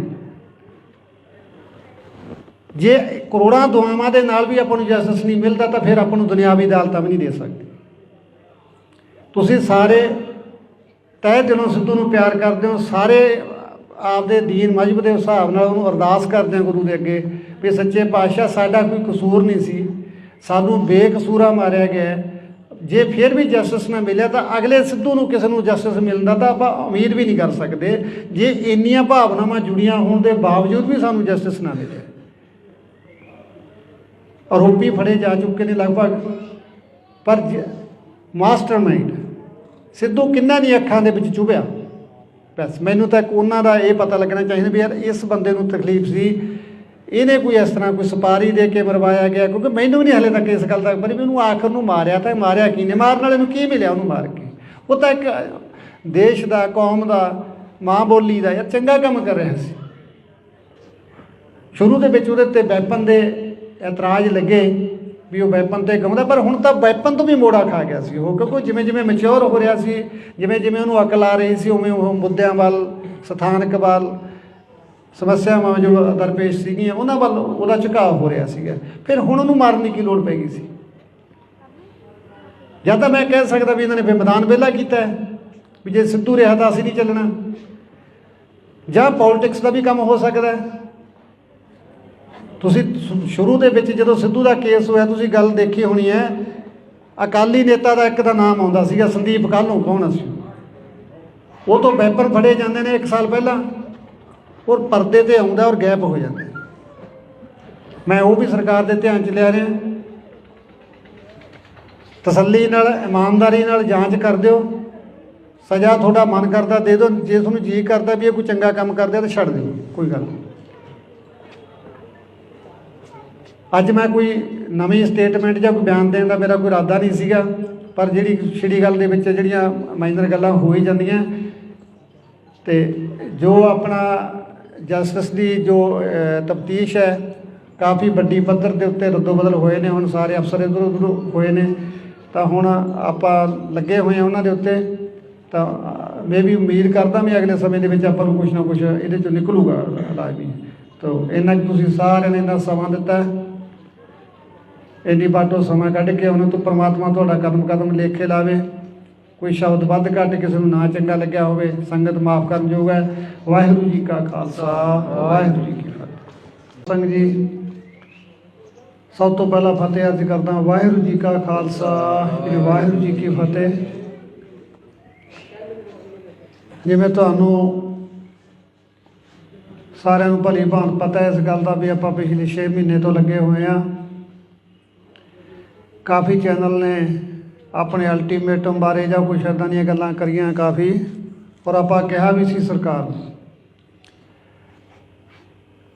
ਪਰ ਜਿਵੇਂ ਮੈਂ ਯੂਕੇ ਜਾਣ ਤੋਂ ਪਹਿਲਾਂ ਡੀਜੀ ਸਾਹਿਬ ਨੂੰ ਮਿਲ ਕੇ ਗਿਆ ਸੀਗਾ, ਪਰ ਉਹਨਾਂ ਨੇ ਜਿਹੜੇ ਆਪਾਂ ਉਹਨਾਂ ਨੂੰ ਨੁਕਤੇ ਦੇ ਕੇ ਆਏ ਸੀਗੇ ਉਹ 'ਤੇ ਬਖੂਬੀ ਕੰਮ ਚੱਲ ਰਿਹਾ। ਹੁਣ ਕੱਲ੍ਹ ਆਪਣੇ ਜ਼ਿਲ੍ਹੇ ਦੇ SSP ਸਾਹਿਬ ਆਪਣੀ ਟੀਮ ਨੂੰ ਲੈ ਕੇ ਮੁਲਾਕਾਤ ਕਰਕੇ ਗਏ ਨੇ। ਜੋ ਹੋਇਆ ਉਹ ਇਨਵੈਸਟੀਗੇਸ਼ਨ ਦਾ ਹਿੱਸਾ ਹੈ ਨਾ। ਮੈਂ ਤੁਹਾਨੂੰ ਸਾਰੀ ਗੱਲ ਆਪਾਂ ਮਾਈਕ 'ਤੇ ਨਹੀਂ ਕਰ ਸਕਦੇ, ਔਰ ਕੁਛ ਹੋਇਆ, ਕੁਛ ਹੋ ਰਿਹਾ। ਉਮੀਦ ਜੀ ਵੱਜਦੀ ਹੈ ਵੀ ਸ਼ਾਇਦ ਕਿਸੇ ਗੱਲ ਕਿਨਾਰੇ ਲੱਗ ਸਕਦੀ ਹੈ, ਤਾਂ ਉਹਦਾ ਕਰਕੇ ਆਪਾਂ ਥੋੜ੍ਹਾ ਜਿਹਾ ਸਮਾਂ ਜੋ ਇਹ ਸੀਗਾ ਵੀ ਆਪਾਂ ਕਿਵੇਂ ਨਾ ਕਿਵੇਂ ਸੰਘਰਸ਼ ਨੂੰ ਹੋਰ ਤੇਜ਼ ਕਰੀਏ, ਤਾਂ ਉਹਦੇ ਲਈ ਥੋੜ੍ਹਾ ਜਿਹਾ ਵੇਟਿੰਗ ਦੇ ਵਿੱਚ ਆਪਾਂ ਜ਼ਰੂਰ ਗਏ ਹਾਂ। ਕਿਉਂਕਿ ਕੇਸ ਉਲਝਿਆ ਹੋਇਆ ਹੀ ਇੰਨਾ ਹੈ ਕਿ ਕੋਈ ਕਿਤੋਂ ਚੱਲ ਕੇ ਆ ਗਿਆ, ਕੋਈ ਮਹਾਰਾਸ਼ਟਰ ਤੋਂ ਆ ਗਿਆ, ਕੋਈ MP ਤੋਂ ਆ ਗਿਆ। ਬਲ ਸਾਰੇ ਦੋਸ਼ੀਆਂ ਦੀਆਂ ਕ੍ਰਾਈਮ ਹੈ, ਪਹਿਲੀ ਵਾਰ ਹੈ, ਔਰ ਬਾਹਰੋਂ ਆਏ, ਦੂਰੋਂ ਆਏ। ਇਹਨੂੰ ਟਰੇਸ ਕਰਨ 'ਤੇ ਸਮਾਂ ਜ਼ਰੂਰ ਲੱਗਦਾ ਹੈ, ਕਿਉਂਕਿ ਜਦੋਂ ਆਪਾਂ ਗੱਲ ਕਰਦੇ ਹਾਂ ਉਹ ਗੱਲ ਸਮਝ ਆਉਂਦੀ ਹੈ। ਅਤੇ ਚਲੋ ਆਪਣੀ ਇੰਨੀ ਬਹੁਤ ਹੈ ਵੀ ਜੇ ਉਹ ਇਸ ਪਾਸੇ ਨੂੰ ਤੁਰੇ ਨੇ, ਜਿਹੜੀ ਗੱਲ ਆਪਾਂ ਕਹਿੰਦੇ ਹਾਂ ਵੀ ਇਸ ਬੰਦੇ ਦਾ ਸਾਨੂੰ ਸ਼ੱਕ ਹੈ, ਇਹਨੂੰ ਇਨਵੈਸਟੀਗੇਸ਼ਨ 'ਚ ਸ਼ਾਮਲ ਕਰੋ, ਉਹਨਾਂ ਨੂੰ ਕੀਤਾ ਗਿਆ ਹੈ। 1-2 ਗ੍ਰਿਫਤਾਰੀਆਂ ਵੀ ਹੋਈਆਂ ਨੇ, ਅਤੇ ਬਾਕੀ ਅਗਲੇ ਹਫਤੇ ਦੇ ਵਿੱਚ ਕਾਫੀ ਕੁਛ ਸੰਭਾਵਨਾ ਹੈਗੀ ਵੀ ਕੁਛ ਨਾ ਕੁਛ ਕੋਈ ਗੱਲ ਸਾਹਮਣੇ ਆ ਸਕਦੀ ਹੈ। ਬਾਕੀ ਰਹੀ ਗੱਲ ਹੈ ਬਾਹਰ ਆਪਣੇ ਜਾਣ ਦੀ ਗੱਲ, ਯੂਕੇ ਹੁਣ ਮੈਂ ਜਾ ਕੇ ਆਇਆ। ਤੁਸੀਂ ਦੇਖੋ ਵੀ ਸੰਗਤ ਦੇ ਵਿੱਚ, ਕਿਉਂਕਿ ਸਰਕਾਰ ਨੂੰ ਵੀ ਮੈਂ ਇਹ ਗੱਲ ਸਪਸ਼ਟ ਕਰਨੀ ਚਾਹੁੰਦਾ ਵੀ ਇਹ ਇਕੱਲਾ ਇਹ ਨਹੀਂ ਹੈਗਾ ਵੀ ਇਹ ਇੱਕ ਸਿੰਗਲ ਮਰਡਰ ਹੋ ਗਿਆ ਜਾਂ ਸਿੱਧੂ ਮੇਰਾ ਬੇਟਾ ਸੀ, ਇਹ ਪੂਰੇ ਸੰਸਾਰ ਦਾ ਬੇਟਾ ਬਣ ਚੁੱਕਿਆ ਸੀ।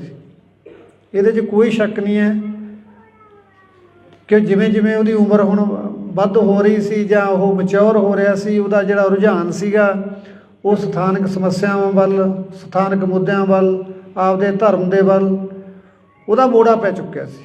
ਉਹ ਉਹਨੇ ਲਾਸਟ ਵਾਲੀਆਂ ਲਿਖਤਾਂ ਸਾਰੀਆਂ ਦੱਸਦੀਆਂ ਨੇ ਕਿੱਦਾਂ ਉਹਨੇ ਸਕੇਪਗੋਟ ਗਾਇਆ, ਲੋਕਲ ਮੁੱਦੇ ਚੁੱਕੇ ਉਹਦੇ ਵਿੱਚ, ਜਿੱਦਾਂ ਉਹਨੇ SYL ਲਗਾਇਆ, ਸਟੇਟ ਦੀਆਂ ਸਮੱਸਿਆਵਾਂ ਨੂੰ ਚੱਕਿਆ ਉਹਦੇ 'ਚ, ਕੌਮ ਦੀਆਂ ਸਮੱਸਿਆਵਾਂ ਨੂੰ ਚੱਕਿਆ ਉਹਦੇ ਦੇ ਵਿੱਚ। ਮਤਲਬ ਉਹ ਇਸ ਪਾਸੇ ਨੂੰ ਉਹਦਾ ਮੋੜਾ ਪੈ ਚੁੱਕਿਆ ਸੀ। ਔਰ ਜਿਨ੍ਹਾਂ ਹਾਲਾਤਾਂ 'ਚ ਉਹਦੀ ਮੌਤ ਹੋਈ ਜਾ ਕੇ, ਇਹ ਵੀ ਬੜਾ ਬੁਝਾਰਤ ਬਣੀ ਹੋਈ ਹੈ ਵੀ ਐਸਾ ਕੀ ਵਾਪਰਿਆ ਵੀ ਉਸ ਬੱਚੇ ਨੂੰ ਇੰਨੀ ਘਿਨਾਉਣੀ ਮੌਤ ਦਿੱਤੀ ਗਈ। ਔਰ ਇਸ ਚੀਜ਼ ਦਾ ਬ੍ਰਿਟਿਸ਼ ਸਰਕਾਰ ਦੇ ਵਿੱਚ ਵੀ ਬੜਾ ਵੱਡਾ ਰੋਸ ਹੈ, ਕਿਉਂਕਿ ਸਿੱਧੂ UK ਦਾ PR ਸੀ, ਔਰ ਉਹਨੇ ਮੈਨੂੰ ਵੀ ਇਹ ਗੱਲ ਲੁਕਾ ਕੇ ਰੱਖੀ ਮੇਰੇ ਤੋਂ ਵੀ ਜੇ ਮੈਂ ਪਾਪਾ ਨੂੰ ਦੱਸਤਾ ਵੀ ਮੈਂ UK ਤੇ ਨੇ ਮੈਨੂੰ ਇੱਥੇ ਰਹਿਣ ਨਹੀਂ ਦੇਣਾ, ਕਹੂ ਤੂੰ ਜਾ ਇੱਥੇ ਬੈਠਾ ਹੀ ਕਰਦਾ ਫਿਰ। ਪਰ ਉਹਦਾ ਲਗਾਅ ਇਹ ਸੀਗਾ ਇੱਥੋਂ ਦਾ ਵੀ ਉਹਨੇ ਉਹਦੇ ਲੈਣ ਦੇ ਬਾਵਜੂਦ ਵੀ ਉੱਥੇ ਰਹਿਣਾ ਨਹੀਂ ਚੰਗਾ ਸਮਝਿਆ। ਉਹ ਆਪਦੇ ਪਿੰਡ ਉਹਦੀ ਕਮਜ਼ੋਰੀ ਸੀ, ਕਿਉਂਕਿ ਸ਼ੁਰੂ ਤੋਂ ਹੀ ਉਹਨੇ ਜਿਵੇਂ ਕਿਹਾ ਵੀ ਮੈਂ ਜਿੱਥੇ ਵੀ ਜਾਵਾਂ ਮੇਰਾ ਪਿੰਡ ਮੇਰੇ ਨਾਲ ਜਾਵੇ, ਮੇਰਾ ਖਿੱਤਾ ਮੇਰੇ ਨਾਲ ਜਾਵੇ। ਉਹ ਸ਼ਾਇਦ ਇਸ ਗੱਲ ਦੇ ਵਿੱਚ ਗੜੋਚੇ ਇੰਨਾ ਹੋ ਗਿਆ ਵੀ ਉਹ ਆਪਣੇ ਭਵਿੱਖ ਨੂੰ ਵੀ ਦਾਅ 'ਤੇ ਲਾ ਬੈਠਿਆ। ਸਮਝ ਨਹੀਂ ਸਕਿਆ ਵੀ ਇੱਥੇ ਜਿਹੜੀਆਂ ਦੁਸ਼ਮਣਾਂ ਦੀਆਂ ਧਾੜਾਂ ਤੁਰੀਆਂ ਫਿਰਦੀਆਂ ਨੇ, ਜਿਹਨੂੰ ਤੂੰ ਆਪਣਾ ਸਮਝ ਰਿਹਾ ਤਾਂ ਇੱਥੇ ਤੇਰਾ ਆਪਣਾ ਕੋਈ ਨਹੀਂ ਰਿਹਾ। 40 ਬੰਦੇ ਤੈਨੂੰ ਮਾਰਨ 'ਤੇ ਲੱਗੇ ਹੋਏ ਨੇ, ਪਰ ਉਹ ਬੱਚਾ ਇਹਨਾਂ ਗੱਲਾਂ ਤੋਂ ਅਣਜਾਣ ਕਹਿ ਲਈਏ ਜਾਂ ਉਹਨੂੰ ਪਤਾ ਹੋਵੇ, ਉਹਨੇ ਮੈਨੂੰ ਨਾ ਦੱਸਿਆ ਹੋਵੇ, ਰੱਬ ਜਾਣਦਾ ਹੈ ਮਨ ਦੇ ਵਿੱਚ ਕੀ ਲੈ ਕੇ ਚਲਾ ਗਿਆ। ਪਰ ਉਹਦੀਆਂ ਲਿਖਤਾਂ ਜਿਸ ਤਰ੍ਹਾਂ ਉਹ ਲਿਖਦਾ ਸੀ, ਉਹਨਾਂ ਤੋਂ ਲੱਗਦਾ ਵੀ ਜ਼ਰੂਰ ਉਹਦੇ ਮਨ ਦੇ ਉੱਤੇ ਕੋਈ ਵਜਨ ਤਾਂ ਸੀਗਾ। ਕਾਫੀ ਉਦਾਸ ਲਹਿਜੇ ਦੇ ਵਿੱਚ ਉਹਨੇ ਕਾਫੀ ਲਿਖੇ, ਚਾਹੇ ਆਪਾਂ ਲਾਸਟ ਰਾਈਡ ਕਹਿ ਲਈਏ, ਉਹਦੇ ਵਿੱਚ ਉਹਨੇ ਕੱਲੀ ਕੱਲੀ ਗੱਲ ਦਾ ਬਿਆਨ ਕੀਤਾ। ਉਹਨੇ ਮੌਤ ਨੂੰ ਨੇੜੇ ਤੋਂ ਦੇਖਿਆ ਉਸ ਗੱਲ ਦੇ ਵਿੱਚ, ਪਰ ਉਹ ਜਿਵੇਂ ਗੱਲਾਂ ਕਰਦਾ ਸੀ, ਅਸੀਂ ਦੁਨਿਆਵੀ ਹੋਣ ਦੇ ਨਾਤੇ ਉਹਦੇ ਨਾਲ ਨਾਰਾਜ਼ ਵੀ ਹੁੰਦੇ ਸੀ ਇਸ ਪੱਖ ਤੋਂ ਵੀ ਤੂੰ ਇਹ ਕੀ ਲਿਖੀ ਜਾਂਦਾ। ਉਹਨੇ ਉਹ ਕਹਿੰਦਾ ਮੈਂ ਤਾਂ ਟਪਾ ਕੇ 'ਤੇ ਲਿਖਿਆ, ਇਹ ਤਾਂ ਜਿਹੜੇ ਮੇਰੇ ਪਹਿਲਾਂ ਮੈਂ ਜਿਨ੍ਹਾਂ ਨੂੰ ਪੜ੍ਹਦਾ, ਜਿਨ੍ਹਾਂ ਨੂੰ ਮੈਂ ਦੇਖਦਾ, ਮੈਂ ਤਾਂ ਉਹਨਾਂ 'ਤੇ ਲਿਖਿਆ ਹੈ ਨਾ। ਉਹ ਕਹਿ ਦਿੰਦਾ ਚੱਲ ਅਸੀਂ ਵੀ ਚੁੱਪ ਕਰ ਜਾਂਦੇ ਵੀ ਹੋ ਸਕਦਾ ਉਹ 'ਤੇ ਲਿਖਿਆ ਹੋਵੇ, ਪਰ ਜਦੋਂ ਆਪਦੇ ਨਾਲ ਵਾਪਰ ਗਈ ਫਿਰ ਐਂ ਲੱਗਿਆ ਵੀ ਇਹ ਤਾਂ ਆਪਣੇ ਸਮਝਣ 'ਚ ਹੀ ਫਰਕ ਰਹਿ ਗਿਆ। ਉਹ ਤਾਂ ਸਾਰਾ ਕੁਛ ਆਪਣੀ ਜਵਾਨੀ ਦੱਸੀ ਜਾਂਦਾ ਸੀ।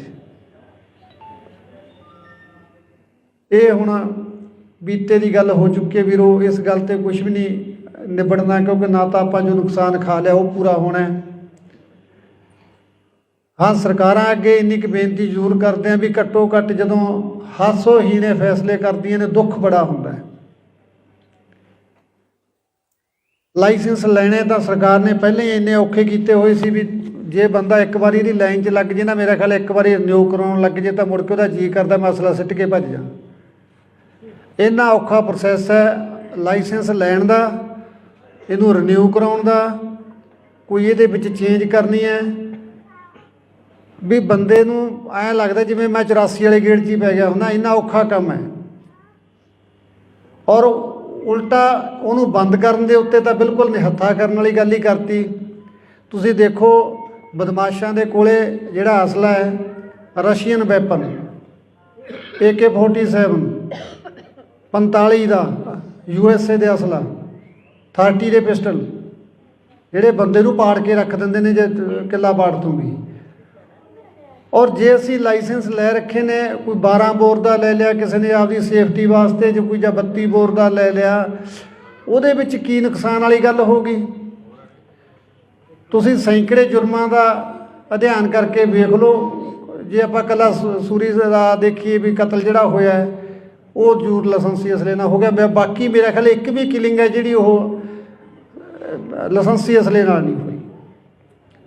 ਔਰ ਜਿਹੜਾ 2 ਨੰਬਰ ਦਾ ਅਸਲਾ ਹੈ ਉਹ 'ਤੇ ਕੋਈ ਕੰਟਰੋਲ ਨਹੀਂ। 5-5 ਜਾਣੇ ਦੁਕਾਨ ਦੇ ਵਿੱਚ ਧਾੜਾਂ ਪਰ ਨੰਗੇ ਮੂੰਹ ਵੜ ਜਾਂਦੇ ਨੇ, ਬੰਦਾ ਮਾਰ ਕੇ ਭੱਜ ਜਾਂਦੇ ਨੇ, ਕੋਈ ਦਿੱਕਤ ਵਾਲੀ ਗੱਲ ਨਹੀਂ। ਛੋਟੇ ਤੋਂ ਛੋਟੇ ਗੈਂਗਸਟਰ ਦੇ ਕੋਲੇ ਵੀ 30 ਤੋਂ ਘੱਟ ਦਾ ਪਿਸਟਲ ਨਹੀਂ ਹੈ, ਔਰ ਬੜੀ ਆਸਾਨੀ ਨਾਲ ਉਹਨੂੰ ਮਿਲ ਵੀ ਰਹੇ ਨੇ। ਔਰ ਕੋਈ ਉਹ ਯੂਪੀ ਕਾਨਪੁਰ ਵਾਲਾ ਨਹੀਂ ਲੈਂਦੇ, ਸਾਰਾ ਇੰਪੋਰਟਡ ਅਸਲਾ ਸਾਰਾ ਉਹਨਾਂ ਕੋਲੇ। ਉਧਰ ਵੱਲ ਨੂੰ ਕਿਸੇ ਦਾ ਕੋਈ ਧਿਆਨ ਨਹੀਂ। ਜੇ ਧਿਆਨ ਆ ਗਿਆ ਤਾਂ ਜਿਹੜੀਆਂ ਮਨ ਪੱਕੀਆਂ, ਜੇ ਤੁਸੀਂ ਅੱਜ DC ਦਫ਼ਤਰ ਜਾਓਗੇ ਅਸਲੇ ਦਾ ਲਾਇਸੈਂਸ ਅਪਲਾਈ ਕਰੋ ਤਾਂ ਤੁਹਾਡੀ ਰੈੱਡ ਕਰਾਸ ਦੀ 50,000 ਦੀ ਤਾਂ ਪਰਚੀ ਕੱਟ ਦੇਣਗੇ। ਜੇ ਸਿਫਾਰਸ਼ਾਂ ਲਾ ਕੇ ਉਹਨੂੰ ਤੁਸੀਂ 10-20 'ਚ ਕਰਾ ਵੀ ਲਓਗੇ ਫਿਰ ਵੀ ਤੁਹਾਡਾ ਘੱਟੋ ਘੱਟ 1.5 ਤੋਂ 2 ਲੱਖ ਰੁਪਈਆ ਲਾ ਕੇ ਤੁਹਾਨੂੰ ਲਾਇਸੈਂਸ ਮਿਲਦਾ ਹੈ। ਕੌਣ ਲਊਗਾ? ਜਿਹੜਾ ਕੋਈ ਫਸਿਆ ਵੇਲੇ ਇੱਕ ਵੇਲੇ, ਜਿਹਨੂੰ ਸਰਦਾ ਵੀ ਮੈਨੂੰ ਕੋਈ ਅੜਿੱਕਾ ਨਾ। ਪਰਸੋਂ ਸੁਨਿਆਰ ਦੇ ਉੱਤੇ ਅੰਮ੍ਰਿਤਸਰ ਹੋਈ ਹੈ ਘਟਨਾ, ਜੇ ਉਹਦੇ ਕੋਲ ਅਸਲਾ ਨਾ ਹੁੰਦਾ ਉਹ ਤਾਂ ਮਾਰਤਾ ਸੀ। ਜਿਹੜਾ ਬੰਦਾ ਕੋਈ 4 ਪੈਸੇ ਦਾ ਕਾਰੋਬਾਰ ਕਰਦਾ ਉਹਦੀ ਸੇਫਟੀ ਲਈ ਲੈਂਦਾ, ਡਿਫੈਂਸ ਲਈ ਲੈਂਦਾ, ਠੀਕ ਹੈ, ਦਿਖਾਵਾ ਮਾੜੀ ਗੱਲ ਹੈ, ਨਹੀਂ ਕਰਨਾ ਚਾਹੀਦਾ।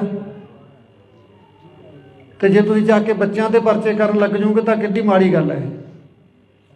ਇੱਕ ਫੋਟੋ ਤਾਂ ਨਹੀਂ ਕਿਸੇ ਦੇ ਉੱਤੇ ਫਾਇਰ ਕਰਦੀ ਯਾਰ, ਫੋਟੋ ਤਾਂ ਸ਼ਰੇਆਮ ਜਿਹੜੇ ਫਿਰਦੇ ਉਹ ਤਾਂ ਤੁਹਾਨੂੰ ਦਿਖਾਈ ਨਹੀਂ ਦੇ ਰਹੇ।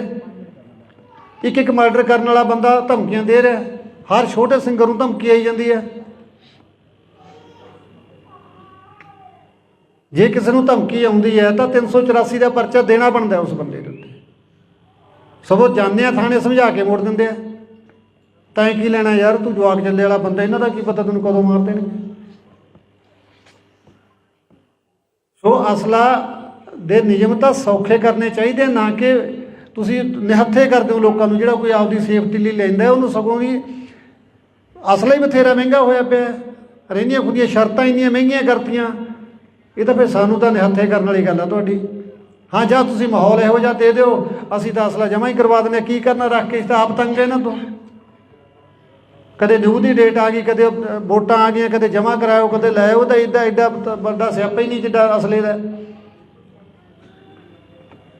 ਤੋ ਲਾਇਸੈਂਸੀ ਅਸਲਾ ਕ੍ਰਾਈਮ ਨਹੀਂ ਕਰਦਾ। ਮੈਂ ਸਰਕਾਰ 'ਚ ਬੈਠੇ ਉਹਨੂੰ ਸਲਾਹ ਦੇਣ ਵਾਲੇ ਅਫਸਰਾਂ ਨੂੰ ਬੇਨਤੀ ਕਰਦਾ, ਤੁਸੀਂ ਜਿਹੜੀ ਗੱਲ ਵੱਲ ਧਿਆਨ ਦੇਣਾ, ਤੁਸੀਂ ਬਦਮਾਸ਼ਾਂ ਵੱਲ ਧਿਆਨ ਦੇ ਲਓ।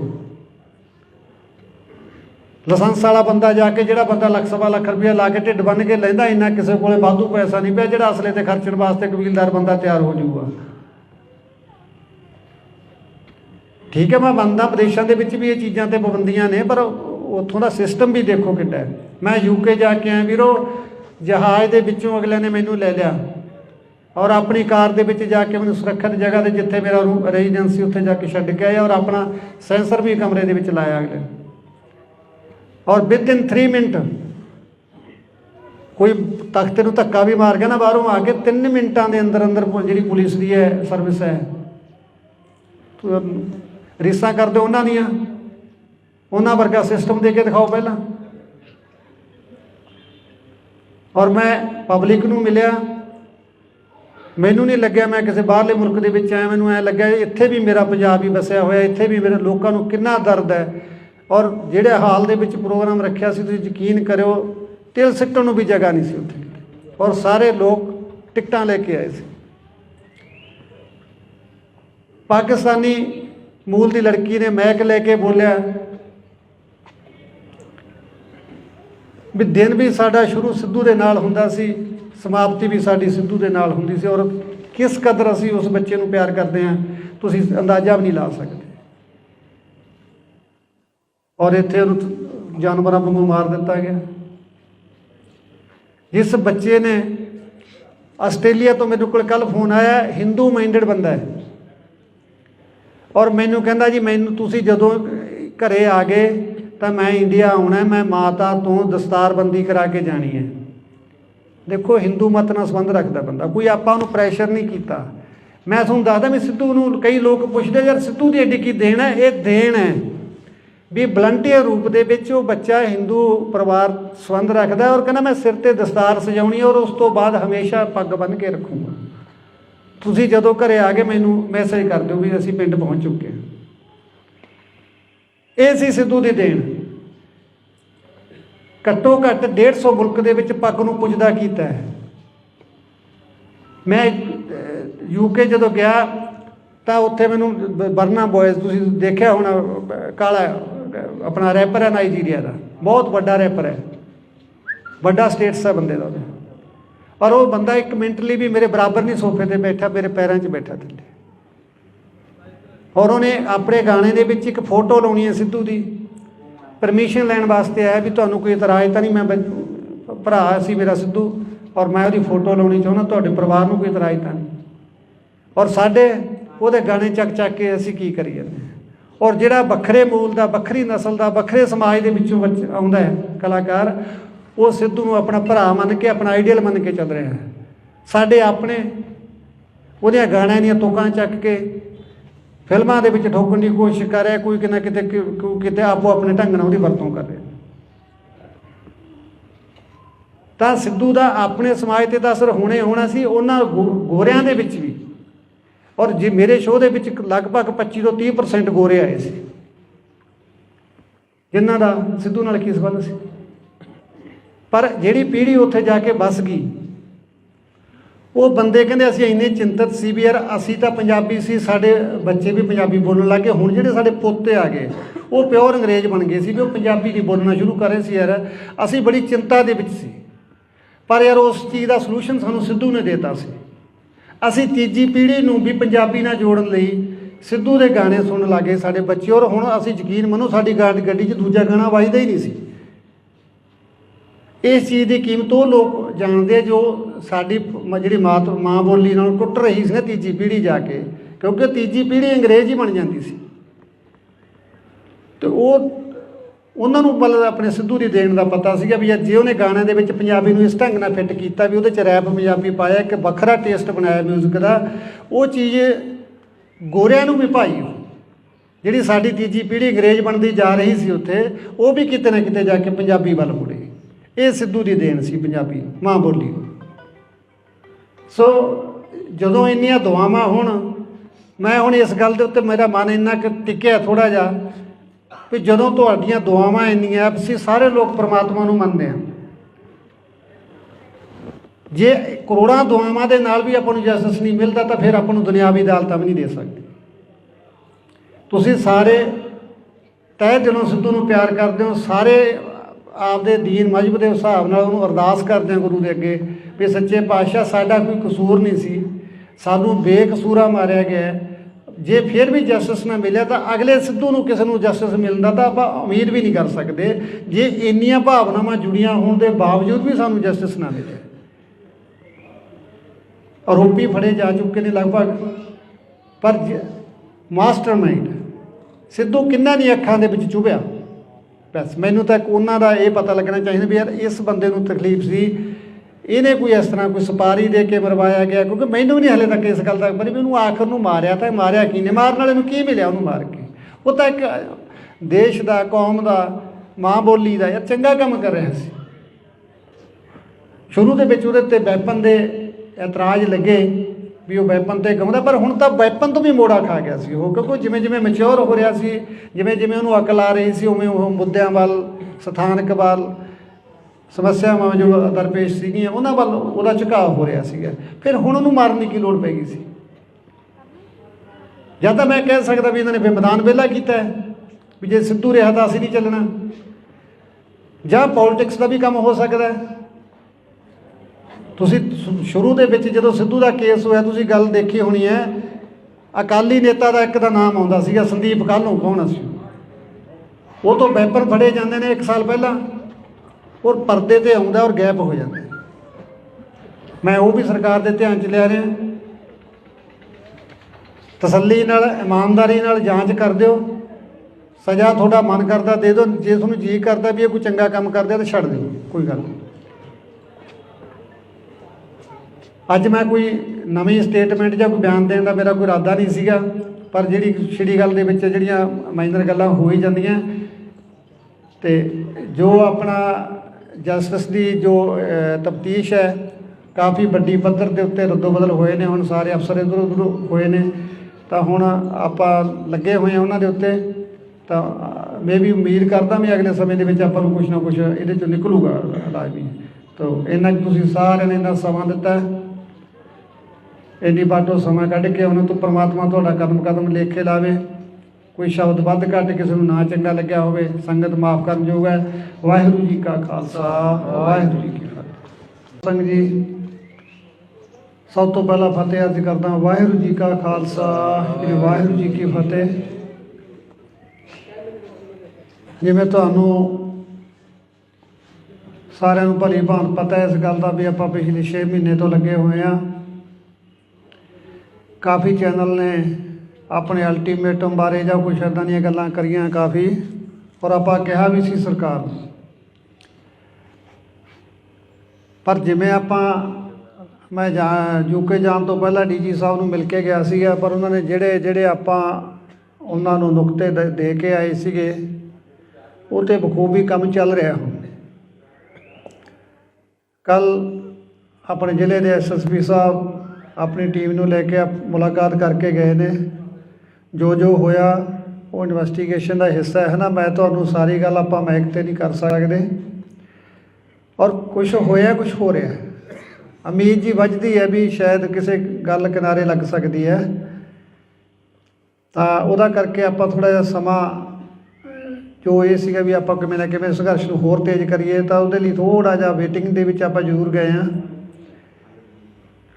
ਕਿਉਂਕਿ ਕੇਸ ਉਲਝਿਆ ਹੋਇਆ ਹੀ ਇੰਨਾ ਹੈ ਕਿ ਕੋਈ ਕਿਤੋਂ ਚੱਲ ਕੇ ਆ ਗਿਆ, ਕੋਈ ਮਹਾਰਾਸ਼ਟਰ ਤੋਂ ਆ ਗਿਆ, ਕੋਈ MP ਤੋਂ ਆ ਗਿਆ, ਬਲ ਸਾਰੇ ਦੋਸ਼ੀਆਂ ਦੀਆਂ ਕ੍ਰਾਈਮ ਹੈ ਪਹਿਲੀ ਵਾਰ ਹੈ, ਔਰ ਬਾਹਰੋਂ ਆਏ, ਦੂਰੋਂ ਆਏ। ਇਹਨੂੰ ਟਰੇਸ ਕਰਨ 'ਤੇ ਸਮਾਂ ਜ਼ਰੂਰ ਲੱਗਦਾ ਹੈ, ਕਿਉਂਕਿ ਜਦੋਂ ਆਪਾਂ ਗੱਲ ਕਰਦੇ ਹਾਂ ਉਹ ਗੱਲ ਸਮਝ ਆਉਂਦੀ ਹੈ। ਅਤੇ ਚਲੋ ਆਪਣੀ ਇੰਨੀ ਬਹੁਤ ਹੈ ਵੀ ਜੇ ਉਹ ਇਸ ਪਾਸੇ ਨੂੰ ਤੁਰੇ ਨਹੀਂ, ਜਿਹੜੀ ਗੱਲ ਆਪਾਂ ਕਹਿੰਦੇ ਹਾਂ ਵੀ ਇਸ ਬੰਦੇ ਦਾ ਸਾਨੂੰ ਸ਼ੱਕ ਹੈ, ਇਹਨੂੰ ਇਨਵੈਸਟੀਗੇਸ਼ਨ 'ਚ ਸ਼ਾਮਲ ਕਰੋ, ਉਹਨਾਂ ਨੂੰ ਕੀਤਾ ਗਿਆ ਹੈ, 1-2 ਗ੍ਰਿਫਤਾਰੀਆਂ ਵੀ ਹੋਈਆਂ ਨੇ, ਅਤੇ ਬਾਕੀ ਅਗਲੇ ਹਫਤੇ ਦੇ ਵਿੱਚ ਕਾਫੀ ਕੁਛ ਸੰਭਾਵਨਾ ਹੈਗੀ ਵੀ ਕੁਛ ਨਾ ਕੁਛ ਕੋਈ ਗੱਲ ਸਾਹਮਣੇ ਆ ਸਕਦੀ ਹੈ।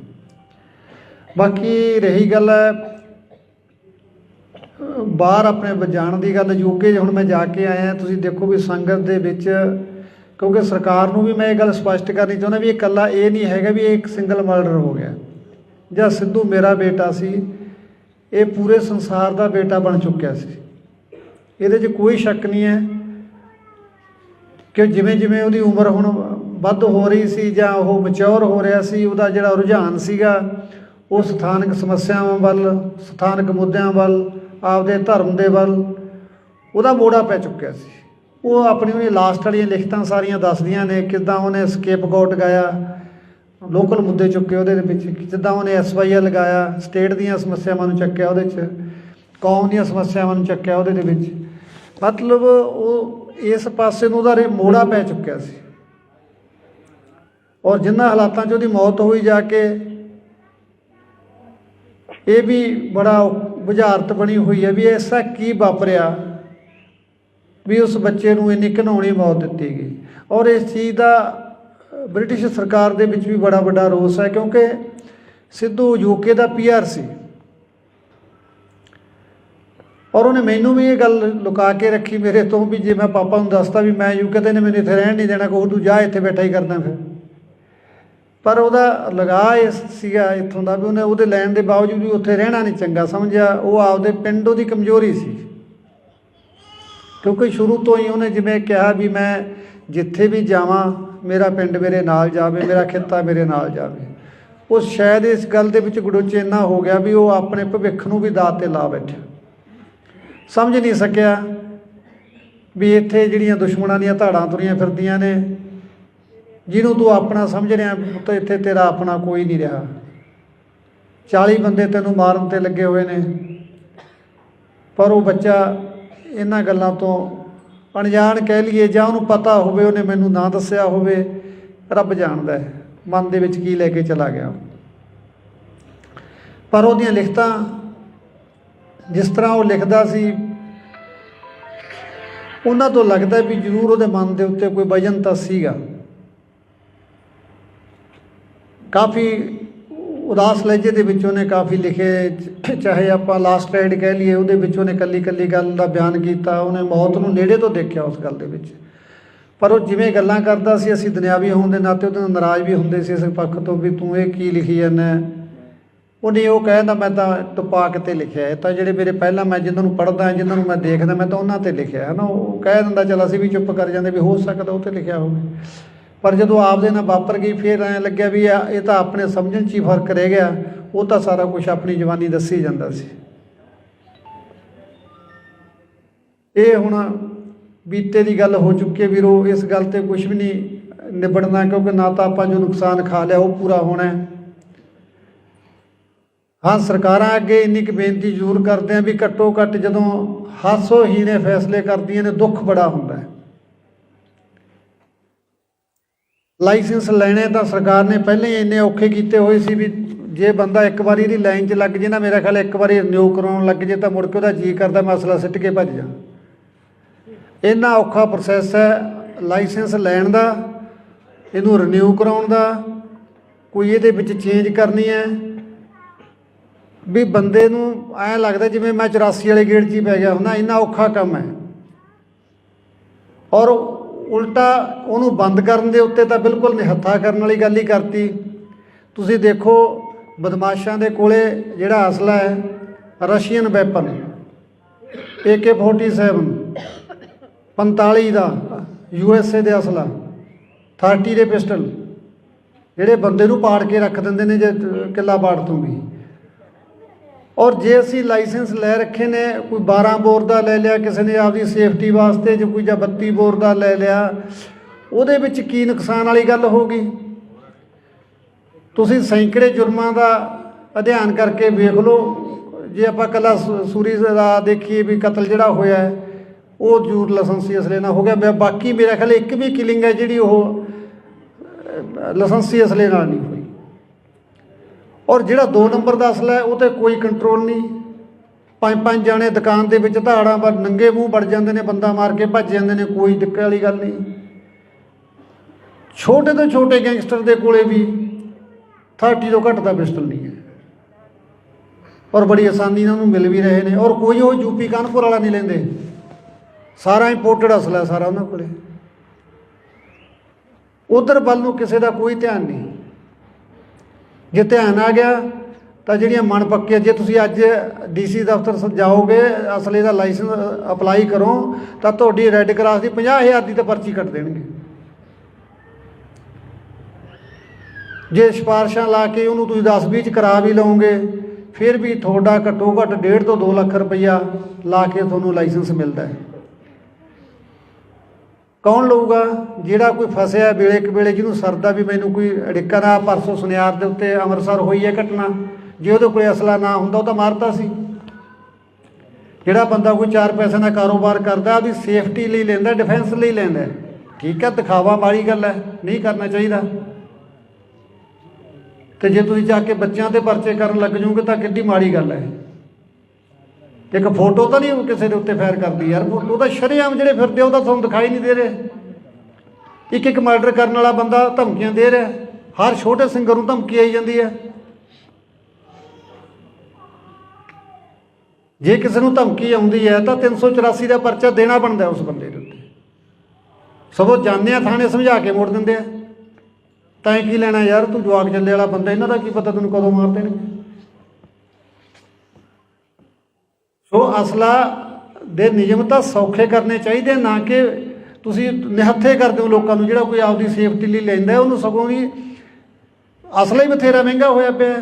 ਰਹਿੰਦੀਆਂ ਖੁਦੀਆਂ ਸ਼ਰਤਾਂ ਇੰਨੀਆਂ ਮਹਿੰਗੀਆਂ ਕਰਤੀਆਂ, ਇਹ ਤਾਂ ਫਿਰ ਸਾਨੂੰ ਤਾਂ ਨਿਹੱਥੇ ਕਰਨ ਵਾਲੀ ਗੱਲ ਆ ਤੁਹਾਡੀ। ਹਾਂ, ਜਾਂ ਤੁਸੀਂ ਮਾਹੌਲ ਇਹੋ ਜਿਹਾ ਦੇ ਦਿਓ, ਅਸੀਂ ਤਾਂ ਅਸਲਾ ਜਮ੍ਹਾਂ ਹੀ ਕਰਵਾ ਦਿੰਦੇ। ਕੀ ਕਰਨਾ ਰੱਖ ਕੇ, ਤਾਂ ਆਪ ਤੰਗ ਇਹਨਾਂ ਤੋਂ। ਕਦੇ ਨਿਊ ਦੀ ਡੇਟ ਆ ਗਈ, ਕਦੇ ਵੋਟਾਂ ਆ ਗਈਆਂ, ਕਦੇ ਜਮ੍ਹਾਂ ਕਰਾਇਓ, ਕਦੇ ਲੈ ਆਓ। ਤਾਂ ਐਡਾ ਵੱਡਾ ਸਿਆਪਾ ਹੀ ਨਹੀਂ ਜਿੱਡਾ ਅਸਲੇ ਦਾ। ਤੋ ਲਾਇਸੈਂਸੀ ਅਸਲਾ ਕ੍ਰਾਈਮ ਨਹੀਂ ਕਰਦਾ। ਮੈਂ ਸਰਕਾਰ 'ਚ ਬੈਠੇ ਉਹਨੂੰ ਸਲਾਹ ਦੇਣ ਵਾਲੇ ਅਫਸਰਾਂ ਨੂੰ ਬੇਨਤੀ ਕਰਦਾ, ਤੁਸੀਂ ਜਿਹੜੀ ਗੱਲ ਵੱਲ ਧਿਆਨ ਦੇਣਾ, ਤੁਸੀਂ ਬਦਮਾਸ਼ਾਂ ਵੱਲ ਧਿਆਨ ਦੇ ਲਓ। ਲਾਇਸੈਂਸ ਵਾਲਾ ਬੰਦਾ ਜਾ ਕੇ, ਜਿਹੜਾ ਬੰਦਾ ਲੱਖ ਸਵਾ ਲੱਖ ਰੁਪਇਆ ਲਾ ਕੇ ਢਿੱਡ ਬੰਨ੍ਹ ਕੇ ਲੈਂਦਾ, ਇੰਨਾ ਕਿਸੇ ਕੋਲੇ ਵਾਧੂ ਪੈਸਾ ਨਹੀਂ ਪਿਆ ਜਿਹੜਾ ਅਸਲੇ 'ਤੇ ਖਰਚਣ ਵਾਸਤੇ ਕਬੀਲਦਾਰ ਬੰਦਾ ਤਿਆਰ ਹੋ ਜਾਊਗਾ। ਠੀਕ ਹੈ, ਮੈਂ ਮੰਨਦਾ ਵਿਦੇਸ਼ਾਂ ਦੇ ਵਿੱਚ ਵੀ ਇਹ ਚੀਜ਼ਾਂ 'ਤੇ ਪਾਬੰਦੀਆਂ ਨੇ, ਪਰ ਉੱਥੋਂ ਦਾ ਸਿਸਟਮ ਵੀ ਦੇਖੋ ਕਿੱਡਾ ਹੈ। ਮੈਂ UK ਜਾ ਕੇ ਆਇਆ ਵੀਰੋ, ਜਹਾਜ਼ ਦੇ ਵਿੱਚੋਂ ਅਗਲੇ ਨੇ ਮੈਨੂੰ ਲੈ ਲਿਆ ਔਰ ਆਪਣੀ ਕਾਰ ਦੇ ਵਿੱਚ ਜਾ ਕੇ ਮੈਨੂੰ ਸੁਰੱਖਿਅਤ ਜਗ੍ਹਾ 'ਤੇ, ਜਿੱਥੇ ਮੇਰਾ ਰੈਜ਼ੀਡੈਂਸੀ, ਉੱਥੇ ਜਾ ਕੇ ਛੱਡ ਕੇ ਆਇਆ ਔਰ ਆਪਣਾ ਸੈਂਸਰ ਵੀ ਕਮਰੇ ਦੇ ਵਿੱਚ ਲਾਇਆ ਅਗਲੇ। ਔਰ ਵਿਦਇਨ 3 ਮਿੰਟ ਕੋਈ ਤਖਤੇ ਨੂੰ ਧੱਕਾ ਵੀ ਮਾਰ ਗਿਆ ਨਾ ਬਾਹਰੋਂ ਆ ਕੇ, 3 ਮਿੰਟਾਂ ਦੇ ਅੰਦਰ ਅੰਦਰ ਜਿਹੜੀ ਪੁਲਿਸ ਦੀ ਹੈ ਸਰਵਿਸ ਹੈ, ਰੀਸਾਂ ਕਰਦੇ ਉਹਨਾਂ ਦੀਆਂ, ਉਹਨਾਂ ਵਰਗਾ ਸਿਸਟਮ ਦੇ ਕੇ ਦਿਖਾਓ ਪਹਿਲਾਂ। ਔਰ ਮੈਂ ਪਬਲਿਕ ਨੂੰ ਮਿਲਿਆ, ਮੈਨੂੰ ਨਹੀਂ ਲੱਗਿਆ ਮੈਂ ਕਿਸੇ ਬਾਹਰਲੇ ਮੁਲਕ ਦੇ ਵਿੱਚ ਆਇਆ। ਮੈਨੂੰ ਐਂ ਲੱਗਿਆ ਇੱਥੇ ਵੀ ਮੇਰਾ ਪੰਜਾਬ ਹੀ ਵਸਿਆ ਹੋਇਆ, ਇੱਥੇ ਵੀ ਮੇਰੇ ਲੋਕਾਂ ਨੂੰ ਕਿੰਨਾ ਦਰਦ ਹੈ। ਔਰ ਜਿਹੜੇ ਹਾਲ ਦੇ ਵਿੱਚ ਪ੍ਰੋਗਰਾਮ ਰੱਖਿਆ ਸੀ, ਤੁਸੀਂ ਯਕੀਨ ਕਰਿਓ ਤਿਲ ਸਿੱਟਣ ਨੂੰ ਵੀ ਜਗ੍ਹਾ ਨਹੀਂ ਸੀ ਉੱਥੇ, ਔਰ ਸਾਰੇ ਲੋਕ ਟਿਕਟਾਂ ਲੈ ਕੇ ਆਏ ਸੀ। ਪਾਕਿਸਤਾਨੀ ਮੂਲ ਦੀ ਲੜਕੀ ਨੇ ਮੈਕ ਲੈ ਕੇ ਬੋਲਿਆ ਵੀ ਦਿਨ ਵੀ ਸਾਡਾ ਸ਼ੁਰੂ ਸਿੱਧੂ ਦੇ ਨਾਲ ਹੁੰਦਾ ਸੀ, ਸਮਾਪਤੀ ਵੀ ਸਾਡੀ ਸਿੱਧੂ ਦੇ ਨਾਲ ਹੁੰਦੀ ਸੀ। ਔਰ ਕਿਸ ਕਦਰ ਅਸੀਂ ਉਸ ਬੱਚੇ ਨੂੰ ਪਿਆਰ ਕਰਦੇ ਹਾਂ, ਤੁਸੀਂ ਅੰਦਾਜ਼ਾ ਵੀ ਨਹੀਂ ਲਾ ਸਕਦੇ। ਔਰ ਇੱਥੇ ਉਹਨੂੰ ਜਾਨਵਰਾਂ ਵਾਂਗੂ ਮਾਰ ਦਿੱਤਾ ਗਿਆ। ਜਿਸ ਬੱਚੇ ਨੇ, ਆਸਟ੍ਰੇਲੀਆ ਤੋਂ ਮੇਰੇ ਕੋਲ ਕੱਲ੍ਹ ਫੋਨ ਆਇਆ, ਹਿੰਦੂ ਮਾਈਂਡਡ ਬੰਦਾ ਹੈ, ਔਰ ਮੈਨੂੰ ਕਹਿੰਦਾ ਜੀ ਮੈਨੂੰ ਤੁਸੀਂ ਜਦੋਂ ਘਰੇ ਆ ਗਏ ਤਾਂ ਮੈਂ ਇੰਡੀਆ ਆਉਣਾ, ਮੈਂ ਮਾਤਾ ਤੋਂ ਦਸਤਾਰਬੰਦੀ ਕਰਾ ਕੇ ਜਾਣੀ ਹੈ। ਦੇਖੋ, ਹਿੰਦੂ ਮਤ ਨਾਲ ਸੰਬੰਧ ਰੱਖਦਾ ਬੰਦਾ, ਕੋਈ ਆਪਾਂ ਉਹਨੂੰ ਪ੍ਰੈਸ਼ਰ ਨਹੀਂ ਕੀਤਾ। ਮੈਂ ਤੁਹਾਨੂੰ ਦੱਸਦਾ ਵੀ ਸਿੱਧੂ ਨੂੰ ਕਈ ਲੋਕ ਪੁੱਛਦੇ ਯਾਰ ਸਿੱਧੂ ਦੀ ਐਡੀ ਕੀ ਦੇਣ ਹੈ। ਇਹ ਦੇਣ ਹੈ ਵੀ ਵਲੰਟੀਅਰ ਰੂਪ ਦੇ ਵਿੱਚ ਉਹ ਬੱਚਾ ਹਿੰਦੂ ਪਰਿਵਾਰ ਸੰਬੰਧ ਰੱਖਦਾ ਔਰ ਕਹਿੰਦਾ ਮੈਂ ਸਿਰ 'ਤੇ ਦਸਤਾਰ ਸਜਾਉਣੀ ਔਰ ਉਸ ਤੋਂ ਬਾਅਦ ਹਮੇਸ਼ਾ ਪੱਗ ਬੰਨ੍ਹ ਕੇ ਰੱਖੂੰਗਾ। ਤੁਸੀਂ ਜਦੋਂ ਘਰੇ ਆ ਕੇ ਮੈਨੂੰ ਮੈਸੇਜ ਕਰ ਦਿਓ ਵੀ ਅਸੀਂ ਪਿੰਡ ਪਹੁੰਚ ਚੁੱਕੇ ਹਾਂ। ਇਹ ਸੀ ਸਿੱਧੂ ਦੀ ਦੇਣ। ਘੱਟੋ ਘੱਟ 150 ਮੁਲਕ ਦੇ ਵਿੱਚ ਪੱਗ ਨੂੰ ਪੁੱਜਦਾ ਕੀਤਾ ਹੈ। ਮੈਂ UK ਜਦੋਂ ਗਿਆ ਤਾਂ ਉੱਥੇ ਮੈਨੂੰ ਬਰਨਾ ਬॉयਜ਼, ਤੁਸੀਂ ਦੇਖਿਆ ਹੋਣਾ, ਕਾਲਾ ਆਪਣਾ ਰੈਪਰ ਹੈ ਨਾਈਜੀਰੀਆ ਦਾ, ਬਹੁਤ ਵੱਡਾ ਰੈਪਰ ਹੈ, ਵੱਡਾ ਸਟੇਟਸ ਹੈ ਬੰਦੇ ਦਾ। ਪਰ ਉਹ ਬੰਦਾ 1 ਮਿੰਟ ਲਈ ਵੀ ਮੇਰੇ ਬਰਾਬਰ ਨਹੀਂ ਸੋਫੇ 'ਤੇ ਬੈਠਾ, ਮੇਰੇ ਪੈਰਾਂ 'ਚ ਬੈਠਾ ਥੱਲੇ। ਔਰ ਉਹਨੇ ਆਪਣੇ ਗਾਣੇ ਦੇ ਵਿੱਚ ਇੱਕ ਫੋਟੋ ਲਾਉਣੀ ਹੈ ਸਿੱਧੂ ਦੀ, ਪਰਮਿਸ਼ਨ ਲੈਣ ਵਾਸਤੇ ਆਇਆ ਵੀ ਤੁਹਾਨੂੰ ਕੋਈ ਇਤਰਾਜ਼ ਤਾਂ ਨਹੀਂ, ਮੈਂ ਭਰਾ ਸੀ ਮੇਰਾ ਸਿੱਧੂ ਔਰ ਮੈਂ ਉਹਦੀ ਫੋਟੋ ਲਾਉਣੀ ਚਾਹੁੰਦਾ, ਤੁਹਾਡੇ ਪਰਿਵਾਰ ਨੂੰ ਕੋਈ ਇਤਰਾਜ਼ ਤਾਂ ਨਹੀਂ। ਔਰ ਸਾਡੇ ਉਹਦੇ ਗਾਣੇ ਚੱਕ ਕੇ ਅਸੀਂ ਕੀ ਕਰੀ ਜਾਂਦੇ ਹਾਂ। ਔਰ ਜਿਹੜਾ ਵੱਖਰੇ ਮੂਲ ਦਾ, ਵੱਖਰੀ ਨਸਲ ਦਾ, ਵੱਖਰੇ ਸਮਾਜ ਦੇ ਵਿੱਚੋਂ ਆਉਂਦਾ ਹੈ ਕਲਾਕਾਰ, ਉਹ ਸਿੱਧੂ ਨੂੰ ਆਪਣਾ ਭਰਾ ਮੰਨ ਕੇ, ਆਪਣਾ ਆਈਡੀਅਲ ਮੰਨ ਕੇ ਚੱਲ ਰਿਹਾ ਹੈ। ਸਾਡੇ ਆਪਣੇ ਉਹਦੀਆਂ ਗਾਣਿਆਂ ਦੀਆਂ ਤੁਕਾਂ ਚੱਕ ਕੇ ਫਿਲਮਾਂ ਦੇ ਵਿੱਚ ਠੋਕਣ ਦੀ ਕੋਸ਼ਿਸ਼ ਕਰ ਰਿਹਾ, ਕੋਈ ਕਿਤੇ ਕਿਤੇ ਕਿਤੇ ਆਪੋ ਆਪਣੇ ਢੰਗ ਨਾਲ ਉਹਦੀ ਵਰਤੋਂ ਕਰ ਰਿਹਾ। ਤਾਂ ਸਿੱਧੂ ਦਾ ਆਪਣੇ ਸਮਾਜ 'ਤੇ ਤਾਂ ਅਸਰ ਹੋਣੇ ਹੋਣਾ ਸੀ, ਉਹਨਾਂ ਗੋਰਿਆਂ ਦੇ ਵਿੱਚ ਵੀ। ਔਰ ਜੇ ਮੇਰੇ ਸ਼ੋਅ ਦੇ ਵਿੱਚ ਲਗਭਗ 25 ਤੋਂ 30% ਗੋਰੇ ਆਏ ਸੀ, ਜਿਨ੍ਹਾਂ ਦਾ ਸਿੱਧੂ ਨਾਲ ਕੀ ਸੰਬੰਧ ਸੀ। ਪਰ ਜਿਹੜੀ ਪੀੜ੍ਹੀ ਉੱਥੇ ਜਾ ਕੇ ਵੱਸ ਗਈ, ਉਹ ਬੰਦੇ ਕਹਿੰਦੇ ਅਸੀਂ ਇੰਨੇ ਚਿੰਤਤ ਸੀ ਵੀ ਯਾਰ ਅਸੀਂ ਤਾਂ ਪੰਜਾਬੀ ਸੀ, ਸਾਡੇ ਬੱਚੇ ਵੀ ਪੰਜਾਬੀ ਬੋਲਣ ਲੱਗ ਗਏ। ਹੁਣ ਜਿਹੜੇ ਸਾਡੇ ਪੋਤੇ ਆ ਗਏ ਉਹ ਪਿਓਰ ਅੰਗਰੇਜ਼ ਬਣ ਗਏ ਸੀ ਵੀ ਉਹ ਪੰਜਾਬੀ ਨਹੀਂ ਬੋਲਣਾ ਸ਼ੁਰੂ ਕਰ ਰਹੇ ਸੀ। ਯਾਰ ਅਸੀਂ ਬੜੀ ਚਿੰਤਾ ਦੇ ਵਿੱਚ ਸੀ, ਪਰ ਯਾਰ ਉਸ ਚੀਜ਼ ਦਾ ਸਲੂਸ਼ਨ ਸਾਨੂੰ ਸਿੱਧੂ ਨੇ ਦੇਤਾ ਸੀ। ਅਸੀਂ ਤੀਜੀ ਪੀੜ੍ਹੀ ਨੂੰ ਵੀ ਪੰਜਾਬੀ ਨਾਲ ਜੋੜਨ ਲਈ ਸਿੱਧੂ ਦੇ ਗਾਣੇ ਸੁਣਨ ਲੱਗੇ ਸਾਡੇ ਬੱਚੇ। ਔਰ ਹੁਣ ਅਸੀਂ ਯਕੀਨ ਮੰਨੋ ਸਾਡੀ ਗੱਡੀ 'ਚ ਦੂਜਾ ਗਾਣਾ ਵੱਜਦਾ ਹੀ ਨਹੀਂ ਸੀ। ਇਸ ਚੀਜ਼ ਦੀ ਕੀਮਤ ਉਹ ਲੋਕ ਜਾਣਦੇ ਜੋ ਸਾਡੀ ਜਿਹੜੀ ਮਾਂ ਬੋਲੀ ਨਾਲ ਟੁੱਟ ਰਹੀ ਸੀ ਨਾ ਤੀਜੀ ਪੀੜ੍ਹੀ ਜਾ ਕੇ, ਕਿਉਂਕਿ ਤੀਜੀ ਪੀੜ੍ਹੀ ਅੰਗਰੇਜ਼ ਹੀ ਬਣ ਜਾਂਦੀ ਸੀ। ਅਤੇ ਉਹਨਾਂ ਨੂੰ ਮਤਲਬ ਆਪਣੇ ਸਿੱਧੂ ਦੀ ਦੇਣ ਦਾ ਪਤਾ ਸੀਗਾ ਵੀ ਜੇ ਉਹਨੇ ਗਾਣਿਆਂ ਦੇ ਵਿੱਚ ਪੰਜਾਬੀ ਨੂੰ ਇਸ ਢੰਗ ਨਾਲ ਫਿੱਟ ਕੀਤਾ ਵੀ ਉਹਦੇ 'ਚ ਰੈਪ ਪੰਜਾਬੀ ਪਾਇਆ, ਇੱਕ ਵੱਖਰਾ ਟੇਸਟ ਬਣਾਇਆ ਮਿਊਜ਼ਿਕ ਦਾ, ਉਹ ਚੀਜ਼ ਗੋਰਿਆਂ ਨੂੰ ਵੀ ਭਾਈ ਜਿਹੜੀ ਸਾਡੀ ਤੀਜੀ ਪੀੜ੍ਹੀ ਅੰਗਰੇਜ਼ ਬਣਦੀ ਜਾ ਰਹੀ ਸੀ ਉੱਥੇ, ਉਹ ਵੀ ਕਿਤੇ ਨਾ ਕਿਤੇ ਜਾ ਕੇ ਪੰਜਾਬੀ ਵੱਲ ਮੁੜੇ। ਇਹ ਸਿੱਧੂ ਦੀ ਦੇਣ ਸੀ ਪੰਜਾਬੀ ਮਾਂ ਬੋਲੀ ਨੂੰ। ਸੋ ਜਦੋਂ ਇੰਨੀਆਂ ਦੁਆਵਾਂ ਹੁਣ ਮੈਂ ਹੁਣ ਇਸ ਗੱਲ ਦੇ ਉੱਤੇ ਮੇਰਾ ਮਨ ਇੰਨਾ ਕੁ ਟਿਕਿਆ ਥੋੜ੍ਹਾ ਜਿਹਾ ਵੀ ਜਦੋਂ ਤੁਹਾਡੀਆਂ ਦੁਆਵਾਂ ਇੰਨੀਆਂ, ਅਸੀਂ ਸਾਰੇ ਲੋਕ ਪਰਮਾਤਮਾ ਨੂੰ ਮੰਨਦੇ ਹਾਂ, ਜੇ ਕਰੋੜਾਂ ਦੁਆਵਾਂ ਦੇ ਨਾਲ ਵੀ ਆਪਾਂ ਨੂੰ ਜਸਟਿਸ ਨਹੀਂ ਮਿਲਦਾ ਤਾਂ ਫਿਰ ਆਪਾਂ ਨੂੰ ਦੁਨਿਆਵੀ ਅਦਾਲਤਾਂ ਵੀ ਨਹੀਂ ਦੇ ਸਕਦੇ। ਤੁਸੀਂ ਸਾਰੇ ਤਹਿ ਦਿਲੋਂ ਸਿੱਧੂ ਨੂੰ ਪਿਆਰ ਕਰਦੇ ਹੋ, ਸਾਰੇ ਆਪਦੇ ਦੀਨ ਮਜ਼ਹਬ ਦੇ ਹਿਸਾਬ ਨਾਲ ਉਹਨੂੰ ਅਰਦਾਸ ਕਰਦੇ ਹਾਂ ਗੁਰੂ ਦੇ ਅੱਗੇ ਵੀ ਸੱਚੇ ਪਾਤਸ਼ਾਹ ਸਾਡਾ ਕੋਈ ਕਸੂਰ ਨਹੀਂ ਸੀ, ਸਾਨੂੰ ਬੇਕਸੂਰਾ ਮਾਰਿਆ ਗਿਆ। ਜੇ ਫਿਰ ਵੀ ਜਸਟਿਸ ਨਾ ਮਿਲਿਆ ਤਾਂ ਅਗਲੇ ਸਿੱਧੂ ਨੂੰ ਕਿਸੇ ਨੂੰ ਜਸਟਿਸ ਮਿਲਦਾ ਤਾਂ ਆਪਾਂ ਉਮੀਦ ਵੀ ਨਹੀਂ ਕਰ ਸਕਦੇ, ਜੇ ਇੰਨੀਆਂ ਭਾਵਨਾਵਾਂ ਜੁੜੀਆਂ ਹੋਣ ਦੇ ਬਾਵਜੂਦ ਵੀ ਸਾਨੂੰ ਜਸਟਿਸ ਨਾ ਮਿਲੇ। ਆਰੋਪੀ ਫੜੇ ਜਾ ਚੁੱਕੇ ਨੇ ਲਗਭਗ, ਪਰ ਮਾਸਟਰਮਾਈਂਡ ਸਿੱਧੂ ਕਿੰਨਾਂ ਦੀਆਂ ਅੱਖਾਂ ਦੇ ਵਿੱਚ ਚੁਭਿਆ। ਬਸ ਮੈਨੂੰ ਤਾਂ ਉਹਨਾਂ ਦਾ ਇਹ ਪਤਾ ਲੱਗਣਾ ਚਾਹੀਦਾ ਵੀ ਯਾਰ ਇਸ ਬੰਦੇ ਨੂੰ ਤਕਲੀਫ ਸੀ, ਇਹਨੇ ਕੋਈ ਇਸ ਤਰ੍ਹਾਂ ਕੋਈ ਸੁਪਾਰੀ ਦੇ ਕੇ ਮਰਵਾਇਆ ਗਿਆ, ਕਿਉਂਕਿ ਮੈਨੂੰ ਵੀ ਨਹੀਂ ਹਾਲੇ ਤੱਕ ਇਸ ਗੱਲ ਦਾ ਪਰ ਵੀ ਉਹਨੂੰ ਆਖਰ ਨੂੰ ਮਾਰਿਆ ਤਾਂ ਮਾਰਿਆ ਕੀ ਨੇ, ਮਾਰਨ ਵਾਲੇ ਨੂੰ ਕੀ ਮਿਲਿਆ ਉਹਨੂੰ ਮਾਰ ਕੇ। ਉਹ ਤਾਂ ਇੱਕ ਦੇਸ਼ ਦਾ, ਕੌਮ ਦਾ, ਮਾਂ ਬੋਲੀ ਦਾ ਯਾਰ ਚੰਗਾ ਕੰਮ ਕਰ ਰਿਹਾ ਸੀ। ਸ਼ੁਰੂ ਦੇ ਵਿੱਚ ਉਹਦੇ ਉੱਤੇ ਵੈਪਨ ਦੇ ਇਤਰਾਜ਼ ਲੱਗੇ ਵੀ ਉਹ ਵੈਪਨ 'ਤੇ ਗਾਉਂਦਾ, ਪਰ ਹੁਣ ਤਾਂ ਵੈਪਨ ਤੋਂ ਵੀ ਮੋੜਾ ਖਾ ਗਿਆ ਸੀ ਉਹ, ਕਿਉਂਕਿ ਜਿਵੇਂ ਜਿਵੇਂ ਮੈਚਿਓਰ ਹੋ ਰਿਹਾ ਸੀ, ਜਿਵੇਂ ਜਿਵੇਂ ਉਹਨੂੰ ਅਕਲ ਆ ਰਹੀ ਸੀ, ਉਵੇਂ ਉਹ ਮੁੱਦਿਆਂ ਵੱਲ, ਸਥਾਨਕ ਵੱਲ, ਸਮੱਸਿਆਵਾਂ ਜੋ ਦਰਪੇਸ਼ ਸੀਗੀਆਂ ਉਹਨਾਂ ਵੱਲ ਉਹਦਾ ਝੁਕਾਅ ਹੋ ਰਿਹਾ ਸੀਗਾ। ਫਿਰ ਹੁਣ ਉਹਨੂੰ ਮਾਰਨ ਦੀ ਕੀ ਲੋੜ ਪੈ ਗਈ ਸੀ। ਜਾਂ ਤਾਂ ਮੈਂ ਕਹਿ ਸਕਦਾ ਵੀ ਇਹਨਾਂ ਨੇ ਫਿਰ ਮੈਦਾਨ ਵਿਹਲਾ ਕੀਤਾ ਵੀ ਜੇ ਸਿੱਧੂ ਰਿਹਾ ਤਾਂ ਅਸੀਂ ਨਹੀਂ ਚੱਲਣਾ, ਜਾਂ ਪੋਲੀਟਿਕਸ ਦਾ ਵੀ ਕੰਮ ਹੋ ਸਕਦਾ। ਤੁਸੀਂ ਸ਼ੁਰੂ ਦੇ ਵਿੱਚ ਜਦੋਂ ਸਿੱਧੂ ਦਾ ਕੇਸ ਹੋਇਆ ਤੁਸੀਂ ਗੱਲ ਦੇਖੀ ਹੋਣੀ ਹੈ, ਅਕਾਲੀ ਨੇਤਾ ਦਾ ਇੱਕ ਦਾ ਨਾਮ ਆਉਂਦਾ ਸੀਗਾ ਸੰਦੀਪ ਕਾਹਲੋਂ, ਕੌਣ ਸੀ ਉਹ ਤੋਂ ਵੈਪਨ ਫੜੇ ਜਾਂਦੇ ਨੇ 1 ਸਾਲ ਪਹਿਲਾਂ, ਔਰ ਪਰਦੇ 'ਤੇ ਆਉਂਦਾ ਔਰ ਗਾਇਬ ਹੋ ਜਾਂਦਾ। ਮੈਂ ਉਹ ਵੀ ਸਰਕਾਰ ਦੇ ਧਿਆਨ 'ਚ ਲਿਆ ਰਿਹਾ, ਤਸੱਲੀ ਨਾਲ ਇਮਾਨਦਾਰੀ ਨਾਲ ਜਾਂਚ ਕਰ ਦਿਓ, ਸਜ਼ਾ ਤੁਹਾਡਾ ਮਨ ਕਰਦਾ ਦੇ ਦਿਓ, ਜੇ ਤੁਹਾਨੂੰ ਜੀ ਕਰਦਾ ਵੀ ਇਹ ਕੋਈ ਚੰਗਾ ਕੰਮ ਕਰਦੇ ਤਾਂ ਛੱਡ ਦਿਓ, ਕੋਈ ਗੱਲ ਨਹੀਂ। ਅੱਜ ਮੈਂ ਕੋਈ ਨਵੀਂ ਸਟੇਟਮੈਂਟ ਜਾਂ ਕੋਈ ਬਿਆਨ ਦੇਣ ਦਾ ਮੇਰਾ ਕੋਈ ਇਰਾਦਾ ਨਹੀਂ ਸੀਗਾ, ਪਰ ਜਿਹੜੀ ਛਿੜੀ ਗੱਲ ਦੇ ਵਿੱਚ ਜਿਹੜੀਆਂ ਮਾਈਨਰ ਗੱਲਾਂ ਹੋ ਹੀ ਜਾਂਦੀਆਂ, ਅਤੇ ਜੋ ਆਪਣਾ ਜਸਟਿਸ ਦੀ ਜੋ ਤਫਤੀਸ਼ ਹੈ ਕਾਫੀ ਵੱਡੀ ਪੱਧਰ ਦੇ ਉੱਤੇ ਰੱਦੋ ਬਦਲ ਹੋਏ ਨੇ, ਹੁਣ ਸਾਰੇ ਅਫਸਰ ਇੱਧਰ ਉੱਧਰ ਹੋਏ ਨੇ, ਤਾਂ ਹੁਣ ਆਪਾਂ ਲੱਗੇ ਹੋਏ ਹਾਂ ਉਹਨਾਂ ਦੇ ਉੱਤੇ। ਤਾਂ ਮੈਂ ਵੀ ਉਮੀਦ ਕਰਦਾ ਵੀ ਅਗਲੇ ਸਮੇਂ ਦੇ ਵਿੱਚ ਆਪਾਂ ਨੂੰ ਕੁਛ ਨਾ ਕੁਛ ਇਹਦੇ 'ਚੋਂ ਨਿਕਲੂਗਾ ਲਾਜ਼ਮੀ। ਤਾਂ ਇੰਨਾ ਕੁ ਤੁਸੀਂ ਸਾਰਿਆਂ ਨੇ ਇੰਨਾ ਸਮਾਂ ਦਿੱਤਾ, ਇੰਨੀ ਬਾਟੋ ਸਮਾਂ ਕੱਢ ਕੇ ਉਹਨਾਂ ਤੋਂ ਪਰਮਾਤਮਾ ਤੁਹਾਡਾ ਕਦਮ ਕਦਮ ਲੇਖੇ ਲਾਵੇ। ਕੋਈ ਸ਼ਬਦ ਵੱਧ ਘੱਟ ਕਿਸੇ ਨੂੰ ਨਾ ਚੰਗਾ ਲੱਗਿਆ ਹੋਵੇ, ਸੰਗਤ ਮਾਫ਼ ਕਰਨ ਯੋਗ ਹੈ। ਵਾਹਿਗੁਰੂ ਜੀ ਕਾ ਖਾਲਸਾ, ਵਾਹਿਗੁਰੂ ਜੀ ਕੀ ਫਤਿਹ। ਸੰਗ ਜੀ ਸਭ ਤੋਂ ਪਹਿਲਾਂ ਫਤਿਹ ਅਰਜ਼ ਕਰਦਾ, ਵਾਹਿਗੁਰੂ ਜੀ ਕਾ ਖਾਲਸਾ, ਵਾਹਿਗੁਰੂ ਜੀ ਕੀ ਫਤਿਹ। ਜਿਵੇਂ ਤੁਹਾਨੂੰ ਸਾਰਿਆਂ ਨੂੰ ਭਲੀ ਭਾਂਤ ਪਤਾ ਇਸ ਗੱਲ ਦਾ ਵੀ ਆਪਾਂ ਪਿਛਲੇ 6 ਮਹੀਨੇ ਤੋਂ ਲੱਗੇ ਹੋਏ ਹਾਂ। ਕਾਫੀ ਚੈਨਲ ਨੇ ਆਪਣੇ ਅਲਟੀਮੇਟਮ ਬਾਰੇ ਜਾਂ ਕੁਛ ਇੱਦਾਂ ਦੀਆਂ ਗੱਲਾਂ ਕਰੀਆਂ ਕਾਫੀ, ਔਰ ਆਪਾਂ ਕਿਹਾ ਵੀ ਸੀ ਸਰਕਾਰ ਨੂੰ, ਪਰ ਜਿਵੇਂ ਮੈਂ ਯੂਕੇ ਜਾਣ ਤੋਂ ਪਹਿਲਾਂ ਡੀਜੀ ਸਾਹਿਬ ਨੂੰ ਮਿਲ ਕੇ ਗਿਆ ਸੀਗਾ, ਪਰ ਉਹਨਾਂ ਨੇ ਜਿਹੜੇ ਆਪਾਂ ਉਹਨਾਂ ਨੂੰ ਨੁਕਤੇ ਦੇ ਕੇ ਆਏ ਸੀਗੇ। ਉਹ 'ਤੇ ਬਖੂਬੀ ਕੰਮ ਚੱਲ ਰਿਹਾ ਹੁਣ। ਕੱਲ੍ਹ ਆਪਣੇ ਜ਼ਿਲ੍ਹੇ ਦੇ SSP ਸਾਹਿਬ ਆਪਣੀ ਟੀਮ ਨੂੰ ਲੈ ਕੇ ਮੁਲਾਕਾਤ ਕਰਕੇ ਗਏ ਨੇ। ਜੋ ਜੋ ਹੋਇਆ ਉਹ ਇਨਵੈਸਟੀਗੇਸ਼ਨ ਦਾ ਹਿੱਸਾ ਹੈ ਨਾ। ਮੈਂ ਤੁਹਾਨੂੰ ਸਾਰੀ ਗੱਲ ਆਪਾਂ ਮਾਈਕ 'ਤੇ ਨਹੀਂ ਕਰ ਸਕਦੇ। ਔਰ ਕੁਛ ਹੋਇਆ, ਕੁਛ ਹੋ ਰਿਹਾ।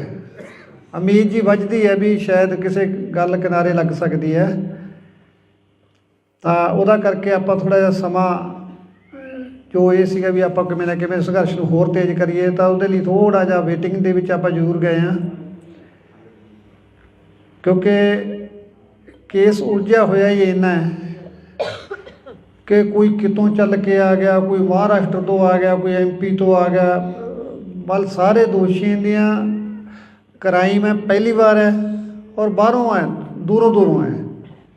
ਇਹਨੂੰ ਟਰੇਸ ਕਰਨ 'ਤੇ ਸਮਾਂ ਜ਼ਰੂਰ ਲੱਗਦਾ ਹੈ, ਕਿਉਂਕਿ ਜਦੋਂ ਆਪਾਂ ਗੱਲ ਕਰਦੇ ਹਾਂ ਉਹ ਗੱਲ ਸਮਝ ਆਉਂਦੀ ਹੈ। ਅਤੇ ਚਲੋ ਆਪਣੀ ਇੰਨੀ ਬਹੁਤ ਹੈ ਵੀ ਜੇ ਉਹ ਇਸ ਪਾਸੇ ਨੂੰ ਤੁਰੇ ਨੇ, ਜਿਹੜੀ ਗੱਲ ਆਪਾਂ ਕਹਿੰਦੇ ਹਾਂ ਵੀ ਇਸ ਬੰਦੇ ਦਾ ਸਾਨੂੰ ਸ਼ੱਕ ਹੈ, ਇਹਨੂੰ ਇਨਵੈਸਟੀਗੇਸ਼ਨ 'ਚ ਸ਼ਾਮਲ ਕਰੋ, ਉਹਨਾਂ ਨੂੰ ਕੀਤਾ ਗਿਆ ਹੈ। 1-2 ਗ੍ਰਿਫਤਾਰੀਆਂ ਵੀ ਹੋਈਆਂ ਨੇ, ਅਤੇ ਬਾਕੀ ਅਗਲੇ ਹਫਤੇ ਦੇ ਵਿੱਚ ਕਾਫੀ ਕੁਛ ਸੰਭਾਵਨਾ ਹੈਗੀ ਵੀ ਕੁਛ ਨਾ ਕੁਛ ਕੋਈ ਗੱਲ ਸਾਹਮਣੇ ਆ ਸਕਦੀ ਹੈ। ਬਾਕੀ ਰਹੀ ਗੱਲ ਬਾਹਰ ਆਪਣੇ ਜਾਣ ਦੀ ਗੱਲ, UK ਹੁਣ ਮੈਂ ਜਾ ਕੇ ਆਇਆ। ਤੁਸੀਂ ਦੇਖੋ ਵੀ ਸੰਗਤ ਦੇ ਵਿੱਚ, ਕਿਉਂਕਿ ਸਰਕਾਰ ਨੂੰ ਵੀ ਮੈਂ ਇਹ ਗੱਲ ਸਪਸ਼ਟ ਕਰਨੀ ਚਾਹੁੰਦਾ ਵੀ ਇਹ ਇਕੱਲਾ ਇਹ ਨਹੀਂ ਹੈਗਾ ਵੀ ਇਹ ਇੱਕ ਸਿੰਗਲ ਮਰਡਰ ਹੋ ਗਿਆ ਜਾਂ ਸਿੱਧੂ ਮੇਰਾ ਬੇਟਾ ਸੀ। ਇਹ ਪੂਰੇ ਸੰਸਾਰ ਦਾ ਬੇਟਾ ਬਣ ਚੁੱਕਿਆ ਸੀ। ਇਹਦੇ 'ਚ ਕੋਈ ਸ਼ੱਕ ਨਹੀਂ ਹੈ ਕਿ ਜਿਵੇਂ ਜਿਵੇਂ ਉਹਦੀ ਉਮਰ ਹੁਣ ਵੱਧ ਹੋ ਰਹੀ ਸੀ ਜਾਂ ਉਹ ਮੈਚਿਓਰ ਹੋ ਰਿਹਾ ਸੀ, ਉਹਦਾ ਜਿਹੜਾ ਰੁਝਾਨ ਸੀਗਾ ਉਹ ਸਥਾਨਕ ਸਮੱਸਿਆਵਾਂ ਵੱਲ, ਸਥਾਨਕ ਮੁੱਦਿਆਂ ਵੱਲ, ਆਪਦੇ ਧਰਮ ਦੇ ਵੱਲ ਉਹਦਾ ਮੋੜਾ ਪੈ ਚੁੱਕਿਆ ਸੀ। ਉਹ ਆਪਣੀ ਉਹਨੇ ਲਾਸਟ ਵਾਲੀਆਂ ਲਿਖਤਾਂ ਸਾਰੀਆਂ ਦੱਸਦੀਆਂ ਨੇ ਕਿੱਦਾਂ ਉਹਨੇ ਸਕੇਪਗੋਟ ਗਾਇਆ, ਲੋਕਲ ਮੁੱਦੇ ਚੁੱਕੇ ਉਹਦੇ ਵਿੱਚ, ਜਿੱਦਾਂ ਉਹਨੇ SYL ਲਗਾਇਆ, ਸਟੇਟ ਦੀਆਂ ਸਮੱਸਿਆਵਾਂ ਨੂੰ ਚੱਕਿਆ ਉਹਦੇ 'ਚ, ਕੌਮ ਦੀਆਂ ਸਮੱਸਿਆਵਾਂ ਨੂੰ ਚੱਕਿਆ ਉਹਦੇ ਦੇ ਵਿੱਚ। ਮਤਲਬ ਉਹ ਇਸ ਪਾਸੇ ਨੂੰ ਉਹਦਾ ਮੋੜਾ ਪੈ ਚੁੱਕਿਆ ਸੀ। ਔਰ ਜਿਨ੍ਹਾਂ ਹਾਲਾਤਾਂ 'ਚ ਉਹਦੀ ਮੌਤ ਹੋਈ ਜਾ ਕੇ, ਇਹ ਵੀ ਬੜਾ ਬੁਝਾਰਤ ਬਣੀ ਹੋਈ ਹੈ ਵੀ ਐਸਾ ਕੀ ਵਾਪਰਿਆ ਵੀ ਉਸ ਬੱਚੇ ਨੂੰ ਇੰਨੀ ਘਿਨਾਉਣੀ ਮੌਤ ਦਿੱਤੀ ਗਈ। ਔਰ ਇਸ ਚੀਜ਼ ਦਾ ਬ੍ਰਿਟਿਸ਼ ਸਰਕਾਰ ਦੇ ਵਿੱਚ ਵੀ ਬੜਾ ਵੱਡਾ ਰੋਸ ਹੈ, ਕਿਉਂਕਿ ਸਿੱਧੂ UK ਦਾ PR ਸੀ ਔਰ ਉਹਨੇ ਮੈਨੂੰ ਵੀ ਇਹ ਗੱਲ ਲੁਕਾ ਕੇ ਰੱਖੀ ਮੇਰੇ ਤੋਂ ਵੀ ਜੇ ਮੈਂ ਪਾਪਾ ਨੂੰ ਦੱਸਤਾ ਵੀ ਮੈਂ UK ਤੇ ਨੇ ਮੈਨੂੰ ਇੱਥੇ ਰਹਿਣ ਨਹੀਂ ਦੇਣਾ, ਕਹੂ ਤੂੰ ਜਾ ਇੱਥੇ ਬੈਠਾ ਹੀ ਕਰਦਾ ਫਿਰ।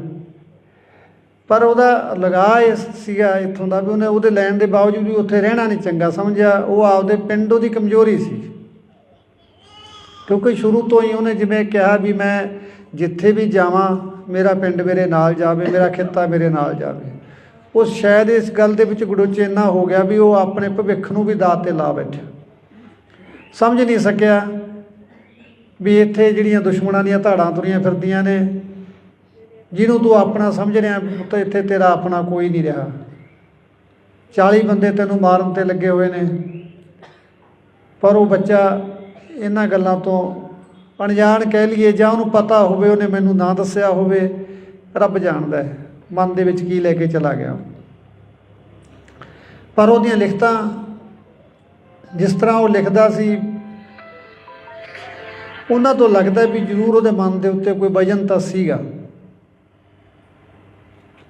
ਕਾਫੀ ਉਦਾਸ ਲਹਿਜੇ ਦੇ ਵਿੱਚ ਉਹਨੇ ਕਾਫੀ ਲਿਖੇ, ਚਾਹੇ ਆਪਾਂ ਲਾਸਟ ਰਾਈਡ ਕਹਿ ਲਈਏ, ਉਹਦੇ ਵਿੱਚ ਉਹਨੇ ਇਕੱਲੀ ਇਕੱਲੀ ਗੱਲ ਦਾ ਬਿਆਨ ਕੀਤਾ। ਉਹਨੇ ਮੌਤ ਨੂੰ ਨੇੜੇ ਤੋਂ ਦੇਖਿਆ ਉਸ ਗੱਲ ਦੇ ਵਿੱਚ। ਪਰ ਉਹ ਜਿਵੇਂ ਗੱਲਾਂ ਕਰਦਾ ਸੀ, ਅਸੀਂ ਦੁਨਿਆਵੀ ਹੋਣ ਦੇ ਨਾਤੇ ਉਹਦੇ ਨਾਲ ਨਾਰਾਜ਼ ਵੀ ਹੁੰਦੇ ਸੀ ਇਸ ਪੱਖ ਤੋਂ ਵੀ ਤੂੰ ਇਹ ਕੀ ਲਿਖੀ ਜਾਂਦਾ। ਉਹਨੇ ਉਹ ਕਹਿੰਦਾ ਮੈਂ ਤਾਂ ਟਪਾ ਕੇ 'ਤੇ ਲਿਖਿਆ, ਇਹ ਤਾਂ ਜਿਹੜੇ ਮੇਰੇ ਪਹਿਲਾਂ ਮੈਂ ਜਿਹਨਾਂ ਨੂੰ ਪੜ੍ਹਦਾ, ਜਿਹਨਾਂ ਨੂੰ ਮੈਂ ਦੇਖਦਾ, ਮੈਂ ਤਾਂ ਉਹਨਾਂ 'ਤੇ ਲਿਖਿਆ ਹੈ ਨਾ। ਉਹ ਕਹਿ ਦਿੰਦਾ ਚੱਲ ਅਸੀਂ ਵੀ ਚੁੱਪ ਕਰ ਜਾਂਦੇ ਵੀ ਹੋ ਸਕਦਾ ਉਹ 'ਤੇ ਲਿਖਿਆ ਹੋਵੇ। ਪਰ ਜਦੋਂ ਆਪਦੇ ਨਾਲ ਵਾਪਰ ਗਈ ਫਿਰ ਐਂ ਲੱਗਿਆ ਵੀ ਇਹ ਤਾਂ ਆਪਣੇ ਸਮਝਣ 'ਚ ਹੀ ਫਰਕ ਰਹਿ ਗਿਆ। ਉਹ ਤਾਂ ਸਾਰਾ ਕੁਛ ਆਪਣੀ ਜਵਾਨੀ ਦੱਸੀ ਜਾਂਦਾ ਸੀ। ਇਹ ਹੁਣ ਬੀਤੇ ਦੀ ਗੱਲ ਹੋ ਚੁੱਕੀ ਹੈ ਵੀਰੋ, ਇਸ ਗੱਲ 'ਤੇ ਕੁਛ ਵੀ ਨਹੀਂ ਨਿਬੜਨਾ, ਕਿਉਂਕਿ ਨਾ ਤਾਂ ਆਪਾਂ ਜੋ ਨੁਕਸਾਨ ਖਾ ਲਿਆ ਉਹ ਪੂਰਾ ਹੋਣਾ। ਹਾਂ, ਸਰਕਾਰਾਂ ਅੱਗੇ ਇੰਨੀ ਕੁ ਬੇਨਤੀ ਜ਼ਰੂਰ ਕਰਦੇ ਹਾਂ ਵੀ ਘੱਟੋ ਘੱਟ ਜਦੋਂ ਹਾਸੋਹੀਣੇ ਫੈਸਲੇ ਕਰਦੀਆਂ ਨੇ, ਦੁੱਖ ਬੜਾ ਹੁੰਦਾ ਹੈ। ਲਾਇਸੈਂਸ ਲੈਣੇ ਤਾਂ ਸਰਕਾਰ ਨੇ ਪਹਿਲਾਂ ਹੀ ਇੰਨੇ ਔਖੇ ਕੀਤੇ ਹੋਏ ਸੀ ਵੀ ਜੇ ਬੰਦਾ ਇੱਕ ਵਾਰੀ ਇਹਦੀ ਲਾਈਨ 'ਚ ਲੱਗ ਜੇ ਨਾ, ਮੇਰਾ ਖਿਆਲ ਇੱਕ ਵਾਰੀ ਰਿਨਿਊ ਕਰਾਉਣ ਲੱਗ ਜੇ ਤਾਂ ਮੁੜ ਕੇ ਉਹਦਾ ਜੀ ਕਰਦਾ ਮਸਲਾ ਸਿੱਟ ਕੇ ਭੱਜ ਜਾ। ਇੰਨਾ ਔਖਾ ਪ੍ਰੋਸੈਸ ਹੈ ਲਾਇਸੈਂਸ ਲੈਣ ਦਾ, ਇਹਨੂੰ ਰਿਨਿਊ ਕਰਾਉਣ ਦਾ, ਕੋਈ ਇਹਦੇ ਵਿੱਚ ਚੇਂਜ ਕਰਨੀ ਹੈ ਵੀ ਬੰਦੇ ਨੂੰ ਐਂ ਲੱਗਦਾ ਜਿਵੇਂ ਮੈਂ 84 ਵਾਲੇ ਗੇਟ 'ਚ ਹੀ ਪੈ ਗਿਆ ਹੁੰਦਾ। ਇੰਨਾ ਔਖਾ ਕੰਮ ਹੈ। ਔਰ ਉਲਟਾ ਉਹਨੂੰ ਬੰਦ ਕਰਨ ਦੇ ਉੱਤੇ ਤਾਂ ਬਿਲਕੁਲ ਨਿਹੱਥਾ ਕਰਨ ਵਾਲੀ ਗੱਲ ਹੀ ਕਰਤੀ। ਤੁਸੀਂ ਦੇਖੋ ਬਦਮਾਸ਼ਾਂ ਦੇ ਕੋਲੇ ਜਿਹੜਾ ਅਸਲਾ ਹੈ ਰਸ਼ੀਅਨ ਵੈਪਨ AK-47 45 ਦਾ USA ਦੇ ਅਸਲਾ 30 ਦੇ ਪਿਸਟਲ ਜਿਹੜੇ ਬੰਦੇ ਨੂੰ ਪਾੜ ਕੇ ਰੱਖ ਦਿੰਦੇ ਨੇ ਜੇ ਕਿੱਲਾ ਪਾੜ ਤੋਂ ਵੀ। ਔਰ ਜੇ ਅਸੀਂ ਲਾਇਸੈਂਸ ਲੈ ਰੱਖੇ ਨੇ, ਕੋਈ 12 ਬੋਰ ਦਾ ਲੈ ਲਿਆ ਕਿਸੇ ਨੇ ਆਪਦੀ ਸੇਫਟੀ ਵਾਸਤੇ, ਜੇ ਕੋਈ ਜਾਂ 32 ਬੋਰ ਦਾ ਲੈ ਲਿਆ, ਉਹਦੇ ਵਿੱਚ ਕੀ ਨੁਕਸਾਨ ਵਾਲੀ ਗੱਲ ਹੋ ਗਈ। ਤੁਸੀਂ ਸੈਂਕੜੇ ਜੁਰਮਾਂ ਦਾ ਅਧਿਐਨ ਕਰਕੇ ਵੇਖ ਲਓ। ਜੇ ਆਪਾਂ ਇਕੱਲਾ ਸੂਰੀ ਦਾ ਦੇਖੀਏ ਵੀ ਕਤਲ ਜਿਹੜਾ ਹੋਇਆ ਉਹ ਜ਼ਰੂਰ ਲਾਇਸੈਂਸੀ ਅਸਲੇ ਨਾਲ ਹੋ ਗਿਆ। ਬਾਕੀ ਮੇਰਾ ਖਿਆਲ ਇੱਕ ਵੀ ਕਿਲਿੰਗ ਹੈ ਜਿਹੜੀ ਉਹ ਲਾਇਸੈਂਸੀ ਅਸਲੇ ਨਾਲ ਨਹੀਂ ਹੋਈ। ਔਰ ਜਿਹੜਾ 2 ਨੰਬਰ ਦਾ ਅਸਲਾ ਹੈ ਉਹ 'ਤੇ ਕੋਈ ਕੰਟਰੋਲ ਨਹੀਂ। 5-5 ਜਾਣੇ ਦੁਕਾਨ ਦੇ ਵਿੱਚ ਧਾੜਾਂ ਪਰ ਨੰਗੇ ਮੂੰਹ ਵੜ ਜਾਂਦੇ ਨੇ, ਬੰਦਾ ਮਾਰ ਕੇ ਭੱਜ ਜਾਂਦੇ ਨੇ, ਕੋਈ ਦਿੱਕਤ ਵਾਲੀ ਗੱਲ ਨਹੀਂ। ਛੋਟੇ ਤੋਂ ਛੋਟੇ ਗੈਂਗਸਟਰ ਦੇ ਕੋਲੇ ਵੀ 30 ਤੋਂ ਘੱਟ ਦਾ ਪਿਸਟਲ ਨਹੀਂ ਹੈ ਔਰ ਬੜੀ ਆਸਾਨੀ ਨਾਲ ਉਹਨੂੰ ਮਿਲ ਵੀ ਰਹੇ ਨੇ। ਔਰ ਕੋਈ ਉਹ ਯੂਪੀ ਕਾਨਪੁਰ ਵਾਲਾ ਨਹੀਂ ਲੈਂਦੇ, ਸਾਰਾ ਇੰਪੋਰਟਡ ਅਸਲਾ ਸਾਰਾ ਉਹਨਾਂ ਕੋਲੇ। ਉਧਰ ਵੱਲ ਨੂੰ ਕਿਸੇ ਦਾ ਕੋਈ ਧਿਆਨ ਨਹੀਂ। ਜੇ ਧਿਆਨ ਆ ਗਿਆ ਤਾਂ ਜਿਹੜੀਆਂ ਮਨ ਪੱਕੀਆਂ, ਜੇ ਤੁਸੀਂ ਅੱਜ DC ਦਫ਼ਤਰ ਜਾਓਗੇ ਅਸਲੇ ਦਾ ਲਾਇਸੈਂਸ ਅਪਲਾਈ ਕਰੋ ਤਾਂ ਤੁਹਾਡੀ ਰੈੱਡ ਕਰਾਸ ਦੀ 50,000 ਦੀ ਤਾਂ ਪਰਚੀ ਕੱਟ ਦੇਣਗੇ। ਜੇ ਸਿਫਾਰਸ਼ਾਂ ਲਾ ਕੇ ਉਹਨੂੰ ਤੁਸੀਂ 10-20 'ਚ ਕਰਾ ਵੀ ਲਓਗੇ ਫਿਰ ਵੀ ਤੁਹਾਡਾ ਘੱਟੋ ਘੱਟ 1.5 ਤੋਂ 2 ਲੱਖ ਰੁਪਈਆ ਲਾ ਕੇ ਤੁਹਾਨੂੰ ਲਾਇਸੈਂਸ ਮਿਲਦਾ ਹੈ। ਕੌਣ ਲਊਗਾ? ਜਿਹੜਾ ਕੋਈ ਫਸਿਆ ਵੇਲੇ ਕੁ ਵੇਲੇ, ਜਿਹਨੂੰ ਸਰਦਾ ਵੀ ਮੈਨੂੰ ਕੋਈ ਅੜਿੱਕਾ ਨਾ। ਪਰਸੋਂ ਸੁਨਿਆਰ ਦੇ ਉੱਤੇ ਅੰਮ੍ਰਿਤਸਰ ਹੋਈ ਹੈ ਘਟਨਾ, ਜੇ ਉਹਦੇ ਕੋਲ ਅਸਲਾ ਨਾ ਹੁੰਦਾ ਉਹ ਤਾਂ ਮਾਰਤਾ ਸੀ। ਜਿਹੜਾ ਬੰਦਾ ਕੋਈ 4 ਪੈਸੇ ਦਾ ਕਾਰੋਬਾਰ ਕਰਦਾ ਉਹਦੀ ਸੇਫਟੀ ਲਈ ਲੈਂਦਾ, ਡਿਫੈਂਸ ਲਈ ਲੈਂਦਾ, ਠੀਕ ਹੈ, ਦਿਖਾਵਾ ਮਾੜੀ ਗੱਲ ਹੈ, ਨਹੀਂ ਕਰਨਾ ਚਾਹੀਦਾ। ਤੇ ਜੇ ਤੁਸੀਂ ਜਾ ਕੇ ਬੱਚਿਆਂ 'ਤੇ ਪਰਚੇ ਕਰਨ ਲੱਗ ਜਾਓਗੇ ਤਾਂ ਕਿੱਡੀ ਮਾੜੀ ਗੱਲ ਹੈ। ਇੱਕ ਫੋਟੋ ਤਾਂ ਨਹੀਂ ਕਿਸੇ ਦੇ ਉੱਤੇ ਫਾਇਰ ਕਰਦੀ ਯਾਰ, ਫੋਟੋ ਤਾਂ ਸ਼ਰੇਆਮ ਜਿਹੜੇ ਫਿਰਦੇ ਉਹ ਤਾਂ ਤੁਹਾਨੂੰ ਦਿਖਾਈ ਨਹੀਂ ਦੇ ਰਹੇ। ਇੱਕ ਮਰਡਰ ਕਰਨ ਵਾਲਾ ਬੰਦਾ ਧਮਕੀਆਂ ਦੇ ਰਿਹਾ, ਹਰ ਛੋਟੇ ਸਿੰਗਰ ਨੂੰ ਧਮਕੀ ਆਈ ਜਾਂਦੀ ਹੈ। ਜੇ ਕਿਸੇ ਨੂੰ ਧਮਕੀ ਆਉਂਦੀ ਹੈ ਤਾਂ 384 ਦਾ ਪਰਚਾ ਦੇਣਾ ਬਣਦਾ ਉਸ ਬੰਦੇ ਦੇ ਉੱਤੇ। ਸਗੋਂ ਜਾਂਦੇ ਆ ਥਾਣੇ ਸਮਝਾ ਕੇ ਮੋੜ ਦਿੰਦੇ ਆ। ਤੈਂ ਕੀ ਲੈਣਾ ਯਾਰ, ਤੂੰ ਜਵਾਕ ਜੱਲੇ ਵਾਲਾ ਬੰਦਾ, ਇਹਨਾਂ ਦਾ ਕੀ ਪਤਾ ਤੈਨੂੰ ਕਦੋਂ ਮਾਰ ਦੇਣਗੇ।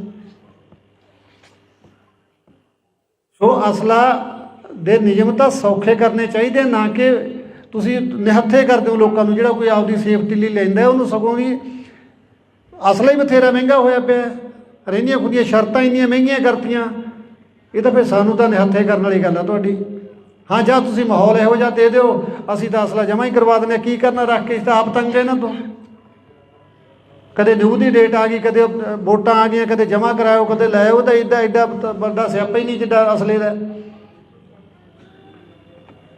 ਤੋ ਲਾਇਸੈਂਸੀ ਅਸਲਾ ਕ੍ਰਾਈਮ ਨਹੀਂ ਕਰਦਾ। ਮੈਂ ਸਰਕਾਰ 'ਚ ਬੈਠੇ ਉਹਨੂੰ ਸਲਾਹ ਦੇਣ ਵਾਲੇ ਅਫਸਰਾਂ ਨੂੰ ਬੇਨਤੀ ਕਰਦਾ, ਤੁਸੀਂ ਜਿਹੜੀ ਗੱਲ ਵੱਲ ਧਿਆਨ ਦੇਣਾ, ਤੁਸੀਂ ਬਦਮਾਸ਼ਾਂ ਵੱਲ ਧਿਆਨ ਦੇ ਲਓ। ਲਾਇਸੈਂਸ ਵਾਲਾ ਬੰਦਾ ਜਾ ਕੇ, ਜਿਹੜਾ ਬੰਦਾ ਲੱਖ ਸਵਾ ਲੱਖ ਰੁਪਇਆ ਲਾ ਕੇ ਢਿੱਡ ਬੰਨ੍ਹ ਕੇ ਲੈਂਦਾ, ਇੰਨਾ ਕਿਸੇ ਕੋਲੇ ਵਾਧੂ ਪੈਸਾ ਨਹੀਂ ਪਿਆ ਜਿਹੜਾ ਅਸਲੇ 'ਤੇ ਖਰਚਣ ਵਾਸਤੇ ਕਬੀਲਦਾਰ ਬੰਦਾ ਤਿਆਰ ਹੋ ਜਾਊਗਾ। ਠੀਕ ਹੈ, ਮੈਂ ਮੰਨਦਾ ਵਿਦੇਸ਼ਾਂ ਦੇ ਵਿੱਚ ਵੀ ਇਹ ਚੀਜ਼ਾਂ 'ਤੇ ਪਾਬੰਦੀਆਂ ਨੇ, ਪਰ ਉੱਥੋਂ ਦਾ ਸਿਸਟਮ ਵੀ ਦੇਖੋ ਕਿੱਡਾ ਹੈ।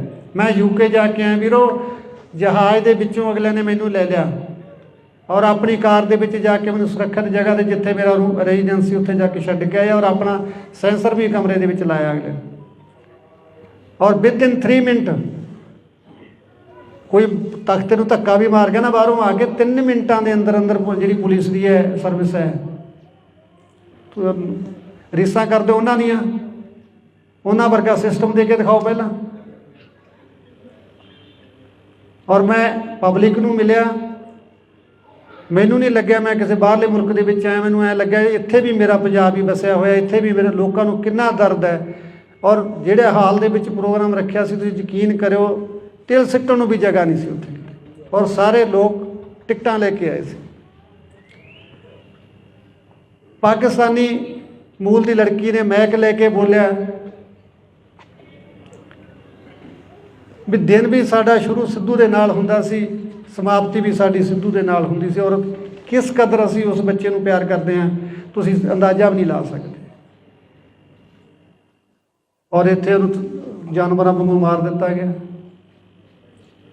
ਜਿਸ ਬੱਚੇ ਨੇ ਆਸਟ੍ਰੇਲੀਆ ਤੋਂ ਮੇਰੇ ਕੋਲ ਕੱਲ੍ਹ ਫੋਨ ਆਇਆ, ਹਿੰਦੂ ਮਾਈਂਡਡ ਬੰਦਾ ਹੈ, ਔਰ ਮੈਨੂੰ ਕਹਿੰਦਾ ਜੀ ਮੈਨੂੰ ਤੁਸੀਂ ਜਦੋਂ ਘਰੇ ਆ ਗਏ ਤਾਂ ਮੈਂ ਇੰਡੀਆ ਆਉਣਾ, ਮੈਂ ਮਾਤਾ ਤੋਂ ਦਸਤਾਰਬੰਦੀ ਕਰਾ ਕੇ ਜਾਣੀ ਹੈ। ਦੇਖੋ ਹਿੰਦੂ ਮਤ ਨਾਲ ਸੰਬੰਧ ਰੱਖਦਾ ਬੰਦਾ, ਕੋਈ ਆਪਾਂ ਉਹਨੂੰ ਪ੍ਰੈਸ਼ਰ ਨਹੀਂ ਕੀਤਾ।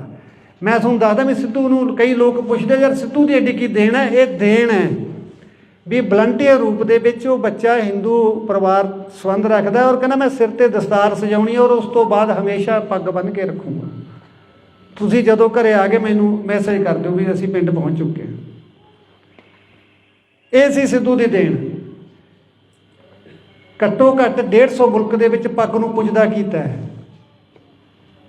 ਮੈਂ UK ਜਦੋਂ ਗਿਆ ਤਾਂ ਉੱਥੇ ਮੈਨੂੰ ਬਰਨਾ ਬॉयਜ਼, ਤੁਸੀਂ ਦੇਖਿਆ ਹੋਣਾ, ਕਾਲਾ ਆਪਣਾ ਰੈਪਰ ਹੈ ਨਾਈਜੀਰੀਆ ਦਾ, ਬਹੁਤ ਵੱਡਾ ਰੈਪਰ ਹੈ, ਵੱਡਾ ਸਟੇਟਸ ਹੈ ਬੰਦੇ ਦਾ, ਔਰ ਉਹ ਬੰਦਾ ਇੱਕ ਮਿੰਟ ਲਈ ਵੀ ਮੇਰੇ ਬਰਾਬਰ ਨਹੀਂ ਸੋਫੇ 'ਤੇ ਬੈਠਾ, ਮੇਰੇ ਪੈਰਾਂ 'ਚ ਬੈਠਾ ਥੱਲੇ।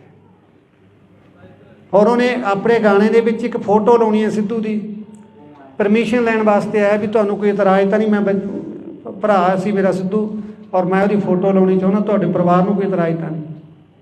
ਔਰ ਸਾਡੇ ਉਹਦੇ ਗਾਣੇ ਚੱਕ ਕੇ ਅਸੀਂ ਕੀ ਕਰੀ ਜਾਂਦੇ ਹਾਂ। ਔਰ ਜਿਹੜਾ ਵੱਖਰੇ ਮੂਲ ਦਾ, ਵੱਖਰੀ ਨਸਲ ਦਾ, ਵੱਖਰੇ ਸਮਾਜ ਦੇ ਵਿੱਚੋਂ ਆਉਂਦਾ ਹੈ ਕਲਾਕਾਰ, ਉਹ ਸਿੱਧੂ ਨੂੰ ਆਪਣਾ ਭਰਾ ਮੰਨ ਕੇ, ਆਪਣਾ ਆਈਡੀਅਲ ਮੰਨ ਕੇ ਚੱਲ ਰਿਹਾ ਹੈ। ਸਾਡੇ ਆਪਣੇ ਉਹਦੀਆਂ ਗਾਣਿਆਂ ਦੀਆਂ ਤੁਕਾਂ ਚੱਕ ਕੇ ਫਿਲਮਾਂ ਦੇ ਵਿੱਚ ਠੋਕਣ ਦੀ ਕੋਸ਼ਿਸ਼ ਕਰ ਰਿਹਾ, ਕੋਈ ਕਿਤੇ ਕਿਤੇ ਆਪੋ ਆਪਣੇ ਢੰਗ ਨਾਲ ਉਹਦੀ ਵਰਤੋਂ ਕਰ ਰਿਹਾ। ਤਾਂ ਸਿੱਧੂ ਦਾ ਆਪਣੇ ਸਮਾਜ 'ਤੇ ਤਾਂ ਅਸਰ ਹੋਣੇ ਹੋਣਾ ਸੀ, ਉਹਨਾਂ ਗੋਰਿਆਂ ਦੇ ਵਿੱਚ ਵੀ। ਔਰ ਜੇ ਮੇਰੇ ਸ਼ੋਅ ਦੇ ਵਿੱਚ ਲਗਭਗ 25 ਤੋਂ 30% ਗੋਰੇ ਆਏ ਸੀ, ਜਿਨ੍ਹਾਂ ਦਾ ਸਿੱਧੂ ਨਾਲ ਕੀ ਸੰਬੰਧ ਸੀ। ਪਰ ਜਿਹੜੀ ਪੀੜ੍ਹੀ ਉੱਥੇ ਜਾ ਕੇ ਵੱਸ ਗਈ, ਉਹ ਬੰਦੇ ਕਹਿੰਦੇ ਅਸੀਂ ਇੰਨੇ ਚਿੰਤਤ ਸੀ ਵੀ ਯਾਰ ਅਸੀਂ ਤਾਂ ਪੰਜਾਬੀ ਸੀ, ਸਾਡੇ ਬੱਚੇ ਵੀ ਪੰਜਾਬੀ ਬੋਲਣ ਲੱਗ ਗਏ। ਹੁਣ ਜਿਹੜੇ ਸਾਡੇ ਪੋਤੇ ਆ ਗਏ ਉਹ ਪਿਓਰ ਅੰਗਰੇਜ਼ ਬਣ ਗਏ ਸੀ ਵੀ ਉਹ ਪੰਜਾਬੀ ਨਹੀਂ ਬੋਲਣਾ ਸ਼ੁਰੂ ਕਰ ਰਹੇ ਸੀ। ਯਾਰ ਅਸੀਂ ਬੜੀ ਚਿੰਤਾ ਦੇ ਵਿੱਚ ਸੀ, ਪਰ ਯਾਰ ਉਸ ਚੀਜ਼ ਦਾ ਸਲੂਸ਼ਨ ਸਾਨੂੰ ਸਿੱਧੂ ਨੇ ਦੇਤਾ ਸੀ। ਅਸੀਂ ਤੀਜੀ ਪੀੜ੍ਹੀ ਨੂੰ ਵੀ ਪੰਜਾਬੀ ਨਾਲ ਜੋੜਨ ਲਈ ਸਿੱਧੂ ਦੇ ਗਾਣੇ ਸੁਣਨ ਲੱਗੇ ਸਾਡੇ ਬੱਚੇ। ਔਰ ਹੁਣ ਅਸੀਂ ਯਕੀਨ ਮੰਨੋ ਸਾਡੀ ਗੱਡੀ 'ਚ ਦੂਜਾ ਗਾਣਾ ਵੱਜਦਾ ਹੀ ਨਹੀਂ ਸੀ। ਇਸ ਚੀਜ਼ ਦੀ ਕੀਮਤ ਉਹ ਲੋਕ ਜਾਣਦੇ ਜੋ ਸਾਡੀ ਜਿਹੜੀ ਮਾਂ ਬੋਲੀ ਨਾਲ ਟੁੱਟ ਰਹੀ ਸੀ ਨਾ ਤੀਜੀ ਪੀੜ੍ਹੀ ਜਾ ਕੇ, ਕਿਉਂਕਿ ਤੀਜੀ ਪੀੜ੍ਹੀ ਅੰਗਰੇਜ਼ ਹੀ ਬਣ ਜਾਂਦੀ ਸੀ। ਅਤੇ ਉਹਨਾਂ ਨੂੰ ਮਤਲਬ ਆਪਣੇ ਸਿੱਧੂ ਦੀ ਦੇਣ ਦਾ ਪਤਾ ਸੀਗਾ ਵੀ ਜੇ ਉਹਨੇ ਗਾਣਿਆਂ ਦੇ ਵਿੱਚ ਪੰਜਾਬੀ ਨੂੰ ਇਸ ਢੰਗ ਨਾਲ ਫਿੱਟ ਕੀਤਾ ਵੀ ਉਹਦੇ 'ਚ ਰੈਪ ਪੰਜਾਬੀ ਪਾਇਆ, ਇੱਕ ਵੱਖਰਾ ਟੇਸਟ ਬਣਾਇਆ ਮਿਊਜ਼ਿਕ ਦਾ, ਉਹ ਚੀਜ਼ ਗੋਰਿਆਂ ਨੂੰ ਵੀ ਭਾਈ ਜਿਹੜੀ ਸਾਡੀ ਤੀਜੀ ਪੀੜ੍ਹੀ ਅੰਗਰੇਜ਼ ਬਣਦੀ ਜਾ ਰਹੀ ਸੀ ਉੱਥੇ, ਉਹ ਵੀ ਕਿਤੇ ਨਾ ਕਿਤੇ ਜਾ ਕੇ ਪੰਜਾਬੀ ਵੱਲ ਮੁੜੇ। ਇਹ ਸਿੱਧੂ ਦੀ ਦੇਣ ਸੀ ਪੰਜਾਬੀ ਮਾਂ ਬੋਲੀ। ਸੋ ਜਦੋਂ ਇੰਨੀਆਂ ਦੁਆਵਾਂ ਮੈਂ ਹੁਣ ਇਸ ਗੱਲ ਦੇ ਉੱਤੇ ਮੇਰਾ ਮਨ ਇੰਨਾ ਕੁ ਟਿਕਿਆ ਥੋੜ੍ਹਾ ਜਿਹਾ ਵੀ ਜਦੋਂ ਤੁਹਾਡੀਆਂ ਦੁਆਵਾਂ ਇੰਨੀਆਂ, ਅਸੀਂ ਸਾਰੇ ਲੋਕ ਪਰਮਾਤਮਾ ਨੂੰ ਮੰਨਦੇ ਹਾਂ, ਜੇ ਕਰੋੜਾਂ ਦੁਆਵਾਂ ਦੇ ਨਾਲ ਵੀ ਆਪਾਂ ਨੂੰ ਜਸਟਿਸ ਨਹੀਂ ਮਿਲਦਾ ਤਾਂ ਫਿਰ ਆਪਾਂ ਨੂੰ ਦੁਨਿਆਵੀ ਅਦਾਲਤਾਂ ਵੀ ਨਹੀਂ ਦੇ ਸਕਦੇ। ਤੁਸੀਂ ਸਾਰੇ ਤਹਿ ਦਿਲੋਂ ਸਿੱਧੂ ਨੂੰ ਪਿਆਰ ਕਰਦੇ ਹੋ, ਸਾਰੇ ਆਪਦੇ ਦੀਨ ਮਜ਼ਹਬ ਦੇ ਹਿਸਾਬ ਨਾਲ ਉਹਨੂੰ ਅਰਦਾਸ ਕਰਦੇ ਹਾਂ ਗੁਰੂ ਦੇ ਅੱਗੇ ਵੀ ਸੱਚੇ ਪਾਤਸ਼ਾਹ ਸਾਡਾ ਕੋਈ ਕਸੂਰ ਨਹੀਂ ਸੀ, ਸਾਨੂੰ ਬੇਕਸੂਰਾ ਮਾਰਿਆ ਗਿਆ। ਜੇ ਫਿਰ ਵੀ ਜਸਟਿਸ ਨਾ ਮਿਲਿਆ ਤਾਂ ਅਗਲੇ ਸਿੱਧੂ ਨੂੰ ਕਿਸੇ ਨੂੰ ਜਸਟਿਸ ਮਿਲਦਾ ਤਾਂ ਆਪਾਂ ਉਮੀਦ ਵੀ ਨਹੀਂ ਕਰ ਸਕਦੇ, ਜੇ ਇੰਨੀਆਂ ਭਾਵਨਾਵਾਂ ਜੁੜੀਆਂ ਹੋਣ ਦੇ ਬਾਵਜੂਦ ਵੀ ਸਾਨੂੰ ਜਸਟਿਸ ਨਾ ਮਿਲੇ। ਆਰੋਪੀ ਫੜੇ ਜਾ ਚੁੱਕੇ ਨੇ ਲਗਭਗ, ਪਰ ਮਾਸਟਰਮਾਈਂਡ ਸਿੱਧੂ ਕਿੰਨਾਂ ਦੀਆਂ ਅੱਖਾਂ ਦੇ ਵਿੱਚ ਚੁਭਿਆ। ਬਸ ਮੈਨੂੰ ਤਾਂ ਉਹਨਾਂ ਦਾ ਇਹ ਪਤਾ ਲੱਗਣਾ ਚਾਹੀਦਾ ਵੀ ਯਾਰ ਇਸ ਬੰਦੇ ਨੂੰ ਤਕਲੀਫ ਸੀ, ਇਹਨੇ ਕੋਈ ਇਸ ਤਰ੍ਹਾਂ ਕੋਈ ਸੁਪਾਰੀ ਦੇ ਕੇ ਮਰਵਾਇਆ ਗਿਆ, ਕਿਉਂਕਿ ਮੈਨੂੰ ਵੀ ਨਹੀਂ ਹਾਲੇ ਤੱਕ ਇਸ ਗੱਲ ਦਾ ਪਤਾ ਵੀ ਉਹਨੂੰ ਆਖਰ ਨੂੰ ਮਾਰਿਆ ਤਾਂ ਮਾਰਿਆ ਕੀ ਨੇ, ਮਾਰਨ ਵਾਲੇ ਨੂੰ ਕੀ ਮਿਲਿਆ ਉਹਨੂੰ ਮਾਰ ਕੇ। ਉਹ ਤਾਂ ਇੱਕ ਦੇਸ਼ ਦਾ, ਕੌਮ ਦਾ, ਮਾਂ ਬੋਲੀ ਦਾ ਯਾਰ ਚੰਗਾ ਕੰਮ ਕਰ ਰਿਹਾ ਸੀ।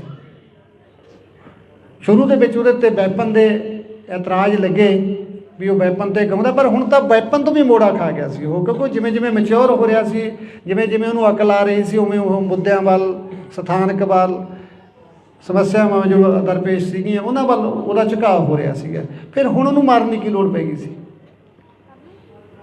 ਜਾਂ ਤਾਂ ਮੈਂ ਕਹਿ ਸਕਦਾ ਵੀ ਇਹਨਾਂ ਨੇ ਫਿਰ ਮੈਦਾਨ ਵਿਹਲਾ ਕੀਤਾ ਵੀ ਜੇ ਸਿੱਧੂ ਰਿਹਾ ਤਾਂ ਅਸੀਂ ਨਹੀਂ ਚੱਲਣਾ, ਜਾਂ ਪੋਲੀਟਿਕਸ ਦਾ ਵੀ ਕੰਮ ਹੋ ਸਕਦਾ। ਤੁਸੀਂ ਸ਼ੁਰੂ ਦੇ ਵਿੱਚ ਜਦੋਂ ਸਿੱਧੂ ਦਾ ਕੇਸ ਹੋਇਆ ਤੁਸੀਂ ਗੱਲ ਦੇਖੀ ਹੋਣੀ ਹੈ, ਅਕਾਲੀ ਨੇਤਾ ਦਾ ਇੱਕ ਦਾ ਨਾਮ ਆਉਂਦਾ ਸੀਗਾ ਸੰਦੀਪ ਕਾਹਲੋਂ, ਕੌਣ ਸੀ ਉਹ ਤੋਂ ਵੈਪਨ ਫੜੇ ਜਾਂਦੇ ਨੇ 1 ਸਾਲ ਪਹਿਲਾਂ, ਔਰ ਪਰਦੇ ਤੇ ਆਉਂਦਾ ਔਰ ਗਾਇਬ ਹੋ ਜਾਂਦਾ। ਮੈਂ ਉਹ ਵੀ ਸਰਕਾਰ ਦੇ ਧਿਆਨ 'ਚ ਲਿਆ ਰਿਹਾ। ਤਸੱਲੀ ਨਾਲ ਇਮਾਨਦਾਰੀ ਨਾਲ ਜਾਂਚ ਕਰ ਦਿਓ, ਸਜ਼ਾ ਤੁਹਾਡਾ ਮਨ ਕਰਦਾ ਦੇ ਦਿਓ, ਜੇ ਤੁਹਾਨੂੰ ਜੀ ਕਰਦਾ ਵੀ ਇਹ ਕੋਈ ਚੰਗਾ ਕੰਮ ਕਰਦੇ ਤਾਂ ਛੱਡ ਦਿਓ, ਕੋਈ ਗੱਲ ਨਹੀਂ।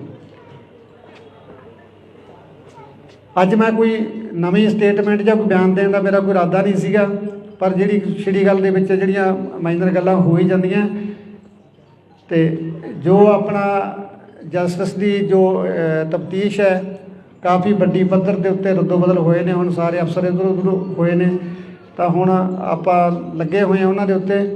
ਤਾਂ ਮੈਂ ਵੀ ਉਮੀਦ ਕਰਦਾ ਵੀ ਅਗਲੇ ਸਮੇਂ ਦੇ ਵਿੱਚ ਆਪਾਂ ਨੂੰ ਕੁਛ ਨਾ ਕੁਛ ਇਹਦੇ 'ਚੋਂ ਨਿਕਲੂਗਾ ਲਾਜ਼ਮੀ। ਤਾਂ ਇੰਨਾ ਕੁ ਤੁਸੀਂ ਸਾਰਿਆਂ ਨੇ ਇੰਨਾ ਸਮਾਂ ਦਿੱਤਾ, ਇੰਨੀ ਬਾਟੋ ਸਮਾਂ ਕੱਢ ਕੇ ਉਹਨਾਂ ਤੋਂ ਪਰਮਾਤਮਾ ਤੁਹਾਡਾ ਕਦਮ ਕਦਮ ਲੇਖੇ ਲਾਵੇ। ਕੋਈ ਸ਼ਬਦ ਵੱਧ ਘੱਟ ਕਿਸੇ ਨੂੰ ਨਾ ਚੰਗਾ ਲੱਗਿਆ ਹੋਵੇ, ਸੰਗਤ ਮਾਫ ਕਰਨ ਯੋਗ ਹੈ। ਵਾਹਿਗੁਰੂ ਜੀ ਕਾ ਖਾਲਸਾ, ਵਾਹਿਗੁਰੂ ਜੀ ਕੀ ਫਤਿਹ। ਸੰਗ ਜੀ ਸਭ ਤੋਂ ਪਹਿਲਾਂ ਫਤਿਹ ਅਰਜ਼ ਕਰਦਾ, ਵਾਹਿਗੁਰੂ ਜੀ ਕਾ ਖਾਲਸਾ, ਵਾਹਿਗੁਰੂ ਜੀ ਕੀ ਫਤਿਹ। ਜਿਵੇਂ ਤੁਹਾਨੂੰ ਸਾਰਿਆਂ ਨੂੰ ਭਲੀ ਭਾਂਤ ਪਤਾ ਹੈ ਇਸ ਗੱਲ ਦਾ ਵੀ ਆਪਾਂ ਪਿਛਲੇ 6 ਮਹੀਨੇ ਤੋਂ ਲੱਗੇ ਹੋਏ ਹਾਂ। ਕਾਫੀ ਚੈਨਲ ਨੇ ਆਪਣੇ ਅਲਟੀਮੇਟਮ ਬਾਰੇ ਜਾਂ ਕੁਛ ਇੱਦਾਂ ਦੀਆਂ ਗੱਲਾਂ ਕਰੀਆਂ ਕਾਫੀ, ਔਰ ਆਪਾਂ ਕਿਹਾ ਵੀ ਸੀ ਸਰਕਾਰ ਨੂੰ, ਪਰ ਜਿਵੇਂ ਮੈਂ ਯੂਕੇ ਜਾਣ ਤੋਂ ਪਹਿਲਾਂ ਡੀਜੀ ਸਾਹਿਬ ਨੂੰ ਮਿਲ ਕੇ ਗਿਆ ਸੀਗਾ, ਪਰ ਉਹਨਾਂ ਨੇ ਜਿਹੜੇ ਆਪਾਂ ਉਹਨਾਂ ਨੂੰ ਨੁਕਤੇ ਦੇ ਕੇ ਆਏ ਸੀਗੇ ਉਹ 'ਤੇ ਬਖੂਬੀ ਕੰਮ ਚੱਲ ਰਿਹਾ। ਹੁਣ ਕੱਲ੍ਹ ਆਪਣੇ ਜ਼ਿਲ੍ਹੇ ਦੇ SSP ਸਾਹਿਬ ਆਪਣੀ ਟੀਮ ਨੂੰ ਲੈ ਕੇ ਮੁਲਾਕਾਤ ਕਰਕੇ ਗਏ ਨੇ। ਜੋ ਹੋਇਆ ਉਹ ਇਨਵੈਸਟੀਗੇਸ਼ਨ ਦਾ ਹਿੱਸਾ ਹੈ ਨਾ, ਮੈਂ ਤੁਹਾਨੂੰ ਸਾਰੀ ਗੱਲ ਆਪਾਂ ਮਾਈਕ 'ਤੇ ਨਹੀਂ ਕਰ ਸਕਦੇ, ਔਰ ਕੁਛ ਹੋਇਆ ਕੁਛ ਹੋ ਰਿਹਾ। ਉਮੀਦ ਜੀ ਵੱਜਦੀ ਹੈ ਵੀ ਸ਼ਾਇਦ ਕਿਸੇ ਗੱਲ ਕਿਨਾਰੇ ਲੱਗ ਸਕਦੀ ਹੈ, ਤਾਂ ਉਹਦਾ ਕਰਕੇ ਆਪਾਂ ਥੋੜ੍ਹਾ ਜਿਹਾ ਸਮਾਂ ਜੋ ਇਹ ਸੀਗਾ ਵੀ ਆਪਾਂ ਕਿਵੇਂ ਨਾ ਕਿਵੇਂ ਸੰਘਰਸ਼ ਨੂੰ ਹੋਰ ਤੇਜ਼ ਕਰੀਏ, ਤਾਂ ਉਹਦੇ ਲਈ ਥੋੜ੍ਹਾ ਜਿਹਾ ਵੇਟਿੰਗ ਦੇ ਵਿੱਚ ਆਪਾਂ ਜ਼ਰੂਰ ਗਏ ਹਾਂ, ਕਿਉਂਕਿ ਕੇਸ ਉਲਝਿਆ ਹੋਇਆ ਹੀ ਇੰਨਾ ਹੈ ਕਿ ਕੋਈ ਕਿਤੋਂ ਚੱਲ ਕੇ ਆ ਗਿਆ, ਕੋਈ ਮਹਾਰਾਸ਼ਟਰ ਤੋਂ ਆ ਗਿਆ, ਕੋਈ MP ਤੋਂ ਆ ਗਿਆ, ਬਲ ਸਾਰੇ ਦੋਸ਼ੀਆਂ ਦੀਆਂ ਕ੍ਰਾਈਮ ਹੈ ਪਹਿਲੀ ਵਾਰ ਹੈ, ਔਰ ਬਾਹਰੋਂ ਆਏ, ਦੂਰੋਂ ਆਏ। ਇਹਨੂੰ ਟਰੇਸ ਕਰਨ 'ਤੇ ਸਮਾਂ ਜ਼ਰੂਰ ਲੱਗਦਾ ਹੈ, ਕਿਉਂਕਿ ਜਦੋਂ ਆਪਾਂ ਗੱਲ ਕਰਦੇ ਹਾਂ ਉਹ ਗੱਲ ਸਮਝ ਆਉਂਦੀ ਹੈ। ਅਤੇ ਚਲੋ ਆਪਣੀ ਇੰਨੀ ਬਹੁਤ ਹੈ ਵੀ ਜੇ ਉਹ ਇਸ ਪਾਸੇ ਨੂੰ ਤੁਰੇ ਨੇ, ਜਿਹੜੀ ਗੱਲ ਆਪਾਂ ਕਹਿੰਦੇ ਹਾਂ ਵੀ ਇਸ ਬੰਦੇ ਦਾ ਸਾਨੂੰ ਸ਼ੱਕ ਹੈ, ਇਹਨੂੰ ਇਨਵੈਸਟੀਗੇਸ਼ਨ 'ਚ ਸ਼ਾਮਲ ਕਰੋ, ਉਹਨਾਂ ਨੂੰ ਕੀਤਾ ਗਿਆ ਹੈ, 1-2 ਗ੍ਰਿਫਤਾਰੀਆਂ ਵੀ ਹੋਈਆਂ ਨੇ, ਅਤੇ ਬਾਕੀ ਅਗਲੇ ਹਫਤੇ ਦੇ ਵਿੱਚ ਕਾਫੀ ਕੁਛ ਸੰਭਾਵਨਾ ਹੈਗੀ ਵੀ ਕੁਛ ਨਾ ਕੁਛ ਕੋਈ ਗੱਲ ਸਾਹਮਣੇ ਆ ਸਕਦੀ ਹੈ। ਬਾਕੀ ਰਹੀ ਗੱਲ ਬਾਹਰ ਆਪਣੇ ਜਾਣ ਦੀ ਗੱਲ, ਯੂਕੇ ਹੁਣ ਮੈਂ ਜਾ ਕੇ ਆਇਆ, ਤੁਸੀਂ ਦੇਖੋ ਵੀ ਸੰਗਤ ਦੇ ਵਿੱਚ, ਕਿਉਂਕਿ ਸਰਕਾਰ ਨੂੰ ਵੀ ਮੈਂ ਇਹ ਗੱਲ ਸਪਸ਼ਟ ਕਰਨੀ ਚਾਹੁੰਦਾ ਵੀ ਇਹ ਇਕੱਲਾ ਇਹ ਨਹੀਂ ਹੈਗਾ ਵੀ ਇਹ ਇੱਕ ਸਿੰਗਲ ਮਰਡਰ ਹੋ ਗਿਆ ਜਾਂ ਸਿੱਧੂ ਮੇਰਾ ਬੇਟਾ ਸੀ, ਇਹ ਪੂਰੇ ਸੰਸਾਰ ਦਾ ਬੇਟਾ ਬਣ ਚੁੱਕਿਆ ਸੀ। ਇਹਦੇ 'ਚ ਕੋਈ ਸ਼ੱਕ ਨਹੀਂ ਹੈ ਕਿ ਜਿਵੇਂ ਉਹਦੀ ਉਮਰ ਹੁਣ ਵੱਧ ਹੋ ਰਹੀ ਸੀ ਜਾਂ ਉਹ ਮੈਚਿਓਰ ਹੋ ਰਿਹਾ ਸੀ, ਉਹਦਾ ਜਿਹੜਾ ਰੁਝਾਨ ਸੀਗਾ ਉਹ ਸਥਾਨਕ ਸਮੱਸਿਆਵਾਂ ਵੱਲ, ਸਥਾਨਕ ਮੁੱਦਿਆਂ ਵੱਲ, ਆਪਦੇ ਧਰਮ ਦੇ ਵੱਲ ਉਹਦਾ ਮੋੜਾ ਪੈ ਚੁੱਕਿਆ ਸੀ। ਉਹ ਆਪਣੀ ਉਹਦੀ ਲਾਸਟ ਵਾਲੀਆਂ ਲਿਖਤਾਂ ਸਾਰੀਆਂ ਦੱਸਦੀਆਂ ਨੇ ਕਿੱਦਾਂ ਉਹਨੇ ਸਕੇਪਗੋਟ ਗਾਇਆ, ਲੋਕਲ ਮੁੱਦੇ ਚੁੱਕੇ ਉਹਦੇ ਵਿੱਚ, ਜਿੱਦਾਂ ਉਹਨੇ SYL ਲਗਾਇਆ, ਸਟੇਟ ਦੀਆਂ ਸਮੱਸਿਆਵਾਂ ਨੂੰ ਚੱਕਿਆ ਉਹਦੇ 'ਚ, ਕੌਮ ਦੀਆਂ ਸਮੱਸਿਆਵਾਂ ਨੂੰ ਚੱਕਿਆ ਉਹਦੇ ਦੇ ਵਿੱਚ, ਮਤਲਬ ਉਹ ਇਸ ਪਾਸੇ ਨੂੰ ਉਹਦਾ ਮੋੜਾ ਪੈ ਚੁੱਕਿਆ ਸੀ। ਔਰ ਜਿਨ੍ਹਾਂ ਹਾਲਾਤਾਂ 'ਚ ਉਹਦੀ ਮੌਤ ਹੋਈ ਜਾ ਕੇ, ਇਹ ਵੀ ਬੜਾ ਬੁਝਾਰਤ ਬਣੀ ਹੋਈ ਹੈ ਵੀ ਐਸਾ ਕੀ ਵਾਪਰਿਆ ਵੀ ਉਸ ਬੱਚੇ ਨੂੰ ਇੰਨੀ ਘਿਨਾਉਣੀ ਮੌਤ ਦਿੱਤੀ ਗਈ। ਔਰ ਇਸ ਚੀਜ਼ ਦਾ ਬ੍ਰਿਟਿਸ਼ ਸਰਕਾਰ ਦੇ ਵਿੱਚ ਵੀ ਬੜਾ ਵੱਡਾ ਰੋਸ ਹੈ, ਕਿਉਂਕਿ ਸਿੱਧੂ ਯੂਕੇ ਦਾ PR ਸੀ,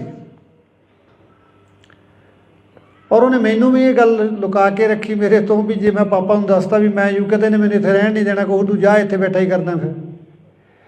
ਪਰ ਉਹਦਾ ਲਗਾਅ ਇਸ ਸੀਗਾ ਇੱਥੋਂ ਦਾ ਵੀ ਉਹਦੇ ਲੈਣ ਦੇ ਬਾਵਜੂਦ ਵੀ ਉੱਥੇ ਰਹਿਣਾ ਨਹੀਂ ਚੰਗਾ ਸਮਝਿਆ। ਉਹ ਆਪਦੇ ਪਿੰਡ ਉਹਦੀ ਕਮਜ਼ੋਰੀ ਸੀ, ਕਿਉਂਕਿ ਸ਼ੁਰੂ ਤੋਂ ਹੀ ਉਹਨੇ ਜਿਵੇਂ ਕਿਹਾ ਵੀ ਮੈਂ ਜਿੱਥੇ ਵੀ ਜਾਵਾਂ ਮੇਰਾ ਪਿੰਡ ਮੇਰੇ ਨਾਲ ਜਾਵੇ, ਮੇਰਾ ਖਿੱਤਾ ਮੇਰੇ ਨਾਲ ਜਾਵੇ। ਉਹ ਸ਼ਾਇਦ ਇਸ ਗੱਲ ਦੇ ਵਿੱਚ ਗੜੋਚੇ ਇੰਨਾ ਹੋ ਗਿਆ ਵੀ ਉਹ ਆਪਣੇ ਭਵਿੱਖ ਨੂੰ ਵੀ ਦਾਅ 'ਤੇ ਲਾ ਬੈਠਿਆ। ਸਮਝ ਨਹੀਂ ਸਕਿਆ ਵੀ ਇੱਥੇ ਜਿਹੜੀਆਂ ਦੁਸ਼ਮਣਾਂ ਦੀਆਂ ਧਾੜਾਂ ਤੁਰੀਆਂ ਫਿਰਦੀਆਂ ਨੇ, ਜਿਹਨੂੰ ਤੂੰ ਆਪਣਾ ਸਮਝ ਰਿਹਾ ਪੁੱਤ, ਇੱਥੇ ਤੇਰਾ ਆਪਣਾ ਕੋਈ ਨਹੀਂ ਰਿਹਾ। 40 ਬੰਦੇ ਤੈਨੂੰ ਮਾਰਨ 'ਤੇ ਲੱਗੇ ਹੋਏ ਨੇ। ਪਰ ਉਹ ਬੱਚਾ ਇਹਨਾਂ ਗੱਲਾਂ ਤੋਂ ਅਣਜਾਣ ਕਹਿ ਲਈਏ, ਜਾਂ ਉਹਨੂੰ ਪਤਾ ਹੋਵੇ, ਉਹਨੇ ਮੈਨੂੰ ਨਾ ਦੱਸਿਆ ਹੋਵੇ, ਰੱਬ ਜਾਣਦਾ ਹੈ ਮਨ ਦੇ ਵਿੱਚ ਕੀ ਲੈ ਕੇ ਚਲਾ ਗਿਆ। ਪਰ ਉਹਦੀਆਂ ਲਿਖਤਾਂ ਜਿਸ ਤਰ੍ਹਾਂ ਉਹ ਲਿਖਦਾ ਸੀ, ਉਹਨਾਂ ਤੋਂ ਲੱਗਦਾ ਵੀ ਜ਼ਰੂਰ ਉਹਦੇ ਮਨ ਦੇ ਉੱਤੇ ਕੋਈ ਵਜਨ ਤਾਂ ਸੀਗਾ। ਕਾਫੀ ਉਦਾਸ ਲਹਿਜੇ ਦੇ ਵਿੱਚ ਉਹਨੇ ਕਾਫੀ ਲਿਖੇ, ਚਾਹੇ ਆਪਾਂ ਲਾਸਟ ਰਾਈਡ ਕਹਿ ਲਈਏ, ਉਹਦੇ ਵਿੱਚ ਉਹਨੇ ਇਕੱਲੀ ਇਕੱਲੀ ਗੱਲ ਦਾ ਬਿਆਨ ਕੀਤਾ। ਉਹਨੇ ਮੌਤ ਨੂੰ ਨੇੜੇ ਤੋਂ ਦੇਖਿਆ ਉਸ ਗੱਲ ਦੇ ਵਿੱਚ। ਪਰ ਉਹ ਜਿਵੇਂ ਗੱਲਾਂ ਕਰਦਾ ਸੀ, ਅਸੀਂ ਦੁਨਿਆਵੀ ਹੋਣ ਦੇ ਨਾਤੇ ਉਹਦੇ ਨਾਲ ਨਾਰਾਜ਼ ਵੀ ਹੁੰਦੇ ਸੀ ਇਸ ਪੱਖ ਤੋਂ ਵੀ ਤੂੰ ਇਹ ਕੀ ਲਿਖੀ ਜਾਂਦਾ। ਉਹਨੇ ਉਹ ਕਹਿੰਦਾ ਮੈਂ ਤਾਂ ਤੁਪਾਕ 'ਤੇ ਲਿਖਿਆ, ਇਹ ਤਾਂ ਜਿਹੜੇ ਮੇਰੇ ਪਹਿਲਾਂ ਮੈਂ ਜਿਨ੍ਹਾਂ ਨੂੰ ਪੜ੍ਹਦਾ, ਜਿਨ੍ਹਾਂ ਨੂੰ ਮੈਂ ਦੇਖਦਾ, ਮੈਂ ਤਾਂ ਉਹਨਾਂ 'ਤੇ ਲਿਖਿਆ ਹੈ ਨਾ। ਉਹ ਕਹਿ ਦਿੰਦਾ ਚੱਲ ਅਸੀਂ ਵੀ ਚੁੱਪ ਕਰ ਜਾਂਦੇ ਵੀ ਹੋ ਸਕਦਾ ਉਹ 'ਤੇ ਲਿਖਿਆ ਹੋਵੇ। ਪਰ ਜਦੋਂ ਆਪਦੇ ਨਾਲ ਵਾਪਰ ਗਈ ਫਿਰ ਐਂ ਲੱਗਿਆ ਵੀ ਇਹ ਤਾਂ ਆਪਣੇ ਸਮਝਣ 'ਚ ਹੀ ਫਰਕ ਰਹਿ ਗਿਆ। ਉਹ ਤਾਂ ਸਾਰਾ ਕੁਛ ਆਪਣੀ ਜਵਾਨੀ ਦੱਸੀ ਜਾਂਦਾ ਸੀ। ਇਹ ਹੁਣ ਬੀਤੇ ਦੀ ਗੱਲ ਹੋ ਚੁੱਕੀ ਹੈ ਵੀਰੋ, ਇਸ ਗੱਲ 'ਤੇ ਕੁਛ ਵੀ ਨਹੀਂ ਨਿਬੜਨਾ, ਕਿਉਂਕਿ ਨਾ ਤਾਂ ਆਪਾਂ ਜੋ ਨੁਕਸਾਨ ਖਾ ਲਿਆ ਉਹ ਪੂਰਾ ਹੋਣਾ। ਹਾਂ, ਸਰਕਾਰਾਂ ਅੱਗੇ ਇੰਨੀ ਕੁ ਬੇਨਤੀ ਜ਼ਰੂਰ ਕਰਦੇ ਹਾਂ ਵੀ ਘੱਟੋ ਘੱਟ ਜਦੋਂ ਹਾਸੋਹੀਣੇ ਫੈਸਲੇ ਕਰਦੀਆਂ ਨੇ ਦੁੱਖ ਬੜਾ ਹੁੰਦਾ ਹੈ। ਲਾਇਸੈਂਸ ਲੈਣੇ ਤਾਂ ਸਰਕਾਰ ਨੇ ਪਹਿਲਾਂ ਹੀ ਇੰਨੇ ਔਖੇ ਕੀਤੇ ਹੋਏ ਸੀ ਵੀ ਜੇ ਬੰਦਾ ਇੱਕ ਵਾਰੀ ਇਹਦੀ ਲਾਈਨ 'ਚ ਲੱਗ ਜੇ ਨਾ, ਮੇਰਾ ਖਿਆਲ ਇੱਕ ਵਾਰੀ ਰਿਨਿਊ ਕਰਾਉਣ ਲੱਗ ਜੇ ਤਾਂ ਮੁੜ ਕੇ ਉਹਦਾ ਜੀਅ ਕਰਦਾ ਮਸਲਾ ਸਿੱਟ ਕੇ ਭੱਜ ਜਾ। ਇੰਨਾ ਔਖਾ ਪ੍ਰੋਸੈਸ ਹੈ ਲਾਇਸੈਂਸ ਲੈਣ ਦਾ, ਇਹਨੂੰ ਰਿਨਿਊ ਕਰਾਉਣ ਦਾ, ਕੋਈ ਇਹਦੇ ਵਿੱਚ ਚੇਂਜ ਕਰਨੀ ਹੈ ਵੀ ਬੰਦੇ ਨੂੰ ਐਂ ਲੱਗਦਾ ਜਿਵੇਂ ਮੈਂ 84 ਵਾਲੇ ਗੇੜ 'ਚ ਹੀ ਪੈ ਗਿਆ ਹੁੰਦਾ। ਇੰਨਾ ਔਖਾ ਕੰਮ ਹੈ। ਔਰ ਉਲਟਾ ਉਹਨੂੰ ਬੰਦ ਕਰਨ ਦੇ ਉੱਤੇ ਤਾਂ ਬਿਲਕੁਲ ਨਿਹੱਥਾ ਕਰਨ ਵਾਲੀ ਗੱਲ ਹੀ ਕਰਤੀ। ਤੁਸੀਂ ਦੇਖੋ ਬਦਮਾਸ਼ਾਂ ਦੇ ਕੋਲੇ ਜਿਹੜਾ ਅਸਲਾ ਹੈ ਰਸ਼ੀਅਨ ਵੈਪਨ AK-47 45 ਦਾ USA ਦੇ ਅਸਲਾ 30 ਦੇ ਪਿਸਟਲ ਜਿਹੜੇ ਬੰਦੇ ਨੂੰ ਪਾੜ ਕੇ ਰੱਖ ਦਿੰਦੇ ਨੇ ਜੇ ਕਿੱਲਾ ਪਾੜ ਤੋਂ ਵੀ। ਔਰ ਜੇ ਅਸੀਂ ਲਾਇਸੈਂਸ ਲੈ ਰੱਖੇ ਨੇ, ਕੋਈ 12 ਬੋਰ ਦਾ ਲੈ ਲਿਆ ਕਿਸੇ ਨੇ ਆਪਦੀ ਸੇਫਟੀ ਵਾਸਤੇ, ਜੇ ਕੋਈ ਜਾਂ 32 ਬੋਰ ਦਾ ਲੈ ਲਿਆ, ਉਹਦੇ ਵਿੱਚ ਕੀ ਨੁਕਸਾਨ ਵਾਲੀ ਗੱਲ ਹੋ ਗਈ। ਤੁਸੀਂ ਸੈਂਕੜੇ ਜੁਰਮਾਂ ਦਾ ਅਧਿਐਨ ਕਰਕੇ ਵੇਖ ਲਓ। ਜੇ ਆਪਾਂ ਇਕੱਲਾ ਸੂਰੀ ਦਾ ਦੇਖੀਏ ਵੀ ਕਤਲ ਜਿਹੜਾ ਹੋਇਆ ਹੈ ਉਹ ਜ਼ਰੂਰ ਲਾਇਸੈਂਸੀ ਅਸਲੇ ਨਾਲ ਹੋ ਗਿਆ। ਬਾਕੀ ਮੇਰਾ ਖਿਆਲ ਇੱਕ ਵੀ ਕਿਲਿੰਗ ਹੈ ਜਿਹੜੀ ਉਹ ਲਾਇਸੈਂਸੀ ਅਸਲੇ ਨਾਲ ਨਹੀਂ ਹੋਈ। ਔਰ ਜਿਹੜਾ 2 ਨੰਬਰ ਦਾ ਅਸਲਾ ਹੈ ਉਹ 'ਤੇ ਕੋਈ ਕੰਟਰੋਲ ਨਹੀਂ। 5-5 ਜਾਣੇ ਦੁਕਾਨ ਦੇ ਵਿੱਚ ਧਾੜਾਂ ਪਰ ਨੰਗੇ ਮੂੰਹ ਵੜ ਜਾਂਦੇ ਨੇ, ਬੰਦਾ ਮਾਰ ਕੇ ਭੱਜ ਜਾਂਦੇ ਨੇ, ਕੋਈ ਦਿੱਕਤ ਵਾਲੀ ਗੱਲ ਨਹੀਂ। ਛੋਟੇ ਤੋਂ ਛੋਟੇ ਗੈਂਗਸਟਰ ਦੇ ਕੋਲੇ ਵੀ 30 ਤੋਂ ਘੱਟ ਦਾ ਪਿਸਟਲ ਨਹੀਂ ਹੈ, ਔਰ ਬੜੀ ਆਸਾਨੀ ਨਾਲ ਉਹਨੂੰ ਮਿਲ ਵੀ ਰਹੇ ਨੇ। ਔਰ ਕੋਈ ਉਹ ਯੂਪੀ ਕਾਨਪੁਰ ਵਾਲਾ ਨਹੀਂ ਲੈਂਦੇ, ਸਾਰਾ ਇੰਪੋਰਟਡ ਅਸਲਾ ਸਾਰਾ ਉਹਨਾਂ ਕੋਲੇ। ਉਧਰ ਵੱਲ ਨੂੰ ਕਿਸੇ ਦਾ ਕੋਈ ਧਿਆਨ ਨਹੀਂ। ਜੇ ਧਿਆਨ ਆ ਗਿਆ ਤਾਂ ਜਿਹੜੀਆਂ ਮਨ ਪੱਕੀਆਂ, ਜੇ ਤੁਸੀਂ ਅੱਜ DC ਦਫ਼ਤਰ ਜਾਓਗੇ ਅਸਲੇ ਦਾ ਲਾਇਸੈਂਸ ਅਪਲਾਈ ਕਰੋ ਤਾਂ ਤੁਹਾਡੀ ਰੈੱਡ ਕਰਾਸ ਦੀ 50,000 ਦੀ ਤਾਂ ਪਰਚੀ ਕੱਟ ਦੇਣਗੇ। ਜੇ ਸਿਫਾਰਸ਼ਾਂ ਲਾ ਕੇ ਉਹਨੂੰ ਤੁਸੀਂ 10-20 'ਚ ਕਰਾ ਵੀ ਲਓਗੇ ਫਿਰ ਵੀ ਤੁਹਾਡਾ ਘੱਟੋ ਘੱਟ 1.5 ਤੋਂ 2 ਲੱਖ ਰੁਪਈਆ ਲਾ ਕੇ ਤੁਹਾਨੂੰ ਲਾਇਸੈਂਸ ਮਿਲਦਾ ਹੈ। ਕੌਣ ਲਊਗਾ? ਜਿਹੜਾ ਕੋਈ ਫਸਿਆ ਵੇਲੇ ਇੱਕ ਵੇਲੇ, ਜਿਹਨੂੰ ਸਰਦਾ ਵੀ ਮੈਨੂੰ ਕੋਈ ਅੜਿੱਕਾ ਨਾ। ਪਰਸੋਂ ਸੁਨਿਆਰ ਦੇ ਉੱਤੇ ਅੰਮ੍ਰਿਤਸਰ ਹੋਈ ਹੈ ਘਟਨਾ, ਜੇ ਉਹਦੇ ਕੋਲ ਅਸਲਾ ਨਾ ਹੁੰਦਾ ਉਹ ਤਾਂ ਮਾਰਤਾ ਸੀ। ਜਿਹੜਾ ਬੰਦਾ ਕੋਈ 4 ਪੈਸੇ ਦਾ ਕਾਰੋਬਾਰ ਕਰਦਾ ਉਹਦੀ ਸੇਫਟੀ ਲਈ ਲੈਂਦਾ, ਡਿਫੈਂਸ ਲਈ ਲੈਂਦਾ, ਠੀਕ ਹੈ, ਦਿਖਾਵਾ ਮਾੜੀ ਗੱਲ ਹੈ, ਨਹੀਂ ਕਰਨਾ ਚਾਹੀਦਾ। ਅਤੇ ਜੇ ਤੁਸੀਂ ਜਾ ਕੇ ਬੱਚਿਆਂ 'ਤੇ ਪਰਚੇ ਕਰਨ ਲੱਗ ਜਾਓਗੇ ਤਾਂ ਕਿੱਡੀ ਮਾੜੀ ਗੱਲ ਹੈ। ਇੱਕ ਫੋਟੋ ਤਾਂ ਨਹੀਂ ਕਿਸੇ ਦੇ ਉੱਤੇ ਫਾਇਰ ਕਰਦੀ ਯਾਰ, ਫੋਟੋ ਤਾਂ ਸ਼ਰੇਆਮ ਜਿਹੜੇ ਫਿਰਦੇ ਉਹ ਤਾਂ ਤੁਹਾਨੂੰ ਦਿਖਾਈ ਨਹੀਂ ਦੇ ਰਹੇ। ਇੱਕ ਮਰਡਰ ਕਰਨ ਵਾਲਾ ਬੰਦਾ ਧਮਕੀਆਂ ਦੇ ਰਿਹਾ, ਹਰ ਛੋਟੇ ਸਿੰਗਰ ਨੂੰ ਧਮਕੀ ਆਈ ਜਾਂਦੀ ਹੈ। ਜੇ ਕਿਸੇ ਨੂੰ ਧਮਕੀ ਆਉਂਦੀ ਹੈ ਤਾਂ 384 ਦਾ ਪਰਚਾ ਦੇਣਾ ਬਣਦਾ ਉਸ ਬੰਦੇ ਦੇ ਉੱਤੇ। ਸਗੋਂ ਜਾਂਦੇ ਆ ਥਾਣੇ ਸਮਝਾ ਕੇ ਮੋੜ ਦਿੰਦੇ ਆ, ਤੈਂ ਕੀ ਲੈਣਾ ਯਾਰ, ਤੂੰ ਜਵਾਕ ਜੱਲੇ ਵਾਲਾ ਬੰਦਾ, ਇਹਨਾਂ ਦਾ ਕੀ ਪਤਾ ਤੈਨੂੰ ਕਦੋਂ ਮਾਰ ਦੇਣਗੇ। ਸੋ ਅਸਲਾ ਦੇ ਨਿਯਮ ਤਾਂ ਸੌਖੇ ਕਰਨੇ ਚਾਹੀਦੇ, ਨਾ ਕਿ ਤੁਸੀਂ ਨਿਹੱਥੇ ਕਰਦੇ ਹੋ ਲੋਕਾਂ ਨੂੰ। ਜਿਹੜਾ ਕੋਈ ਆਪਦੀ ਸੇਫਟੀ ਲਈ ਲੈਂਦਾ ਉਹਨੂੰ ਸਗੋਂ ਵੀ ਅਸਲਾ ਹੀ ਬਥੇਰਾ ਮਹਿੰਗਾ ਹੋਇਆ ਪਿਆ, ਰਹਿੰਦੀਆਂ ਖੁਦੀਆਂ ਸ਼ਰਤਾਂ ਇੰਨੀਆਂ ਮਹਿੰਗੀਆਂ ਕਰਤੀਆਂ। ਇਹ ਤਾਂ ਫਿਰ ਸਾਨੂੰ ਤਾਂ ਨਿਹੱਥੇ ਕਰਨ ਵਾਲੀ ਗੱਲ ਆ ਤੁਹਾਡੀ। ਹਾਂ, ਜਾਂ ਤੁਸੀਂ ਮਾਹੌਲ ਇਹੋ ਜਿਹਾ ਦੇ ਦਿਓ, ਅਸੀਂ ਤਾਂ ਅਸਲਾ ਜਮ੍ਹਾਂ ਹੀ ਕਰਵਾ ਦਿੰਦੇ। ਕੀ ਕਰਨਾ ਰੱਖ ਕੇ, ਤਾਂ ਆਪ ਤੰਗ ਇਹਨਾਂ ਤੋਂ। ਕਦੇ ਨਿਊ ਦੀ ਡੇਟ ਆ ਗਈ, ਕਦੇ ਵੋਟਾਂ ਆ ਗਈਆਂ, ਕਦੇ ਜਮ੍ਹਾਂ ਕਰਾਇਓ, ਕਦੇ ਲੈ ਆਓ। ਤਾਂ ਐਡਾ ਵੱਡਾ ਸਿਆਪਾ ਹੀ ਨਹੀਂ ਜਿੱਡਾ ਅਸਲੇ ਦਾ। ਤੋ ਲਾਇਸੈਂਸੀ ਅਸਲਾ ਕ੍ਰਾਈਮ ਨਹੀਂ ਕਰਦਾ। ਮੈਂ ਸਰਕਾਰ 'ਚ ਬੈਠੇ ਉਹਨੂੰ ਸਲਾਹ ਦੇਣ ਵਾਲੇ ਅਫਸਰਾਂ ਨੂੰ ਬੇਨਤੀ ਕਰਦਾ, ਤੁਸੀਂ ਜਿਹੜੀ ਗੱਲ ਵੱਲ ਧਿਆਨ ਦੇਣਾ, ਤੁਸੀਂ ਬਦਮਾਸ਼ਾਂ ਵੱਲ ਧਿਆਨ ਦੇ ਲਓ। ਲਾਇਸੈਂਸ ਵਾਲਾ ਬੰਦਾ ਜਾ ਕੇ, ਜਿਹੜਾ ਬੰਦਾ ਲੱਖ ਸਵਾ ਲੱਖ ਰੁਪਇਆ ਲਾ ਕੇ ਢਿੱਡ ਬੰਨ੍ਹ ਕੇ ਲੈਂਦਾ, ਇੰਨਾ ਕਿਸੇ ਕੋਲੇ ਵਾਧੂ ਪੈਸਾ ਨਹੀਂ ਪਿਆ ਜਿਹੜਾ ਅਸਲੇ 'ਤੇ ਖਰਚਣ ਵਾਸਤੇ ਕਬੀਲਦਾਰ ਬੰਦਾ ਤਿਆਰ ਹੋ ਜਾਊਗਾ। ਠੀਕ ਹੈ, ਮੈਂ ਮੰਨਦਾ ਵਿਦੇਸ਼ਾਂ ਦੇ ਵਿੱਚ ਵੀ ਇਹ ਚੀਜ਼ਾਂ 'ਤੇ ਪਾਬੰਦੀਆਂ ਨੇ, ਪਰ ਉੱਥੋਂ ਦਾ ਸਿਸਟਮ ਵੀ ਦੇਖੋ ਕਿੱਡਾ ਹੈ। ਮੈਂ UK ਜਾ ਕੇ ਆਇਆ ਵੀਰੋ, ਜਹਾਜ਼ ਦੇ ਵਿੱਚੋਂ ਅਗਲੇ ਨੇ ਮੈਨੂੰ ਲੈ ਲਿਆ ਔਰ ਆਪਣੀ ਕਾਰ ਦੇ ਵਿੱਚ ਜਾ ਕੇ ਮੈਨੂੰ ਸੁਰੱਖਿਅਤ ਜਗ੍ਹਾ 'ਤੇ, ਜਿੱਥੇ ਮੇਰਾ ਰੈਜ਼ੀਡੈਂਸ ਸੀ, ਉੱਥੇ ਜਾ ਕੇ ਛੱਡ ਕੇ ਆਇਆ ਔਰ ਆਪਣਾ ਸੈਂਸਰ ਵੀ ਕਮਰੇ ਦੇ ਵਿੱਚ ਲਾਇਆ ਅਗਲੇ। ਔਰ ਵਿਦਿਨ 3 ਮਿੰਟ ਕੋਈ ਤਖਤੇ ਨੂੰ ਧੱਕਾ ਵੀ ਮਾਰ ਗਿਆ ਨਾ ਬਾਹਰੋਂ ਆ ਕੇ, 3 ਮਿੰਟਾਂ ਦੇ ਅੰਦਰ ਅੰਦਰ ਜਿਹੜੀ ਪੁਲਿਸ ਦੀ ਹੈ ਸਰਵਿਸ ਹੈ, ਰੀਸਾਂ ਕਰਦੇ ਉਹਨਾਂ ਦੀਆਂ, ਉਹਨਾਂ ਵਰਗਾ ਸਿਸਟਮ ਦੇ ਕੇ ਦਿਖਾਓ ਪਹਿਲਾਂ।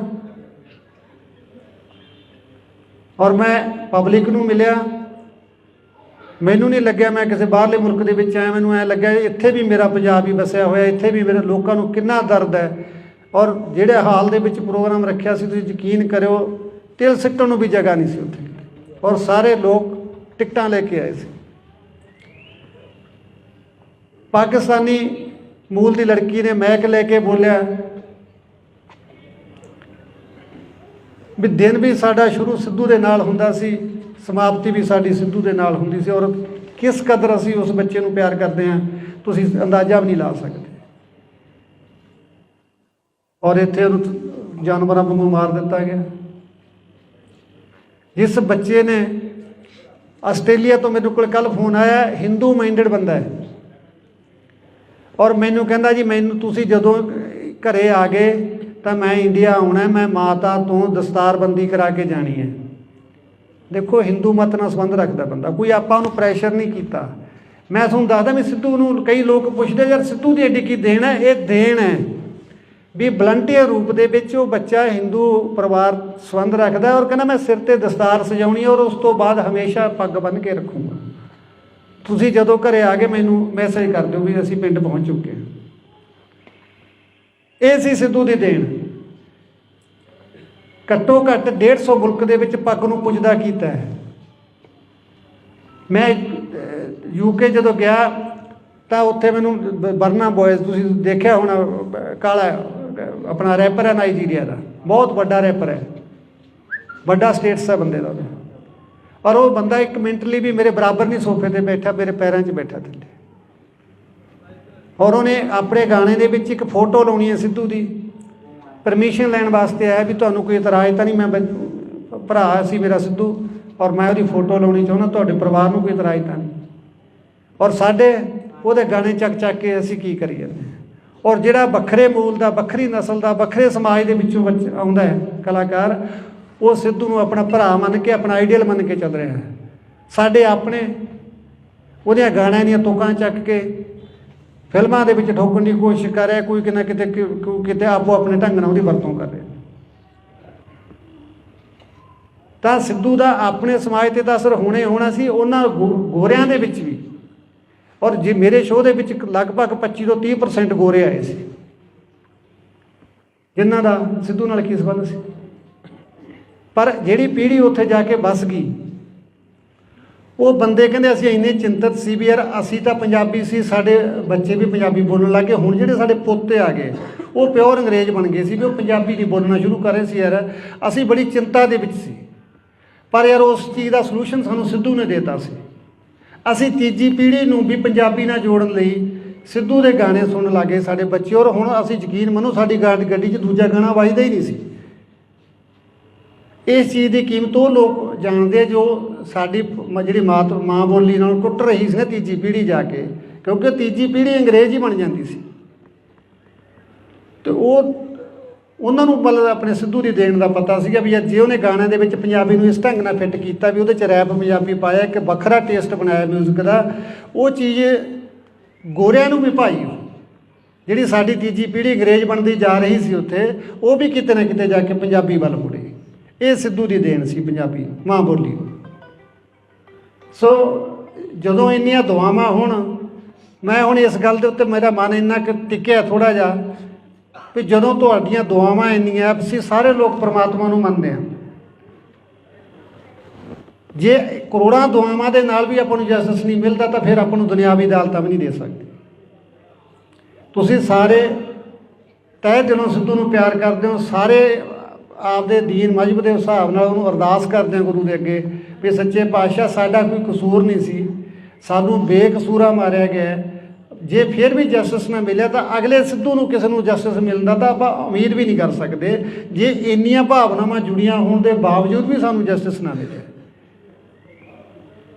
ਆਰੋਪੀ ਫੜੇ ਜਾ ਚੁੱਕੇ ਨੇ ਲਗਭਗ, ਪਰ ਮਾਸਟਰਮਾਈਂਡ ਸਿੱਧੂ ਕਿੰਨਾਂ ਦੀਆਂ ਅੱਖਾਂ ਦੇ ਵਿੱਚ ਚੁਭਿਆ। ਬਸ ਮੈਨੂੰ ਤਾਂ ਉਹਨਾਂ ਦਾ ਇਹ ਪਤਾ ਲੱਗਣਾ ਚਾਹੀਦਾ ਵੀ ਯਾਰ ਇਸ ਬੰਦੇ ਨੂੰ ਤਕਲੀਫ ਸੀ, ਇਹਨੇ ਕੋਈ ਇਸ ਤਰ੍ਹਾਂ ਕੋਈ ਸੁਪਾਰੀ ਦੇ ਕੇ ਮਰਵਾਇਆ ਗਿਆ, ਕਿਉਂਕਿ ਮੈਨੂੰ ਵੀ ਨਹੀਂ ਹਾਲੇ ਤੱਕ ਇਸ ਗੱਲ ਦਾ ਪਰ ਵੀ ਉਹਨੂੰ ਆਖਰ ਨੂੰ ਮਾਰਿਆ ਤਾਂ ਮਾਰਿਆ ਕੀ ਨੇ, ਮਾਰਨ ਵਾਲੇ ਨੂੰ ਕੀ ਮਿਲਿਆ ਉਹਨੂੰ ਮਾਰ ਕੇ? ਉਹ ਤਾਂ ਇੱਕ ਦੇਸ਼ ਦਾ, ਕੌਮ ਦਾ, ਮਾਂ ਬੋਲੀ ਦਾ ਯਾਰ ਚੰਗਾ ਕੰਮ ਕਰ ਰਿਹਾ ਸੀ। ਸ਼ੁਰੂ ਦੇ ਵਿੱਚ ਉਹਦੇ 'ਤੇ ਵੈਪਨ ਦੇ ਇਤਰਾਜ਼ ਲੱਗੇ ਵੀ ਉਹ ਵੈਪਨ 'ਤੇ ਗਾਉਂਦਾ, ਪਰ ਹੁਣ ਤਾਂ ਵੈਪਨ ਤੋਂ ਵੀ ਮੋੜਾ ਖਾ ਗਿਆ ਸੀ ਉਹ, ਕਿਉਂਕਿ ਜਿਵੇਂ ਜਿਵੇਂ ਮੈਚਿਓਰ ਹੋ ਰਿਹਾ ਸੀ, ਜਿਵੇਂ ਜਿਵੇਂ ਉਹਨੂੰ ਅਕਲ ਆ ਰਹੀ ਸੀ, ਉਵੇਂ ਉਹ ਮੁੱਦਿਆਂ ਵੱਲ, ਸਥਾਨਕ ਵੱਲ, ਸਮੱਸਿਆਵਾਂ ਜੋ ਦਰਪੇਸ਼ ਸੀਗੀਆਂ ਉਹਨਾਂ ਵੱਲ ਉਹਦਾ ਝੁਕਾਅ ਹੋ ਰਿਹਾ ਸੀਗਾ। ਫਿਰ ਹੁਣ ਉਹਨੂੰ ਮਾਰਨ ਦੀ ਕੀ ਲੋੜ ਪੈ ਗਈ ਸੀ? ਜਾਂ ਤਾਂ ਮੈਂ ਕਹਿ ਸਕਦਾ ਵੀ ਇਹਨਾਂ ਨੇ ਮੈਦਾਨ ਵਿਹਲਾ ਕੀਤਾ ਵੀ ਜੇ ਸਿੱਧੂ ਰਿਹਾ ਤਾਂ ਅਸੀਂ ਨਹੀਂ ਚੱਲਣਾ, ਜਾਂ ਪੋਲੀਟਿਕਸ ਦਾ ਵੀ ਕੰਮ ਹੋ ਸਕਦਾ। ਤੁਸੀਂ ਸ਼ੁਰੂ ਦੇ ਵਿੱਚ ਜਦੋਂ ਸਿੱਧੂ ਦਾ ਕੇਸ ਹੋਇਆ ਤੁਸੀਂ ਗੱਲ ਦੇਖੀ ਹੋਣੀ ਹੈ, ਅਕਾਲੀ ਨੇਤਾ ਦਾ ਇੱਕ ਦਾ ਨਾਮ ਆਉਂਦਾ ਸੀਗਾ ਸੰਦੀਪ ਕਾਹਲੋਂ, ਕੌਣ ਸੀ ਉਹ ਤੋਂ ਵੈਪਨ ਫੜੇ ਜਾਂਦੇ ਨੇ 1 ਸਾਲ ਪਹਿਲਾਂ, ਔਰ ਪਰਦੇ 'ਤੇ ਆਉਂਦਾ ਔਰ ਗਾਇਬ ਹੋ ਜਾਂਦਾ। ਮੈਂ ਉਹ ਵੀ ਸਰਕਾਰ ਦੇ ਧਿਆਨ 'ਚ ਲਿਆ ਰਿਹਾ, ਤਸੱਲੀ ਨਾਲ ਇਮਾਨਦਾਰੀ ਨਾਲ ਜਾਂਚ ਕਰ ਦਿਓ, ਸਜ਼ਾ ਤੁਹਾਡਾ ਮਨ ਕਰਦਾ ਦੇ ਦਿਓ, ਜੇ ਤੁਹਾਨੂੰ ਜੀ ਕਰਦਾ ਵੀ ਇਹ ਕੋਈ ਚੰਗਾ ਕੰਮ ਕਰਦਾ ਤਾਂ ਛੱਡ ਦਿਓ, ਕੋਈ ਗੱਲ ਨਹੀਂ। ਅੱਜ ਮੈਂ ਕੋਈ ਨਵੀਂ ਸਟੇਟਮੈਂਟ ਜਾਂ ਕੋਈ ਬਿਆਨ ਦੇਣ ਦਾ ਮੇਰਾ ਕੋਈ ਇਰਾਦਾ ਨਹੀਂ ਸੀਗਾ, ਪਰ ਜਿਹੜੀ ਛਿੜੀ ਗੱਲ ਦੇ ਵਿੱਚ ਜਿਹੜੀਆਂ ਮਾਈਨਰ ਗੱਲਾਂ ਹੋ ਹੀ ਜਾਂਦੀਆਂ, ਅਤੇ ਜੋ ਆਪਣਾ ਜਸਟਿਸ ਦੀ ਜੋ ਤਫਤੀਸ਼ ਹੈ ਕਾਫੀ ਵੱਡੀ ਪੱਧਰ ਦੇ ਉੱਤੇ ਰੱਦੋ ਬਦਲ ਹੋਏ ਨੇ, ਹੁਣ ਸਾਰੇ ਅਫਸਰ ਇੱਧਰ ਉੱਧਰ ਹੋਏ ਨੇ, ਤਾਂ ਹੁਣ ਆਪਾਂ ਲੱਗੇ ਹੋਏ ਹਾਂ ਉਹਨਾਂ ਦੇ ਉੱਤੇ। ਤਾਂ ਮੈਂ ਵੀ ਉਮੀਦ ਕਰਦਾ ਵੀ ਅਗਲੇ ਸਮੇਂ ਦੇ ਵਿੱਚ ਆਪਾਂ ਨੂੰ ਕੁਛ ਨਾ ਕੁਛ ਇਹਦੇ 'ਚੋਂ ਨਿਕਲੂਗਾ ਲਾਜ਼ਮੀ। ਤਾਂ ਇੰਨਾ ਤੁਸੀਂ ਸਾਰਿਆਂ ਨੇ ਇੰਨਾ ਸਮਾਂ ਦਿੱਤਾ, ਇੰਨੀ ਬਾਟੋ ਸਮਾਂ ਕੱਢ ਕੇ ਉਹਨਾਂ ਤੋਂ ਪਰਮਾਤਮਾ ਤੁਹਾਡਾ ਕਦਮ ਕਦਮ ਲੇਖੇ ਲਾਵੇ। ਕੋਈ ਸ਼ਬਦ ਵੱਧ ਘੱਟ ਕਿਸੇ ਨੂੰ ਨਾ ਚੰਗਾ ਲੱਗਿਆ ਹੋਵੇ, ਸੰਗਤ ਮਾਫ ਕਰਨ ਯੋਗ ਹੈ। ਵਾਹਿਗੁਰੂ ਜੀ ਕਾ ਖਾਲਸਾ, ਵਾਹਿਗੁਰੂ ਜੀ ਕੀ ਫਤਿਹ। ਸੰਗਤ ਜੀ, ਸਭ ਤੋਂ ਪਹਿਲਾਂ ਫਤਿਹ ਅਰਜ਼ ਕਰਦਾ, ਵਾਹਿਗੁਰੂ ਜੀ ਕਾ ਖਾਲਸਾ, ਵਾਹਿਗੁਰੂ ਜੀ ਕੀ ਫਤਿਹ। ਜਿਵੇਂ ਤੁਹਾਨੂੰ ਸਾਰਿਆਂ ਨੂੰ ਭਲੀ ਭਾਂਤ ਪਤਾ ਇਸ ਗੱਲ ਦਾ ਵੀ ਆਪਾਂ ਪਿਛਲੇ 6 ਮਹੀਨੇ ਤੋਂ ਲੱਗੇ ਹੋਏ ਹਾਂ। ਕਾਫੀ ਚੈਨਲ ਨੇ ਆਪਣੇ ਅਲਟੀਮੇਟਮ ਬਾਰੇ ਜਾਂ ਕੁਛ ਇੱਦਾਂ ਦੀਆਂ ਗੱਲਾਂ ਕਰੀਆਂ ਕਾਫੀ, ਔਰ ਆਪਾਂ ਕਿਹਾ ਵੀ ਸੀ ਸਰਕਾਰ ਨੂੰ, ਪਰ ਜਿਵੇਂ ਮੈਂ ਯੂਕੇ ਜਾਣ ਤੋਂ ਪਹਿਲਾਂ ਡੀਜੀ ਸਾਹਿਬ ਨੂੰ ਮਿਲ ਕੇ ਗਿਆ ਸੀਗਾ, ਪਰ ਉਹਨਾਂ ਨੇ ਜਿਹੜੇ ਆਪਾਂ ਉਹਨਾਂ ਨੂੰ ਨੁਕਤੇ ਦੇ ਕੇ ਆਏ ਸੀਗੇ ਉਹ 'ਤੇ ਬਖੂਬੀ ਕੰਮ ਚੱਲ ਰਿਹਾ। ਹੁਣ ਕੱਲ੍ਹ ਆਪਣੇ ਜ਼ਿਲ੍ਹੇ ਦੇ SSP ਸਾਹਿਬ ਆਪਣੀ ਟੀਮ ਨੂੰ ਲੈ ਕੇ ਮੁਲਾਕਾਤ ਕਰਕੇ ਗਏ ਨੇ। ਜੋ ਹੋਇਆ ਉਹ ਇਨਵੈਸਟੀਗੇਸ਼ਨ ਦਾ ਹਿੱਸਾ ਹੈ ਨਾ, ਮੈਂ ਤੁਹਾਨੂੰ ਸਾਰੀ ਗੱਲ ਆਪਾਂ ਮਾਈਕ 'ਤੇ ਨਹੀਂ ਕਰ ਸਕਦੇ, ਔਰ ਕੁਛ ਹੋਇਆ ਕੁਛ ਹੋ ਰਿਹਾ। ਉਮੀਦ ਜੀ ਵੱਝਦੀ ਹੈ ਵੀ ਸ਼ਾਇਦ ਕਿਸੇ ਗੱਲ ਕਿਨਾਰੇ ਲੱਗ ਸਕਦੀ ਹੈ, ਤਾਂ ਉਹਦਾ ਕਰਕੇ ਆਪਾਂ ਥੋੜ੍ਹਾ ਜਿਹਾ ਸਮਾਂ ਜੋ ਇਹ ਸੀਗਾ ਵੀ ਆਪਾਂ ਕਿਵੇਂ ਨਾ ਕਿਵੇਂ ਸੰਘਰਸ਼ ਨੂੰ ਹੋਰ ਤੇਜ਼ ਕਰੀਏ, ਤਾਂ ਉਹਦੇ ਲਈ ਥੋੜ੍ਹਾ ਜਿਹਾ ਵੇਟਿੰਗ ਦੇ ਵਿੱਚ ਆਪਾਂ ਜ਼ਰੂਰ ਗਏ ਹਾਂ, ਕਿਉਂਕਿ ਕੇਸ ਉਲਝਿਆ ਹੋਇਆ ਹੀ ਇੰਨਾ ਹੈ ਕਿ ਕੋਈ ਕਿਤੋਂ ਚੱਲ ਕੇ ਆ ਗਿਆ, ਕੋਈ ਮਹਾਰਾਸ਼ਟਰ ਤੋਂ ਆ ਗਿਆ, ਕੋਈ MP ਤੋਂ ਆ ਗਿਆ, ਬਲ ਸਾਰੇ ਦੋਸ਼ੀਆਂ ਦੀਆਂ ਕ੍ਰਾਈਮ ਹੈ ਪਹਿਲੀ ਵਾਰ ਹੈ, ਔਰ ਬਾਹਰੋਂ ਆਏ, ਦੂਰੋਂ ਆਏ, ਇਹਨੂੰ ਟਰੇਸ ਕਰਨ 'ਤੇ ਸਮਾਂ ਜ਼ਰੂਰ ਲੱਗਦਾ ਹੈ, ਕਿਉਂਕਿ ਜਦੋਂ ਆਪਾਂ ਗੱਲ ਕਰਦੇ ਹਾਂ ਉਹ ਗੱਲ ਸਮਝ ਆਉਂਦੀ ਹੈ। ਅਤੇ ਚਲੋ ਆਪਣੀ ਇੰਨੀ ਬਹੁਤ ਹੈ ਵੀ ਜੇ ਉਹ ਇਸ ਪਾਸੇ ਨੂੰ ਤੁਰੇ ਨੇ, ਜਿਹੜੀ ਗੱਲ ਆਪਾਂ ਕਹਿੰਦੇ ਹਾਂ ਵੀ ਇਸ ਬੰਦੇ ਦਾ ਸਾਨੂੰ ਸ਼ੱਕ ਹੈ, ਇਹਨੂੰ ਇਨਵੈਸਟੀਗੇਸ਼ਨ 'ਚ ਸ਼ਾਮਲ ਕਰੋ, ਉਹਨਾਂ ਨੂੰ ਕੀਤਾ ਗਿਆ ਹੈ, 1-2 ਗ੍ਰਿਫਤਾਰੀਆਂ ਵੀ ਹੋਈਆਂ ਨੇ। ਅਤੇ ਬਾਕੀ ਅਗਲੇ ਹਫਤੇ ਦੇ ਵਿੱਚ ਕਾਫੀ ਕੁਛ ਸੰਭਾਵਨਾ ਹੈਗੀ ਵੀ ਕੁਛ ਨਾ ਕੁਛ ਕੋਈ ਗੱਲ ਸਾਹਮਣੇ ਆ ਸਕਦੀ ਹੈ। ਬਾਕੀ ਰਹੀ ਗੱਲ ਬਾਹਰ ਆਪਣੇ ਜਾਣ ਦੀ ਗੱਲ, ਯੂਕੇ ਹੁਣ ਮੈਂ ਜਾ ਕੇ ਆਇਆ, ਤੁਸੀਂ ਦੇਖੋ ਵੀ ਸੰਗਤ ਦੇ ਵਿੱਚ, ਕਿਉਂਕਿ ਸਰਕਾਰ ਨੂੰ ਵੀ ਮੈਂ ਇਹ ਗੱਲ ਸਪਸ਼ਟ ਕਰਨੀ ਚਾਹੁੰਦਾ ਵੀ ਇਹ ਇਕੱਲਾ ਇਹ ਨਹੀਂ ਹੈਗਾ ਵੀ ਇਹ ਇੱਕ ਸਿੰਗਲ ਮਰਡਰ ਹੋ ਗਿਆ ਜਾਂ ਸਿੱਧੂ ਮੇਰਾ ਬੇਟਾ ਸੀ, ਇਹ ਪੂਰੇ ਸੰਸਾਰ ਦਾ ਬੇਟਾ ਬਣ ਚੁੱਕਿਆ ਸੀ।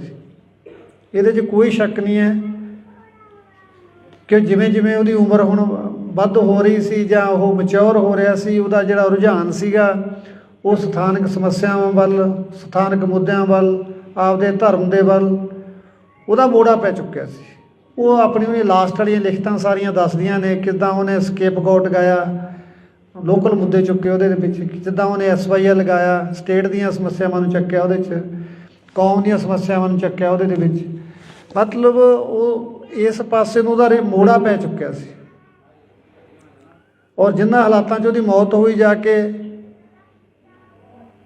ਇਹ ਵੀ ਬੜਾ ਬੁਝਾਰਤ ਬਣੀ ਹੋਈ ਹੈ ਵੀ ਐਸਾ ਕੀ ਵਾਪਰਿਆ ਵੀ ਉਸ ਬੱਚੇ ਨੂੰ ਇੰਨੀ ਘਿਨਾਉਣੀ ਮੌਤ ਦਿੱਤੀ ਗਈ। ਔਰ ਇਸ ਚੀਜ਼ ਦਾ ਬ੍ਰਿਟਿਸ਼ ਸਰਕਾਰ ਦੇ ਵਿੱਚ ਵੀ ਬੜਾ ਵੱਡਾ ਰੋਸ ਹੈ, ਕਿਉਂਕਿ ਸਿੱਧੂ UK ਦਾ PR ਸੀ ਔਰ ਉਹਨੇ ਮੈਨੂੰ ਵੀ ਇਹ ਗੱਲ ਲੁਕਾ ਕੇ ਰੱਖੀ ਮੇਰੇ ਤੋਂ ਵੀ ਜੇ ਮੈਂ ਪਾਪਾ ਨੂੰ ਦੱਸਤਾ ਵੀ ਮੈਂ UK ਤੇ ਨੇ ਮੈਨੂੰ ਇੱਥੇ ਰਹਿਣ ਨਹੀਂ ਦੇਣਾ, ਕਹੂ ਤੂੰ ਜਾ ਇੱਥੇ ਬੈਠਾ ਹੀ ਕਰਦਾ ਫਿਰ। ਪਰ ਉਹਦਾ ਲਗਾਅ ਇਹ ਸੀਗਾ ਇੱਥੋਂ ਦਾ ਵੀ ਉਹਨੇ ਉਹਦੇ ਲੈਣ ਦੇ ਬਾਵਜੂਦ ਵੀ ਉੱਥੇ ਰਹਿਣਾ ਨਹੀਂ ਚੰਗਾ ਸਮਝਿਆ। ਉਹ ਆਪਦੇ ਪਿੰਡ ਉਹਦੀ ਕਮਜ਼ੋਰੀ ਸੀ, ਕਿਉਂਕਿ ਸ਼ੁਰੂ ਤੋਂ ਹੀ ਉਹਨੇ ਜਿਵੇਂ ਕਿਹਾ ਵੀ ਮੈਂ ਜਿੱਥੇ ਵੀ ਜਾਵਾਂ ਮੇਰਾ ਪਿੰਡ ਮੇਰੇ ਨਾਲ ਜਾਵੇ, ਮੇਰਾ ਖਿੱਤਾ ਮੇਰੇ ਨਾਲ ਜਾਵੇ। ਉਹ ਸ਼ਾਇਦ ਇਸ ਗੱਲ ਦੇ ਵਿੱਚ ਗੜੋਚੇ ਇੰਨਾ ਹੋ ਗਿਆ ਵੀ ਉਹ ਆਪਣੇ ਭਵਿੱਖ ਨੂੰ ਵੀ ਦਾਅ 'ਤੇ ਲਾ ਬੈਠਿਆ, ਸਮਝ ਨਹੀਂ ਸਕਿਆ ਵੀ ਇੱਥੇ ਜਿਹੜੀਆਂ ਦੁਸ਼ਮਣਾਂ ਦੀਆਂ ਧਾੜਾਂ ਤੁਰੀਆਂ ਫਿਰਦੀਆਂ ਨੇ, ਜਿਹਨੂੰ ਤੂੰ ਆਪਣਾ ਸਮਝ ਰਿਹਾ ਪੁੱਤ, ਇੱਥੇ ਤੇਰਾ ਆਪਣਾ ਕੋਈ ਨਹੀਂ ਰਿਹਾ। 40 ਬੰਦੇ ਤੈਨੂੰ ਮਾਰਨ 'ਤੇ ਲੱਗੇ ਹੋਏ ਨੇ, ਪਰ ਉਹ ਬੱਚਾ ਇਹਨਾਂ ਗੱਲਾਂ ਤੋਂ ਅਣਜਾਣ ਕਹਿ ਲਈਏ ਜਾਂ ਉਹਨੂੰ ਪਤਾ ਹੋਵੇ, ਉਹਨੇ ਮੈਨੂੰ ਨਾ ਦੱਸਿਆ ਹੋਵੇ, ਰੱਬ ਜਾਣਦਾ ਹੈ ਮਨ ਦੇ ਵਿੱਚ ਕੀ ਲੈ ਕੇ ਚਲਾ ਗਿਆ। ਪਰ ਉਹਦੀਆਂ ਲਿਖਤਾਂ ਜਿਸ ਤਰ੍ਹਾਂ ਉਹ ਲਿਖਦਾ ਸੀ,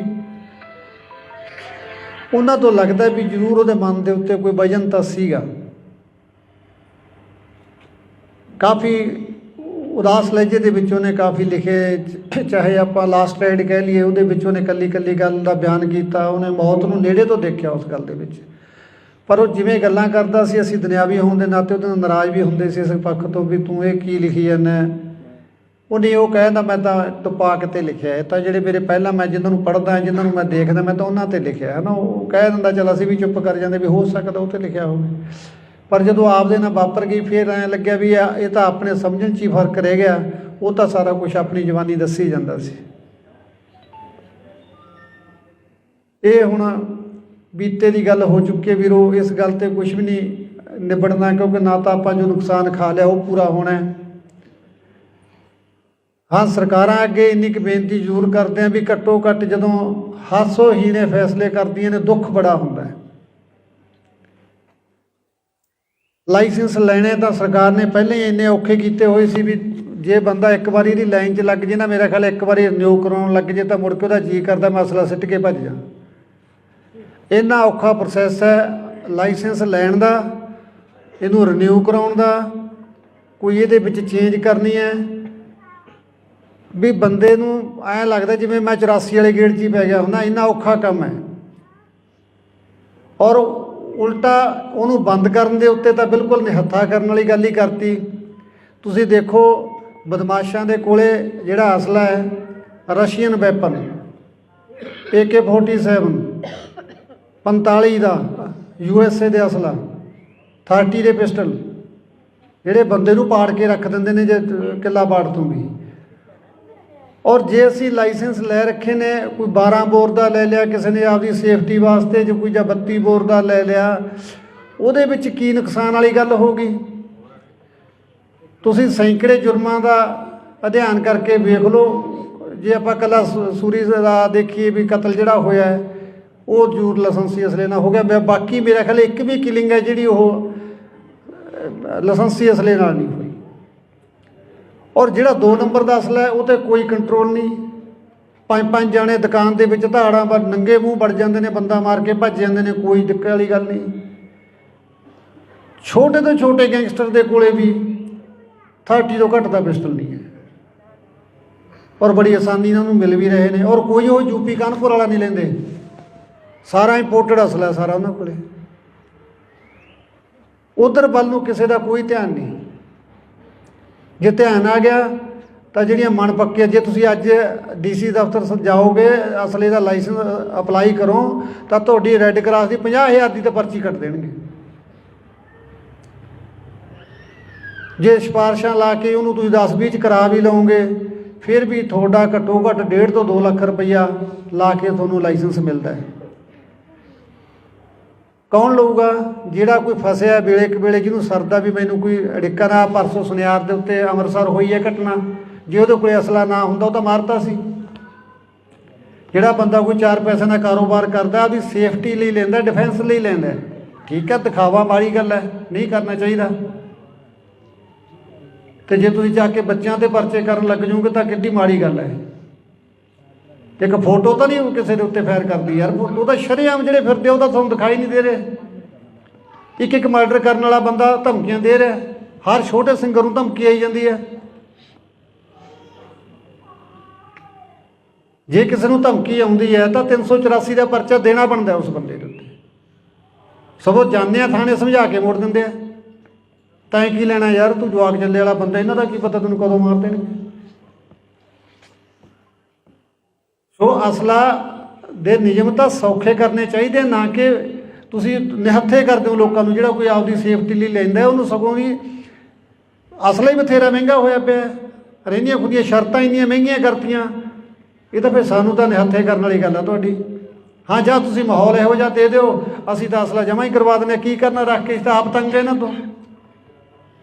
ਕਦੇ ਨਿਊ ਦੀ ਡੇਟ ਆ ਗਈ, ਕਦੇ ਵੋਟਾਂ ਆ ਗਈਆਂ, ਕਦੇ ਜਮ੍ਹਾਂ ਕਰਾਇਓ, ਕਦੇ ਲੈ ਆਓ। ਤਾਂ ਐਡਾ ਵੱਡਾ ਸਿਆਪਾ ਹੀ ਨਹੀਂ ਜਿੱਡਾ ਅਸਲੇ ਦਾ।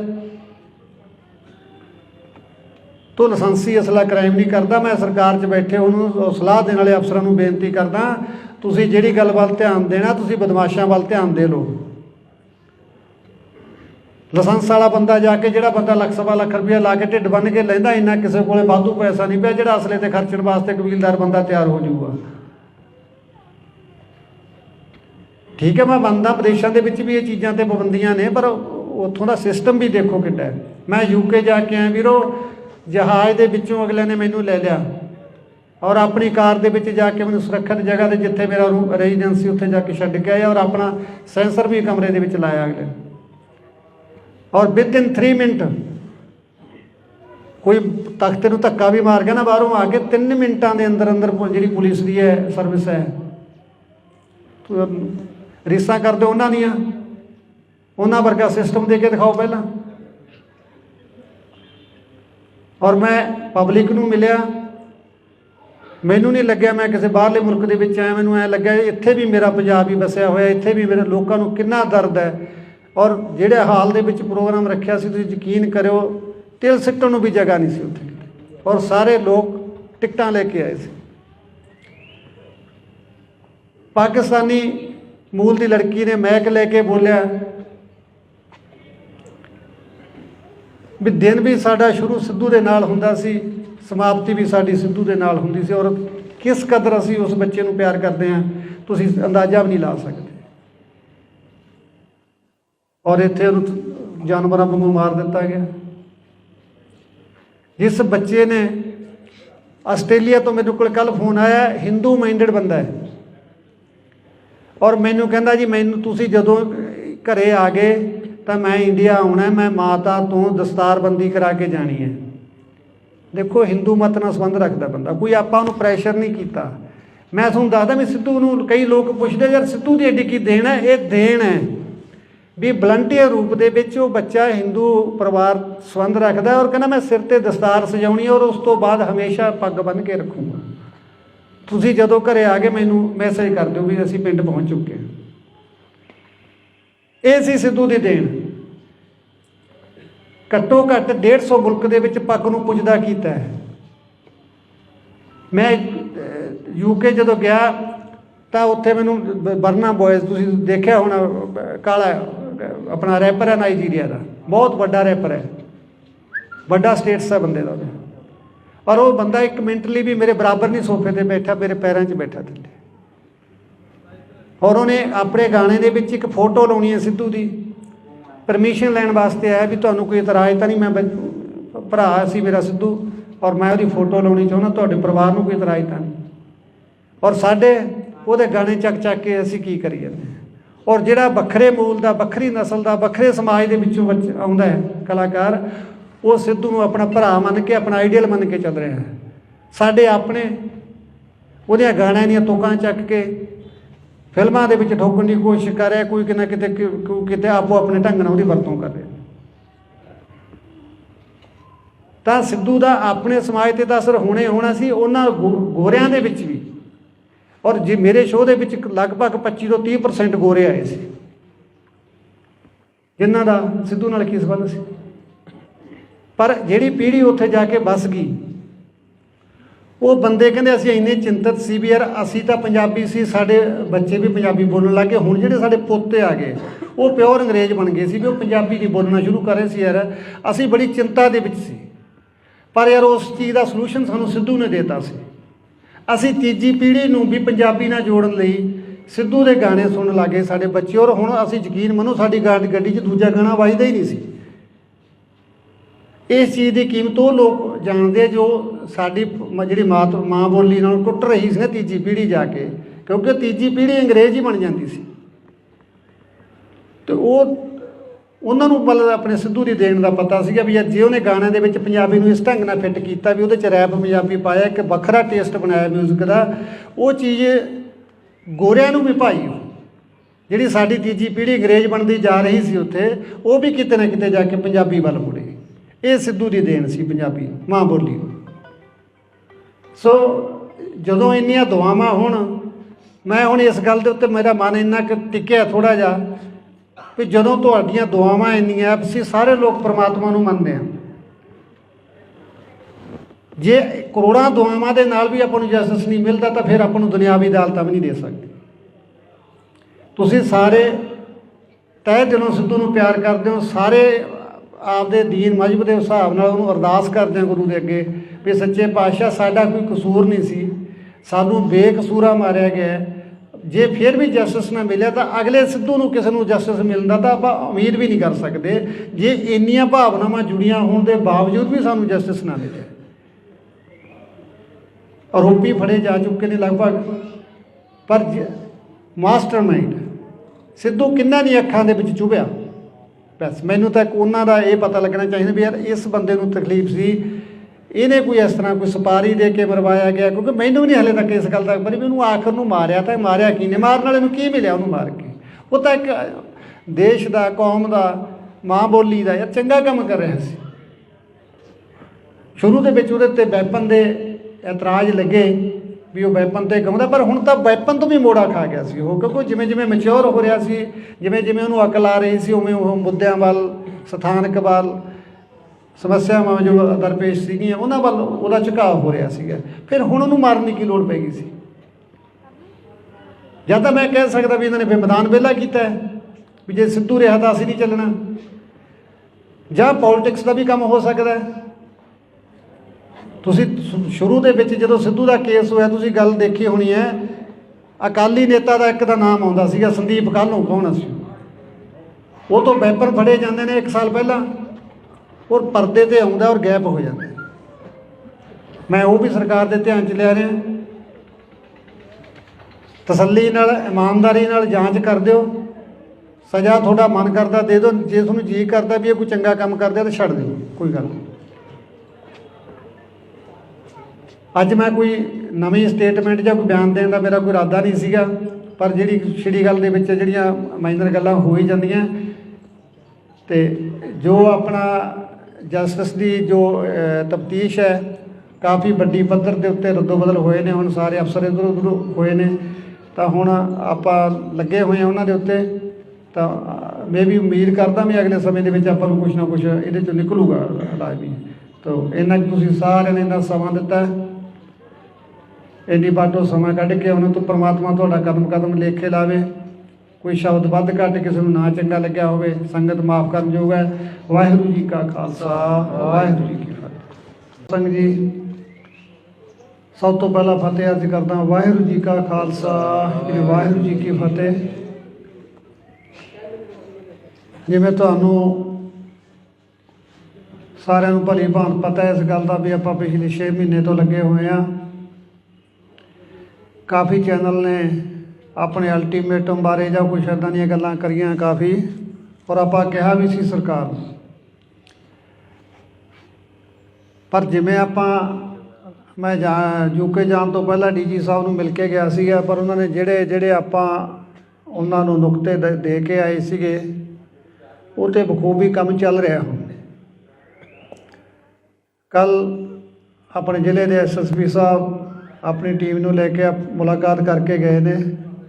ਜੋ ਹੋਇਆ ਉਹ ਇਨਵੈਸਟੀਗੇਸ਼ਨ ਦਾ ਹਿੱਸਾ ਹੈ ਨਾ। ਮੈਂ ਤੁਹਾਨੂੰ ਸਾਰੀ ਗੱਲ ਆਪਾਂ ਮਾਈਕ 'ਤੇ ਨਹੀਂ ਕਰ ਸਕਦੇ, ਔਰ ਕੁਛ ਹੋਇਆ, ਕੁਛ ਹੋ ਰਿਹਾ। ਉਮੀਦ ਜੀ ਵੱਝਦੀ ਹੈ ਵੀ ਸ਼ਾਇਦ ਕਿਸੇ ਗੱਲ ਕਿਨਾਰੇ ਲੱਗ ਸਕਦੀ ਹੈ, ਤਾਂ ਉਹਦਾ ਕਰਕੇ ਆਪਾਂ ਥੋੜ੍ਹਾ ਜਿਹਾ ਸਮਾਂ ਜੋ ਇਹ ਸੀਗਾ ਵੀ ਆਪਾਂ ਕਿਵੇਂ ਨਾ ਕਿਵੇਂ ਸੰਘਰਸ਼ ਨੂੰ ਹੋਰ ਤੇਜ਼ ਕਰੀਏ, ਤਾਂ ਉਹਦੇ ਲਈ ਥੋੜ੍ਹਾ ਜਿਹਾ ਵੇਟਿੰਗ ਦੇ ਵਿੱਚ ਆਪਾਂ ਜ਼ਰੂਰ ਗਏ ਹਾਂ।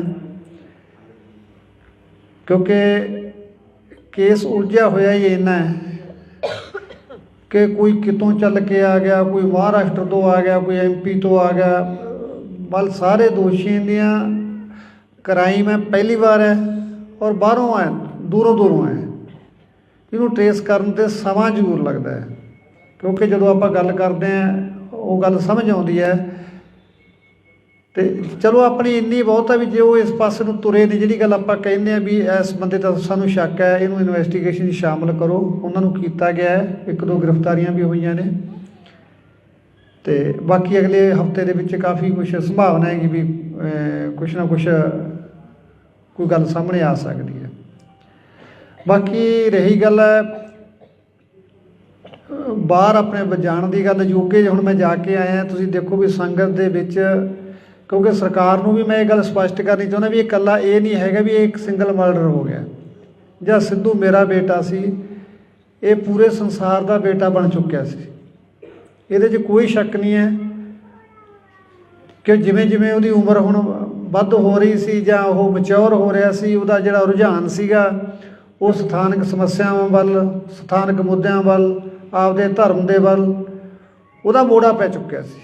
ਉਹ ਉਹਦੀਆਂ ਲਾਸਟ ਵਾਲੀਆਂ ਲਿਖਤਾਂ ਸਾਰੀਆਂ ਦੱਸਦੀਆਂ ਨੇ ਕਿੱਦਾਂ ਉਹਨੇ ਸਕੇਪ ਗੋਟ ਗਾਇਆ, ਲੋਕਲ ਮੁੱਦੇ ਚੁੱਕੇ ਉਹਦੇ ਵਿੱਚ, ਜਿੱਦਾਂ ਉਹਨੇ SYL ਲਗਾਇਆ, ਸਟੇਟ ਦੀਆਂ ਸਮੱਸਿਆਵਾਂ ਨੂੰ ਚੱਕਿਆ ਉਹਦੇ 'ਚ, ਕੌਮ ਦੀਆਂ ਸਮੱਸਿਆਵਾਂ ਨੂੰ ਚੱਕਿਆ ਉਹਦੇ ਦੇ ਵਿੱਚ। ਮਤਲਬ ਉਹ ਇਸ ਪਾਸੇ ਨੂੰ ਉਹਦਾ ਮੋੜਾ ਪੈ ਚੁੱਕਿਆ ਸੀ, ਔਰ ਜਿਨ੍ਹਾਂ ਹਾਲਾਤਾਂ 'ਚ ਉਹਦੀ ਮੌਤ ਹੋਈ ਜਾ ਕੇ, ਇਹ ਵੀ ਬੜਾ ਬੁਝਾਰਤ ਬਣੀ ਹੋਈ ਹੈ ਵੀ ਐਸਾ ਕੀ ਵਾਪਰਿਆ ਵੀ ਉਸ ਬੱਚੇ ਨੂੰ ਇੰਨੀ ਘਿਨਾਉਣੀ ਮੌਤ ਦਿੱਤੀ ਗਈ। ਔਰ ਇਸ ਚੀਜ਼ ਦਾ ਬ੍ਰਿਟਿਸ਼ ਸਰਕਾਰ ਦੇ ਵਿੱਚ ਵੀ ਬੜਾ ਵੱਡਾ ਰੋਸ ਹੈ, ਕਿਉਂਕਿ ਸਿੱਧੂ UK ਦਾ PR ਸੀ, ਔਰ ਉਹਨੇ ਮੈਨੂੰ ਵੀ ਇਹ ਗੱਲ ਲੁਕਾ ਕੇ ਰੱਖੀ ਮੇਰੇ ਤੋਂ ਵੀ ਜੇ ਮੈਂ ਪਾਪਾ ਨੂੰ ਦੱਸਤਾ ਵੀ ਮੈਂ UK ਤੇ ਨੇ ਮੈਨੂੰ ਇੱਥੇ ਰਹਿਣ ਨਹੀਂ ਦੇਣਾ, ਕਹੂ ਤੂੰ ਜਾ ਇੱਥੇ ਬੈਠਾ ਹੀ ਕਰਦਾ ਫਿਰ।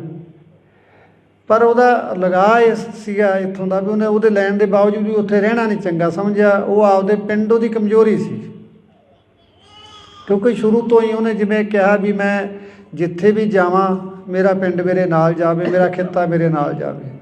ਉਹ ਸ਼ਾਇਦ ਇਸ ਗੱਲ ਦੇ ਵਿੱਚ ਗੁੜੁੱਚ ਇੰਨਾ ਹੋ ਗਿਆ ਵੀ ਉਹ ਆਪਣੇ ਭਵਿੱਖ ਨੂੰ ਵੀ ਦਾਅ 'ਤੇ ਲਾ ਬੈਠਾ।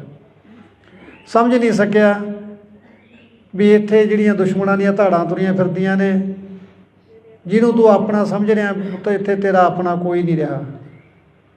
40 ਬੰਦੇ ਤੈਨੂੰ ਮਾਰਨ 'ਤੇ ਲੱਗੇ ਹੋਏ ਨੇ, ਪਰ ਉਹ ਬੱਚਾ ਇਹਨਾਂ ਗੱਲਾਂ ਤੋਂ ਅਣਜਾਣ ਕਹਿ ਲਈਏ ਜਾਂ ਉਹਨੂੰ ਪਤਾ ਹੋਵੇ, ਉਹਨੇ ਮੈਨੂੰ ਨਾ ਦੱਸਿਆ ਹੋਵੇ, ਰੱਬ ਜਾਣਦਾ ਹੈ ਮਨ ਦੇ ਵਿੱਚ ਕੀ ਲੈ ਕੇ ਚਲਾ ਗਿਆ।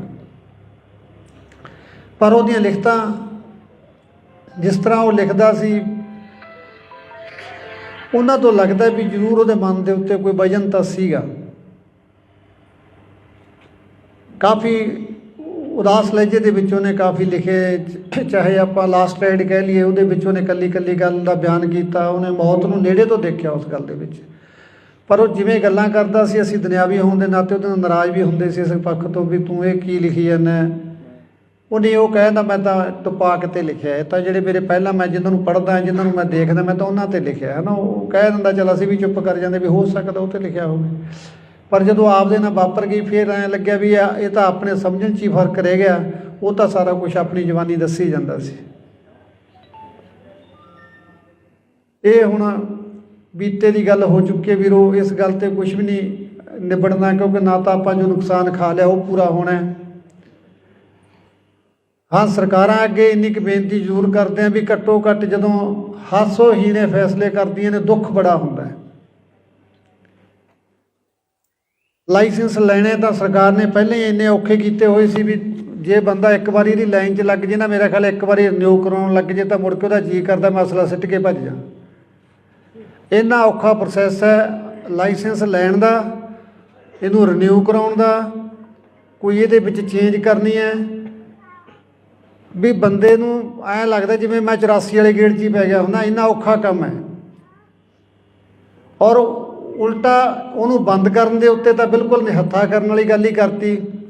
ਤੁਸੀਂ ਦੇਖੋ ਬਦਮਾਸ਼ਾਂ ਦੇ ਕੋਲੇ ਜਿਹੜਾ ਅਸਲਾ ਹੈ ਰਸ਼ੀਅਨ ਵੈਪਨ AK-47 45 ਦਾ USA ਦੇ ਅਸਲਾ 30 ਦੇ ਪਿਸਟਲ ਜਿਹੜੇ ਬੰਦੇ ਨੂੰ ਪਾੜ ਕੇ ਰੱਖ ਦਿੰਦੇ ਨੇ ਜੇ ਕਿੱਲਾ ਪਾੜ ਦੂੰਗੀ।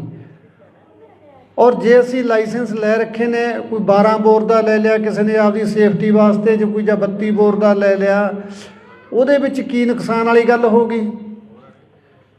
ਤੁਸੀਂ ਸੈਂਕੜੇ ਜੁਰਮਾਂ ਦਾ ਅਧਿਐਨ ਕਰਕੇ ਵੇਖ ਲਓ। ਜੇ ਆਪਾਂ ਇਕੱਲਾ ਸੂਰੀ ਦਾ ਦੇਖੀਏ ਵੀ ਕਤਲ ਜਿਹੜਾ ਹੋਇਆ ਉਹ ਜ਼ਰੂਰ ਲਾਇਸੈਂਸੀ ਅਸਲੇ ਨਾਲ ਹੋ ਗਿਆ, ਬਾਕੀ ਮੇਰਾ ਖਿਆਲ ਇੱਕ ਵੀ ਕਿਲਿੰਗ ਹੈ ਜਿਹੜੀ ਉਹ ਲਾਇਸੈਂਸੀ ਅਸਲੇ ਨਾਲ ਨਹੀਂ ਹੋਈ।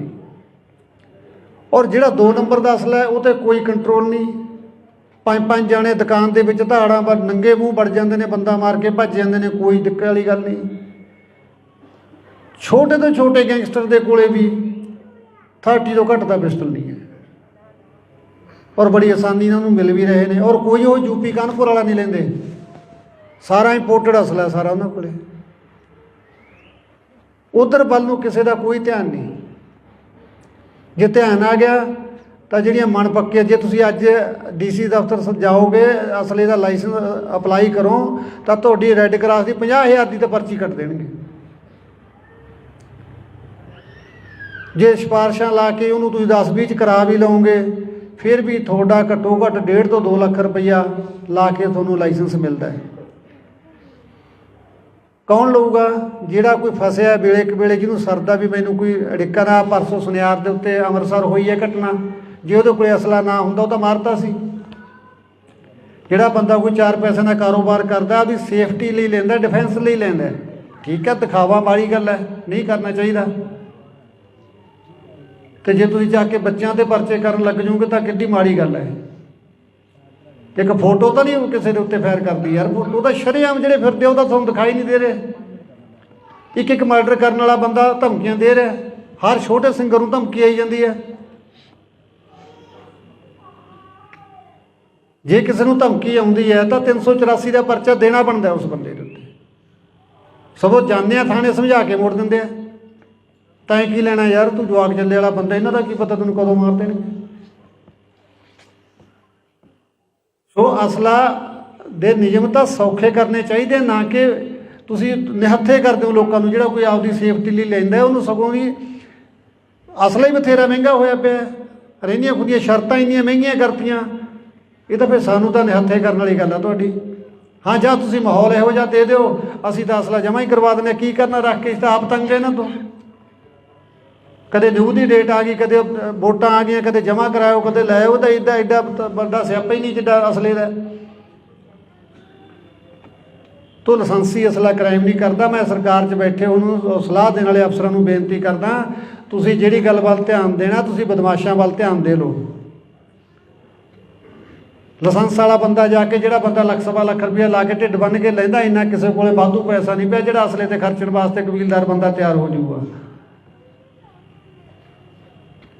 ਠੀਕ ਹੈ, ਮੈਂ ਮੰਨਦਾ ਵਿਦੇਸ਼ਾਂ ਦੇ ਵਿੱਚ ਵੀ ਇਹ ਚੀਜ਼ਾਂ ਤੇ ਪਾਬੰਦੀਆਂ ਨੇ, ਪਰ ਉੱਥੋਂ ਦਾ ਸਿਸਟਮ ਵੀ ਦੇਖੋ ਕਿੱਡਾ ਹੈ। ਮੈਂ UK ਜਾ ਕੇ ਆਇਆ ਵੀਰੋ, ਜਹਾਜ਼ ਦੇ ਵਿੱਚੋਂ ਅਗਲੇ ਨੇ ਮੈਨੂੰ ਲੈ ਲਿਆ ਔਰ ਆਪਣੀ ਕਾਰ ਦੇ ਵਿੱਚ ਜਾ ਕੇ ਮੈਨੂੰ ਸੁਰੱਖਿਅਤ ਜਗ੍ਹਾ 'ਤੇ ਜਿੱਥੇ ਮੇਰਾ ਰੈਜ਼ੀਡੈਂਸੀ ਉੱਥੇ ਜਾ ਕੇ ਛੱਡ ਕੇ ਆਇਆ ਔਰ ਆਪਣਾ ਸੈਂਸਰ ਵੀ ਕਮਰੇ ਦੇ ਵਿੱਚ ਲਾਇਆ ਅਗਲੇ, ਔਰ ਵਿਦਇਨ 3 ਮਿੰਟ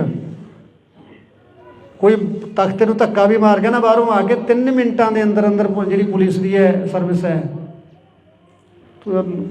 ਰੀਸਾਂ ਕਰਦੇ ਉਹਨਾਂ ਦੀਆਂ, ਉਹਨਾਂ ਵਰਗਾ ਸਿਸਟਮ ਦੇ ਕੇ ਦਿਖਾਓ ਪਹਿਲਾਂ। ਔਰ ਮੈਂ ਪਬਲਿਕ ਨੂੰ ਮਿਲਿਆ, ਮੈਨੂੰ ਨਹੀਂ ਲੱਗਿਆ ਮੈਂ ਕਿਸੇ ਬਾਹਰਲੇ ਮੁਲਕ ਦੇ ਵਿੱਚ ਆਇਆ, ਮੈਨੂੰ ਐਂ ਲੱਗਿਆ ਇੱਥੇ ਵੀ ਮੇਰਾ ਪੰਜਾਬ ਹੀ ਵਸਿਆ ਹੋਇਆ, ਇੱਥੇ ਵੀ ਮੇਰੇ ਲੋਕਾਂ ਨੂੰ ਕਿੰਨਾ ਦਰਦ ਹੈ। ਔਰ ਜਿਹੜੇ ਹਾਲ ਦੇ ਵਿੱਚ ਪ੍ਰੋਗਰਾਮ ਰੱਖਿਆ ਸੀ, ਤੁਸੀਂ ਯਕੀਨ ਕਰਿਓ ਤਿਲ ਸਿੱਟਣ ਨੂੰ ਵੀ ਜਗ੍ਹਾ ਨਹੀਂ ਸੀ ਉੱਥੇ, ਔਰ ਸਾਰੇ ਲੋਕ ਟਿਕਟਾਂ ਲੈ ਕੇ ਆਏ ਸੀ। ਪਾਕਿਸਤਾਨੀ ਮੂਲ ਦੀ ਲੜਕੀ ਨੇ ਮੈਕ ਲੈ ਕੇ ਬੋਲਿਆ ਵੀ ਦਿਨ ਵੀ ਸਾਡਾ ਸ਼ੁਰੂ ਸਿੱਧੂ ਦੇ ਨਾਲ ਹੁੰਦਾ ਸੀ, ਸਮਾਪਤੀ ਵੀ ਸਾਡੀ ਸਿੱਧੂ ਦੇ ਨਾਲ ਹੁੰਦੀ ਸੀ, ਔਰ ਕਿਸ ਕਦਰ ਅਸੀਂ ਉਸ ਬੱਚੇ ਨੂੰ ਪਿਆਰ ਕਰਦੇ ਹਾਂ ਤੁਸੀਂ ਅੰਦਾਜ਼ਾ ਵੀ ਨਹੀਂ ਲਾ ਸਕਦੇ। ਔਰ ਇੱਥੇ ਉਹਨੂੰ ਜਾਨਵਰਾਂ ਵਾਂਗੂ ਮਾਰ ਦਿੱਤਾ ਗਿਆ। ਜਿਸ ਬੱਚੇ ਨੇ ਆਸਟ੍ਰੇਲੀਆ ਤੋਂ ਮੇਰੇ ਕੋਲ ਕੱਲ੍ਹ ਫੋਨ ਆਇਆ, ਹਿੰਦੂ ਮਾਈਂਡਡ ਬੰਦਾ ਹੈ, ਔਰ ਮੈਨੂੰ ਕਹਿੰਦਾ ਜੀ ਮੈਨੂੰ ਤੁਸੀਂ ਜਦੋਂ ਘਰੇ ਆ ਗਏ ਤਾਂ ਮੈਂ ਇੰਡੀਆ ਆਉਣਾ, ਮੈਂ ਮਾਤਾ ਤੋਂ ਦਸਤਾਰਬੰਦੀ ਕਰਾ ਕੇ ਜਾਣੀ ਹੈ। ਦੇਖੋ ਹਿੰਦੂ ਮਤ ਨਾਲ ਸੰਬੰਧ ਰੱਖਦਾ ਬੰਦਾ, ਕੋਈ ਆਪਾਂ ਉਹਨੂੰ ਪ੍ਰੈਸ਼ਰ ਨਹੀਂ ਕੀਤਾ। ਮੈਂ ਤੁਹਾਨੂੰ ਦੱਸਦਾ ਵੀ ਸਿੱਧੂ ਨੂੰ ਕਈ ਲੋਕ ਪੁੱਛਦੇ ਯਾਰ ਸਿੱਧੂ ਦੀ ਐਡੀ ਕੀ ਦੇਣ ਹੈ, ਇਹ ਦੇਣ ਹੈ ਵੀ ਵਲੰਟੀਅਰ ਰੂਪ ਦੇ ਵਿੱਚ ਉਹ ਬੱਚਾ ਹਿੰਦੂ ਪਰਿਵਾਰ ਸੰਬੰਧ ਰੱਖਦਾ ਔਰ ਕਹਿੰਦਾ ਮੈਂ ਸਿਰ 'ਤੇ ਦਸਤਾਰ ਸਜਾਉਣੀ ਔਰ ਉਸ ਤੋਂ ਬਾਅਦ ਹਮੇਸ਼ਾ ਪੱਗ ਬੰਨ੍ਹ ਕੇ ਰੱਖੂੰਗਾ। ਤੁਸੀਂ ਜਦੋਂ ਘਰੇ ਆ ਗਏ ਮੈਨੂੰ ਮੈਸੇਜ ਕਰ ਦਿਓ ਵੀ ਅਸੀਂ ਪਿੰਡ ਪਹੁੰਚ ਚੁੱਕੇ ਹਾਂ। ਇਹ ਸੀ ਸਿੱਧੂ ਦੀ ਦੇਣ। ਘੱਟੋ ਘੱਟ 150 ਮੁਲਕ ਦੇ ਵਿੱਚ ਪੱਗ ਨੂੰ ਪੁੱਜਦਾ ਕੀਤਾ ਹੈ। ਮੈਂ UK ਜਦੋਂ ਗਿਆ ਤਾਂ ਉੱਥੇ ਮੈਨੂੰ ਬਰਨਾ ਬੋਇਜ਼, ਤੁਸੀਂ ਦੇਖਿਆ ਹੋਣਾ, ਕਾਲਾ ਆਪਣਾ ਰੈਪਰ ਹੈ ਨਾਈਜੀਰੀਆ ਦਾ, ਬਹੁਤ ਵੱਡਾ ਰੈਪਰ ਹੈ, ਵੱਡਾ ਸਟੇਟਸ ਹੈ ਬੰਦੇ ਦਾ, ਔਰ ਉਹ ਬੰਦਾ 1 ਮਿੰਟ ਲਈ ਵੀ ਮੇਰੇ ਬਰਾਬਰ ਨਹੀਂ ਸੋਫੇ 'ਤੇ ਬੈਠਾ, ਮੇਰੇ ਪੈਰਾਂ 'ਚ ਬੈਠਾ ਥੱਲੇ। ਔਰ ਉਹਨੇ ਆਪਣੇ ਗਾਣੇ ਦੇ ਵਿੱਚ ਇੱਕ ਫੋਟੋ ਲਾਉਣੀ ਹੈ ਸਿੱਧੂ ਦੀ, ਪਰਮਿਸ਼ਨ ਲੈਣ ਵਾਸਤੇ ਆਇਆ ਵੀ ਤੁਹਾਨੂੰ ਕੋਈ ਇਤਰਾਜ਼ ਤਾਂ ਨਹੀਂ, ਮੈਂ ਭਰਾ ਸੀ ਮੇਰਾ ਸਿੱਧੂ ਔਰ ਮੈਂ ਉਹਦੀ ਫੋਟੋ ਲਾਉਣੀ ਚਾਹੁੰਦਾ, ਤੁਹਾਡੇ ਪਰਿਵਾਰ ਨੂੰ ਕੋਈ ਇਤਰਾਜ਼ ਤਾਂ ਨਹੀਂ। ਔਰ ਸਾਡੇ ਉਹਦੇ ਗਾਣੇ ਚੱਕ ਕੇ ਅਸੀਂ ਕੀ ਕਰੀ ਜਾਂਦੇ। ਔਰ ਜਿਹੜਾ ਵੱਖਰੇ ਮੂਲ ਦਾ, ਵੱਖਰੀ ਨਸਲ ਦਾ, ਵੱਖਰੇ ਸਮਾਜ ਦੇ ਵਿੱਚੋਂ ਆਉਂਦਾ ਹੈ ਕਲਾਕਾਰ, ਉਹ ਸਿੱਧੂ ਨੂੰ ਆਪਣਾ ਭਰਾ ਮੰਨ ਕੇ, ਆਪਣਾ ਆਈਡੀਅਲ ਮੰਨ ਕੇ ਚੱਲ ਰਿਹਾ ਹੈ। ਸਾਡੇ ਆਪਣੇ ਉਹਦੀਆਂ ਗਾਣਿਆਂ ਦੀਆਂ ਤੁਕਾਂ ਚੱਕ ਕੇ ਫਿਲਮਾਂ ਦੇ ਵਿੱਚ ਠੋਕਣ ਦੀ ਕੋਸ਼ਿਸ਼ ਕਰ ਰਿਹਾ, ਕੋਈ ਕਿਤੇ ਕਿਤੇ ਆਪੋ ਆਪਣੇ ਢੰਗ ਨਾਲ ਉਹਦੀ ਵਰਤੋਂ ਕਰ ਰਿਹਾ। ਤਾਂ ਸਿੱਧੂ ਦਾ ਆਪਣੇ ਸਮਾਜ 'ਤੇ ਤਾਂ ਅਸਰ ਹੋਣਾ ਸੀ, ਉਹਨਾਂ ਗੋਰਿਆਂ ਦੇ ਵਿੱਚ ਵੀ। ਔਰ ਜੇ ਮੇਰੇ ਸ਼ੋਅ ਦੇ ਵਿੱਚ ਲਗਭਗ 25 ਤੋਂ 30% ਗੋਰੇ ਆਏ ਸੀ, ਜਿਨ੍ਹਾਂ ਦਾ ਸਿੱਧੂ ਨਾਲ ਕੀ ਸੰਬੰਧ ਸੀ। ਪਰ ਜਿਹੜੀ ਪੀੜ੍ਹੀ ਉੱਥੇ ਜਾ ਕੇ ਵੱਸ ਗਈ, ਉਹ ਬੰਦੇ ਕਹਿੰਦੇ ਅਸੀਂ ਇੰਨੇ ਚਿੰਤਤ ਸੀ ਵੀ ਯਾਰ ਅਸੀਂ ਤਾਂ ਪੰਜਾਬੀ ਸੀ, ਸਾਡੇ ਬੱਚੇ ਵੀ ਪੰਜਾਬੀ ਬੋਲਣ ਲੱਗ ਗਏ। ਹੁਣ ਜਿਹੜੇ ਸਾਡੇ ਪੋਤੇ ਆ ਗਏ ਉਹ ਪਿਓਰ ਅੰਗਰੇਜ਼ ਬਣ ਗਏ ਸੀ ਵੀ ਉਹ ਪੰਜਾਬੀ ਨਹੀਂ ਬੋਲਣਾ ਸ਼ੁਰੂ ਕਰ ਰਹੇ ਸੀ। ਯਾਰ ਅਸੀਂ ਬੜੀ ਚਿੰਤਾ ਦੇ ਵਿੱਚ ਸੀ, ਪਰ ਯਾਰ ਉਸ ਚੀਜ਼ ਦਾ ਸਲੂਸ਼ਨ ਸਾਨੂੰ ਸਿੱਧੂ ਨੇ ਦੇਤਾ ਸੀ। ਅਸੀਂ ਤੀਜੀ ਪੀੜ੍ਹੀ ਨੂੰ ਵੀ ਪੰਜਾਬੀ ਨਾਲ ਜੋੜਨ ਲਈ ਸਿੱਧੂ ਦੇ ਗਾਣੇ ਸੁਣਨ ਲੱਗੇ ਸਾਡੇ ਬੱਚੇ। ਔਰ ਹੁਣ ਅਸੀਂ ਯਕੀਨ ਮੰਨੋ ਸਾਡੀ ਗੱਡੀ 'ਚ ਦੂਜਾ ਗਾਣਾ ਵੱਜਦਾ ਹੀ ਨਹੀਂ ਸੀ। ਇਸ ਚੀਜ਼ ਦੀ ਕੀਮਤ ਉਹ ਲੋਕ ਜਾਣਦੇ ਜੋ ਸਾਡੀ ਜਿਹੜੀ ਮਾਂ ਬੋਲੀ ਨਾਲ ਟੁੱਟ ਰਹੀ ਸੀ ਨਾ ਤੀਜੀ ਪੀੜ੍ਹੀ ਜਾ ਕੇ, ਕਿਉਂਕਿ ਤੀਜੀ ਪੀੜ੍ਹੀ ਅੰਗਰੇਜ਼ ਹੀ ਬਣ ਜਾਂਦੀ ਸੀ। ਅਤੇ ਉਹਨਾਂ ਨੂੰ ਮਤਲਬ ਆਪਣੇ ਸਿੱਧੂ ਦੀ ਦੇਣ ਦਾ ਪਤਾ ਸੀਗਾ ਵੀ ਜੇ ਉਹਨੇ ਗਾਣਿਆਂ ਦੇ ਵਿੱਚ ਪੰਜਾਬੀ ਨੂੰ ਇਸ ਢੰਗ ਨਾਲ ਫਿੱਟ ਕੀਤਾ ਵੀ ਉਹਦੇ 'ਚ ਰੈਪ ਪੰਜਾਬੀ ਪਾਇਆ, ਇੱਕ ਵੱਖਰਾ ਟੇਸਟ ਬਣਾਇਆ ਮਿਊਜ਼ਿਕ ਦਾ, ਉਹ ਚੀਜ਼ ਗੋਰਿਆਂ ਨੂੰ ਵੀ ਭਾਈ, ਜਿਹੜੀ ਸਾਡੀ ਤੀਜੀ ਪੀੜ੍ਹੀ ਅੰਗਰੇਜ਼ ਬਣਦੀ ਜਾ ਰਹੀ ਸੀ ਉੱਥੇ, ਉਹ ਵੀ ਕਿਤੇ ਨਾ ਕਿਤੇ ਜਾ ਕੇ ਪੰਜਾਬੀ ਵੱਲ ਮੁੜੇ। ਇਹ ਸਿੱਧੂ ਦੀ ਦੇਣ ਸੀ ਪੰਜਾਬੀ ਮਾਂ ਬੋਲੀ। ਸੋ ਜਦੋਂ ਇੰਨੀਆਂ ਦੁਆਵਾਂ ਹੁਣ ਮੈਂ ਇਸ ਗੱਲ ਦੇ ਉੱਤੇ ਮੇਰਾ ਮਨ ਇੰਨਾ ਕੁ ਟਿਕਿਆ ਥੋੜ੍ਹਾ ਜਿਹਾ ਵੀ ਜਦੋਂ ਤੁਹਾਡੀਆਂ ਦੁਆਵਾਂ ਇੰਨੀਆਂ, ਅਸੀਂ ਸਾਰੇ ਲੋਕ ਪਰਮਾਤਮਾ ਨੂੰ ਮੰਨਦੇ ਹਾਂ, ਜੇ ਕਰੋੜਾਂ ਦੁਆਵਾਂ ਦੇ ਨਾਲ ਵੀ ਆਪਾਂ ਨੂੰ ਜਸਟਿਸ ਨਹੀਂ ਮਿਲਦਾ ਤਾਂ ਫਿਰ ਆਪਾਂ ਨੂੰ ਦੁਨਿਆਵੀ ਅਦਾਲਤਾਂ ਵੀ ਨਹੀਂ ਦੇ ਸਕਦੇ। ਤੁਸੀਂ ਸਾਰੇ ਤਹਿ ਦਿਲੋਂ ਸਿੱਧੂ ਨੂੰ ਪਿਆਰ ਕਰਦੇ ਹੋ, ਸਾਰੇ ਆਪਦੇ ਦੀਨ ਮਜ਼ਹਬ ਦੇ ਹਿਸਾਬ ਨਾਲ ਉਹਨੂੰ ਅਰਦਾਸ ਕਰਦੇ ਹੋ ਗੁਰੂ ਦੇ ਅੱਗੇ ਵੀ ਸੱਚੇ ਪਾਤਸ਼ਾਹ ਸਾਡਾ ਕੋਈ ਕਸੂਰ ਨਹੀਂ ਸੀ, ਸਾਨੂੰ ਬੇਕਸੂਰਾ ਮਾਰਿਆ ਗਿਆ, ਜੇ ਫਿਰ ਵੀ ਜਸਟਿਸ ਨਾ ਮਿਲਿਆ ਤਾਂ ਅਗਲੇ ਸਿੱਧੂ ਨੂੰ ਕਿਸੇ ਨੂੰ ਜਸਟਿਸ ਮਿਲਦਾ ਤਾਂ ਆਪਾਂ ਉਮੀਦ ਵੀ ਨਹੀਂ ਕਰ ਸਕਦੇ, ਜੇ ਇੰਨੀਆਂ ਭਾਵਨਾਵਾਂ ਜੁੜੀਆਂ ਹੋਣ ਦੇ ਬਾਵਜੂਦ ਵੀ ਸਾਨੂੰ ਜਸਟਿਸ ਨਾ ਮਿਲੇ। ਆਰੋਪੀ ਫੜੇ ਜਾ ਚੁੱਕੇ ਨੇ ਲਗਭਗ, ਪਰ ਮਾਸਟਰਮਾਈਂਡ ਸਿੱਧੂ ਕਿੰਨਾਂ ਦੀਆਂ ਅੱਖਾਂ ਦੇ ਵਿੱਚ ਚੁਭਿਆ, ਬਸ ਮੈਨੂੰ ਤਾਂ ਉਹਨਾਂ ਦਾ ਇਹ ਪਤਾ ਲੱਗਣਾ ਚਾਹੀਦਾ ਵੀ ਯਾਰ ਇਸ ਬੰਦੇ ਨੂੰ ਤਕਲੀਫ ਸੀ, ਇਹਨੇ ਕੋਈ ਇਸ ਤਰ੍ਹਾਂ ਕੋਈ ਸਪਾਰੀ ਦੇ ਕੇ ਮਰਵਾਇਆ ਗਿਆ, ਕਿਉਂਕਿ ਮੈਨੂੰ ਵੀ ਨਹੀਂ ਹਾਲੇ ਤੱਕ ਇਸ ਗੱਲ ਦਾ ਪਤਾ ਵੀ ਉਹਨੂੰ ਆਖਰ ਨੂੰ ਮਾਰਿਆ ਤਾਂ ਮਾਰਿਆ ਕੀ ਨੇ, ਮਾਰਨ ਵਾਲੇ ਨੂੰ ਕੀ ਮਿਲਿਆ ਉਹਨੂੰ ਮਾਰ ਕੇ। ਉਹ ਤਾਂ ਇੱਕ ਦੇਸ਼ ਦਾ, ਕੌਮ ਦਾ, ਮਾਂ ਬੋਲੀ ਦਾ ਯਾਰ ਚੰਗਾ ਕੰਮ ਕਰ ਰਿਹਾ ਸੀ। ਸ਼ੁਰੂ ਦੇ ਵਿੱਚ ਉਹਦੇ 'ਤੇ ਵੈਪਨ ਦੇ ਇਤਰਾਜ਼ ਲੱਗੇ ਵੀ ਉਹ ਵੈਪਨ 'ਤੇ ਗਾਉਂਦਾ, ਪਰ ਹੁਣ ਤਾਂ ਵੈਪਨ ਤੋਂ ਵੀ ਮੋੜਾ ਖਾ ਗਿਆ ਸੀ ਉਹ, ਕਿਉਂਕਿ ਜਿਵੇਂ ਜਿਵੇਂ ਮੈਚਿਓਰ ਹੋ ਰਿਹਾ ਸੀ, ਜਿਵੇਂ ਜਿਵੇਂ ਉਹਨੂੰ ਅਕਲ ਆ ਰਹੀ ਸੀ, ਉਵੇਂ ਉਹ ਮੁੱਦਿਆਂ ਵੱਲ, ਸਥਾਨਕ ਵੱਲ, ਸਮੱਸਿਆਵਾਂ ਜੋ ਦਰਪੇਸ਼ ਸੀਗੀਆਂ ਉਹਨਾਂ ਵੱਲ ਉਹਦਾ ਝੁਕਾਅ ਹੋ ਰਿਹਾ ਸੀਗਾ। ਫਿਰ ਹੁਣ ਉਹਨੂੰ ਮਾਰਨ ਦੀ ਕੀ ਲੋੜ ਪੈ ਗਈ ਸੀ? ਜਾਂ ਤਾਂ ਮੈਂ ਕਹਿ ਸਕਦਾ ਵੀ ਇਹਨਾਂ ਨੇ ਫਿਰ ਮੈਦਾਨ ਵਿਹਲਾ ਕੀਤਾ ਵੀ ਜੇ ਸਿੱਧੂ ਰਿਹਾ ਤਾਂ ਅਸੀਂ ਨਹੀਂ ਚੱਲਣਾ, ਜਾਂ ਪੋਲੀਟਿਕਸ ਦਾ ਵੀ ਕੰਮ ਹੋ ਸਕਦਾ। ਤੁਸੀਂ ਸ਼ੁਰੂ ਦੇ ਵਿੱਚ ਜਦੋਂ ਸਿੱਧੂ ਦਾ ਕੇਸ ਹੋਇਆ ਤੁਸੀਂ ਗੱਲ ਦੇਖੀ ਹੋਣੀ ਹੈ, ਅਕਾਲੀ ਨੇਤਾ ਦਾ ਇੱਕ ਦਾ ਨਾਮ ਆਉਂਦਾ ਸੀਗਾ ਸੰਦੀਪ ਕਾਹਲੋਂ, ਕੌਣ ਸੀ ਉਹ ਤੋਂ ਵੈਪਨ ਫੜੇ ਜਾਂਦੇ ਨੇ 1 ਸਾਲ ਪਹਿਲਾਂ, ਔਰ ਪਰਦੇ 'ਤੇ ਆਉਂਦਾ ਔਰ ਗਾਇਬ ਹੋ ਜਾਂਦਾ। ਮੈਂ ਉਹ ਵੀ ਸਰਕਾਰ ਦੇ ਧਿਆਨ 'ਚ ਲਿਆ ਰਿਹਾ, ਤਸੱਲੀ ਨਾਲ, ਇਮਾਨਦਾਰੀ ਨਾਲ ਜਾਂਚ ਕਰ ਦਿਓ, ਸਜ਼ਾ ਤੁਹਾਡਾ ਮਨ ਕਰਦਾ ਦੇ ਦਿਓ, ਜੇ ਤੁਹਾਨੂੰ ਜੀ ਕਰਦਾ ਵੀ ਇਹ ਕੋਈ ਚੰਗਾ ਕੰਮ ਕਰਦੇ ਤਾਂ ਛੱਡ ਦਿਓ, ਕੋਈ ਗੱਲ ਨਹੀਂ। ਅੱਜ ਮੈਂ ਕੋਈ ਨਵੀਂ ਸਟੇਟਮੈਂਟ ਜਾਂ ਕੋਈ ਬਿਆਨ ਦੇਣ ਦਾ ਮੇਰਾ ਕੋਈ ਇਰਾਦਾ ਨਹੀਂ ਸੀਗਾ, ਪਰ ਜਿਹੜੀ ਛਿੜੀ ਗੱਲ ਦੇ ਵਿੱਚ ਜਿਹੜੀਆਂ ਮਾਈਨਰ ਗੱਲਾਂ ਹੋ ਹੀ ਜਾਂਦੀਆਂ, ਅਤੇ ਜੋ ਆਪਣਾ ਜਸਟਿਸ ਦੀ ਜੋ ਤਫਤੀਸ਼ ਹੈ ਕਾਫੀ ਵੱਡੀ ਪੱਧਰ ਦੇ ਉੱਤੇ ਰੱਦੋ ਬਦਲ ਹੋਏ ਨੇ, ਹੁਣ ਸਾਰੇ ਅਫਸਰ ਇੱਧਰ ਉੱਧਰ ਹੋਏ ਨੇ, ਤਾਂ ਹੁਣ ਆਪਾਂ ਲੱਗੇ ਹੋਏ ਹਾਂ ਉਹਨਾਂ ਦੇ ਉੱਤੇ। ਤਾਂ ਮੈਂ ਵੀ ਉਮੀਦ ਕਰਦਾ ਵੀ ਅਗਲੇ ਸਮੇਂ ਦੇ ਵਿੱਚ ਆਪਾਂ ਨੂੰ ਕੁਛ ਨਾ ਕੁਛ ਇਹਦੇ 'ਚੋਂ ਨਿਕਲੂਗਾ ਲਾਜ਼ਮੀ। ਤਾਂ ਇੰਨਾ ਤੁਸੀਂ ਸਾਰਿਆਂ ਨੇ ਇੰਨਾ ਸਮਾਂ ਦਿੱਤਾ, ਇੰਨੀ ਬਾਟੋ ਸਮਾਂ ਕੱਢ ਕੇ ਉਹਨਾਂ ਤੋਂ ਪ੍ਰਮਾਤਮਾ ਤੁਹਾਡਾ ਕਦਮ ਕਦਮ ਲੇਖੇ ਲਾਵੇ। ਕੋਈ ਸ਼ਬਦ ਵੱਧ ਘੱਟ ਕਿਸੇ ਨੂੰ ਨਾ ਚੰਗਾ ਲੱਗਿਆ ਹੋਵੇ, ਸੰਗਤ ਮਾਫ ਕਰਨ ਯੋਗ ਹੈ। ਵਾਹਿਗੁਰੂ ਜੀ ਕਾ ਖਾਲਸਾ, ਵਾਹਿਗੁਰੂ ਜੀ ਕੀ ਫਤਿਹ। ਸੰਗ ਜੀ, ਸਭ ਤੋਂ ਪਹਿਲਾਂ ਫਤਿਹ ਅਰਜ਼ ਕਰਦਾ, ਵਾਹਿਗੁਰੂ ਜੀ ਕਾ ਖਾਲਸਾ, ਵਾਹਿਗੁਰੂ ਜੀ ਕੀ ਫਤਿਹ। ਜਿਵੇਂ ਤੁਹਾਨੂੰ ਸਾਰਿਆਂ ਨੂੰ ਭਲੀ ਭਾਂਤ ਪਤਾ ਇਸ ਗੱਲ ਦਾ ਵੀ ਆਪਾਂ ਪਿਛਲੇ 6 ਮਹੀਨੇ ਤੋਂ ਲੱਗੇ ਹੋਏ ਹਾਂ। ਕਾਫੀ ਚੈਨਲ ਨੇ ਆਪਣੇ ਅਲਟੀਮੇਟਮ ਬਾਰੇ ਜਾਂ ਕੁਛ ਇੱਦਾਂ ਦੀਆਂ ਗੱਲਾਂ ਕਰੀਆਂ ਕਾਫੀ, ਔਰ ਆਪਾਂ ਕਿਹਾ ਵੀ ਸੀ ਸਰਕਾਰ ਨੂੰ, ਪਰ ਜਿਵੇਂ ਮੈਂ ਯੂਕੇ ਜਾਣ ਤੋਂ ਪਹਿਲਾਂ ਡੀਜੀ ਸਾਹਿਬ ਨੂੰ ਮਿਲ ਕੇ ਗਿਆ ਸੀਗਾ, ਪਰ ਉਹਨਾਂ ਨੇ ਜਿਹੜੇ ਆਪਾਂ ਉਹਨਾਂ ਨੂੰ ਨੁਕਤੇ ਦੇ ਕੇ ਆਏ ਸੀਗੇ ਉਹ 'ਤੇ ਬਖੂਬੀ ਕੰਮ ਚੱਲ ਰਿਹਾ ਹੁਣ। ਕੱਲ੍ਹ ਆਪਣੇ ਜ਼ਿਲ੍ਹੇ ਦੇ SSP ਸਾਹਿਬ ਆਪਣੀ ਟੀਮ ਨੂੰ ਲੈ ਕੇ ਮੁਲਾਕਾਤ ਕਰਕੇ ਗਏ ਨੇ। ਜੋ ਹੋਇਆ ਉਹ ਇਨਵੈਸਟੀਗੇਸ਼ਨ ਦਾ ਹਿੱਸਾ ਹੈ ਨਾ, ਮੈਂ ਤੁਹਾਨੂੰ ਸਾਰੀ ਗੱਲ ਆਪਾਂ ਮਾਈਕ 'ਤੇ ਨਹੀਂ ਕਰ ਸਕਦੇ, ਔਰ ਕੁਛ ਹੋਇਆ, ਕੁਛ ਹੋ ਰਿਹਾ। ਉਮੀਦ ਜੀ ਵੱਜਦੀ ਹੈ ਵੀ ਸ਼ਾਇਦ ਕਿਸੇ ਗੱਲ ਕਿਨਾਰੇ ਲੱਗ ਸਕਦੀ ਹੈ, ਤਾਂ ਉਹਦਾ ਕਰਕੇ ਆਪਾਂ ਥੋੜ੍ਹਾ ਜਿਹਾ ਸਮਾਂ ਜੋ ਇਹ ਸੀਗਾ ਵੀ ਆਪਾਂ ਕਿਵੇਂ ਨਾ ਕਿਵੇਂ ਸੰਘਰਸ਼ ਨੂੰ ਹੋਰ ਤੇਜ਼ ਕਰੀਏ, ਤਾਂ ਉਹਦੇ ਲਈ ਥੋੜ੍ਹਾ ਜਿਹਾ ਵੇਟਿੰਗ ਦੇ ਵਿੱਚ ਆਪਾਂ ਜ਼ਰੂਰ ਗਏ ਹਾਂ, ਕਿਉਂਕਿ ਕੇਸ ਉਲਝਿਆ ਹੋਇਆ ਹੀ ਇੰਨਾ ਹੈ ਕਿ ਕੋਈ ਕਿਤੋਂ ਚੱਲ ਕੇ ਆ ਗਿਆ, ਕੋਈ ਮਹਾਰਾਸ਼ਟਰ ਤੋਂ ਆ ਗਿਆ, ਕੋਈ MP ਤੋਂ ਆ ਗਿਆ, ਬਲ ਸਾਰੇ ਦੋਸ਼ੀਆਂ ਦੀਆਂ ਕ੍ਰਾਈਮ ਹੈ ਪਹਿਲੀ ਵਾਰ ਹੈ, ਔਰ ਬਾਹਰੋਂ ਆਏ, ਦੂਰੋਂ ਆਏ। ਇਹਨੂੰ ਟਰੇਸ ਕਰਨ 'ਤੇ ਸਮਾਂ ਜ਼ਰੂਰ ਲੱਗਦਾ ਹੈ, ਕਿਉਂਕਿ ਜਦੋਂ ਆਪਾਂ ਗੱਲ ਕਰਦੇ ਹਾਂ ਉਹ ਗੱਲ ਸਮਝ ਆਉਂਦੀ ਹੈ। ਅਤੇ ਚਲੋ ਆਪਣੀ ਇੰਨੀ ਬਹੁਤ ਹੈ ਵੀ ਜੇ ਉਹ ਇਸ ਪਾਸੇ ਨੂੰ ਤੁਰੇ ਨੇ, ਜਿਹੜੀ ਗੱਲ ਆਪਾਂ ਕਹਿੰਦੇ ਹਾਂ ਵੀ ਇਸ ਬੰਦੇ ਦਾ ਸਾਨੂੰ ਸ਼ੱਕ ਹੈ, ਇਹਨੂੰ ਇਨਵੈਸਟੀਗੇਸ਼ਨ 'ਚ ਸ਼ਾਮਲ ਕਰੋ, ਉਹਨਾਂ ਨੂੰ ਕੀਤਾ ਗਿਆ ਹੈ, 1-2 ਗ੍ਰਿਫਤਾਰੀਆਂ ਵੀ ਹੋਈਆਂ ਨੇ, ਅਤੇ ਬਾਕੀ ਅਗਲੇ ਹਫਤੇ ਦੇ ਵਿੱਚ ਕਾਫੀ ਕੁਛ ਸੰਭਾਵਨਾ ਹੈਗੀ ਵੀ ਕੁਛ ਨਾ ਕੁਛ ਕੋਈ ਗੱਲ ਸਾਹਮਣੇ ਆ ਸਕਦੀ ਹੈ। ਬਾਕੀ ਰਹੀ ਗੱਲ ਹੈ ਬਾਹਰ ਆਪਣੇ ਜਾਣ ਦੀ ਗੱਲ, ਯੂਕੇ ਹੁਣ ਮੈਂ ਜਾ ਕੇ ਆਇਆ, ਤੁਸੀਂ ਦੇਖੋ ਵੀ ਸੰਗਤ ਦੇ ਵਿੱਚ, ਕਿਉਂਕਿ ਸਰਕਾਰ ਨੂੰ ਵੀ ਮੈਂ ਇਹ ਗੱਲ ਸਪਸ਼ਟ ਕਰਨੀ ਚਾਹੁੰਦਾ ਵੀ ਇਹ ਇਕੱਲਾ ਇਹ ਨਹੀਂ ਹੈਗਾ ਵੀ ਇਹ ਇੱਕ ਸਿੰਗਲ ਮਰਡਰ ਹੋ ਗਿਆ ਜਾਂ ਸਿੱਧੂ ਮੇਰਾ ਬੇਟਾ ਸੀ, ਇਹ ਪੂਰੇ ਸੰਸਾਰ ਦਾ ਬੇਟਾ ਬਣ ਚੁੱਕਿਆ ਸੀ। ਇਹਦੇ 'ਚ ਕੋਈ ਸ਼ੱਕ ਨਹੀਂ ਹੈ ਕਿ ਜਿਵੇਂ ਜਿਵੇਂ ਉਹਦੀ ਉਮਰ ਹੁਣ ਵੱਧ ਹੋ ਰਹੀ ਸੀ ਜਾਂ ਉਹ ਮੈਚਿਓਰ ਹੋ ਰਿਹਾ ਸੀ, ਉਹਦਾ ਜਿਹੜਾ ਰੁਝਾਨ ਸੀਗਾ ਉਹ ਸਥਾਨਕ ਸਮੱਸਿਆਵਾਂ ਵੱਲ, ਸਥਾਨਕ ਮੁੱਦਿਆਂ ਵੱਲ, ਆਪਦੇ ਧਰਮ ਦੇ ਵੱਲ ਉਹਦਾ ਮੋੜਾ ਪੈ ਚੁੱਕਿਆ ਸੀ।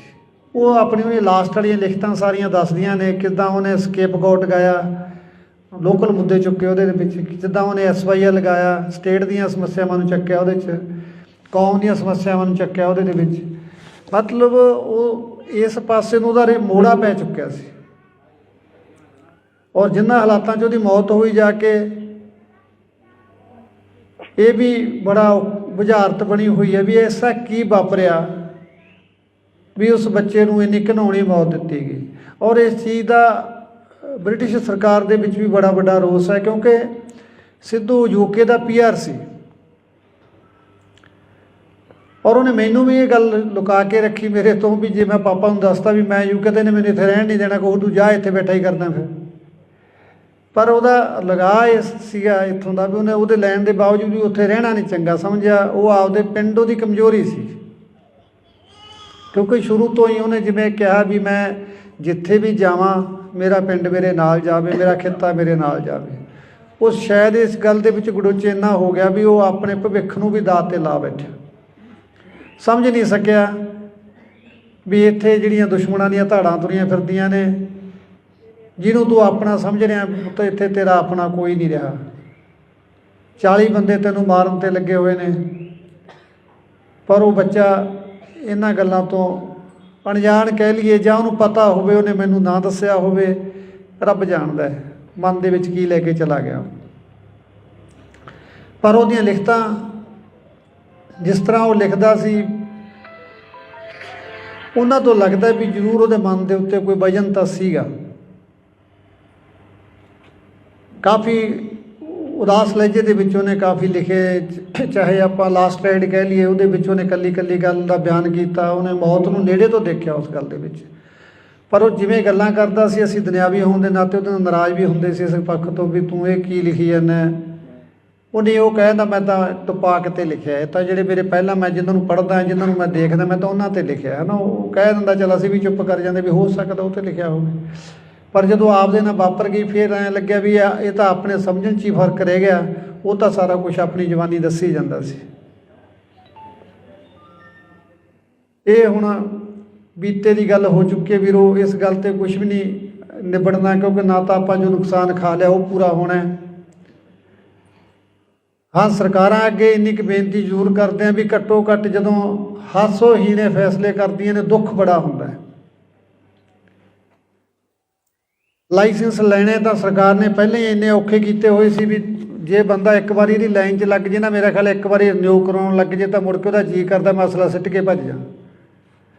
ਇੰਨਾ ਔਖਾ ਪ੍ਰੋਸੈਸ ਹੈ ਲਾਇਸੈਂਸ ਲੈਣ ਦਾ, ਇਹਨੂੰ ਰਿਨਿਊ ਕਰਾਉਣ ਦਾ, ਕੋਈ ਇਹਦੇ ਵਿੱਚ ਚੇਂਜ ਕਰਨੀ ਹੈ ਵੀ ਬੰਦੇ ਨੂੰ ਐਂ ਲੱਗਦਾ ਜਿਵੇਂ ਮੈਂ 84 ਵਾਲੇ ਗੇੜ 'ਚ ਹੀ ਪੈ ਗਿਆ ਹੁੰਦਾ। ਇੰਨਾ ਔਖਾ ਕੰਮ ਹੈ। ਔਰ ਉਲਟਾ ਉਹਨੂੰ ਬੰਦ ਕਰਨ ਦੇ ਉੱਤੇ ਤਾਂ ਬਿਲਕੁਲ ਨਿਹੱਥਾ ਕਰਨ ਵਾਲੀ ਗੱਲ ਹੀ ਕਰਤੀ। ਤੁਸੀਂ ਦੇਖੋ ਬਦਮਾਸ਼ਾਂ ਦੇ ਕੋਲੇ ਜਿਹੜਾ ਅਸਲਾ ਹੈ ਰਸ਼ੀਅਨ ਵੈਪਨ AK-47 45 ਦਾ USA ਦੇ ਅਸਲਾ 30 ਦੇ ਪਿਸਟਲ ਜਿਹੜੇ ਬੰਦੇ ਨੂੰ ਪਾੜ ਕੇ ਰੱਖ ਦਿੰਦੇ ਨੇ ਜੇ ਕਿੱਲਾ ਪਾੜ ਦੂੰਗੀ। ਔਰ ਜੇ ਅਸੀਂ ਲਾਇਸੈਂਸ ਲੈ ਰੱਖੇ ਨੇ, ਕੋਈ 12 ਬੋਰ ਦਾ ਲੈ ਲਿਆ ਕਿਸੇ ਨੇ ਆਪਦੀ ਸੇਫਟੀ ਵਾਸਤੇ, ਜੇ ਕੋਈ ਜਾਂ 32 ਬੋਰ ਦਾ ਲੈ ਲਿਆ, ਉਹਦੇ ਵਿੱਚ ਕੀ ਨੁਕਸਾਨ ਵਾਲੀ ਗੱਲ ਹੋ ਗਈ। ਤੁਸੀਂ ਸੈਂਕੜੇ ਜੁਰਮਾਂ ਦਾ ਅਧਿਐਨ ਕਰਕੇ ਵੇਖ ਲਓ। ਜੇ ਆਪਾਂ ਇਕੱਲਾ ਸੂਰੀ ਦਾ ਦੇਖੀਏ ਵੀ ਕਤਲ ਜਿਹੜਾ ਹੋਇਆ ਉਹ ਜ਼ਰੂਰ ਲਾਇਸੈਂਸੀ ਅਸਲੇ ਨਾਲ ਹੋ ਗਿਆ। ਬਾਕੀ ਮੇਰਾ ਖਿਆਲ ਇੱਕ ਵੀ ਕਿਲਿੰਗ ਹੈ ਜਿਹੜੀ ਉਹ ਲਾਇਸੈਂਸੀ ਅਸਲੇ ਨਾਲ ਨਹੀਂ ਹੋਈ। ਔਰ ਜਿਹੜਾ 2 ਨੰਬਰ ਦਾ ਅਸਲਾ ਹੈ ਉਹ 'ਤੇ ਕੋਈ ਕੰਟਰੋਲ ਨਹੀਂ। 5-5 ਜਾਣੇ ਦੁਕਾਨ ਦੇ ਵਿੱਚ ਧਾੜਾਂ ਪਰ ਨੰਗੇ ਮੂੰਹ ਵੜ ਜਾਂਦੇ ਨੇ, ਬੰਦਾ ਮਾਰ ਕੇ ਭੱਜ ਜਾਂਦੇ ਨੇ, ਕੋਈ ਦਿੱਕਤ ਵਾਲੀ ਗੱਲ ਨਹੀਂ। ਛੋਟੇ ਤੋਂ ਛੋਟੇ ਗੈਂਗਸਟਰ ਦੇ ਕੋਲੇ ਵੀ 30 ਤੋਂ ਘੱਟ ਦਾ ਪਿਸਟਲ ਨਹੀਂ ਹੈ ਔਰ ਬੜੀ ਆਸਾਨੀ ਨਾਲ ਉਹਨੂੰ ਮਿਲ ਵੀ ਰਹੇ ਨੇ। ਔਰ ਕੋਈ ਉਹ ਯੂਪੀ ਕਾਨਪੁਰ ਵਾਲਾ ਨਹੀਂ ਲੈਂਦੇ, ਸਾਰਾ ਇੰਪੋਰਟਡ ਅਸਲਾ ਸਾਰਾ ਉਹਨਾਂ ਕੋਲੇ। ਉਧਰ ਵੱਲ ਨੂੰ ਕਿਸੇ ਦਾ ਕੋਈ ਧਿਆਨ ਨਹੀਂ।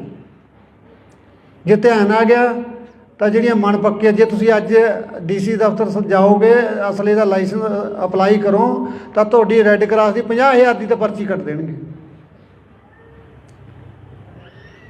ਜੇ ਸਿਫਾਰਿਸ਼ਾਂ ਲਾ ਕੇ ਉਹਨੂੰ ਤੁਸੀਂ 10-20 'ਚ ਕਰਾ ਵੀ ਲਓਗੇ, ਫਿਰ ਵੀ ਤੁਹਾਡਾ ਘੱਟੋ ਘੱਟ 1.5 ਤੋਂ 2 ਲੱਖ ਰੁਪਈਆ ਲਾ ਕੇ ਤੁਹਾਨੂੰ ਲਾਇਸੈਂਸ ਮਿਲਦਾ ਹੈ। ਕੌਣ ਲਊਗਾ? ਜਿਹੜਾ ਕੋਈ ਫਸਿਆ ਵੇਲੇ ਕੁ ਵੇਲੇ, ਜਿਹਨੂੰ ਸਰਦਾ ਵੀ ਮੈਨੂੰ ਕੋਈ ਅੜਿੱਕਾ ਨਾ। ਪਰਸੋਂ ਸੁਨਿਆਰ ਦੇ ਉੱਤੇ ਅੰਮ੍ਰਿਤਸਰ ਹੋਈ ਹੈ ਘਟਨਾ, ਜੇ ਉਹਦੇ ਕੋਲ ਅਸਲਾ ਨਾ ਹੁੰਦਾ ਉਹ ਤਾਂ ਮਾਰਤਾ ਸੀ। ਜਿਹੜਾ ਬੰਦਾ ਕੋਈ 4 ਪੈਸਿਆਂ ਦਾ ਕਾਰੋਬਾਰ ਕਰਦਾ, ਉਹਦੀ ਸੇਫਟੀ ਲਈ ਲੈਂਦਾ, ਡਿਫੈਂਸ ਲਈ ਲੈਂਦਾ, ਠੀਕ ਹੈ, ਦਿਖਾਵਾ ਮਾੜੀ ਗੱਲ ਹੈ, ਨਹੀਂ ਕਰਨਾ ਚਾਹੀਦਾ।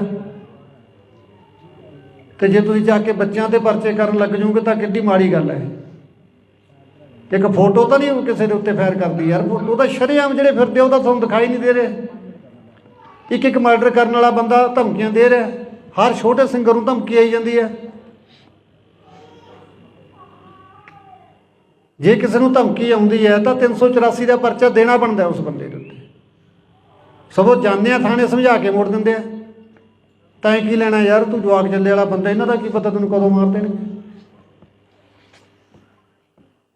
ਸੋ ਅਸਲਾ ਦੇ ਨਿਯਮ ਤਾਂ ਸੌਖੇ ਕਰਨੇ ਚਾਹੀਦੇ, ਨਾ ਕਿ ਤੁਸੀਂ ਨਿਹੱਥੇ ਕਰਦੇ ਹੋ ਲੋਕਾਂ ਨੂੰ। ਜਿਹੜਾ ਕੋਈ ਆਪਦੀ ਸੇਫਟੀ ਲਈ ਲੈਂਦਾ ਉਹਨੂੰ ਸਗੋਂ ਵੀ ਅਸਲਾ ਹੀ ਬਥੇਰਾ ਮਹਿੰਗਾ ਹੋਇਆ ਪਿਆ। ਰਹਿੰਦੀਆਂ ਖੁਦੀਆਂ ਸ਼ਰਤਾਂ ਇੰਨੀਆਂ ਮਹਿੰਗੀਆਂ ਕਰਤੀਆਂ, ਇਹ ਤਾਂ ਫਿਰ ਸਾਨੂੰ ਤਾਂ ਨਿਹੱਥੇ ਕਰਨ ਵਾਲੀ ਗੱਲ ਆ ਤੁਹਾਡੀ। ਹਾਂ, ਜਾਂ ਤੁਸੀਂ ਮਾਹੌਲ ਇਹੋ ਜਿਹਾ ਦੇ ਦਿਓ, ਅਸੀਂ ਤਾਂ ਅਸਲਾ ਜਮ੍ਹਾਂ ਹੀ ਕਰਵਾ ਦਿੰਦੇ। ਕੀ ਕਰਨਾ ਰੱਖ ਕੇ? ਤਾਂ ਆਪ ਤੰਗ ਇਹਨਾਂ ਤੋਂ।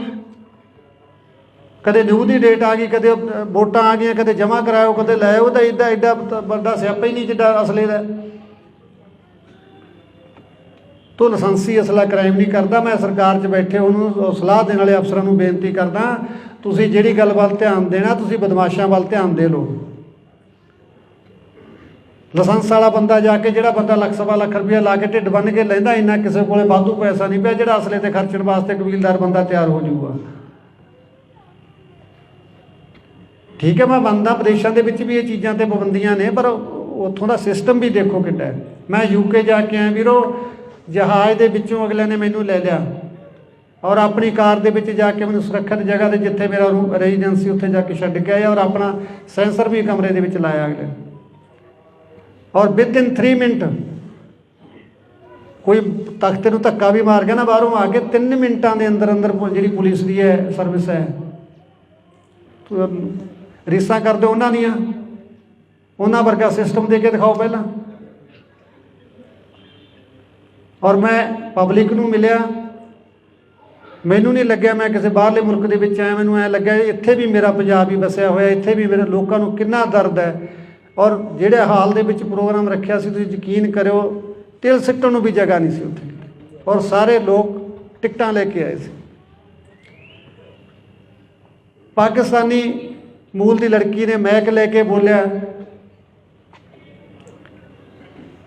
ਵੀ ਦਿਨ ਵੀ ਸਾਡਾ ਸ਼ੁਰੂ ਸਿੱਧੂ ਦੇ ਨਾਲ ਹੁੰਦਾ ਸੀ, ਸਮਾਪਤੀ ਵੀ ਸਾਡੀ ਸਿੱਧੂ ਦੇ ਨਾਲ ਹੁੰਦੀ ਸੀ। ਔਰ ਕਿਸ ਕਦਰ ਅਸੀਂ ਉਸ ਬੱਚੇ ਨੂੰ ਪਿਆਰ ਕਰਦੇ ਹਾਂ, ਤੁਸੀਂ ਅੰਦਾਜ਼ਾ ਵੀ ਨਹੀਂ ਲਾ ਸਕਦੇ। ਔਰ ਇੱਥੇ ਉਹਨੂੰ ਜਾਨਵਰਾਂ ਵਾਂਗੂ ਮਾਰ ਦਿੱਤਾ ਗਿਆ।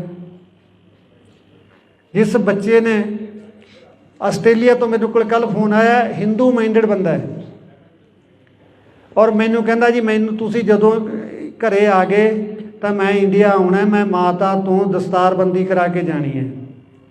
ਦੇਖੋ, ਹਿੰਦੂ ਮਤ ਨਾਲ ਸੰਬੰਧ ਰੱਖਦਾ ਬੰਦਾ, ਕੋਈ ਆਪਾਂ ਉਹਨੂੰ ਪ੍ਰੈਸ਼ਰ ਨਹੀਂ ਕੀਤਾ। ਮੈਂ ਤੁਹਾਨੂੰ ਦੱਸਦਾ ਵੀ ਸਿੱਧੂ ਨੂੰ ਕਈ ਲੋਕ ਪੁੱਛਦੇ ਯਾਰ ਸਿੱਧੂ ਦੀ ਐਡੀ ਕੀ ਦੇਣ ਹੈ? ਇਹ ਦੇਣ ਹੈ ਵੀ ਵਲੰਟੀਅਰ ਰੂਪ ਦੇ ਵਿੱਚ ਉਹ ਬੱਚਾ ਹਿੰਦੂ ਪਰਿਵਾਰ ਸੰਬੰਧ ਰੱਖਦਾ ਔਰ ਕਹਿੰਦਾ ਮੈਂ ਸਿਰ 'ਤੇ ਦਸਤਾਰ ਸਜਾਉਣੀ ਔਰ ਉਸ ਤੋਂ ਬਾਅਦ ਹਮੇਸ਼ਾ ਪੱਗ ਬੰਨ੍ਹ ਕੇ ਰੱਖੂੰਗਾ। ਤੁਸੀਂ ਜਦੋਂ ਘਰੇ ਆ ਗਏ ਮੈਨੂੰ ਮੈਸੇਜ ਕਰ ਦਿਓ ਵੀ ਅਸੀਂ ਪਿੰਡ ਪਹੁੰਚ ਚੁੱਕੇ ਹਾਂ। ਇਹ ਸੀ ਸਿੱਧੂ ਦੀ ਦੇਣ। ਘੱਟੋ ਘੱਟ 150 ਮੁਲਕ ਦੇ ਵਿੱਚ ਪੱਗ ਨੂੰ ਪੁੱਜਦਾ ਕੀਤਾ ਹੈ। ਮੈਂ UK ਜਦੋਂ ਗਿਆ ਤਾਂ ਉੱਥੇ ਮੈਨੂੰ ਬਰਨਾ ਬॉयਜ਼, ਤੁਸੀਂ ਦੇਖਿਆ ਹੋਣਾ, ਕਾਲਾ ਆਪਣਾ ਰੈਪਰ ਹੈ ਨਾਈਜੀਰੀਆ ਦਾ, ਬਹੁਤ ਵੱਡਾ ਰੈਪਰ ਹੈ, ਵੱਡਾ ਸਟੇਟਸ ਹੈ ਬੰਦੇ ਦਾ। ਔਰ ਉਹ ਬੰਦਾ 1 ਮਿੰਟ ਲਈ ਵੀ ਮੇਰੇ ਬਰਾਬਰ ਨਹੀਂ ਸੋਫੇ 'ਤੇ ਬੈਠਾ, ਮੇਰੇ ਪੈਰਾਂ 'ਚ ਬੈਠਾ ਥੱਲੇ। ਔਰ ਉਹਨੇ ਆਪਣੇ ਗਾਣੇ ਦੇ ਵਿੱਚ ਇੱਕ ਫੋਟੋ ਲਾਉਣੀ ਹੈ ਸਿੱਧੂ ਦੀ, ਪਰਮਿਸ਼ਨ ਲੈਣ ਵਾਸਤੇ ਆਇਆ ਵੀ ਤੁਹਾਨੂੰ ਕੋਈ ਇਤਰਾਜ਼ ਤਾਂ ਨਹੀਂ, ਮੈਂ ਭਰਾ ਸੀ ਮੇਰਾ ਸਿੱਧੂ ਔਰ ਮੈਂ ਉਹਦੀ ਫੋਟੋ ਲਾਉਣੀ ਚਾਹੁੰਦਾ, ਤੁਹਾਡੇ ਪਰਿਵਾਰ ਨੂੰ ਕੋਈ ਇਤਰਾਜ਼ ਤਾਂ ਨਹੀਂ। ਔਰ ਸਾਡੇ ਉਹਦੇ ਗਾਣੇ ਚੱਕ ਕੇ ਅਸੀਂ ਕੀ ਕਰੀ ਜਾਂਦੇ। ਔਰ ਜਿਹੜਾ ਵੱਖਰੇ ਮੂਲ ਦਾ, ਵੱਖਰੀ ਨਸਲ ਦਾ, ਵੱਖਰੇ ਸਮਾਜ ਦੇ ਵਿੱਚੋਂ ਆਉਂਦਾ ਹੈ ਕਲਾਕਾਰ, ਉਹ ਸਿੱਧੂ ਨੂੰ ਆਪਣਾ ਭਰਾ ਮੰਨ ਕੇ, ਆਪਣਾ ਆਈਡੀਅਲ ਮੰਨ ਕੇ ਚੱਲ ਰਿਹਾ ਹੈ। ਸਾਡੇ ਆਪਣੇ ਉਹਦੇ ਗਾਣਿਆਂ ਦੀਆਂ ਤੁਕਾਂ ਚੱਕ ਕੇ ਫਿਲਮਾਂ ਦੇ ਵਿੱਚ ਠੋਕਣ ਦੀ ਕੋਸ਼ਿਸ਼ ਕਰ ਰਿਹਾ, ਕੋਈ ਕਿਤੇ ਕਿਤੇ ਆਪੋ ਆਪਣੇ ਢੰਗ ਨਾਲ ਉਹਦੀ ਵਰਤੋਂ ਕਰ ਰਿਹਾ। ਤਾਂ ਸਿੱਧੂ ਦਾ ਆਪਣੇ ਸਮਾਜ 'ਤੇ ਤਾਂ ਅਸਰ ਹੋਣਾ ਸੀ, ਉਹਨਾਂ ਗੋਰਿਆਂ ਦੇ ਵਿੱਚ ਵੀ। ਔਰ ਜੇ ਮੇਰੇ ਸ਼ੋਅ ਦੇ ਵਿੱਚ ਲਗਭਗ 25 ਤੋਂ 30% ਗੋਰੇ ਆਏ ਸੀ, ਜਿਨ੍ਹਾਂ ਦਾ ਸਿੱਧੂ ਨਾਲ ਕੀ ਸੰਬੰਧ ਸੀ। ਪਰ ਜਿਹੜੀ ਪੀੜ੍ਹੀ ਉੱਥੇ ਜਾ ਕੇ ਵੱਸ ਗਈ, ਉਹ ਬੰਦੇ ਕਹਿੰਦੇ ਅਸੀਂ ਇੰਨੇ ਚਿੰਤਤ ਸੀ ਵੀ ਯਾਰ ਅਸੀਂ ਤਾਂ ਪੰਜਾਬੀ ਸੀ, ਸਾਡੇ ਬੱਚੇ ਵੀ ਪੰਜਾਬੀ ਬੋਲਣ ਲੱਗ ਗਏ। ਹੁਣ ਜਿਹੜੇ ਸਾਡੇ ਪੋਤੇ ਆ ਗਏ ਉਹ ਪਿਓਰ ਅੰਗਰੇਜ਼ ਬਣ ਗਏ ਸੀ ਵੀ ਉਹ ਪੰਜਾਬੀ ਨਹੀਂ ਬੋਲਣਾ ਸ਼ੁਰੂ ਕਰ ਰਹੇ ਸੀ। ਯਾਰ ਅਸੀਂ ਬੜੀ ਚਿੰਤਾ ਦੇ ਵਿੱਚ ਸੀ, ਪਰ ਯਾਰ ਉਸ ਚੀਜ਼ ਦਾ ਸੋਲੂਸ਼ਨ ਸਾਨੂੰ ਸਿੱਧੂ ਨੇ ਦੇਤਾ ਸੀ। ਅਸੀਂ ਤੀਜੀ ਪੀੜ੍ਹੀ ਨੂੰ ਵੀ ਪੰਜਾਬੀ ਨਾਲ ਜੋੜਨ ਲਈ ਸਿੱਧੂ ਦੇ ਗਾਣੇ ਸੁਣਨ ਲੱਗੇ ਸਾਡੇ ਬੱਚੇ। ਔਰ ਹੁਣ ਅਸੀਂ ਯਕੀਨ ਮੰਨੋ ਸਾਡੀ ਗੱਡੀ 'ਚ ਦੂਜਾ ਗਾਣਾ ਵੱਜਦਾ ਹੀ ਨਹੀਂ ਸੀ। ਇਸ ਚੀਜ਼ ਦੀ ਕੀਮਤ ਉਹ ਲੋਕ ਜਾਣਦੇ ਆ ਜੋ ਸਾਡੀ ਜਿਹੜੀ ਮਾਂ ਬੋਲੀ ਨਾਲ ਟੁੱਟ ਰਹੀ ਸੀ ਨਾ ਤੀਜੀ ਪੀੜ੍ਹੀ ਜਾ ਕੇ, ਕਿਉਂਕਿ ਤੀਜੀ ਪੀੜ੍ਹੀ ਅੰਗਰੇਜ਼ ਹੀ ਬਣ ਜਾਂਦੀ ਸੀ। ਅਤੇ ਉਹਨਾਂ ਨੂੰ ਮਤਲਬ ਆਪਣੇ ਸਿੱਧੂ ਦੀ ਦੇਣ ਦਾ ਪਤਾ ਸੀਗਾ ਵੀ ਜੇ ਉਹਨੇ ਗਾਣਿਆਂ ਦੇ ਵਿੱਚ ਪੰਜਾਬੀ ਨੂੰ ਇਸ ਢੰਗ ਨਾਲ ਫਿੱਟ ਕੀਤਾ ਵੀ ਉਹਦੇ 'ਚ ਰੈਪ ਪੰਜਾਬੀ ਪਾਇਆ, ਇੱਕ ਵੱਖਰਾ ਟੇਸਟ ਬਣਾਇਆ ਮਿਊਜ਼ਿਕ ਦਾ, ਉਹ ਚੀਜ਼ ਗੋਰਿਆਂ ਨੂੰ ਵੀ ਭਾਈ ਜਿਹੜੀ ਸਾਡੀ ਤੀਜੀ ਪੀੜ੍ਹੀ ਅੰਗਰੇਜ਼ ਬਣਦੀ ਜਾ ਰਹੀ ਸੀ ਉੱਥੇ, ਉਹ ਵੀ ਕਿਤੇ ਨਾ ਕਿਤੇ ਜਾ ਕੇ ਪੰਜਾਬੀ ਵੱਲ ਮੁੜੇ। ਇਹ ਸਿੱਧੂ ਦੀ ਦੇਣ ਸੀ ਪੰਜਾਬੀ ਮਾਂ ਬੋਲੀ ਨੂੰ। ਸੋ ਜਦੋਂ ਇੰਨੀਆਂ ਦੁਆਵਾਂ ਹੋਣ, ਮੈਂ ਹੁਣ ਇਸ ਗੱਲ ਦੇ ਉੱਤੇ ਮੇਰਾ ਮਨ ਇੰਨਾ ਕੁ ਟਿਕਿਆ ਥੋੜ੍ਹਾ ਜਿਹਾ ਵੀ ਜਦੋਂ ਤੁਹਾਡੀਆਂ ਦੁਆਵਾਂ ਇੰਨੀਆਂ, ਅਸੀਂ ਸਾਰੇ ਲੋਕ ਪਰਮਾਤਮਾ ਨੂੰ ਮੰਨਦੇ ਹਾਂ, ਜੇ ਕਰੋੜਾਂ ਦੁਆਵਾਂ ਦੇ ਨਾਲ ਵੀ ਆਪਾਂ ਨੂੰ ਜਸਟਿਸ ਨਹੀਂ ਮਿਲਦਾ ਤਾਂ ਫਿਰ ਆਪਾਂ ਨੂੰ ਦੁਨਿਆਵੀ ਅਦਾਲਤਾਂ ਵੀ ਨਹੀਂ ਦੇ ਸਕਦੇ। ਤੁਸੀਂ ਸਾਰੇ ਤਹਿ ਦਿਲੋਂ ਸਿੱਧੂ ਨੂੰ ਪਿਆਰ ਕਰਦੇ ਹੋ, ਸਾਰੇ ਆਪਦੇ ਦੀਨ ਮਜ਼ਹਬ ਦੇ ਹਿਸਾਬ ਨਾਲ ਉਹਨੂੰ ਅਰਦਾਸ ਕਰਦੇ ਹੋ ਗੁਰੂ ਦੇ ਅੱਗੇ ਵੀ ਸੱਚੇ ਪਾਤਸ਼ਾਹ ਸਾਡਾ ਕੋਈ ਕਸੂਰ ਨਹੀਂ ਸੀ, ਸਾਨੂੰ ਬੇਕਸੂਰਾ ਮਾਰਿਆ ਗਿਆ। ਜੇ ਫਿਰ ਵੀ ਜਸਟਿਸ ਨਾ ਮਿਲਿਆ ਤਾਂ ਅਗਲੇ ਸਿੱਧੂ ਨੂੰ ਕਿਸੇ ਨੂੰ ਜਸਟਿਸ ਮਿਲਦਾ ਤਾਂ ਆਪਾਂ ਉਮੀਦ ਵੀ ਨਹੀਂ ਕਰ ਸਕਦੇ, ਜੇ ਇੰਨੀਆਂ ਭਾਵਨਾਵਾਂ ਜੁੜੀਆਂ ਹੋਣ ਦੇ ਬਾਵਜੂਦ ਵੀ ਸਾਨੂੰ ਜਸਟਿਸ ਨਾ ਮਿਲੇ। ਆਰੋਪੀ ਫੜੇ ਜਾ ਚੁੱਕੇ ਨੇ ਲਗਭਗ, ਪਰ ਮਾਸਟਰਮਾਈਂਡ ਸਿੱਧੂ ਕਿੰਨਾਂ ਦੀਆਂ ਅੱਖਾਂ ਦੇ ਵਿੱਚ ਚੁਭਿਆ। ਬਸ ਮੈਨੂੰ ਤਾਂ ਉਹਨਾਂ ਦਾ ਇਹ ਪਤਾ ਲੱਗਣਾ ਚਾਹੀਦਾ ਵੀ ਯਾਰ ਇਸ ਬੰਦੇ ਨੂੰ ਤਕਲੀਫ ਸੀ, ਇਹਨੇ ਕੋਈ ਇਸ ਤਰ੍ਹਾਂ ਕੋਈ ਸੁਪਾਰੀ ਦੇ ਕੇ ਮਰਵਾਇਆ ਗਿਆ। ਕਿਉਂਕਿ ਮੈਨੂੰ ਵੀ ਨਹੀਂ ਹਾਲੇ ਤੱਕ ਇਸ ਗੱਲ ਦਾ ਪਤਾ ਵੀ ਉਹਨੂੰ ਆਖਰ ਨੂੰ ਮਾਰਿਆ ਤਾਂ ਮਾਰਿਆ ਕੀ ਨੇ, ਮਾਰਨ ਵਾਲੇ ਨੂੰ ਕੀ ਮਿਲਿਆ ਉਹਨੂੰ ਮਾਰ ਕੇ। ਉਹ ਤਾਂ ਇੱਕ ਦੇਸ਼ ਦਾ, ਕੌਮ ਦਾ, ਮਾਂ ਬੋਲੀ ਦਾ ਯਾਰ ਚੰਗਾ ਕੰਮ ਕਰ ਰਿਹਾ ਸੀ। ਸ਼ੁਰੂ ਦੇ ਵਿੱਚ ਉਹਦੇ ਉੱਤੇ ਵੈਪਨ ਦੇ ਇਤਰਾਜ਼ ਲੱਗੇ ਵੀ ਉਹ ਵੈਪਨ 'ਤੇ ਗਾਉਂਦਾ, ਪਰ ਹੁਣ ਤਾਂ ਵੈਪਨ ਤੋਂ ਵੀ ਮੋੜਾ ਖਾ ਗਿਆ ਸੀ ਉਹ, ਕਿਉਂਕਿ ਜਿਵੇਂ ਜਿਵੇਂ ਮੈਚਿਓਰ ਹੋ ਰਿਹਾ ਸੀ, ਜਿਵੇਂ ਜਿਵੇਂ ਉਹਨੂੰ ਅਕਲ ਆ ਰਹੀ ਸੀ, ਉਵੇਂ ਉਹ ਮੁੱਦਿਆਂ ਵੱਲ, ਸਥਾਨਕ ਵੱਲ, ਸਮੱਸਿਆਵਾਂ ਜੋ ਦਰਪੇਸ਼ ਸੀਗੀਆਂ ਉਹਨਾਂ ਵੱਲ ਉਹਦਾ ਝੁਕਾਅ ਹੋ ਰਿਹਾ ਸੀਗਾ। ਫਿਰ ਹੁਣ ਉਹਨੂੰ ਮਾਰਨ ਦੀ ਕੀ ਲੋੜ ਪੈ ਗਈ ਸੀ। ਜਾਂ ਤਾਂ ਮੈਂ ਕਹਿ ਸਕਦਾ ਵੀ ਇਹਨਾਂ ਨੇ ਫਿਰ ਮੈਦਾਨ ਵਿਹਲਾ ਕੀਤਾ ਵੀ ਜੇ ਸਿੱਧੂ ਰਿਹਾ ਤਾਂ ਅਸੀਂ ਨਹੀਂ ਚੱਲਣਾ, ਜਾਂ ਪੋਲੀਟਿਕਸ ਦਾ ਵੀ ਕੰਮ ਹੋ ਸਕਦਾ। ਤੁਸੀਂ ਸ਼ੁਰੂ ਦੇ ਵਿੱਚ ਜਦੋਂ ਸਿੱਧੂ ਦਾ ਕੇਸ ਹੋਇਆ ਤੁਸੀਂ ਗੱਲ ਦੇਖੀ ਹੋਣੀ ਹੈ, ਅਕਾਲੀ ਨੇਤਾ ਦਾ ਇੱਕ ਦਾ ਨਾਮ ਆਉਂਦਾ ਸੀਗਾ ਸੰਦੀਪ ਕਾਹਲੋਂ, ਕੌਣ ਸੀ ਉਹ ਤੋਂ ਵੈਪਨ ਫੜੇ ਜਾਂਦੇ ਨੇ 1 ਸਾਲ ਪਹਿਲਾਂ, ਔਰ ਪਰਦੇ 'ਤੇ ਆਉਂਦਾ ਔਰ ਗਾਇਬ ਹੋ ਜਾਂਦਾ। ਮੈਂ ਉਹ ਵੀ ਸਰਕਾਰ ਦੇ ਧਿਆਨ 'ਚ ਲਿਆ ਰਿਹਾ।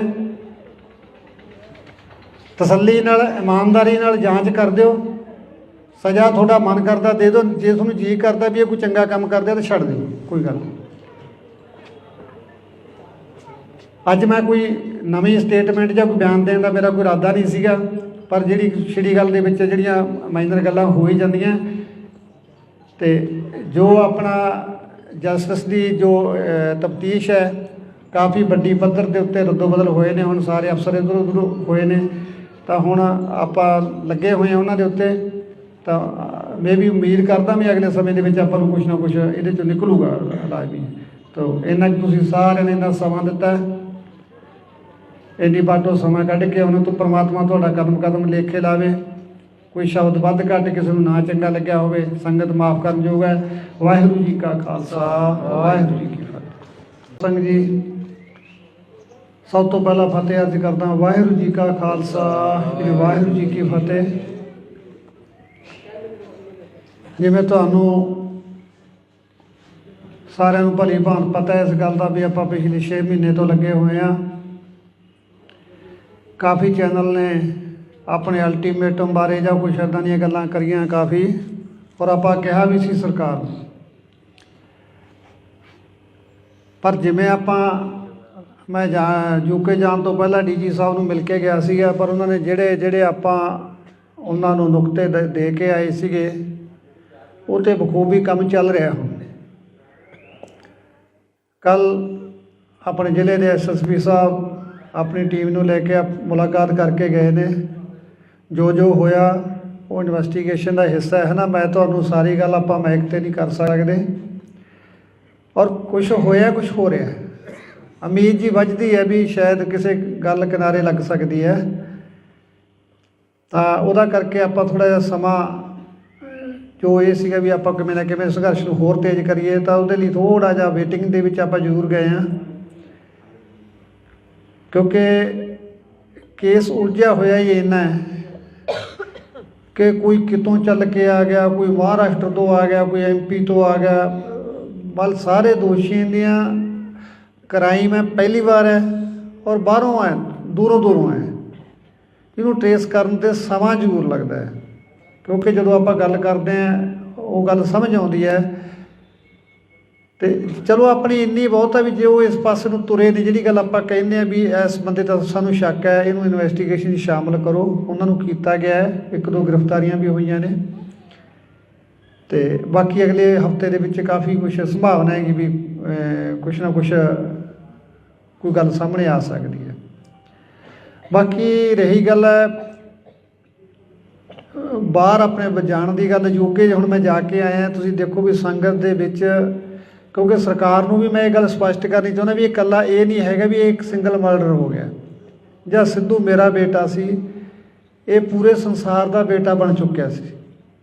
ਇਹਦੇ 'ਚ ਕੋਈ ਸ਼ੱਕ ਨਹੀਂ ਹੈ ਕਿ ਜਿਵੇਂ ਉਹਦੀ ਉਮਰ ਹੁਣ ਵੱਧ ਹੋ ਰਹੀ ਸੀ ਜਾਂ ਉਹ ਮੈਚਿਓਰ ਹੋ ਰਿਹਾ ਸੀ, ਉਹਦਾ ਜਿਹੜਾ ਰੁਝਾਨ ਸੀਗਾ ਉਹ ਸਥਾਨਕ ਸਮੱਸਿਆਵਾਂ ਵੱਲ, ਸਥਾਨਕ ਮੁੱਦਿਆਂ ਵੱਲ, ਆਪਦੇ ਧਰਮ ਦੇ ਵੱਲ ਉਹਦਾ ਮੋੜਾ ਪੈ ਚੁੱਕਿਆ ਸੀ। ਉਹ ਆਪਣੀ ਉਹਦੀ ਲਾਸਟ ਵਾਲੀਆਂ ਲਿਖਤਾਂ ਸਾਰੀਆਂ ਦੱਸਦੀਆਂ ਨੇ ਕਿੱਦਾਂ ਉਹਨੇ ਸਕੇਪਗੋਟ ਗਾਇਆ, ਲੋਕਲ ਮੁੱਦੇ ਚੁੱਕੇ ਉਹਦੇ ਵਿੱਚ, ਜਿੱਦਾਂ ਉਹਨੇ SYL ਲਗਾਇਆ, ਸਟੇਟ ਦੀਆਂ ਸਮੱਸਿਆਵਾਂ ਨੂੰ ਚੱਕਿਆ ਉਹਦੇ 'ਚ, ਕੌਮ ਦੀਆਂ ਸਮੱਸਿਆਵਾਂ ਨੂੰ ਚੱਕਿਆ ਉਹਦੇ ਦੇ ਵਿੱਚ। ਮਤਲਬ ਉਹ ਇਸ ਪਾਸੇ ਨੂੰ ਉਹਦਾ ਮੋੜਾ ਪੈ ਚੁੱਕਿਆ ਸੀ। ਔਰ ਜਿਨ੍ਹਾਂ ਹਾਲਾਤਾਂ 'ਚ ਉਹਦੀ ਮੌਤ ਹੋਈ ਜਾ ਕੇ, ਇਹ ਵੀ ਬੜਾ ਬੁਝਾਰਤ ਬਣੀ ਹੋਈ ਹੈ ਵੀ ਐਸਾ ਕੀ ਵਾਪਰਿਆ ਵੀ ਉਸ ਬੱਚੇ ਨੂੰ ਇੰਨੀ ਘਿਨਾਉਣੀ ਮੌਤ ਦਿੱਤੀ ਗਈ। ਔਰ ਇਸ ਚੀਜ਼ ਦਾ ਬ੍ਰਿਟਿਸ਼ ਸਰਕਾਰ ਦੇ ਵਿੱਚ ਵੀ ਬੜਾ ਵੱਡਾ ਰੋਸ ਹੈ, ਕਿਉਂਕਿ ਸਿੱਧੂ UK ਦਾ PR ਸੀ, ਔਰ ਉਹਨੇ ਮੈਨੂੰ ਵੀ ਇਹ ਗੱਲ ਲੁਕਾ ਕੇ ਰੱਖੀ ਮੇਰੇ ਤੋਂ ਵੀ ਜੇ ਮੈਂ ਪਾਪਾ ਨੂੰ ਦੱਸਤਾ ਵੀ ਮੈਂ UK ਤੇ ਨੇ ਮੈਨੂੰ ਇੱਥੇ ਰਹਿਣ ਨਹੀਂ ਦੇਣਾ, ਕਹੂ ਤੂੰ ਜਾ ਇੱਥੇ ਬੈਠਾ ਹੀ ਕਰਦਾ ਫਿਰ। ਪਰ ਉਹਦਾ ਲਗਾਅ ਇਹ ਸੀਗਾ ਇੱਥੋਂ ਦਾ ਵੀ ਉਹਨੇ ਉਹਦੇ ਲੈਣ ਦੇ ਬਾਵਜੂਦ ਵੀ ਉੱਥੇ ਰਹਿਣਾ ਨਹੀਂ ਚੰਗਾ ਸਮਝਿਆ। ਉਹ ਆਪਦੇ ਪਿੰਡ ਉਹਦੀ ਕਮਜ਼ੋਰੀ ਸੀ, ਕਿਉਂਕਿ ਸ਼ੁਰੂ ਤੋਂ ਹੀ ਉਹਨੇ ਜਿਵੇਂ ਕਿਹਾ ਵੀ ਮੈਂ ਜਿੱਥੇ ਵੀ ਜਾਵਾਂ ਮੇਰਾ ਪਿੰਡ ਮੇਰੇ ਨਾਲ ਜਾਵੇ, ਮੇਰਾ ਖਿੱਤਾ ਮੇਰੇ ਨਾਲ ਜਾਵੇ। ਉਹ ਸ਼ਾਇਦ ਇਸ ਗੱਲ ਦੇ ਵਿੱਚ ਗੜੁੱਚ ਇੰਨਾ ਹੋ ਗਿਆ ਵੀ ਉਹ ਆਪਣੇ ਭਵਿੱਖ ਨੂੰ ਵੀ ਦਾਅ 'ਤੇ ਲਾ ਬੈਠਾ, ਸਮਝ ਨਹੀਂ ਸਕਿਆ ਵੀ ਇੱਥੇ ਜਿਹੜੀਆਂ ਦੁਸ਼ਮਣਾਂ ਦੀਆਂ ਧਾੜਾਂ ਤੁਰੀਆਂ ਫਿਰਦੀਆਂ ਨੇ, ਜਿਹਨੂੰ ਤੂੰ ਆਪਣਾ ਸਮਝ ਰਿਹਾ ਤਾਂ ਇੱਥੇ ਤੇਰਾ ਆਪਣਾ ਕੋਈ ਨਹੀਂ ਰਿਹਾ। 40 ਬੰਦੇ ਤੈਨੂੰ ਮਾਰਨ 'ਤੇ ਲੱਗੇ ਹੋਏ ਨੇ, ਪਰ ਉਹ ਬੱਚਾ ਇਹਨਾਂ ਗੱਲਾਂ ਤੋਂ ਅਣਜਾਣ ਕਹਿ ਲਈਏ ਜਾਂ ਉਹਨੂੰ ਪਤਾ ਹੋਵੇ, ਉਹਨੇ ਮੈਨੂੰ ਨਾ ਦੱਸਿਆ ਹੋਵੇ, ਰੱਬ ਜਾਣਦਾ ਹੈ ਮਨ ਦੇ ਵਿੱਚ ਕੀ ਲੈ ਕੇ ਚਲਾ ਗਿਆ। ਪਰ ਉਹਦੀਆਂ ਲਿਖਤਾਂ ਜਿਸ ਤਰ੍ਹਾਂ ਉਹ ਲਿਖਦਾ ਸੀ, ਉਹਨਾਂ ਤੋਂ ਲੱਗਦਾ ਵੀ ਜ਼ਰੂਰ ਉਹਦੇ ਮਨ ਦੇ ਉੱਤੇ ਕੋਈ ਵਜਨ ਤਾਂ ਸੀਗਾ।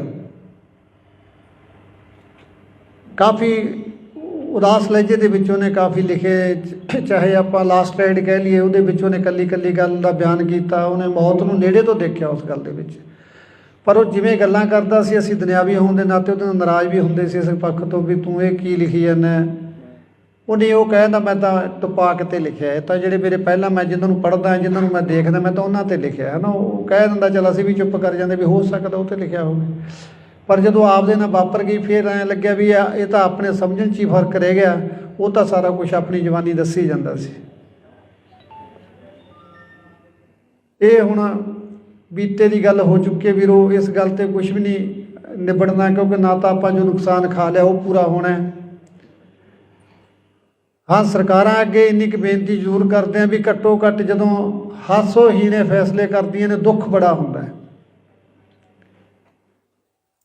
ਲਾਇਸੈਂਸ ਲੈਣੇ ਤਾਂ ਸਰਕਾਰ ਨੇ ਪਹਿਲਾਂ ਹੀ ਇੰਨੇ ਔਖੇ ਕੀਤੇ ਹੋਏ ਸੀ ਵੀ जे बंदा एक बारी दी लाइन च लग जे ना, मेरा ख्याल एक बारी रिन्यू कराउण लग जे तो मुड़ के उहदा जी करदा मसला सिੱਟ के भज जा।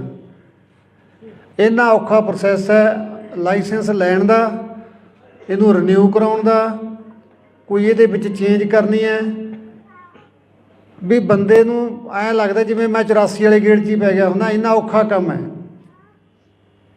और उल्टा उहनूं बंद करन दे उत्ते तां बिल्कुल निहत्था करन वाली गल ही करती। तुसीं देखो बदमाशां दे कोले जिहड़ा असला है रशियन वैपन AK-47 45 का USA दे असला 30 दे पिस्टल ਜਿਹੜੇ ਬੰਦੇ ਨੂੰ ਪਾੜ ਕੇ ਰੱਖ ਦਿੰਦੇ ਨੇ ਜੇ ਕਿੱਲਾ ਪਾੜ ਤੋਂ ਵੀ।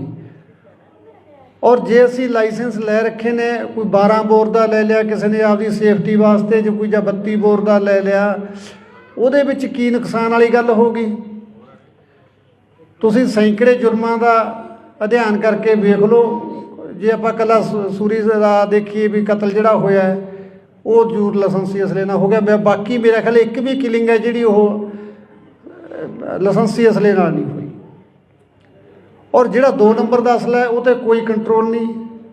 5-5 ਜਾਣੇ ਦੁਕਾਨ ਦੇ ਵਿੱਚ ਧਾੜਾਂ ਪਰ ਨੰਗੇ ਮੂੰਹ ਵੜ ਜਾਂਦੇ ਨੇ, ਬੰਦਾ ਮਾਰ ਕੇ ਭੱਜ ਜਾਂਦੇ ਨੇ, ਕੋਈ ਦਿੱਕਤ ਵਾਲੀ ਗੱਲ ਨਹੀਂ। ਛੋਟੇ ਤੋਂ ਛੋਟੇ ਗੈਂਗਸਟਰ ਦੇ ਕੋਲੇ ਵੀ 30 ਤੋਂ ਘੱਟ ਦਾ ਪਿਸਟਲ ਨਹੀਂ ਹੈ ਔਰ ਬੜੀ ਆਸਾਨੀ ਨਾਲ ਉਹਨੂੰ ਮਿਲ ਵੀ ਰਹੇ ਨੇ। ਔਰ ਕੋਈ ਉਹ ਯੂਪੀ ਕਾਨਪੁਰ ਵਾਲਾ ਨਹੀਂ ਲੈਂਦੇ, ਸਾਰਾ ਇੰਪੋਰਟਡ ਅਸਲਾ ਸਾਰਾ ਉਹਨਾਂ ਕੋਲੇ। ਉਧਰ ਵੱਲ ਨੂੰ ਕਿਸੇ ਦਾ ਕੋਈ ਧਿਆਨ ਨਹੀਂ। ਜੇ ਧਿਆਨ ਆ ਗਿਆ ਤਾਂ ਜਿਹੜੀਆਂ ਮਨ ਪੱਕੀਆਂ, ਜੇ ਤੁਸੀਂ ਅੱਜ DC ਦਫ਼ਤਰ ਜਾਓਗੇ ਅਸਲੇ ਦਾ ਲਾਇਸੈਂਸ ਅਪਲਾਈ ਕਰੋ ਤਾਂ ਤੁਹਾਡੀ ਰੈੱਡ ਕਰਾਸ ਦੀ 50,000 ਦੀ ਤਾਂ ਪਰਚੀ ਕੱਟ ਦੇਣਗੇ। ਜੇ ਸਿਫਾਰਸ਼ਾਂ ਲਾ ਕੇ ਉਹਨੂੰ ਤੁਸੀਂ 10-20 'ਚ ਕਰਾ ਵੀ ਲਓਗੇ ਫਿਰ ਵੀ ਤੁਹਾਡਾ ਘੱਟੋ ਘੱਟ 1.5 ਤੋਂ 2 ਲੱਖ ਰੁਪਈਆ ਲਾ ਕੇ ਤੁਹਾਨੂੰ ਲਾਇਸੈਂਸ ਮਿਲਦਾ ਹੈ। ਕੌਣ ਲਊਗਾ? ਜਿਹੜਾ ਕੋਈ ਫਸਿਆ ਵੇਲੇ ਇੱਕ ਵੇਲੇ, ਜਿਹਨੂੰ ਸਰਦਾ ਵੀ ਮੈਨੂੰ ਕੋਈ ਅੜਿੱਕਾ ਨਾ। ਪਰਸੋਂ ਸੁਨਿਆਰ ਦੇ ਉੱਤੇ ਅੰਮ੍ਰਿਤਸਰ ਹੋਈ ਹੈ ਘਟਨਾ, ਜੇ ਉਹਦੇ ਕੋਲ ਅਸਲਾ ਨਾ ਹੁੰਦਾ ਉਹ ਤਾਂ ਮਾਰਤਾ ਸੀ। ਜਿਹੜਾ ਬੰਦਾ ਕੋਈ 4 ਪੈਸੇ ਦਾ ਕਾਰੋਬਾਰ ਕਰਦਾ ਉਹਦੀ ਸੇਫਟੀ ਲਈ ਲੈਂਦਾ, ਡਿਫੈਂਸ ਲਈ ਲੈਂਦਾ, ਠੀਕ ਹੈ, ਦਿਖਾਵਾ ਮਾੜੀ ਗੱਲ ਹੈ, ਨਹੀਂ ਕਰਨਾ ਚਾਹੀਦਾ। ਤੇ ਜੇ ਤੁਸੀਂ ਜਾ ਕੇ ਬੱਚਿਆਂ ਦੇ ਪਰਚੇ ਕਰਨ ਲੱਗ ਜਾਓਗੇ ਤਾਂ ਕਿੱਡੀ ਮਾੜੀ ਗੱਲ ਹੈ। ਇੱਕ ਫੋਟੋ ਤਾਂ ਨਹੀਂ ਕਿਸੇ ਦੇ ਉੱਤੇ ਫਾਇਰ ਕਰਦੀ ਯਾਰ, ਫੋਟੋ ਤਾਂ ਸ਼ਰੇਆਮ ਜਿਹੜੇ ਫਿਰਦੇ ਉਹ ਤਾਂ ਤੁਹਾਨੂੰ ਦਿਖਾਈ ਨਹੀਂ ਦੇ ਰਹੇ। ਇੱਕ ਮਰਡਰ ਕਰਨ ਵਾਲਾ ਬੰਦਾ ਧਮਕੀਆਂ ਦੇ ਰਿਹਾ, ਹਰ ਛੋਟੇ ਸਿੰਗਰ ਨੂੰ ਧਮਕੀ ਆਈ ਜਾਂਦੀ ਹੈ। ਜੇ ਕਿਸੇ ਨੂੰ ਧਮਕੀ ਆਉਂਦੀ ਹੈ ਤਾਂ 384 ਦਾ ਪਰਚਾ ਦੇਣਾ ਬਣਦਾ ਉਸ ਬੰਦੇ ਦੇ ਉੱਤੇ। ਸਗੋਂ ਜਾਂਦੇ ਆ ਥਾਣੇ ਸਮਝਾ ਕੇ ਮੋੜ ਦਿੰਦੇ ਆ। ਤੈਂ ਕੀ ਲੈਣਾ ਯਾਰ, ਤੂੰ ਜਵਾਕ ਜੱਲੇ ਵਾਲਾ ਬੰਦਾ, ਇਹਨਾਂ ਦਾ ਕੀ ਪਤਾ ਤੈਨੂੰ ਕਦੋਂ ਮਾਰ ਦੇਣਗੇ। ਸੋ ਅਸਲਾ ਦੇ ਨਿਯਮ ਤਾਂ ਸੌਖੇ ਕਰਨੇ ਚਾਹੀਦੇ, ਨਾ ਕਿ ਤੁਸੀਂ ਨਿਹੱਥੇ ਕਰਦੇ ਹੋ ਲੋਕਾਂ ਨੂੰ। ਜਿਹੜਾ ਕੋਈ ਆਪਦੀ ਸੇਫਟੀ ਲਈ ਲੈਂਦਾ ਉਹਨੂੰ ਸਗੋਂ ਵੀ ਅਸਲਾ ਹੀ ਬਥੇਰਾ ਮਹਿੰਗਾ ਹੋਇਆ ਪਿਆ। ਰਹਿੰਦੀਆਂ ਖੁਦੀਆਂ ਸ਼ਰਤਾਂ ਇੰਨੀਆਂ ਮਹਿੰਗੀਆਂ ਕਰਤੀਆਂ, ਇਹ ਤਾਂ ਫਿਰ ਸਾਨੂੰ ਤਾਂ ਨਿਹੱਥੇ ਕਰਨ ਵਾਲੀ ਗੱਲ ਆ ਤੁਹਾਡੀ।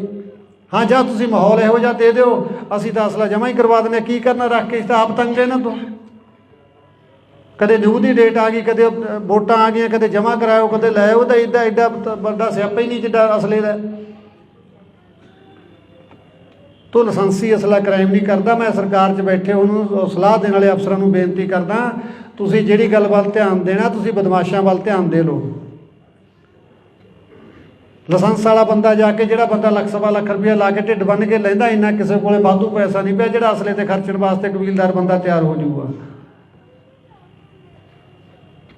ਠੀਕ ਹੈ, ਮੈਂ ਮੰਨਦਾ ਵਿਦੇਸ਼ਾਂ ਦੇ ਵਿੱਚ ਵੀ ਇਹ ਚੀਜ਼ਾਂ 'ਤੇ ਪਾਬੰਦੀਆਂ ਨੇ, ਪਰ ਉੱਥੋਂ ਦਾ ਸਿਸਟਮ ਵੀ ਦੇਖੋ ਕਿੱਡਾ ਹੈ। ਮੈਂ UK ਜਾ ਕੇ ਆਇਆ ਵੀਰੋ, ਜਹਾਜ਼ ਦੇ ਵਿੱਚੋਂ ਅਗਲਿਆਂ ਨੇ ਮੈਨੂੰ ਲੈ ਲਿਆ ਔਰ ਆਪਣੀ ਕਾਰ ਦੇ ਵਿੱਚ ਜਾ ਕੇ ਮੈਨੂੰ ਸੁਰੱਖਿਅਤ ਜਗ੍ਹਾ 'ਤੇ, ਜਿੱਥੇ ਮੇਰਾ ਰੈਜ਼ੀਡੈਂਸੀ, ਉੱਥੇ ਜਾ ਕੇ ਛੱਡ ਕੇ ਆਇਆ ਔਰ ਆਪਣਾ ਸੈਂਸਰ ਵੀ ਕਮਰੇ ਦੇ ਵਿੱਚ ਲਾਇਆ ਅਗਲੇ। ਔਰ ਵਿਦਇਨ 3 ਮਿੰਟ ਕੋਈ ਤਖਤੇ ਨੂੰ ਧੱਕਾ ਵੀ ਮਾਰ ਗਿਆ ਨਾ ਬਾਹਰੋਂ ਆ ਕੇ, 3 ਮਿੰਟਾਂ ਦੇ ਅੰਦਰ ਅੰਦਰ ਜਿਹੜੀ ਪੁਲਿਸ ਦੀ ਹੈ ਸਰਵਿਸ ਹੈ,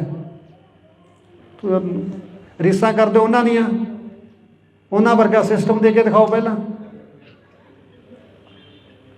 ਔਰ ਮੈਂ ਪਬਲਿਕ ਨੂੰ ਮਿਲਿਆ, ਮੈਨੂੰ ਨਹੀਂ ਲੱਗਿਆ ਮੈਂ ਕਿਸੇ ਬਾਹਰਲੇ ਮੁਲਕ ਦੇ ਵਿੱਚ ਆਇਆ। ਮੈਨੂੰ ਐਂ ਲੱਗਿਆ ਇੱਥੇ ਵੀ ਮੇਰਾ ਪੰਜਾਬ ਹੀ ਵਸਿਆ ਹੋਇਆ, ਇੱਥੇ ਵੀ ਮੇਰੇ ਲੋਕਾਂ ਨੂੰ ਕਿੰਨਾ ਦਰਦ ਹੈ। ਔਰ ਜਿਹੜੇ ਹਾਲ ਦੇ ਵਿੱਚ ਪ੍ਰੋਗਰਾਮ ਰੱਖਿਆ ਸੀ, ਤੁਸੀਂ ਯਕੀਨ ਕਰਿਓ ਤਿਲ ਸਿੱਟਣ ਨੂੰ ਵੀ ਜਗ੍ਹਾ ਨਹੀਂ ਸੀ ਉੱਥੇ। ਔਰ ਸਾਰੇ ਲੋਕ ਟਿਕਟਾਂ ਲੈ ਕੇ ਆਏ ਸੀ। ਪਾਕਿਸਤਾਨੀ ਮੂਲ ਦੀ ਲੜਕੀ ਨੇ ਮੈਕ ਲੈ ਕੇ ਬੋਲਿਆ ਵੀ ਦਿਨ ਵੀ ਸਾਡਾ ਸ਼ੁਰੂ ਸਿੱਧੂ ਦੇ ਨਾਲ ਹੁੰਦਾ ਸੀ, ਸਮਾਪਤੀ ਵੀ ਸਾਡੀ ਸਿੱਧੂ ਦੇ ਨਾਲ ਹੁੰਦੀ ਸੀ, ਔਰ ਕਿਸ ਕਦਰ ਅਸੀਂ ਉਸ ਬੱਚੇ ਨੂੰ ਪਿਆਰ ਕਰਦੇ ਹਾਂ ਤੁਸੀਂ ਅੰਦਾਜ਼ਾ ਵੀ ਨਹੀਂ ਲਾ ਸਕਦੇ। ਔਰ ਇੱਥੇ ਉਹਨੂੰ ਜਾਨਵਰਾਂ ਵਾਂਗੂ ਮਾਰ ਦਿੱਤਾ ਗਿਆ। ਜਿਸ ਬੱਚੇ ਨੇ ਆਸਟ੍ਰੇਲੀਆ ਤੋਂ ਮੇਰੇ ਕੋਲ ਕੱਲ੍ਹ ਫੋਨ ਆਇਆ, ਹਿੰਦੂ ਮਾਈਂਡਡ ਬੰਦਾ ਹੈ, ਔਰ ਮੈਨੂੰ ਕਹਿੰਦਾ ਜੀ ਮੈਨੂੰ ਤੁਸੀਂ ਜਦੋਂ ਘਰੇ ਆ ਗਏ ਤਾਂ ਮੈਂ ਇੰਡੀਆ ਆਉਣਾ, ਮੈਂ ਮਾਤਾ ਤੋਂ ਦਸਤਾਰਬੰਦੀ ਕਰਾ ਕੇ ਜਾਣੀ ਹੈ।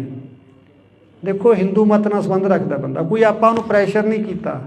ਮੈਂ ਤੁਹਾਨੂੰ ਦੱਸਦਾ ਵੀ ਸਿੱਧੂ ਨੂੰ ਕਈ ਲੋਕ ਪੁੱਛਦੇ ਯਾਰ ਸਿੱਧੂ ਦੀ ਐਡੀ ਕੀ ਦੇਣ ਹੈ, ਇਹ ਦੇਣ ਹੈ ਵੀ ਵਲੰਟੀਅਰ ਰੂਪ ਦੇ ਵਿੱਚ ਉਹ ਬੱਚਾ ਹਿੰਦੂ ਪਰਿਵਾਰ ਸੰਬੰਧ ਰੱਖਦਾ ਔਰ ਕਹਿੰਦਾ ਮੈਂ ਸਿਰ 'ਤੇ ਦਸਤਾਰ ਸਜਾਉਣੀ ਔਰ ਉਸ ਤੋਂ ਬਾਅਦ ਹਮੇਸ਼ਾ ਪੱਗ ਬੰਨ੍ਹ ਕੇ ਰੱਖੂੰਗਾ। ਤੁਸੀਂ ਜਦੋਂ ਘਰੇ ਆ ਗਏ ਮੈਨੂੰ ਮੈਸੇਜ ਕਰ ਦਿਓ ਵੀ ਅਸੀਂ ਪਿੰਡ ਪਹੁੰਚ ਚੁੱਕੇ ਹਾਂ। ਇਹ ਸੀ ਸਿੱਧੂ ਦੀ ਦੇਣ। ਘੱਟੋ ਘੱਟ 150 ਮੁਲਕ ਦੇ ਵਿੱਚ ਪੱਗ ਨੂੰ ਪੁੱਜਦਾ ਕੀਤਾ ਹੈ। ਮੈਂ UK ਜਦੋਂ ਗਿਆ ਤਾਂ ਉੱਥੇ ਮੈਨੂੰ ਬਰਨਾ ਬॉयਜ਼ ਤੁਸੀਂ ਦੇਖਿਆ ਹੋਣਾ, ਕਾਲਾ ਆਪਣਾ ਰੈਪਰ ਹੈ ਨਾਈਜੀਰੀਆ ਦਾ, ਬਹੁਤ ਵੱਡਾ ਰੈਪਰ ਹੈ, ਵੱਡਾ ਸਟੇਟਸ ਹੈ ਬੰਦੇ ਦਾ, ਪਰ ਉਹ ਬੰਦਾ ਇੱਕ ਮਿੰਟ ਲਈ ਵੀ ਮੇਰੇ ਬਰਾਬਰ ਨਹੀਂ ਸੋਫੇ 'ਤੇ ਬੈਠਾ, ਮੇਰੇ ਪੈਰਾਂ 'ਚ ਬੈਠਾ ਥੱਲੇ। ਔਰ ਉਹਨੇ ਆਪਣੇ ਗਾਣੇ ਦੇ ਵਿੱਚ ਇੱਕ ਫੋਟੋ ਲਾਉਣੀ ਹੈ ਸਿੱਧੂ ਦੀ, ਪਰਮਿਸ਼ਨ ਲੈਣ ਵਾਸਤੇ ਆਇਆ ਵੀ ਤੁਹਾਨੂੰ ਕੋਈ ਇਤਰਾਜ਼ ਤਾਂ ਨਹੀਂ, ਮੈਂ ਭਰਾ ਸੀ ਮੇਰਾ ਸਿੱਧੂ ਔਰ ਮੈਂ ਉਹਦੀ ਫੋਟੋ ਲਾਉਣੀ ਚਾਹੁੰਦਾ, ਤੁਹਾਡੇ ਪਰਿਵਾਰ ਨੂੰ ਕੋਈ ਇਤਰਾਜ਼ ਤਾਂ ਨਹੀਂ। ਔਰ ਸਾਡੇ ਉਹਦੇ ਗਾਣੇ ਚੱਕ ਚੱਕ ਕੇ ਅਸੀਂ ਕੀ ਕਰੀ ਜਾਂਦੇ ਹਾਂ। ਔਰ ਜਿਹੜਾ ਵੱਖਰੇ ਮੂਲ ਦਾ, ਵੱਖਰੀ ਨਸਲ ਦਾ, ਵੱਖਰੇ ਸਮਾਜ ਦੇ ਵਿੱਚੋਂ ਆਉਂਦਾ ਹੈ ਕਲਾਕਾਰ, ਉਹ ਸਿੱਧੂ ਨੂੰ ਆਪਣਾ ਭਰਾ ਮੰਨ ਕੇ, ਆਪਣਾ ਆਈਡੀਅਲ ਮੰਨ ਕੇ ਚੱਲ ਰਿਹਾ ਹੈ। ਸਾਡੇ ਆਪਣੇ ਉਹਦੇ ਗਾਣਿਆਂ ਦੀਆਂ ਤੁਕਾਂ ਚੱਕ ਕੇ ਫਿਲਮਾਂ ਦੇ ਵਿੱਚ ਠੋਕਣ ਦੀ ਕੋਸ਼ਿਸ਼ ਕਰ ਰਿਹਾ, ਕੋਈ ਕਿਤੇ ਕਿਤੇ ਕਿਤੇ ਆਪੋ ਆਪਣੇ ਢੰਗ ਨਾਲ ਉਹਦੀ ਵਰਤੋਂ ਕਰ ਰਿਹਾ। ਤਾਂ ਸਿੱਧੂ ਦਾ ਆਪਣੇ ਸਮਾਜ 'ਤੇ ਤਾਂ ਅਸਰ ਹੋਣਾ ਸੀ, ਉਹਨਾਂ ਗੋਰਿਆਂ ਦੇ ਵਿੱਚ ਵੀ। ਔਰ ਜੇ ਮੇਰੇ ਸ਼ੋਅ ਦੇ ਵਿੱਚ ਲਗਭਗ 25 ਤੋਂ 30% ਗੋਰੇ ਆਏ ਸੀ, ਜਿਨ੍ਹਾਂ ਦਾ ਸਿੱਧੂ ਨਾਲ ਕੀ ਸੰਬੰਧ ਸੀ। ਪਰ ਜਿਹੜੀ ਪੀੜ੍ਹੀ ਉੱਥੇ ਜਾ ਕੇ ਵੱਸ ਗਈ, ਉਹ ਬੰਦੇ ਕਹਿੰਦੇ ਅਸੀਂ ਇੰਨੇ ਚਿੰਤਤ ਸੀ ਵੀ ਯਾਰ ਅਸੀਂ ਤਾਂ ਪੰਜਾਬੀ ਸੀ, ਸਾਡੇ ਬੱਚੇ ਵੀ ਪੰਜਾਬੀ ਬੋਲਣ ਲੱਗ ਗਏ। ਹੁਣ ਜਿਹੜੇ ਸਾਡੇ ਪੋਤੇ ਆ ਗਏ ਉਹ ਪਿਓਰ ਅੰਗਰੇਜ਼ ਬਣ ਗਏ ਸੀ ਵੀ ਉਹ ਪੰਜਾਬੀ ਨਹੀਂ ਬੋਲਣਾ ਸ਼ੁਰੂ ਕਰ ਰਹੇ ਸੀ। ਯਾਰ ਅਸੀਂ ਬੜੀ ਚਿੰਤਾ ਦੇ ਵਿੱਚ ਸੀ, ਪਰ ਯਾਰ ਉਸ ਚੀਜ਼ ਦਾ ਸੋਲੂਸ਼ਨ ਸਾਨੂੰ ਸਿੱਧੂ ਨੇ ਦੇਤਾ ਸੀ। ਅਸੀਂ ਤੀਜੀ ਪੀੜ੍ਹੀ ਨੂੰ ਵੀ ਪੰਜਾਬੀ ਨਾਲ ਜੋੜਨ ਲਈ ਸਿੱਧੂ ਦੇ ਗਾਣੇ ਸੁਣਨ ਲੱਗੇ ਸਾਡੇ ਬੱਚੇ। ਔਰ ਹੁਣ ਅਸੀਂ ਯਕੀਨ ਮੰਨੋ ਸਾਡੀ ਗੱਡੀ 'ਚ ਦੂਜਾ ਗਾਣਾ ਵੱਜਦਾ ਹੀ ਨਹੀਂ ਸੀ। ਇਸ ਚੀਜ਼ ਦੀ ਕੀਮਤ ਉਹ ਲੋਕ ਜਾਣਦੇ ਜੋ ਸਾਡੀ ਜਿਹੜੀ ਮਾਂ ਬੋਲੀ ਨਾਲ ਟੁੱਟ ਰਹੀ ਸੀ ਨਾ ਤੀਜੀ ਪੀੜ੍ਹੀ ਜਾ ਕੇ, ਕਿਉਂਕਿ ਤੀਜੀ ਪੀੜ੍ਹੀ ਅੰਗਰੇਜ਼ ਹੀ ਬਣ ਜਾਂਦੀ ਸੀ।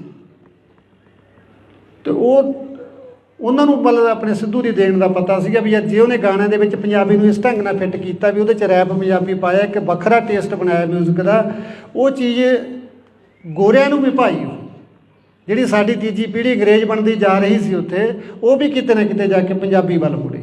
ਇਹ ਸਿੱਧੂ ਦੀ ਦੇਣ ਸੀ ਪੰਜਾਬੀ ਮਾਂ